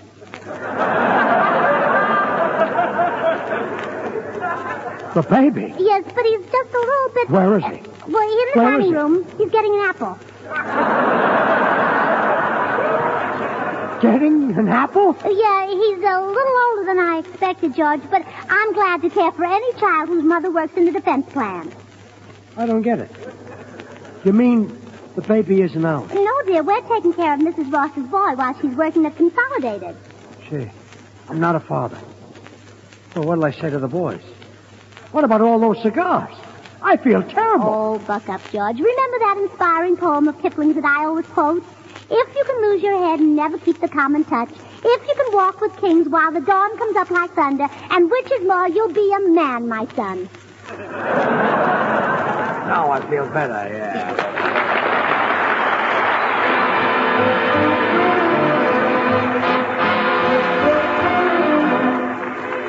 The 6 Hits and a Miss and the boys in the band and yours truly have brought a little fat man over here to Camp Elliott to join the Marines. He's overweight, but a few weeks in boot camp will put him in fine shape. Going to give him to you right now. It's Mr. 5x5. Twirl my turban, man alive. Here comes Mr. 5x5.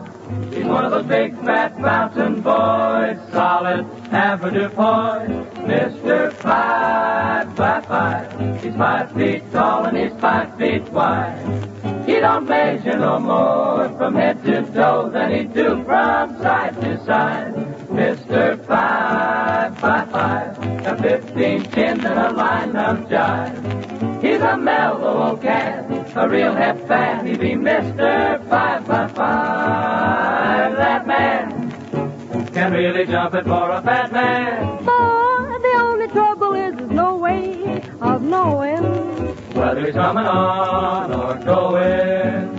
5x5. He's slightly bumped on the solid side. He don't shake it no more from head to toe than he do from side to side. Mr. 5x5.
Hide me, Gracie.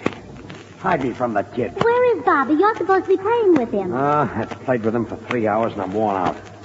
If his mother works overtime tonight, I'm dead. Well, did you play games? Yeah, games.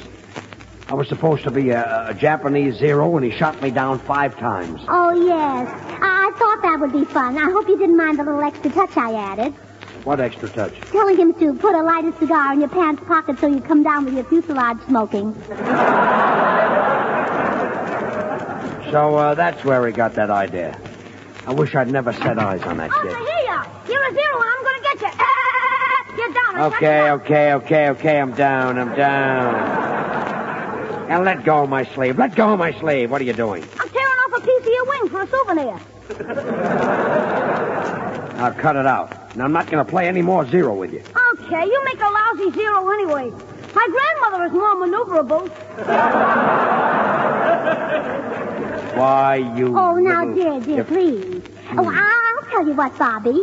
Suppose I tell you a story. I hate stories. You hate stories, huh? Sure, they're corny. Gracie, tell them a story and make it long.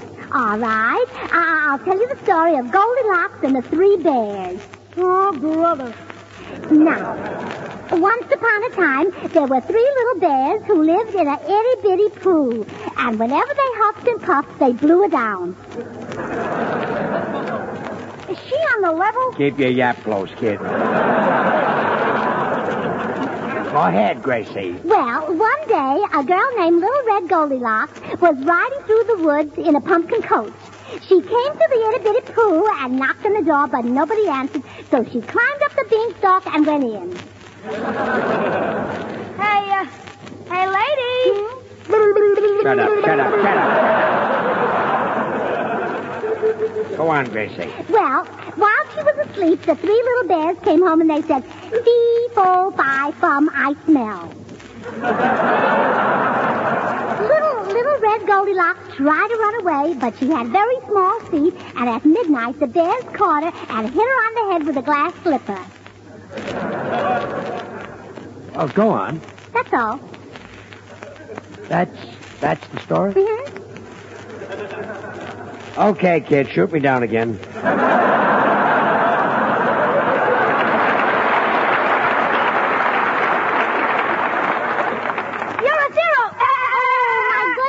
There must be some way to entertain you that's not quite so noisy. Oh, I have it. I'll get my little duck Herman. Now, don't go away now. Now, listen, son. You're a 0. Oh, stop it.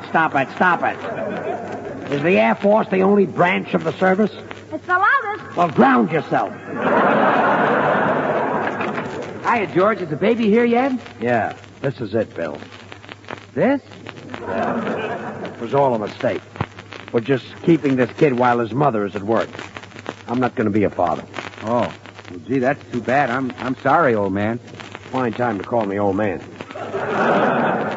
What else can he call you? Oh. Keep quiet before I give you a hit in the head. George, never tell a child you're going to give him a hit in the head. Never. Bill, believe me, it wouldn't do any harm to this kid. But George, you don't understand child psychology. You've got to talk the kid's language. Treat him as your pal, your chum. You can do that, huh? Why, of course. Watch this. Hello, Bobby, little pal. Let's you and I smear dirt all over our faces and play commando. What do you say, little chum? Commando? You said it, pal. Let's go. Okay. And when we get through, we'll go upstairs and wash our little face and hands with Swan, huh? You know. You know Swan, the new white floating soap that gives you all that swell baby gentle lather so fast. What do you say, little chum? You trying to make a stooge out of me? That psychology is great. I wouldn't be without it more, Bill. More psychology. Well, I can see that Bobby Talk right likes up, to Bill. talk straight from the shoulder. Man to man, eh, little chum? You shut up, wavy wig. Yeah, go right ahead, Wavy Wig. Give him that man-to-man stuff. Well, I will, George. Little pal, man to man, you can't buy a purer soap than Swan. Swan's as mild as the finest Castiles. So mild it's swell for even a baby's tender skin. So naturally it's great for your bath or shower.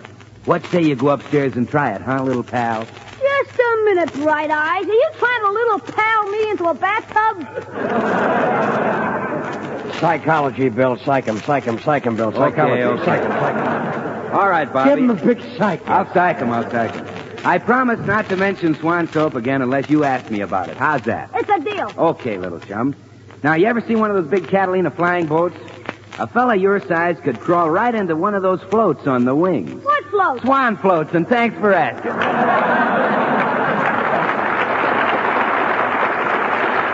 Yes, sir. Now that you brought it up, Bobby, I might mention that you can break Swan in two and use half in the kitchen for dishes and housework and half in the bathroom for your hands and face or your bath. One soap for the whole house, little chum. Cross me up, huh? Now you're a 0.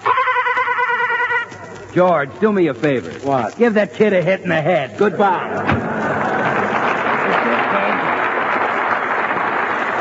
Yeah, kid. Everybody loves you. Oh, here we are, Herman. Now say hello to your little friend, Bobby. You're a 0, Herman. Oh, boys, please. Herman, why don't you sing a song for Bobby? Oh, come on. I'll tell you what. We'll sing 3 blind mice like we always do, all right? Good. Now you start it off and then I come in. Go. 3 blind mice.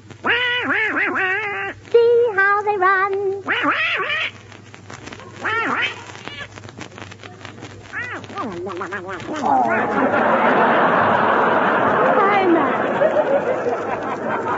Don't you remember the rest of it, sweetheart? Oh, come on, try again. 3 blind mice. See how they run.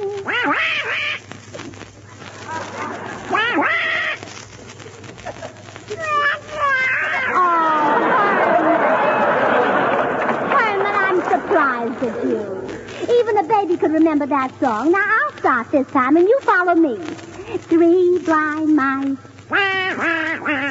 See how they run. Let's play something else. You're 0, Bobby. Quiet. I wish somebody would fire a real machine gun at me, loaded with aspirin. Come in. Oh, good evening, Gracie. Well, Bobby's mother has finished work, and I've come to take him home. Well, I never thought I'd say that, Mrs. Plumtag, but bless your heart. Now I can get some rest. Okay, Bobby, out. Oh, by the way, in Bobby's place, I'm leaving another child to spend the night with you. Oh, no. Oh, isn't that wonderful, George? We're going to be parents on the swing shift. Yeah, it's really wonderful. Well, come in, Jenny, and say hello to Mr. and Mrs. Burns.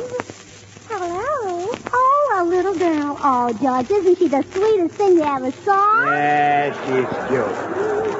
Yeah, but if we have to have a kid around here, I'm glad it's a little girl. Hiya, Jenny. What's the good word? You're a 0. Oh, no!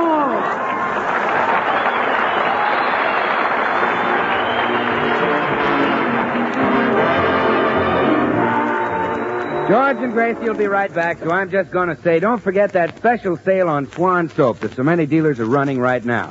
Buy 3 bars and save. And I do mean save. Because sale or no sale, Swan saves you money. Use Swan for dishes and housework, and you save because Swan goes further than easily wasted package soaps. Use Swan for your hands and face or for your bath, and you save again because Swan gives you more soap per penny than any leading toilet soap tested. So come on, swing to Swan now, when you can buy 3 bars and save. Well, here they are, George and Gracie. Oh, George, wasn't it fun doing our show down here at Camp Elliott today? Yes, and I'm especially glad that we're here today. It happens to be the Marine's birthday. Oh, well, that's wonderful, George. Today, the Marines are 167 years old. Oh, really? Well, some of them don't look it. Well, congratulations.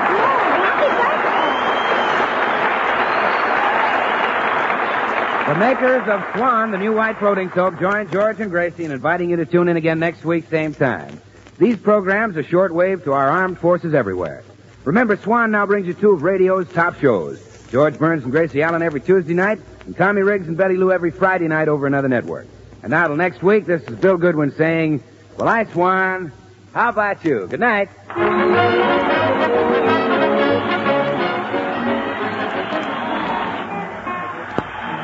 Try Spry. You'll find the baking you turn out fluffy and light. Try Spry. You're sure to hear your family shout what a delight. For cake, pie, donuts, the things you fry. Try Spry. What's that you say? You're gonna try it today? Why, sure. Try Spry. This is the Columbia Broadcasting System. This is the Columbia Broadcasting System. This is the Columbia Broadcasting System. This is the Columbia Broadcasting System.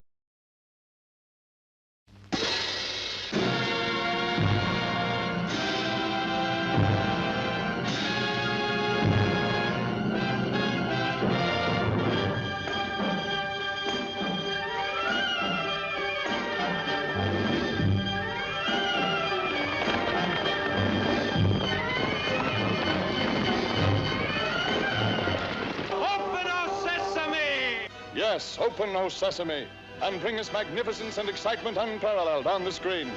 Starring Maria Montez in all her ravishing allure, John Hall at his dynamic best, and a thrilling new star, Turan Bay, with Andy Devine, Fortunio Bonanova, Frank Puglia, Maroney Olson, Kurt Catch, the 40 Thieves, and hundreds more in a story of bold men ready to die for a woman or a cause.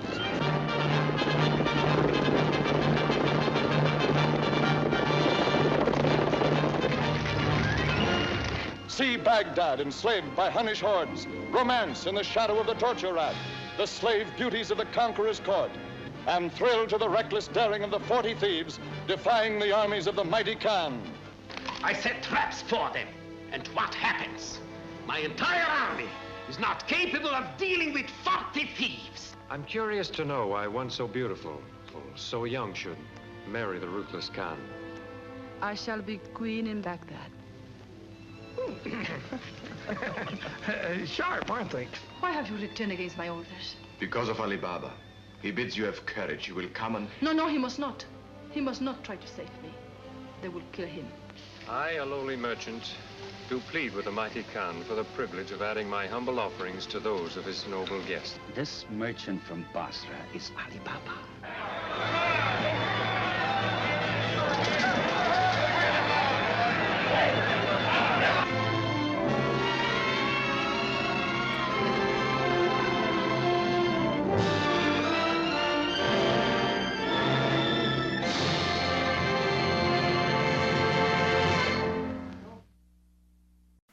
Hunt the biggest of all game with the Green Hornet and Cato coming up next. The Green Hornet.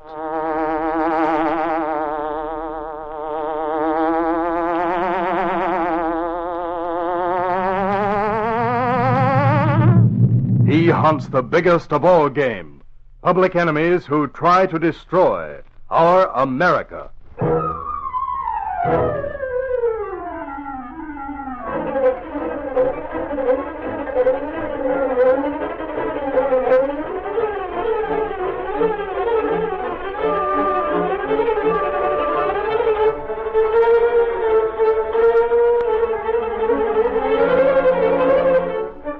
With his faithful Filipino valet Cato, Britt Reed, daring young publisher, matches wits with racketeers and saboteurs, risking his life that criminals and enemy spies will feel the weight of the law by the sting of the Green Hornet.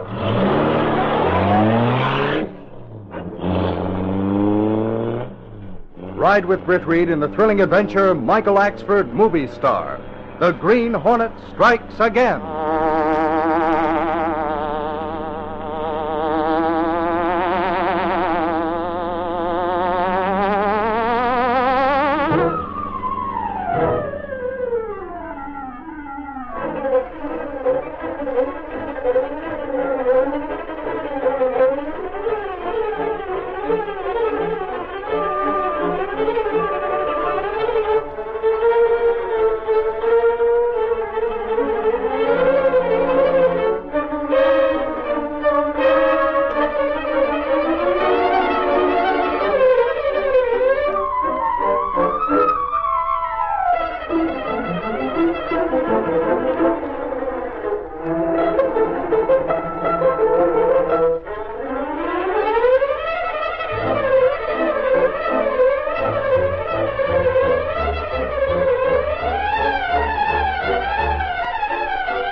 Michael Axford, would-be reporter on the Daily Sentinel, little knew that the prison escape of a notorious killer 2 months before, the Sentinel's tie-up with the Ajax Motion Picture Company to find an unknown lead for a forthcoming picture, and Axford's assignment to cover the casting director's headquarters would almost change his entire future. But it was the morning after Axford's first day on the new assignment. Britt Reed was in the outer office, talking to his secretary, Lenore Case, when Axford entered, without slamming the door. Good morning, Reed. Hello, Casey. Great heavens, Axford. Axford, what the devil's come over you? Should know was something wrong, Reed. Wrong? You look like something out of a comic book with that green plaid sport coat and those checkered slacks. Not to mention the yellow scarf tied around your neck, and above all things, that beret on your head. Oh, so that's it. Just because the guy dresses to suit his position, you... And look at those shoes. Soon I'll have you know, Casey, them's not shoes. They're cucarachis, that's what. Oh, I think you mean Hirachis, actually. Sure, that's what I said, Reed. Well, not exactly. The word you use means a species of roach, but we know what you mean. Oh, Axford, for pity's sakes, tell us what this is all about. Yes, after all, as a reporter on this paper, you can't Hold go on, around... Reed. I'm coming to that. Well? You see, Reed, I went on that assignment yesterday to the casting place for that picture. Yes, I haven't seen anything you've written on it. Haven't they cast anyone yet? That they did, Reed. Of course, they haven't found the leading man yet. I'm telling you, Reed, there was a big crowd there, pushing and shoving. I had a time. Oh, gosh, what a time. Go on. Well, you see, I was trying to get back to talk to the casting director. I was pushing my way through the line when it all happened. Believe me, Reed, it wasn't my fault at all. What wasn't your fault? I'm getting to that. There I am, minding my own business, when some guy rushes up and yells, "Look at this guy, he's just the type." So he grabs me and hustles me over to one side. And me not knowing what it's all about, you understand. So, another guy shoves me into a chair and starts slapping grease and stuff into me face. Even going so far as to go patting me with a powder puff while I was trying to talk. Why did they do that? Is it a joke? A joke, was it? Huh. Wait till you hear the rest, Casey. Then they pushed me under a lot of hot glaring lights and pointed cameras at me. After that was over, they told me I was hired. Hired? What do you mean? So help me, Reed. 'Twas some time before I knew what they were talking about. When I got it through me head, I couldn't believe me ears. Reed, you and Casey are the first to know. Right now, you're standing in the presence of a movie actor. What? You mean to say, actor, but you... Oh, I see nothing to laugh at. Nothing at all. Axford. Mike Axford. Go on, laugh. I wonder if I ought to change my name like the other actors do. Yes, and get yourself a coat of arms like the Barrymores. Say, Casey, do you think I could? Oh, dear. Oh, now, Miss Case, perhaps we... Well, no. If that's the way me talents are thought of around this joint, I'm glad to find it out, that I am. Sorry, actually, it sort of took me by surprise. Now. I didn't mean to laugh at you either, Axford. Well, since you both apologized, I'll overlook whatever you were thinking. Well, thanks, Axford. You're overlooking a lot. But not at all, Reed, not at all. By the way, Casey, me being a movie actor and all won't have to make any difference. When I'm settled in a place at Malibu Beach or one of them ritzy places in Hollywood, the door'll always be open to you and Reed. Oh, Axford, how generous of you. You mean you think you'll go to Hollywood when the company finishes taking shots here? Sure. By the way, Reed, though I ain't signed up yet to a long contract, I'd better give you a month's notice. I see. Well, it'll be a big loss to us, Axford. Of course, if you should change your mind... Change me mind? And me about to become famous throughout the country? Not a chance, Reed. Though I'll miss the Sentinel and all, it wouldn't be right to me public not to go. Oh, this can't be real. It can't be. Oh, now, Casey, don't be feeling bad. When do they start on the picture, Axford? In a few days, Casey, as soon as they pick a leading man. As you know, they're making a picture called The Life of Smoothie Gorman, and they're doing the last scene first. The one where Smoothie comes out of the theater and gets captured. I'll be in that scene. Well, good luck, Axford. I'll arrange with the picture company to have the rushes on that sequence run off in our screening room downstairs, and then Miss Case and I can get a preview of your first appearance. Say now, that'll be swell, Reed. Oh, I can hardly wait. Youngster, I'll do a job you'll be proud to say you're a friend of mine. Oh, no doubt. Now, Reed, don't forget about that screening. Oh, Axford, you have my word. I wouldn't miss it for the world. Au revoir. Au revoir. Goodbye. Oh, I'll never be the same. Oh. By the way, Mr. Reed, this talent hunt has created quite a sensation in the city. Yes, The Life of Smoothie Gorman should be an interesting picture when it's finished. I'd certainly like to know what's become of the real Smoothie Gorman.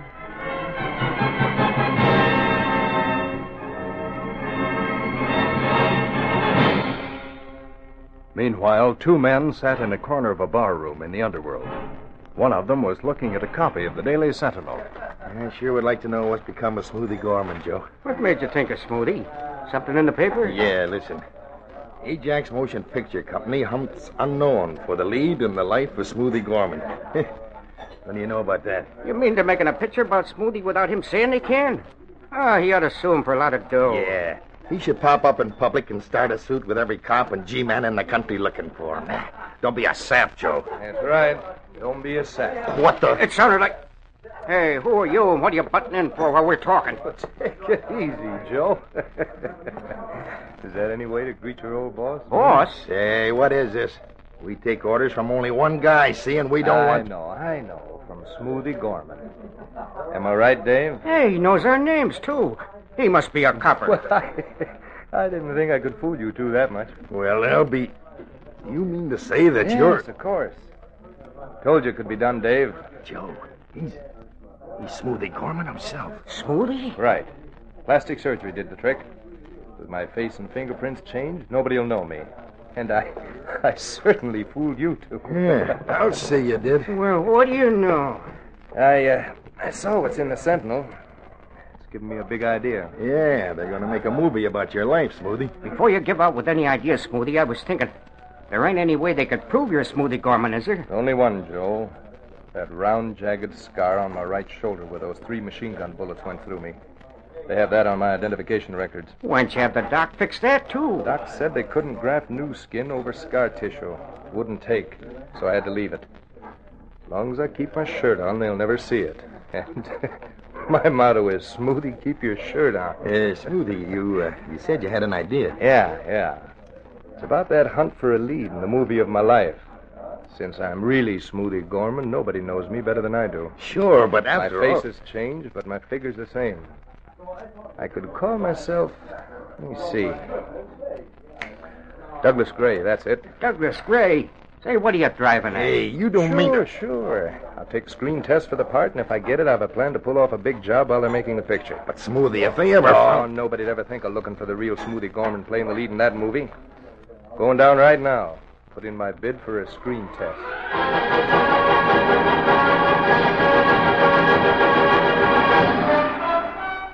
The following afternoon, the phone rang in Britt Reed's office.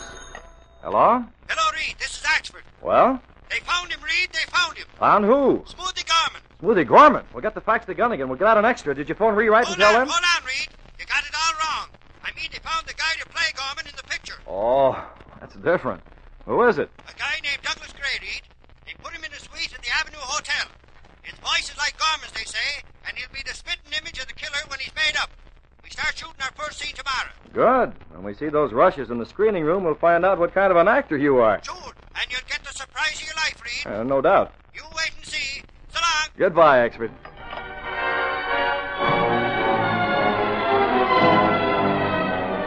A few days later, Britt Reed with Axford and Miss Case sat in the screening room in the Sentinel building. Axford, sitting between the other two, waited nervously for the rushes to start. Sure, and why can't they get started? Take it easy. They'll start in a minute. Well, it won't be long now, Axford. Of course I did a fine job, but we right, actors... it's starting.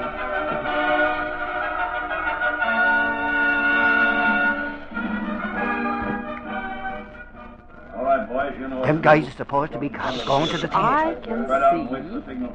What part do you play, Axford? One of Smoothie's guys. When do you come on, Axford? Any minute now. Well, you be sure and tell us so we'll... Wish now. Here's the place I come in. Be sure to follow me, Sophie. We gotta get alongside of Smoothie when he comes out. Okay. That's me. The other guy's hogging the camera. You take the left side, and I'll get in front of Smoothie. It's how safe ways we're part of the gang. Make every shot count. Okay. Well, don't you say any more than okay, Axford? That was me again. Well, that scene's over. Oh, wait, there's more. I patted me next line, that I did. Here comes Smoothie now. Sophie, we gotta get to him. Okay, I'm ready. Did you hear me? Now look, there I am, see? Where? They're crowding in front of me. Well, where are you? Look, see, there I am. That guy's in front of me again. Say, that guy Gray can act. I'm Duffy. Watch it.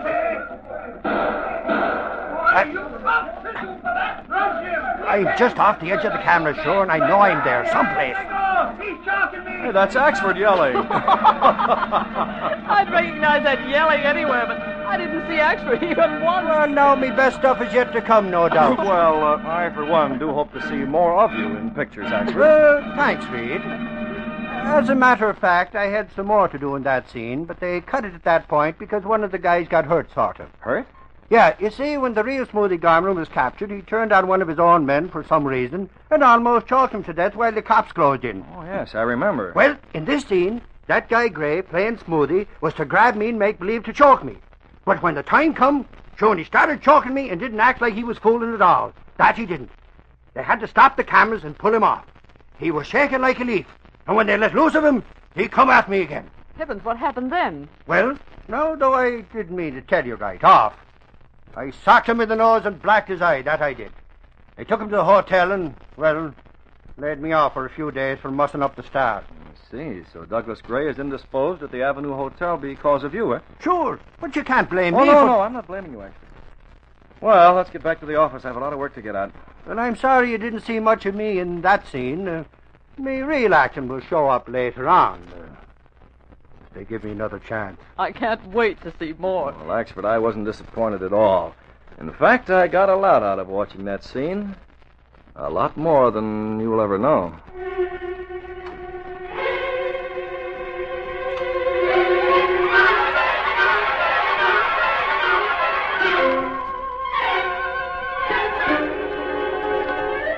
We'll continue our story in just a moment.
Now back to our story. Britt Reed went to his own office. He quickly looked over the various clippings he had saved and filed under Smoothie Gorman's name. Soon his search was rewarded. Here it is. I'll take this along with me to my apartment and discuss the matter with Cato. And the sooner the better.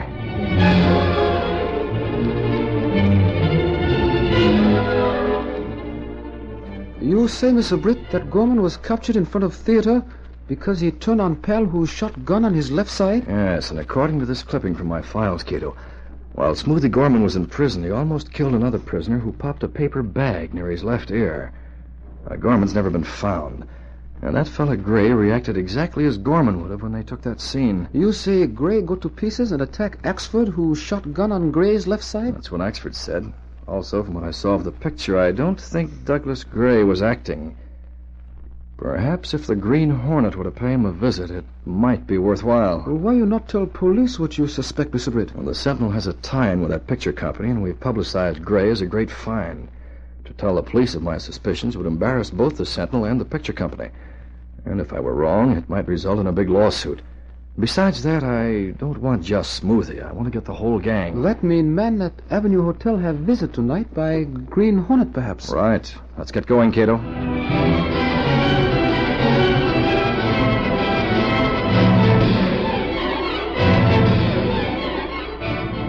Smoothie Gorman stood before the mirror of his bureau in the bedroom of his hotel suite. He smiled as he thought of the trick of fate that had given him such a lucky break. Yes, Dave. We're getting all the breaks. Cards are stacked so that we can't lose. I'll have to watch this bum ear of mine so I won't go haywire again. Well, what's the setup you were talking about, Smoothie? Yeah, tell us so we can scram out of here. Where somebody comes to see or something. Okay. I'll tell you what it's all about. Yeah, we're listening, Smoothie. Sure. What's the big deal? Now, look. Remember the Water Street branch of the City Bank where we pulled that job a year ago? Yeah. That was a cinch, too. It was Friday, and it was open till 5:30. We pulled it just as it was getting dark. Well, the movie company's going to reenact that job in a sequence. They have permission to use the City Bank tomorrow night after closing time. Tomorrow's Friday, too. Mm-hmm. Right. They'll shoot the sequence a little after 5:30, using lights on the outside because of the dust. So what? So they're using a lot of fake cops. You and Joe get a couple of uniforms from Moe's place. Mix in with the cops and follow me into the bank. We'll have real bullets. They'll all have blanks. Hey, You mean we're going to clean out that bank again? Sure. Since everybody will think it's just a fake for the movie sequence right up to the last minute, we'll pull a fast one. Then get out the back way like we did before. Holy mackerel, what a scheme. Gee, you're a smart one, Smoothie. Thanks. Now get along. Be sure to get those cops' uniforms. Be in front of that bank at 5:30. Okay, Smoothie. We'll be there. Sure, you can count on us. So long. So long, fellas. Nice going, Smoothie. Hey, what the... How'd you get in here? You know, the usual way for guys like you and me. A fire escape. I know you're the Green Hornet. But why do you call me Smoothie? My name's Douglas Gray. Don't hand me that stuff, Gorman. Even if I hadn't heard some of your conversation with your two pals, I'd still bet you were Gorman. Don't be a dope, Hornet. You've seen pictures of Smoothie Gorman. Do I look anything like him? Yes and no. The face isn't the same. Well, what more do you want? Well, let's get to the point. I know you're Gorman. If you want to try and prove you aren't, take off your shirt. Why should I? Gorman has a scar. And I happen to know it's the type that can't be erased by plastic surgery. Smart, aren't you? All right, suppose I am Smoothie Gorman. What of it? Cops would rather get you anytime. That's right. So I came here to make a deal. Go on. I knew that picture deal was a gag you were pulling. Okay, you know it. Now, look. I heard your plan, so to save time, here's my proposition. You cut me in on the take, and I'll be waiting at the back door to help you make a getaway to a safe hideout. Well, I don't know. What have you got to lose? Nobody knows this city like I do. Okay, it's a deal. You'll get an even split on the take. Be there at 5:30 tomorrow night. I'll be there. So long.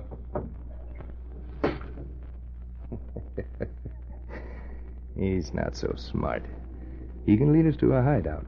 But Dave and Joel have orders that when we get there, the first thing they'll have to do will be to fill that snooping Hornet full of lead.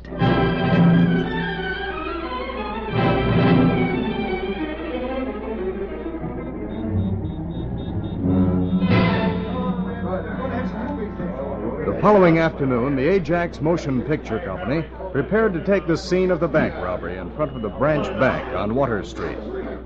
Michael Axford had reported early that morning, hoping to be given a part in the scene in spite of his layoff, but without success.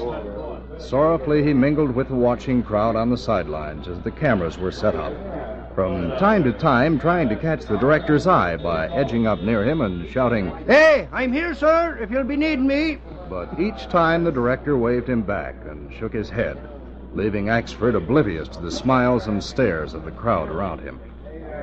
Finally, they were ready to start. The director spoke to Smoothie Gorman. All right, Mr. Gray, you can go inside the bank now.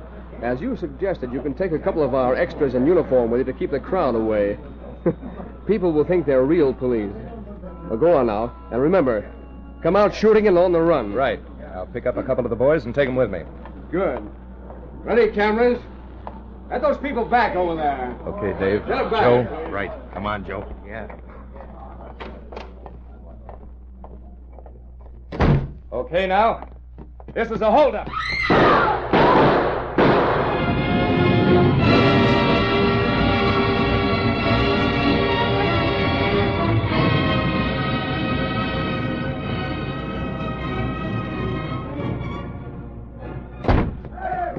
Make it fast, Smoothie. So you did come, huh? Good. You lead the way, Hornet. We'll follow in our car. Okay, Hurry up, Cato. Step on into the old warehouse on the river road, and I'll follow behind.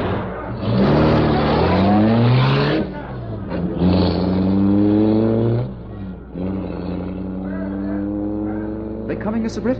Yes. What did you tell the police when you phoned them? I tell them to go to old warehouse, hide inside at back, and wait until car drive in and door close. Then they have chance to catch Gorman, maybe. Good. They won't know the Green Hornet's going to open that door, so they won't be on guard for me. Give it the gas, Cato.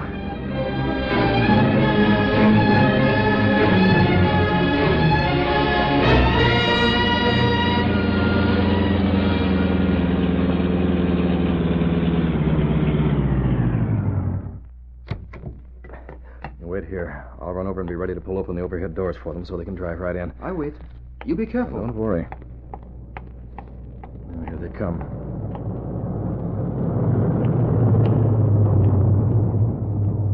I'll open the door for you. Drive right in, then I'll follow and close the door. The squad cars will pass right by. Smart idea, Hornet. Get the door open, quick.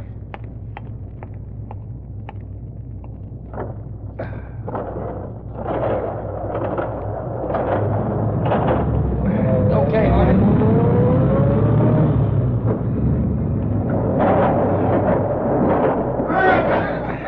Got you in the trap and they can't get out.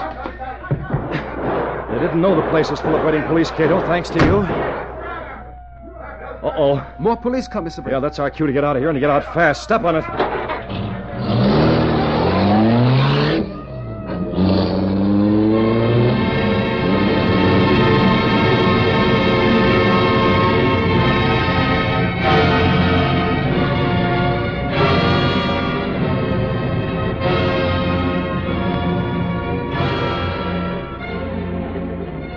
Later that evening, Britt Reed sat in his office talking to the motion picture director when Axford entered. Reed, I had to come right up and tell you what's happened. That I did. Well, Axford, can't you see I'm in conference? Sure, but 'tis Smoothie Gorman who's captured this very night, Reed. I got it straight from cops' headquarters. I just brought Mr. Reed the news. By the way, that's the man I spoke of, Mr. Reed. Spoke of? Me? Say, you're the director of the movie company, ain't you? That's right. And you're here trying to get Reed to let me go to Hollywood, no doubt. Oh, don't jump at conclusions, Axford. Because of what happened to our leading man, the picture will be held up indefinitely. You don't mean because I poked him a couple the other day. Sure, and I heard you use him just today in the bank scene. Well, I guess you didn't hear all the facts from police headquarters about the Gorman capture, Axford. What do you mean, Reed? What's that got to do with Douglas Gray, I'd like to know? Well, Douglas Gray was really Smoothie Gorman. What? That's right. Instead of acting in that scene early this evening, he actually held up the bank right under our noses. How do they know he's gone? Well, somebody phoned the police and told them to be inside a warehouse on River Road at 6 tonight, that Gorman was going to be there. They told the police that Gorman had changed his face. Changed his face, you say? Then how did they know which was Gorman? Well, whoever called the police suggested they remove the shirts from the men they'd catch there. That's right, Axford. And I'm given to understand that chap Gray was found to have Gorman's scar on his shoulder. They tell me he confessed. Then if Douglas Gray was Gorman, 'twas the escaped killer himself that I poked in the eye. That's right. Oh, glory be to St. Patrick. I was that close to being killed. Sure now, if you came here to get me to go to Hollywood, it's no use. I've had my fill, what with killers and all acting along with me. Well, really, I had no Push idea. now! You'd be saying you had no idea I'd run out on you, no doubt. But, well, if Reed'll have me back, sure, and I'll reconsider my resignation from the Sentinel. That I will. Okay, Axford. The movies will have to take the loss. Yes. Yes, of course. That they will. By the way, Sergeant said Gorman was raving. Raving? Well, what about? About being double-crossed by the Green Hornet, Reed. The Green Hornet? And now that I think of it, maybe that Hornet was right there at the bank with Gorman, laughing up his sleeve, no doubt, at all of you standing out in front of the place play-acting. From now on, I'm being a reporter. Are you sure of that? Sure, I'm sure. And if they beg me on bended knees to act in the movies, 'twon't do a bit of good. Movie acting? Phooey, I said.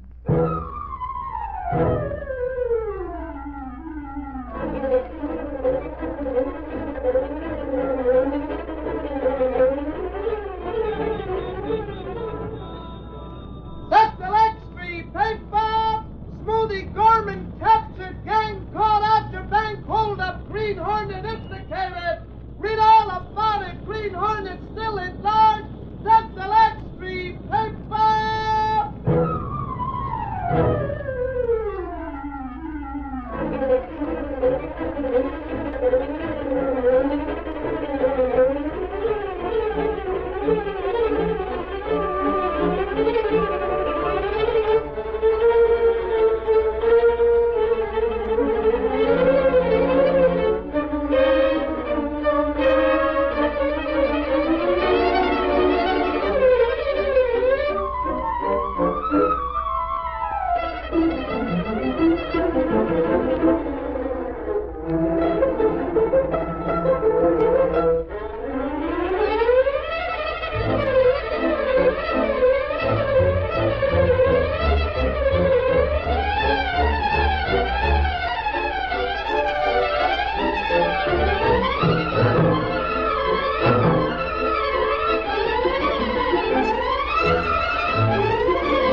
These copyrighted dramas originate in the studios of WXYZ Detroit. All characters, names, places, and incidents are fictitious.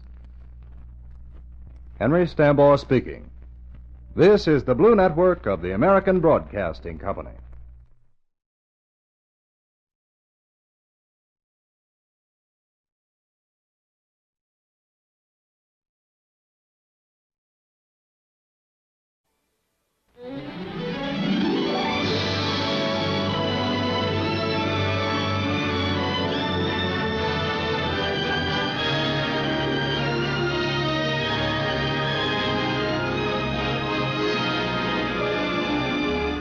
Tell you a true story. Perhaps I am wrong in telling it to you.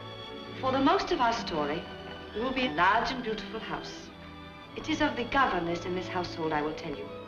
In the bag she carried was a letter of recommendation from her last employer.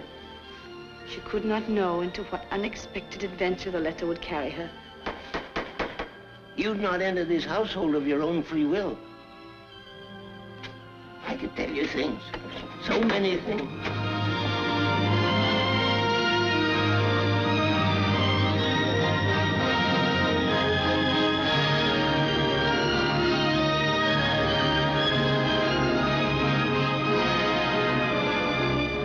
Run.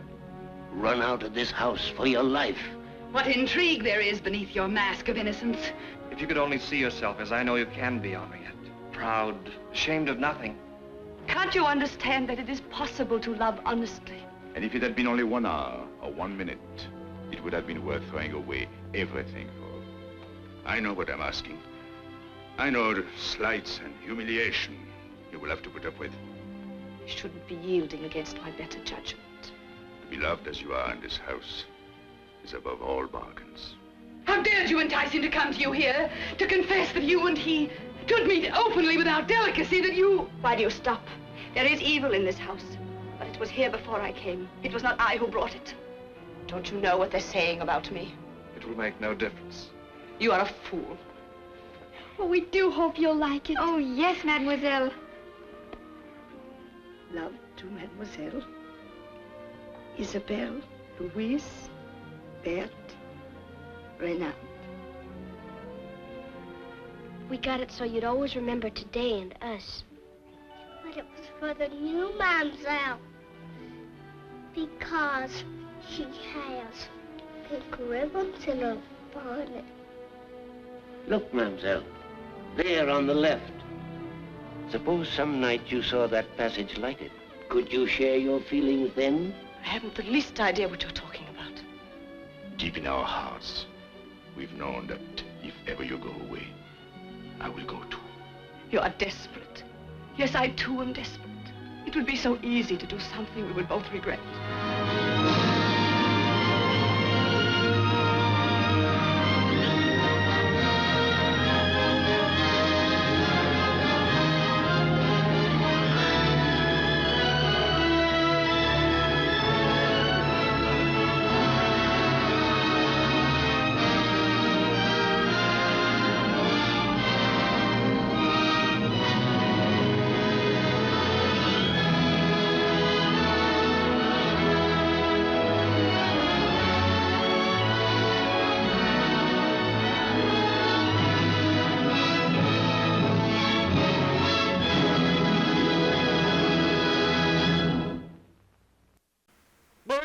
Silver, wait those daring days of yesteryear with the Lone Ranger up next.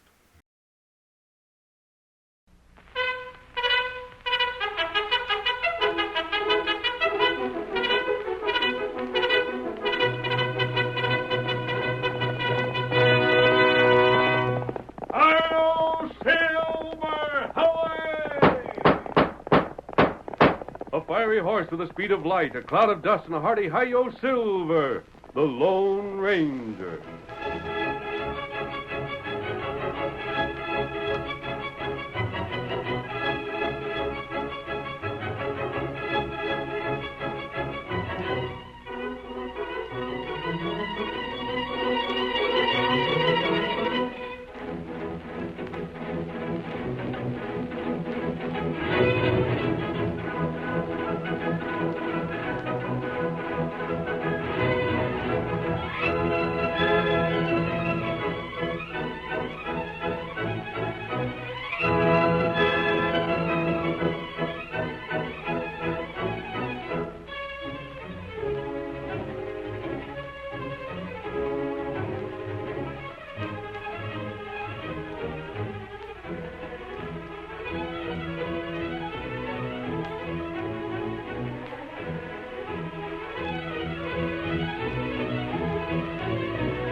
When the western United States was first opened to settlers, justice was primitive, and unscrupulous men found it easy to use the courts to their own advantage.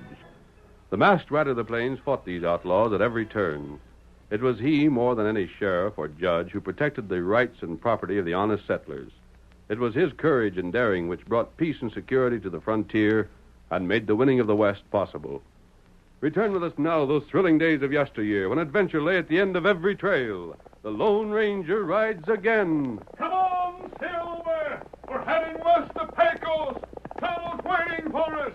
Hi-yo, Silver! Away!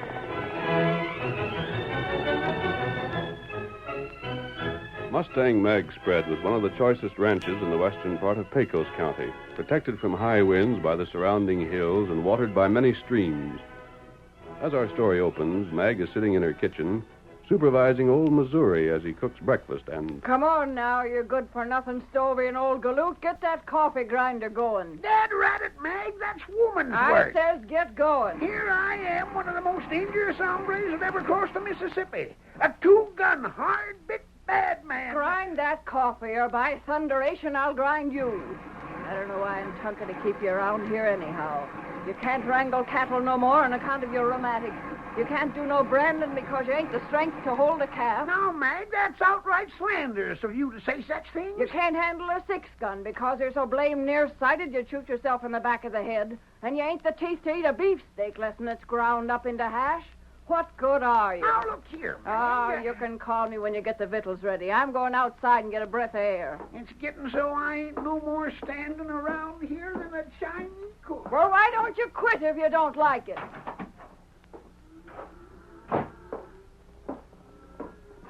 Wonder who that redskin might be. He's riding a doggone fine-looking paint horse. Hey, you! Oh, Scott. Rein up there. Where do you think you're heading? Me, Tonto. Heist your hands there. Heist your hands. Don't worry, Maggie. I'll protect you from that savage redskin. Put down that shooting iron, you blame old fool. Him not shoot. Don't you be so sure of that. I'm known as Missouri, and I'm dangerous to tamper with. I'm a keg of blasting powder just waiting for a fuse. I got the drop on you. Missouri. He looks right dangerous, Go Mag. back to your cooking. But I tell you that... Oh... Now then, Injun, what do you want? You got water for a horse? Sure, plenty of it. What about victuals? I don't know where you could have ate inside a 6 hours ride from here. Cafe in town don't serve redskins. You hungry? But that not matter. Scout need water. And you need food. Well, turn your horse loose and come on inside. Mustang Mag never let a man go hungry unless it is one of the Morton outfits. Oh, Tonto, come. Get water first. Red man or white, I like to see a man that shows appreciation for fine horse flesh. Come inside when you're ready.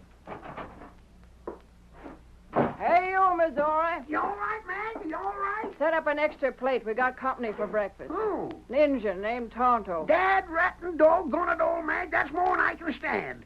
Me, Missouri, cooking for a redskin. Shut up and do what you're told. Oh, Mag, you sure enough make it hard for a man to keep on caring for you. You? You could care for a Shoshone squaw if you could be sure of 3 meals a day. The Injun's watering his horse and it'll be in soon. Maybe I can do some horse trading with him. I'd give him any 2 horses we got for that paint of his. The horse looked right fine. I'd give him 2 horses and throw in my foreman for that paint. Your foreman? Say, that's me. Uh-huh, I know. Come on in, Injun. What? Take it easy, Mustang Mag. Mert Morton. What do you want here? Take it easy, Mag. If you're here to try and buy this ranch again, the answer's no. Same as it's been for the past year, ever since I inherited it from Sam Slocum. Trouble is, Meg, you only thought you inherited the place from Sam Slocum. He left a will, and this ranch is mine. You'd have done right well to sell it at my price while you had the chance, before I got to investigating things. Now you're going to have to get off the land and turn it over to me for nothing. What say you? Now calm down, Meg. I'll explain the whole thing to you. I thought for some time that Sam Slocum, who used to own this land, wanted me to have it when he was gone. Like fun he wanted you to have it. Why, me and Sam was fixing to get married, and when he killed himself, he left it to me. That's where you're wrong, Meg. I ain't wrong. Before the law begun to close in on him, he made a will and left it right here in this house. He left the whole thing to me. Uh-huh. But he made a later will, Meg, and changed his mind. A later will. Just so. Come here, Scar, and tell about it. Well, ain't much to tell. Morton here had a notion old Sam might have left a new will somewheres while he was hiding out in that hunter shack when the law was closing in to ask about some horse stealing. Why should he leave a new will? Why should he change his mind about this outfit? That's easy, Meg, because you wouldn't marry him. He figured that if you'd have married him, you wouldn't have had to be an outlaw. Well, he'd settled down here. Instead, he stole horses, got hunted and trapped, and shot himself. And blamed it on me. Well, if that ain't just like the doggone old coyote, always fixing the blame on others. Fact is, though, Scar went to that shack where Sam shot himself and looked around there real careful. And then what? He found a few old letters that Sam had left in a hiding place. And also the new will. That will ain't worth the paper it's writ on. It's his own handwriting, Meg. The sheriff and Judge Clay decided so. How could they? They still got the suicide note he left. They got some old letters and things. And the writing is all the same. What name, feller? Huh? Where'd you come from? Me here. Come on, Tonto. I reckon I can still get to the victuals I promised. What name, feller? What feller? Feller leave new paper. Oh, Sam Slocum. What about it? Oh, Tonto here. Maybe me come back soon. Hey, where you going? What in Tungadale's that redskin anyhow? Ain't he coming in now? Hey, Tonto, if you're hungry... Get him up, Scout! Well, I'll be hog-tied and throwed for an unbranded colt if that engine don't beat off. Things ain't changed none, Meg. Are you getting out of this place or not? If you want me out, you get a court order and get the sheriff and get a posse that's strong enough to throw me out. And me, too. I don't give three hoots of a horned toad what you've got in the way of a will, or what Sam Slocum intended, or what Judge Clay says. There ain't but one thing'll move me out of this valley and off of this ranch, and that's gunpowder and hot lead. Suit yourself. Come on, boys. We'll go tell the sheriff he's got to come personal. Persuade this old fire eater to vamoose. And when you come back, you better come back ready to shoot.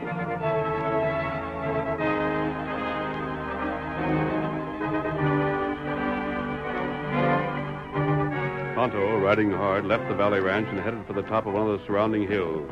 There he brought his paint horse to a stop. Whoa, Scout! Oh, fella! Dismounting, the Indian worked fast. He gathered huge stacks of dry brush and wood and heaped them in piles. He made 3 heaping mounds, then lighted them. When the fire was burning high, Tonto threw damp moss and green leaves on the flames. 3 towering columns of smoke rose to the sky. And far away, a masked man saw the signal. 3 columns, the signal for help. He watched for a moment, then rose quickly to his feet and called, Silver, here, boy. Tonto will signal to us. He wants us. You understand, Silver? There's trouble somewhere near those distant hills. Steady there, boy. We'll have you cinched up in just a moment. No time to pack our things. We'll come back here later. The Lone Ranger and his great white stallion, Silver, prepared to ride again. The big horse seemed to know what was expected, and his nostrils quivered in eagerness to be off and away, carrying the masked man to new adventure. There you are, Silver. Now we'll see what Tonto wants. Hello, Silver! Away! The Lone Ranger broke through the woods where his camp had been, then into the clear where the full speed of Silver could be used. Like a flash of white flame, the stallion raced across the country, then into the hills. Come on, Silver! The broken ground made the footing insecure, but Silver raced on until finally the Lone Ranger arrived at the hill where Tonto had lighted the fires. Oh, there, Silver! Oh, boy! You come. What is it, Kemosabe? Plenty trouble in valley. Where? Morton, feller. Steel Ranch. Mert Morton? That land-grabbing schemer. He hasn't taken over old Mag's land, has he? Him try. How can he? Him do it. Him got paper, but paper no good. What do you mean, Tonto? Tonto know. You know, maybe you go to Osage. Osage? What about Osage? Feller there in jail. Him maybe help. Osage is a long way from here, Tonto. But you hear Tonto. Tell me what's on your mind.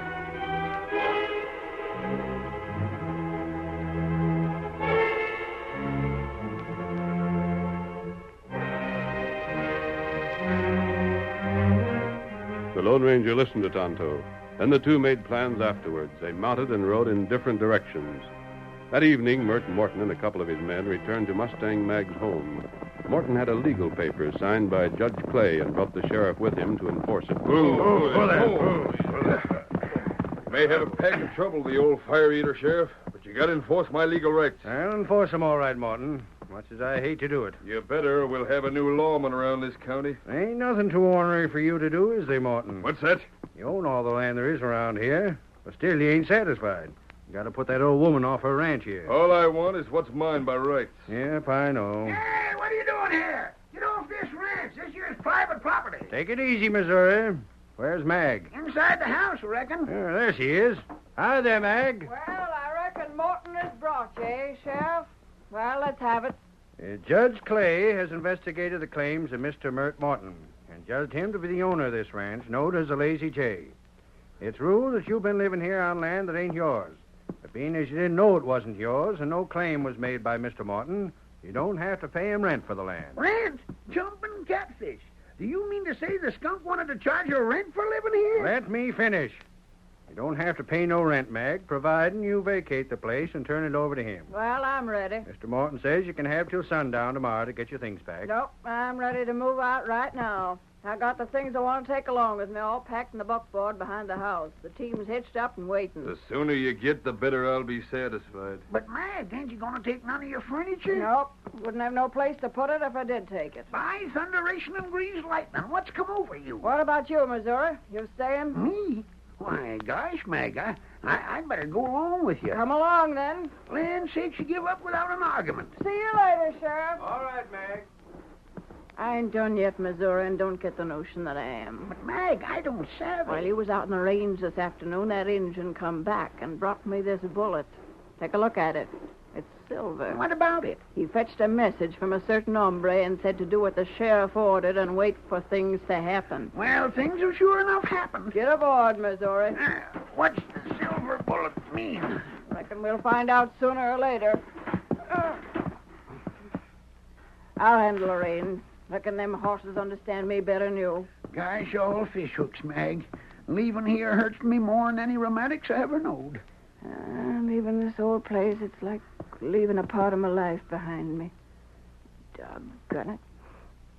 It's a part of me. What can a woman like me do without a ranch to earn a living? Oh, maybe I could get a job on some other outfit. Maybe I could work for Morton and support you somehow, Mag. If we was married. What ails me? Getting to be a sentimental fool at my age. I never did like ranching anyhow. Come on, Missouri. I'll find something that'll keep us fed. Get up there. I'm glad to get away from that run-down old ranch. Mag, you're a doggone fibber, and you know it.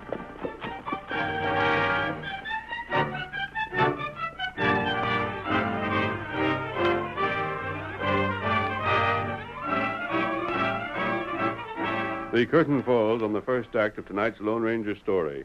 Before the next exciting scenes, please permit us to pause for just a few moments.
Now to continue our story.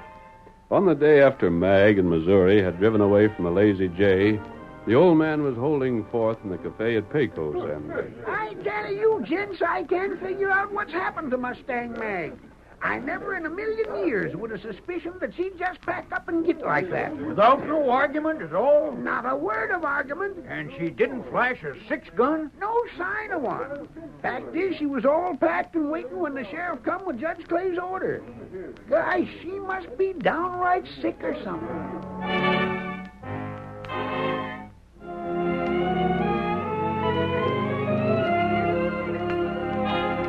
Mustang Mag was staying in town with a friend. I won't be on your hands long, Betsy Jane. As soon as I say there ain't no hope to get the place back, I'll shove on. But Aunt Meg, where can you go? What can you do? I can do all a man can do. If I have to, I can wrangle cattle with the best of them. Worst comes to worst, I'll open up a restaurant in town here. I'll find something. You're welcome to stay on here as long as you please, Aunt Meg. Oh, sakes alive. Ben was right tickled when he heard we had a chance to do a little favor for you, after all you did for us. Thank you, child. Is there any hope of getting back the Lazy J? I don't know as to that. What are you going to do? Petition Judge Clay for hearing on Morton's rights to it. I got a right to see the will of Sam Slocum and other papers pertaining to the case, ain't I? Well, sure you have. Then I'll have a look at 'em. Why don't you go right over there now? The judge is in his law office. Nope. Why not? Tomorrow. Not today. Aunt Mag, you've got some sort of secret scheme. What makes you say that? You have, haven't you? Tain't like you let Mert Morton go right in there as you did. Why, everyone in town was surprised to hear that you give up without more of a fight. Even the sheriff looked for trouble. Well, maybe I have got a secret, Betsy Jane. Maybe so I have. I ain't saying. Oh, tell me what it is. I ain't saying no more than I have to, Betsy Jane, because it might not work out. But I'm counting a lot on a certain hombre that right now is a day's ride east of here.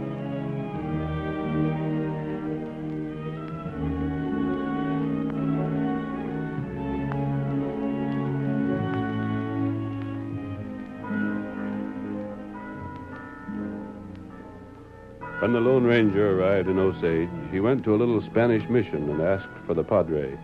The two met in the patio, and their hands met in a firm grip of friendship. It has been long, amigo, since last you came here. I've been a long way from here, Padre. The stories of what you do, they come back to me. I hear much. Have you heard about things in Pecos? No. There's trouble there, Padre. Trouble that brought me to you. To me? But how can I be of help? You probably knew a man named Juan Cordova. If you search for him, amigo, it is too late. He died 6 months ago. Yes, I know. He was hanged for murder, wasn't he? That is right. I hoped you might have been with him at the end. I am glad to say he spent his last night on this earth in my company. He made his peace? Yes, and went to his death courageously. He was a bad man, amigo, very bad. But at the end, one could not help feel sorry for him. Padre, there were a lot of other crimes in Cordova's life, besides the one he paid for by hanging. See. I came to speak about one of his earlier crimes. Amigo, there is much I would do for you. But what Cordova told me at the end, that cannot be told. You said Cordova made his peace. That is right. You think somewhere he's still living, don't you? See. You think he'd want to right another wrong he did? How can he? An old woman has been driven from her home because of one of Cordova's crimes. A greedy land grabber named Morton has taken her ranch, stolen it from her. Padre, I want you to help her get that land back. Will you tell me more about this, amigo? I'll tell you everything.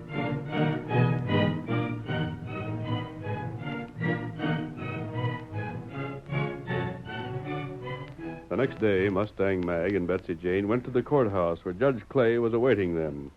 The news of the hearing had been spread throughout the town by old Missouri, and the small courtroom was crowded. Quiet down, please. Quiet down. I don't know what you're all doing here. This ain't no trial, just a meeting between Maggie and me. I'll tell you in advance, there won't be no excitement. There won't be a blame thing worth watching or waiting for. I'm just going to show Sam Slocum's will to this woman as she requested, and she has a right to see. And I aim to see it, too. You keep still. I'm Mustang Mag's top hand, and I got my rights. Missouri, if you don't shut up, we'll have the sheriff throw you out. Let's get this over with. Where is that hunk of paper? Right here. Now, Hold on there, Judge. Oh, you. What are you doing here, you ugly-faced baboon? You got the Lazy J. Why don't you stay there? I heard what was going on here. I want to see that there ain't no dirty work done. Sit down. Sure, I'll sit down. Move over, you. Hey, Dad Ratcher Hyde, I was here first. Make room for him, Missouri. Oh, do I? Thought you'd slip one over on me, eh? Well, there ain't much goes on here that I don't hear about one way or another. Meg, I reckon you'll just about hit the ceiling when you learn who told me to come here. Who done it? The critter you're counting on to help you. Who? That redskin. Tonto. The same. Look at her face, boys. Ain't that something to see? If that Injun has double-crossed me, if he ain't told me right. I says all along that we should have shot it out with him, and doggone it, it ain't too late right now. Put away that gun. If you want trouble... Sit down, both of you. This is a court of law. I'll handle this, Judge Clay. You set yourself down there, Missouri, or I'll fetch your clout alongside your head that'll hold you up there on the floor. Well, Mag, I didn't mean no trouble. Quiet. I want to get things straight here. Did you say, Morton, that Tonto told you to come here? He sure did. And I'm warning you that I won't stand for any change from the decision the judge handed down yesterday. Let's hear about that will. If I can have order in the place, I'll go on. Well, get going. I'll see that you get order. Yes, that's right. On time, Missouri. Yes, ma'am. Now then, the ranch known as the Lazy J was owned in the first place by Sam Slocum. Just so, and he made out a will. I'll get to that. He made a will leaving it to you. And when he left, the head of the law that wanted him... Yeah. The law was getting close, and Sam wasn't going to be strung up, so he shot himself. The note he left explained everything. Then Mr. Morton remembered a while back that Slocum promised to leave the Lazy J to him. So he went to the hunter's cabin and started the search. And I found the new will. You found the new will, and you brought it to me, and I agreed it was legal. And dated after the one that Magee had. How about witnesses? Meg, when a man's about ready to die, like Sam Slocum was, and he makes out a will like he done, his own handwriting, he don't need witnesses. It'll stand in any court in the country. That's the law. Because I looked it up. I want to see that suicide letter. And I thought you might. I have it right here. I got to admit, Meg, that I'm as sorry as can be. I speak now not as the judge. Being sorry don't help none. I admit Morgan has more land right now than he deserves, and I admit you're going to be up against it bad by losing your land. I'll get along all right. But hang it all, I can't believe this. You don't have no choice, Meg. I thought for sure there was something underhanded. Especially... Especially what, Maggie? Well, I sort of counted on that masked man. Who? The masked man, the man that sent the silver bullet. Silver bullet? What are you talking about? I didn't clear off my ranch as calm as I did because you sent a court order by the sheriff. I cleared off because the masked man sent word for me to do so. I counted on him. Wait a minute. Just who are you talking about? If it hadn't have been for him, me and Missouri would have put up a right stiff fight. We'd have shot it out with as many men as you sent. We'd have fought for every last inch of the Lazy J land and burned the house down before we'd let that screaming polecat have Now you're talking, man. You're darn right I'm talking. I still say Mort can't have it. We'll fight. Sit down. Be quiet. You gotta obey the law. The law be hanged. There's a law in this country that means more than your scheming crooked laws that make men like you richer and folks like me dead broke. There's a law. Gun law. Put him under arrest. Stand back, that rat. I'm holding guns on you. Me too. Keep back away from us. What's the right, Missouri? We're heading back for the Lazy J, and we're showing that it'll take a fight to take my house and my lives. Meg, put down that gun. Please, Aunt Meg, this won't get you nothing but trouble. I trusted that masked man, or we'd have had it out with Gunsmoke before now. Well, now I ain't trusting nobody, Morton or the sheriff or you, Judge Clay. There's crooked work, and I know it. But I can't prove nothing. There's nothing crooked at all. That's fun there ain't. Meg! Put down those guns. It's him, the masked man. You too, Missouri. Put down those guns. Who are you? Seems we've just arrived in time. Come, Padre. Let's speak to Judge Clay. Maybe I entrusted the wrong man after all. Aunt Meg, who is he? Judge Clay. Now, hold on, mister. In the first place, no man wearing a mask can have his say in my court. The Padre from the Mission of Osage is not masked. The Padre? Si, senor. You know you can trust me. Yes, of course, Padre. Then you will first please listen to my friend. I'm glad to see Tyler brought you here, Morton. Have your say and get. This is a blame fool waste of time. Before we're finished, Morton, you may be glad to waste some time. Judge, you have a will made by Sam Slocum, haven't you? Yes, I have. Did you compare that with the earlier will? Why? To see if the handwriting was the same. It couldn't be. I made out the first will myself. What about the signature? We have a sample of Slocum's writing in his last letter. May I see that? Masked man, Senor, perhaps you will let me see it? Huh? Oh, yes, sure, Padre. Here. You can see for yourself the writing's the same in both of them. I still Shut can't... up. Yes. Let the Padre study them two papers. Well, Padre, are you satisfied? The writing is identical. Just what I said. That's why I ruled that Morton got the ranch. Judge Clay, the fact that the handwriting is identical is proof that Morton wrote that will himself. That's a lie. Quiet here. Quiet. You can't prove any such things as that. What do you mean by that statement? Judge Clay, the truth is that Sam Slocum did not shoot himself. I won't stand Morton and Slocum were enemies. When Morton found where Sam was hiding, he went there with a half-breed and killed him. And he wrote the suicide note for the posse to find when they finally located Sam. That called for proof. Listen to what the Padre will tell you. What my friend has said is the truth. I attended a condemned man before he was hanged. It was one named Cordova. Cordova? He freed his soul of all his sins.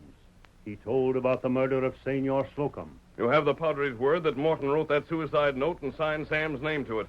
That writing is the same. Morton wrote the will that he bases his claim to the Lazy J on. You won't get that way you are. Drop that gun or I'll shoot. That's it, stranger. Take his gun. I got it. I got the gun. Take over, Sheriff. I want you, Morton. By thunder, you're facing a murder trial now. Wait, stranger. Hey, stop that masked man. He's going out the door. It is no use, senor. He is already gone. Who is he, Padre? He is called the Lone Ranger. And he fixed you, Mert Morton. I ain't licked yet. You just wait. Now I got an account to square. You better figure a way to stay out of jail before you use what brain you got trying to get square. Take the horn toad away, Sheriff. Come on, Morton. And one thing more. They tell me the jail is running wild with rats. I hope, Morton, that you feel right to home.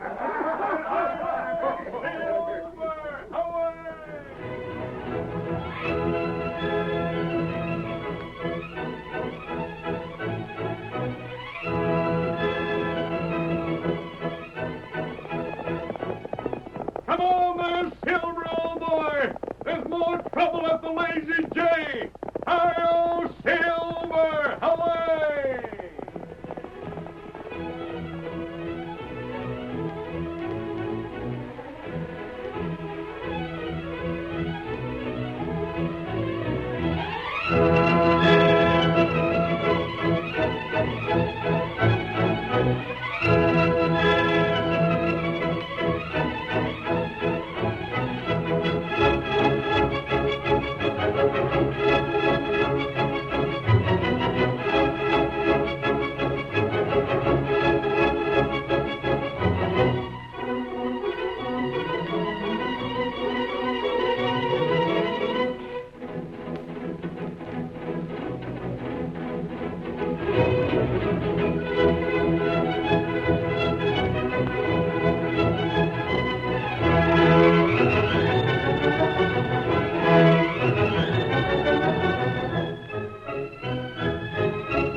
The story you have just heard is a copyrighted feature of the Lone Ranger Incorporated.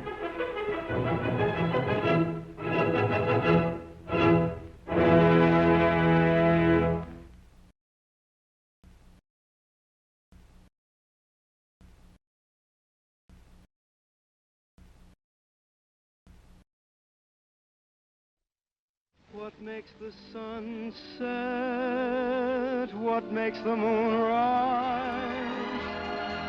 Is it my love for you? Can only be a melody, for I know no one but thee.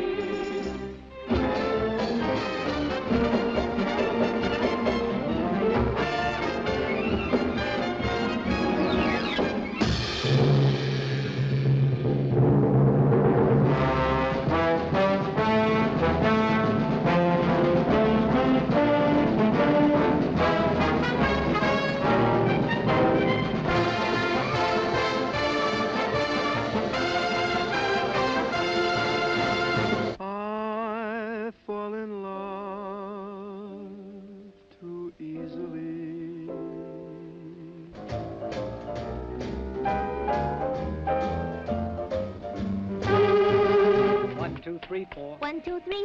1, 2, 3. La la la la la la. La la la la la. You see? It's easy. She begged me. True. She pleaded. Forgotten you? Oh, baby. With a picture of you I've got in my mind, why, even over the phone I can see every... From the heart of a lonely poet came a song for the girl he adored. Though she tried very hard not to show it, She was terribly, terribly bored.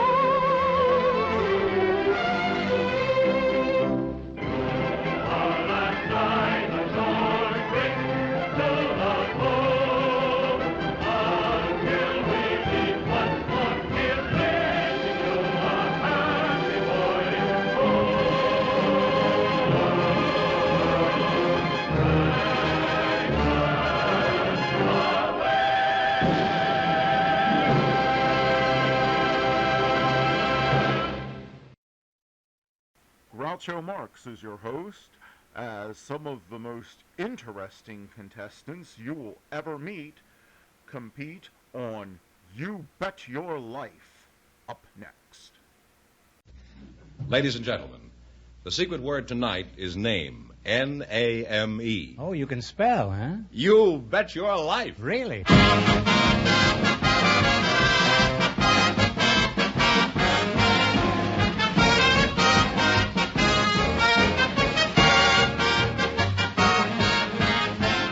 It's Groucho Marx in You Bet Your Life, the comedy quiz series produced and transcribed from Hollywood and brought to you by the more than 3,000 DeSoto Plymouth dealers. The dealers who have on display the outstanding DeSoto Automatic with fully automatic power flight transmission and the all-new Plymouth, your best buy in the low-priced field. And now, here he is, the one, the only... I'll fight Marciano for every nickel he's got.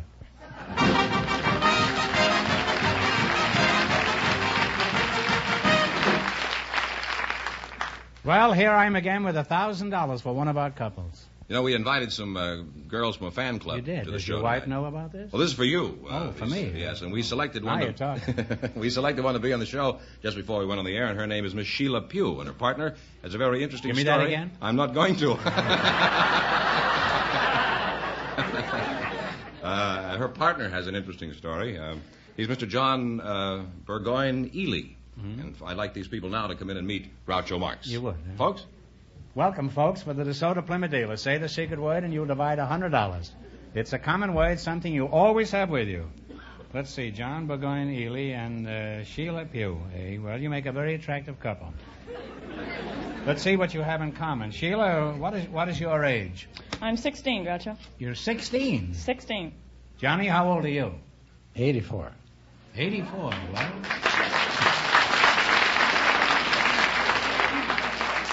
Well, you make a very attractive couple. The man should be a little older, you know. Yeah. Johnny, what was your full name again? John Burgoyne Ely. That's an English name, isn't it, John? Yes, sir. Yeah. Are you from England, John? Originally, I came from Normandy. Normandy? That's in France, isn't it? Well, I believe so. This was in 1066. Tell us something about your ancestors. They sound illustrious. Are they? Well, when William the Conqueror conquered England, he took the first John Hiley of record with him as his treasurer of the household. And John Hiley's son was treasurer of the realm. His grandson was Lord High Sheriff of London. So I suppose I'm the 45th Duke of Normandy. Well, were you ever married to Barbara Hutton? I wasn't that kind of a duke. I was a poor duke, I guess. Well, being a duke, Johnny, which one of these big English castles were you born in? I was born in a shack in Arkansas. Arkansas? What were you doing there? I was getting born.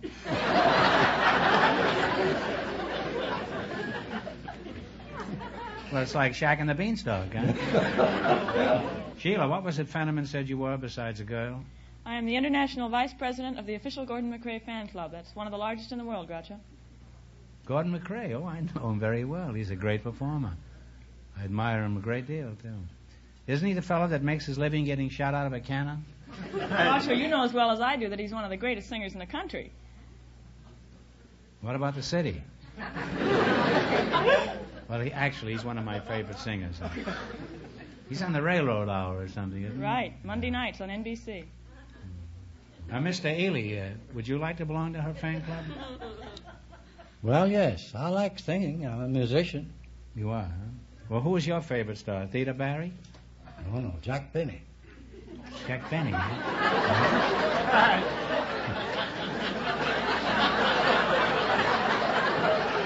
Present company accepted, of course. It's all right. You made your faux pas. Let it lay there. Why do you like Jack Benny, of all people? He paid my first year college tuition.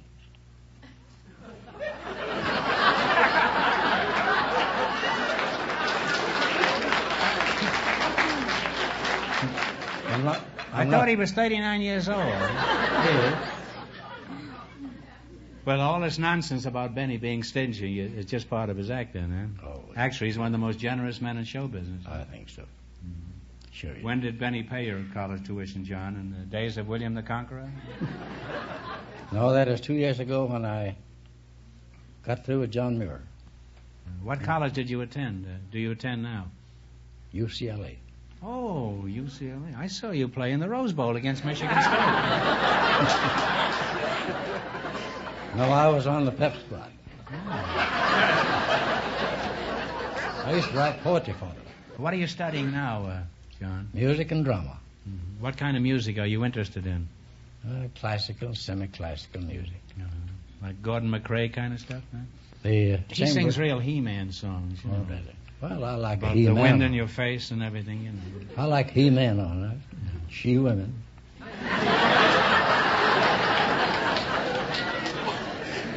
Well, you said you got the sexes straightened out there.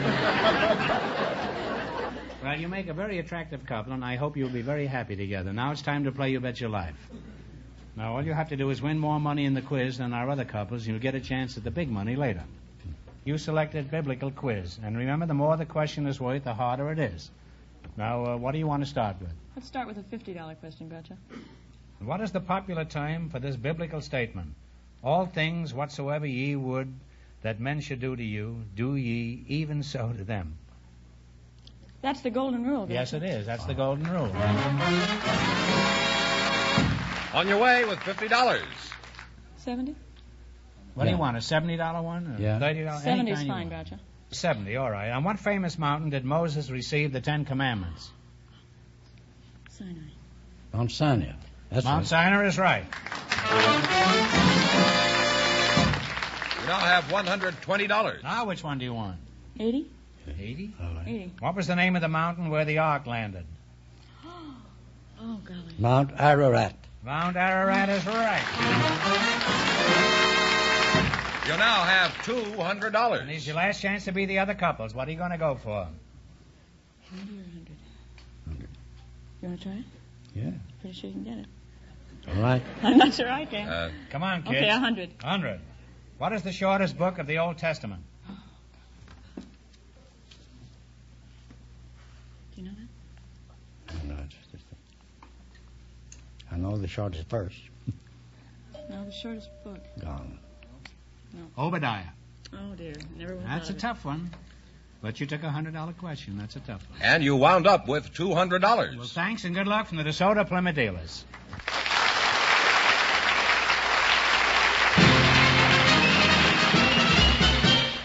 This year, DeSoto is automatic with Power Flight Drive that's the best.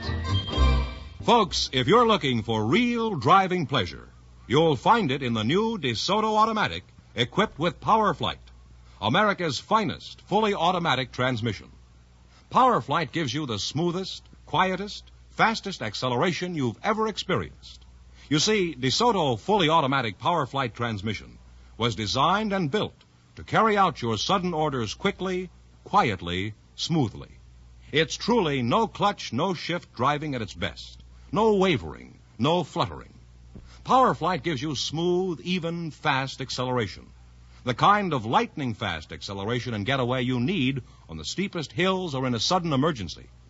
You'll find that in the city or on the highway, DeSoto Power Flight transmission makes driving easier, safer, and much less tiring. So, for a new driving thrill, for a new experience in driving comfort, get behind the wheel of a DeSoto Automatic equipped with DeSoto fully automatic Power Flight transmission. Stop in at your DeSoto Plymouth dealer tomorrow. Once you've seen the smart styling of the new DeSoto Automatic.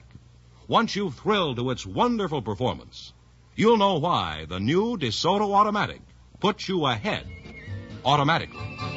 For the finest car yet, you should drive, you should get the DeSoto Automatic. All right, George, who's next? Just before we went on the air, Groucho, our studio audience selected Miss Patricia Crane. Her partner is a man with an interesting occupation, Mr. Harry Lauren. So, folks, would you come in, please, and meet Groucho Marx. Well, welcome. Welcome to You Bet Your Life. Say the secret word and divide $100. It's a common word, something you see every day. Miss Patricia Crane. That's you, I presume, huh? You're a very charming girl with a cute squint. I'd say you were about 23. Is that right? Thank you. I'm afraid 27, I'll have to admit. Well, you don't have to. You can lie up here the same as I do, huh? Are you for Heirat? For what? Are you married? Oh, I thought I was in violin. No, I'm not. You're not married? Well, you should be. Young, charming girl. Where are you from? Well, I'm from a small town near Salt Lake City, Utah. In fact, it's called Cottonwood Canyon. Oh, well, that's a very pretty name, isn't it? Huh? And you're Harry T. Loughran, huh? Is that the way you pronounce it? Lauren, that's close enough. I've been called Langhorn, Laughlin, McLaughlin, and lots of... Longhorn, that's a steer, isn't it? That's from Texas, yes, yeah. Sir. That's where I come from. Well, there was a Loughran who was a light heavyweight champion. You're not him, huh? No relation, Groucho. No. Were you ever in the ring? No, I never been in. No, big enough you could afford Jeffries and Dempsey and John O'Sullivan. You like that, huh? Yeah, that's good. That's a nice, pleasant prospect I laid out for you there. If you'd have taken it up, you'd have been laid out there. Huh? Well, I'll call you Harry. That's simpler, huh? Although the name is Loughran. I don't care what you call it. Now, Pat, I'm sorry I've been neglecting you. You're real cute. It won't happen again. It's not like me. Why were you chosen tonight? Do you have an unusual job? Well, at the present, I'm working for the Hughes Research and Development Laboratories, but my last job was quite unusual. I was with the Special Activities Division of the Army. Oh. Were you a whack in the Army? No, I was a civilian rec director. You were a rec director? What did you do? Did you direct GIs to the hospital after they came back from a 2-day pass? Well, actually, the term is shortened for recreation director. I see. Why didn't they just call you a hostess or something simple? Well, we had been called hostess, but it sounded a little bit like dime a dance or something like that, and the commanding general felt that it wasn't dignified enough. So he changed the general wanted dignity, huh? That's right. He's right. There's one thing a GI looks for in a girl, is dignity. I'll bet when the general dictated that order, his secretary was probably sitting on his lap at attention.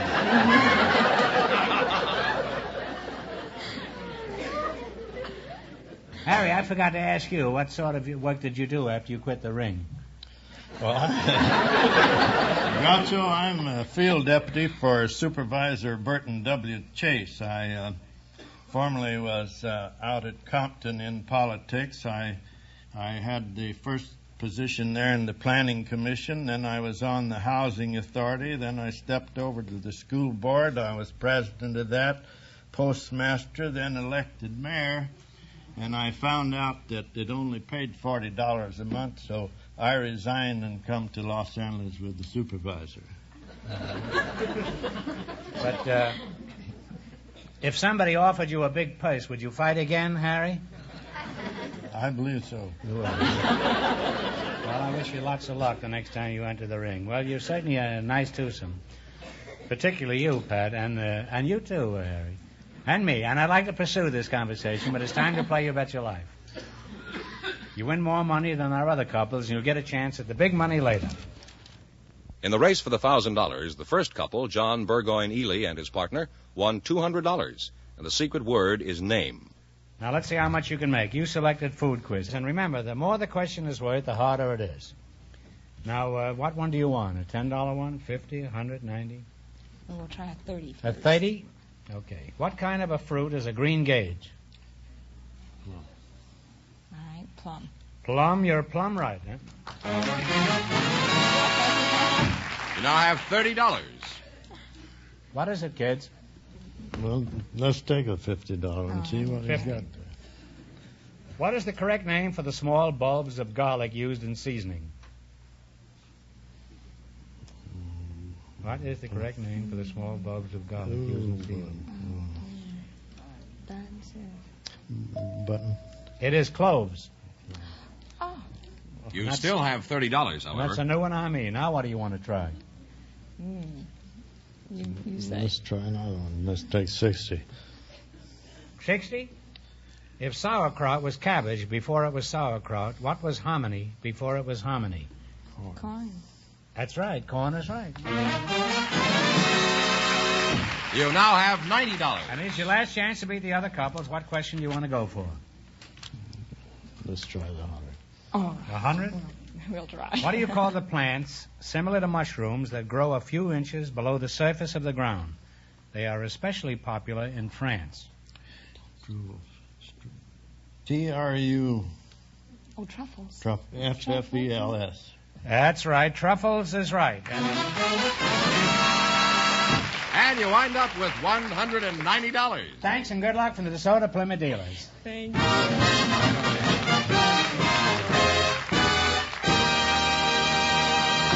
Now, before we proceed, I have a letter here I want to read. The Groucho Marx, NBC Hollywood. Dear Groucho, last week you made a point of heckling Mr. Fenneman because he didn't know what encomium meant. I looked it up in the dictionary, and there is no such word. It's encomium, and it means high praise. George has the last laugh. Signed, Bruce Feinel. Abject I knew it was encomium. I just left out the N, that's all. Say, it's an achievement to even know encomium, isn't it? All right, George, forget the encomiums and tell us who's next. Well, Groucho, we have some people with interesting stories, and I think they're ready to come out. Mrs. Elizabeth Burrow and Professor Lou Girdler, would you come in, please, and meet Groucho Marx?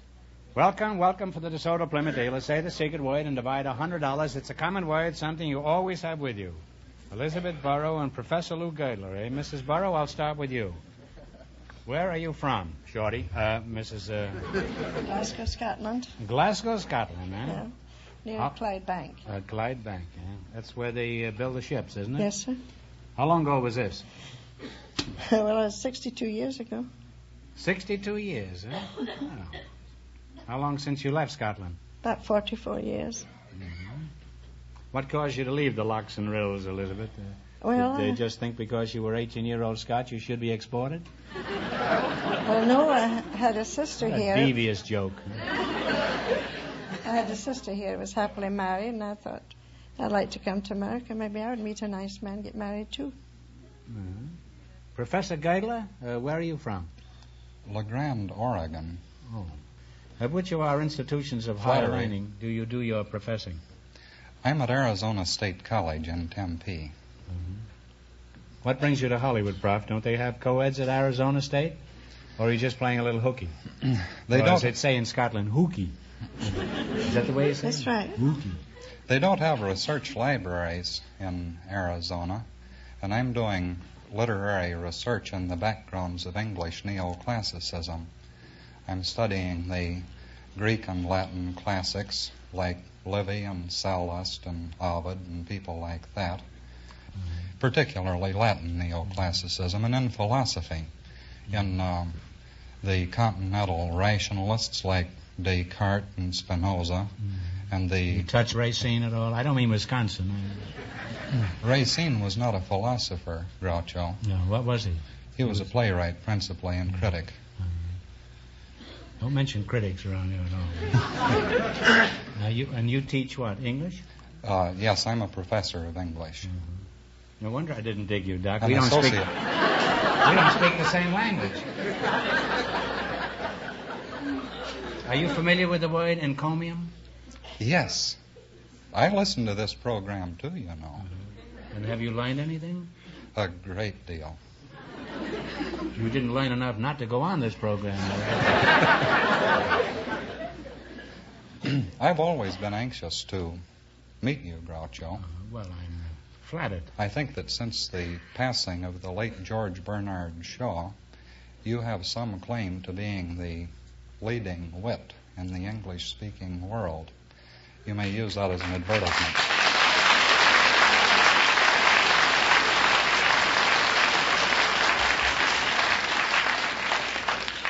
If you don't win any money here tonight, it won't be my fault.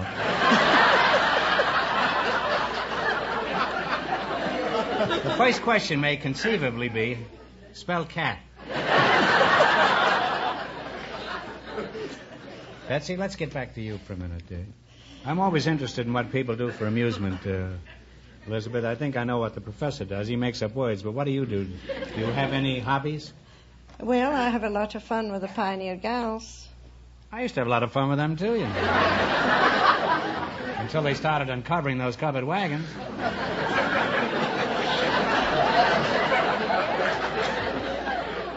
What are the Pioneer girls, Elizabeth? Well, they're a small band of middle-aged women, and we have different instruments and have a lot of fun. We entertain the veterans in the hospitals mostly. We never made any money, but the boys made them happy, and that was the main thing. Well, what instrument do you play, Betsy? The washboard. You must be on the scrub team, huh? Yeah. Does this outfit have any other strange instruments in it, like a violin or a piano? Oh, yes, we have all of those, and we have things made. We had one made out of gas. We made it out of a gas pipe, and then we had a little drum with a string that we zing with. Could you zing for us now? No, I can't sing. I played the drum. Oh. You play the drums? Well, I did. I haven't been practicing for a while. But... Well, unfortunately, we do have drums in our band. Would you knock out something for us on the drums? Well, if the audience can take it, I'll try.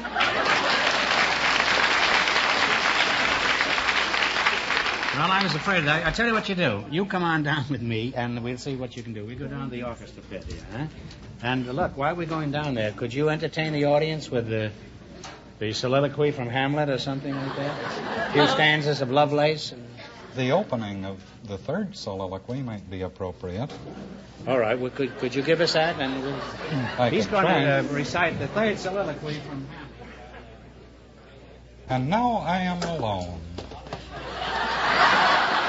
Oh, what a rogue and peasant slave am I. Is it not monstrous that this player could so force his soul as to convince that her working his whole Alexander's Ragtime Band? Little Alexander's Ragtime Band. How you doing up there? Let's go.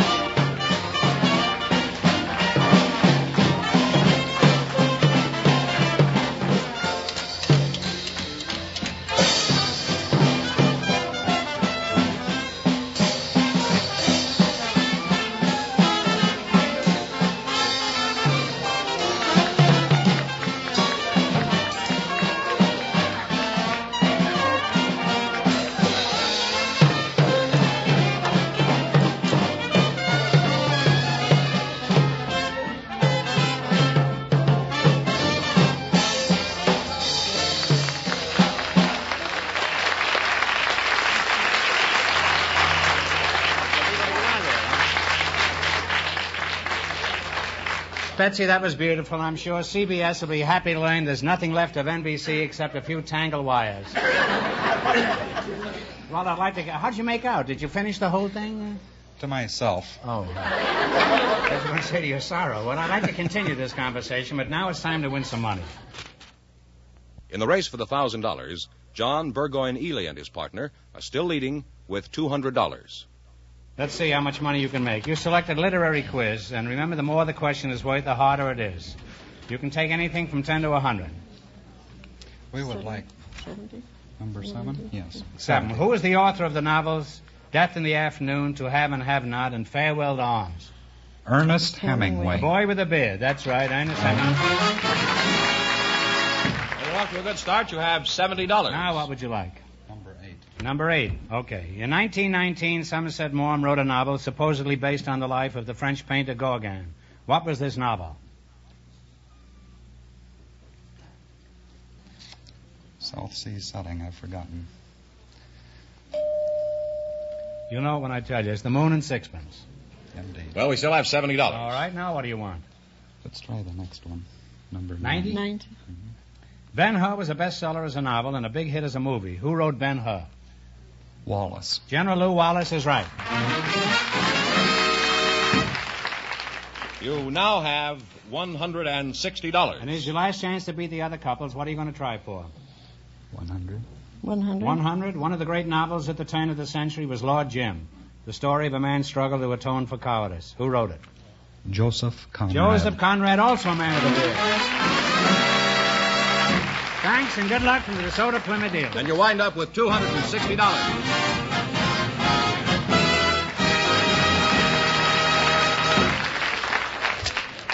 And that means that Professor Girdler and his partner, with their $260 in just 1 minute, will get the chance at the DeSoto Plymouth $1,000 question.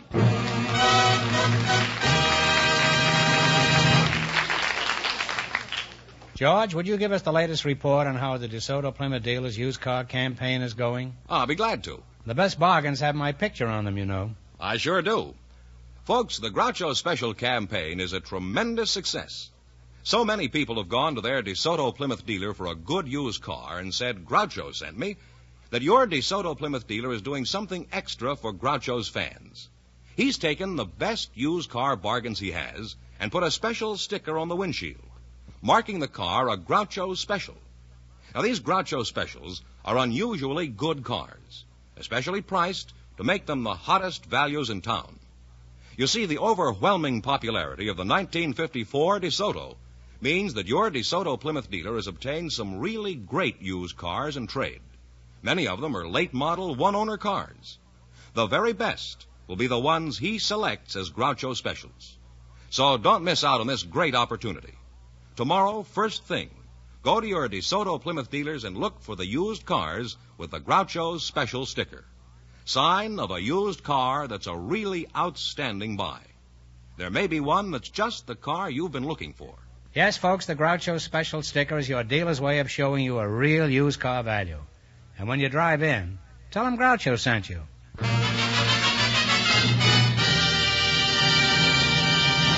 And now, Groucho, it's time to meet our winning couple once again, Professor Girdler and his partner, all set for the DeSoto Plymouth $1,000 question. All right, well, here we go for $1,000. I'll give you 15 seconds to decide out a single answer between you. Think carefully, and please no help from the audience. Ludwig van Beethoven, one of the greatest composers of all time, wrote only one opera. For $1,000, what was Beethoven's only opera? Talk it over.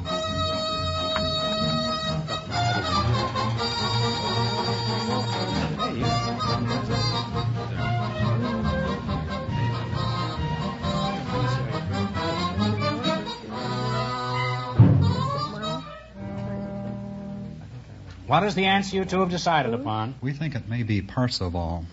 No, that was Wagner. This is Fidelio. So that means the big question next week will be worth $1,500.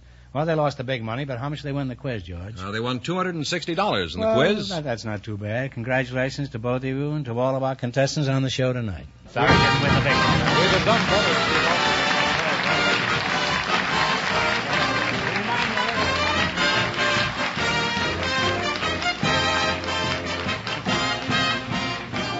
Be sure to tune in again next Wednesday night at this same time for the Groucho Marx Show, when the big question will be worth $1,500. And don't miss Groucho's television show, also brought to you by the DeSoto Plymouth Dealers of America. And remember that the dealers who sell the outstanding 1954 DeSoto Automatic with fully automatic power flight transmission also have on display the remarkable new Plymouth, engineered and built to be your best buy in the low-priced field.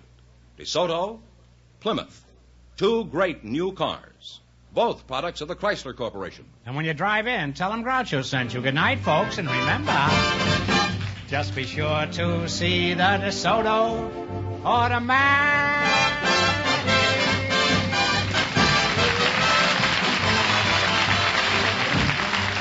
Folks, here's a reminder from the National Safety Council.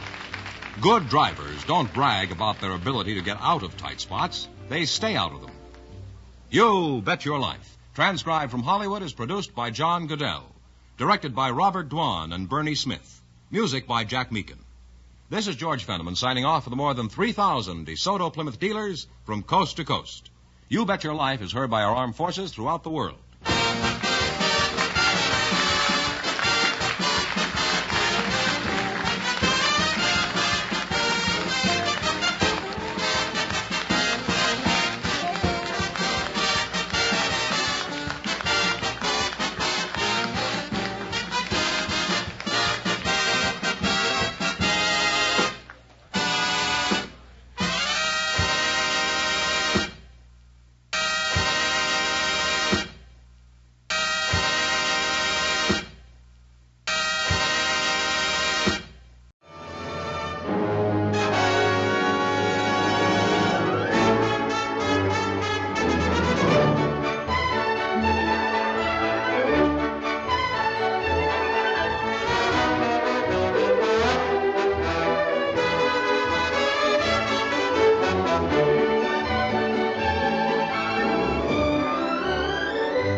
I don't want to alarm you, but we're going to call another doctor.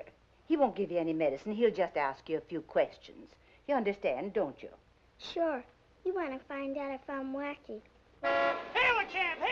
This is the only hack in Pittsburgh. You like the color or something? You know the law, Sonny. You're supposed to stay with your cab at all times. Are you with it? Forbes Field and make it snappy. Oh, the bums don't start until 1:30.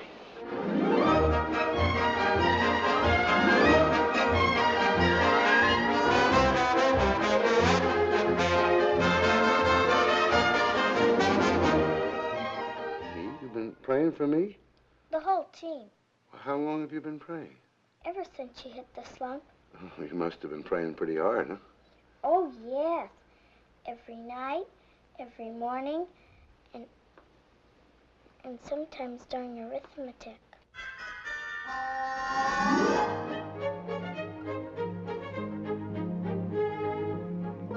Oh, now, wait a minute.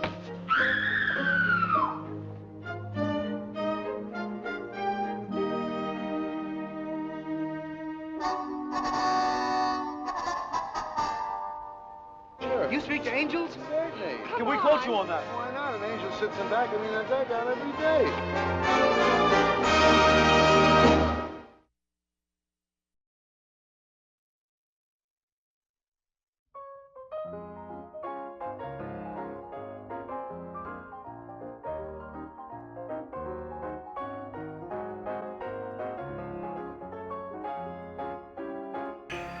I'm probably going to regret asking this, Sid, but how on earth did you end up bidding on the Eiffel Tower, and who was selling it anyway?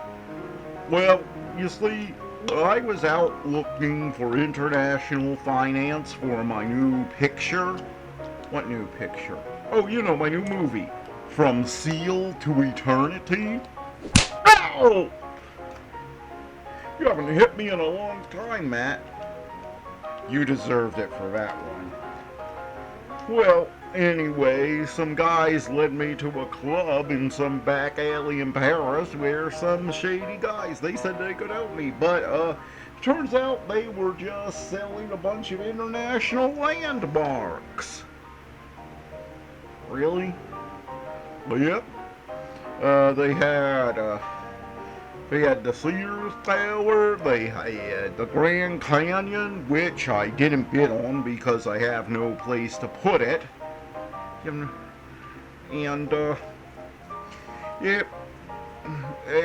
Well, I wanted to ask a question about where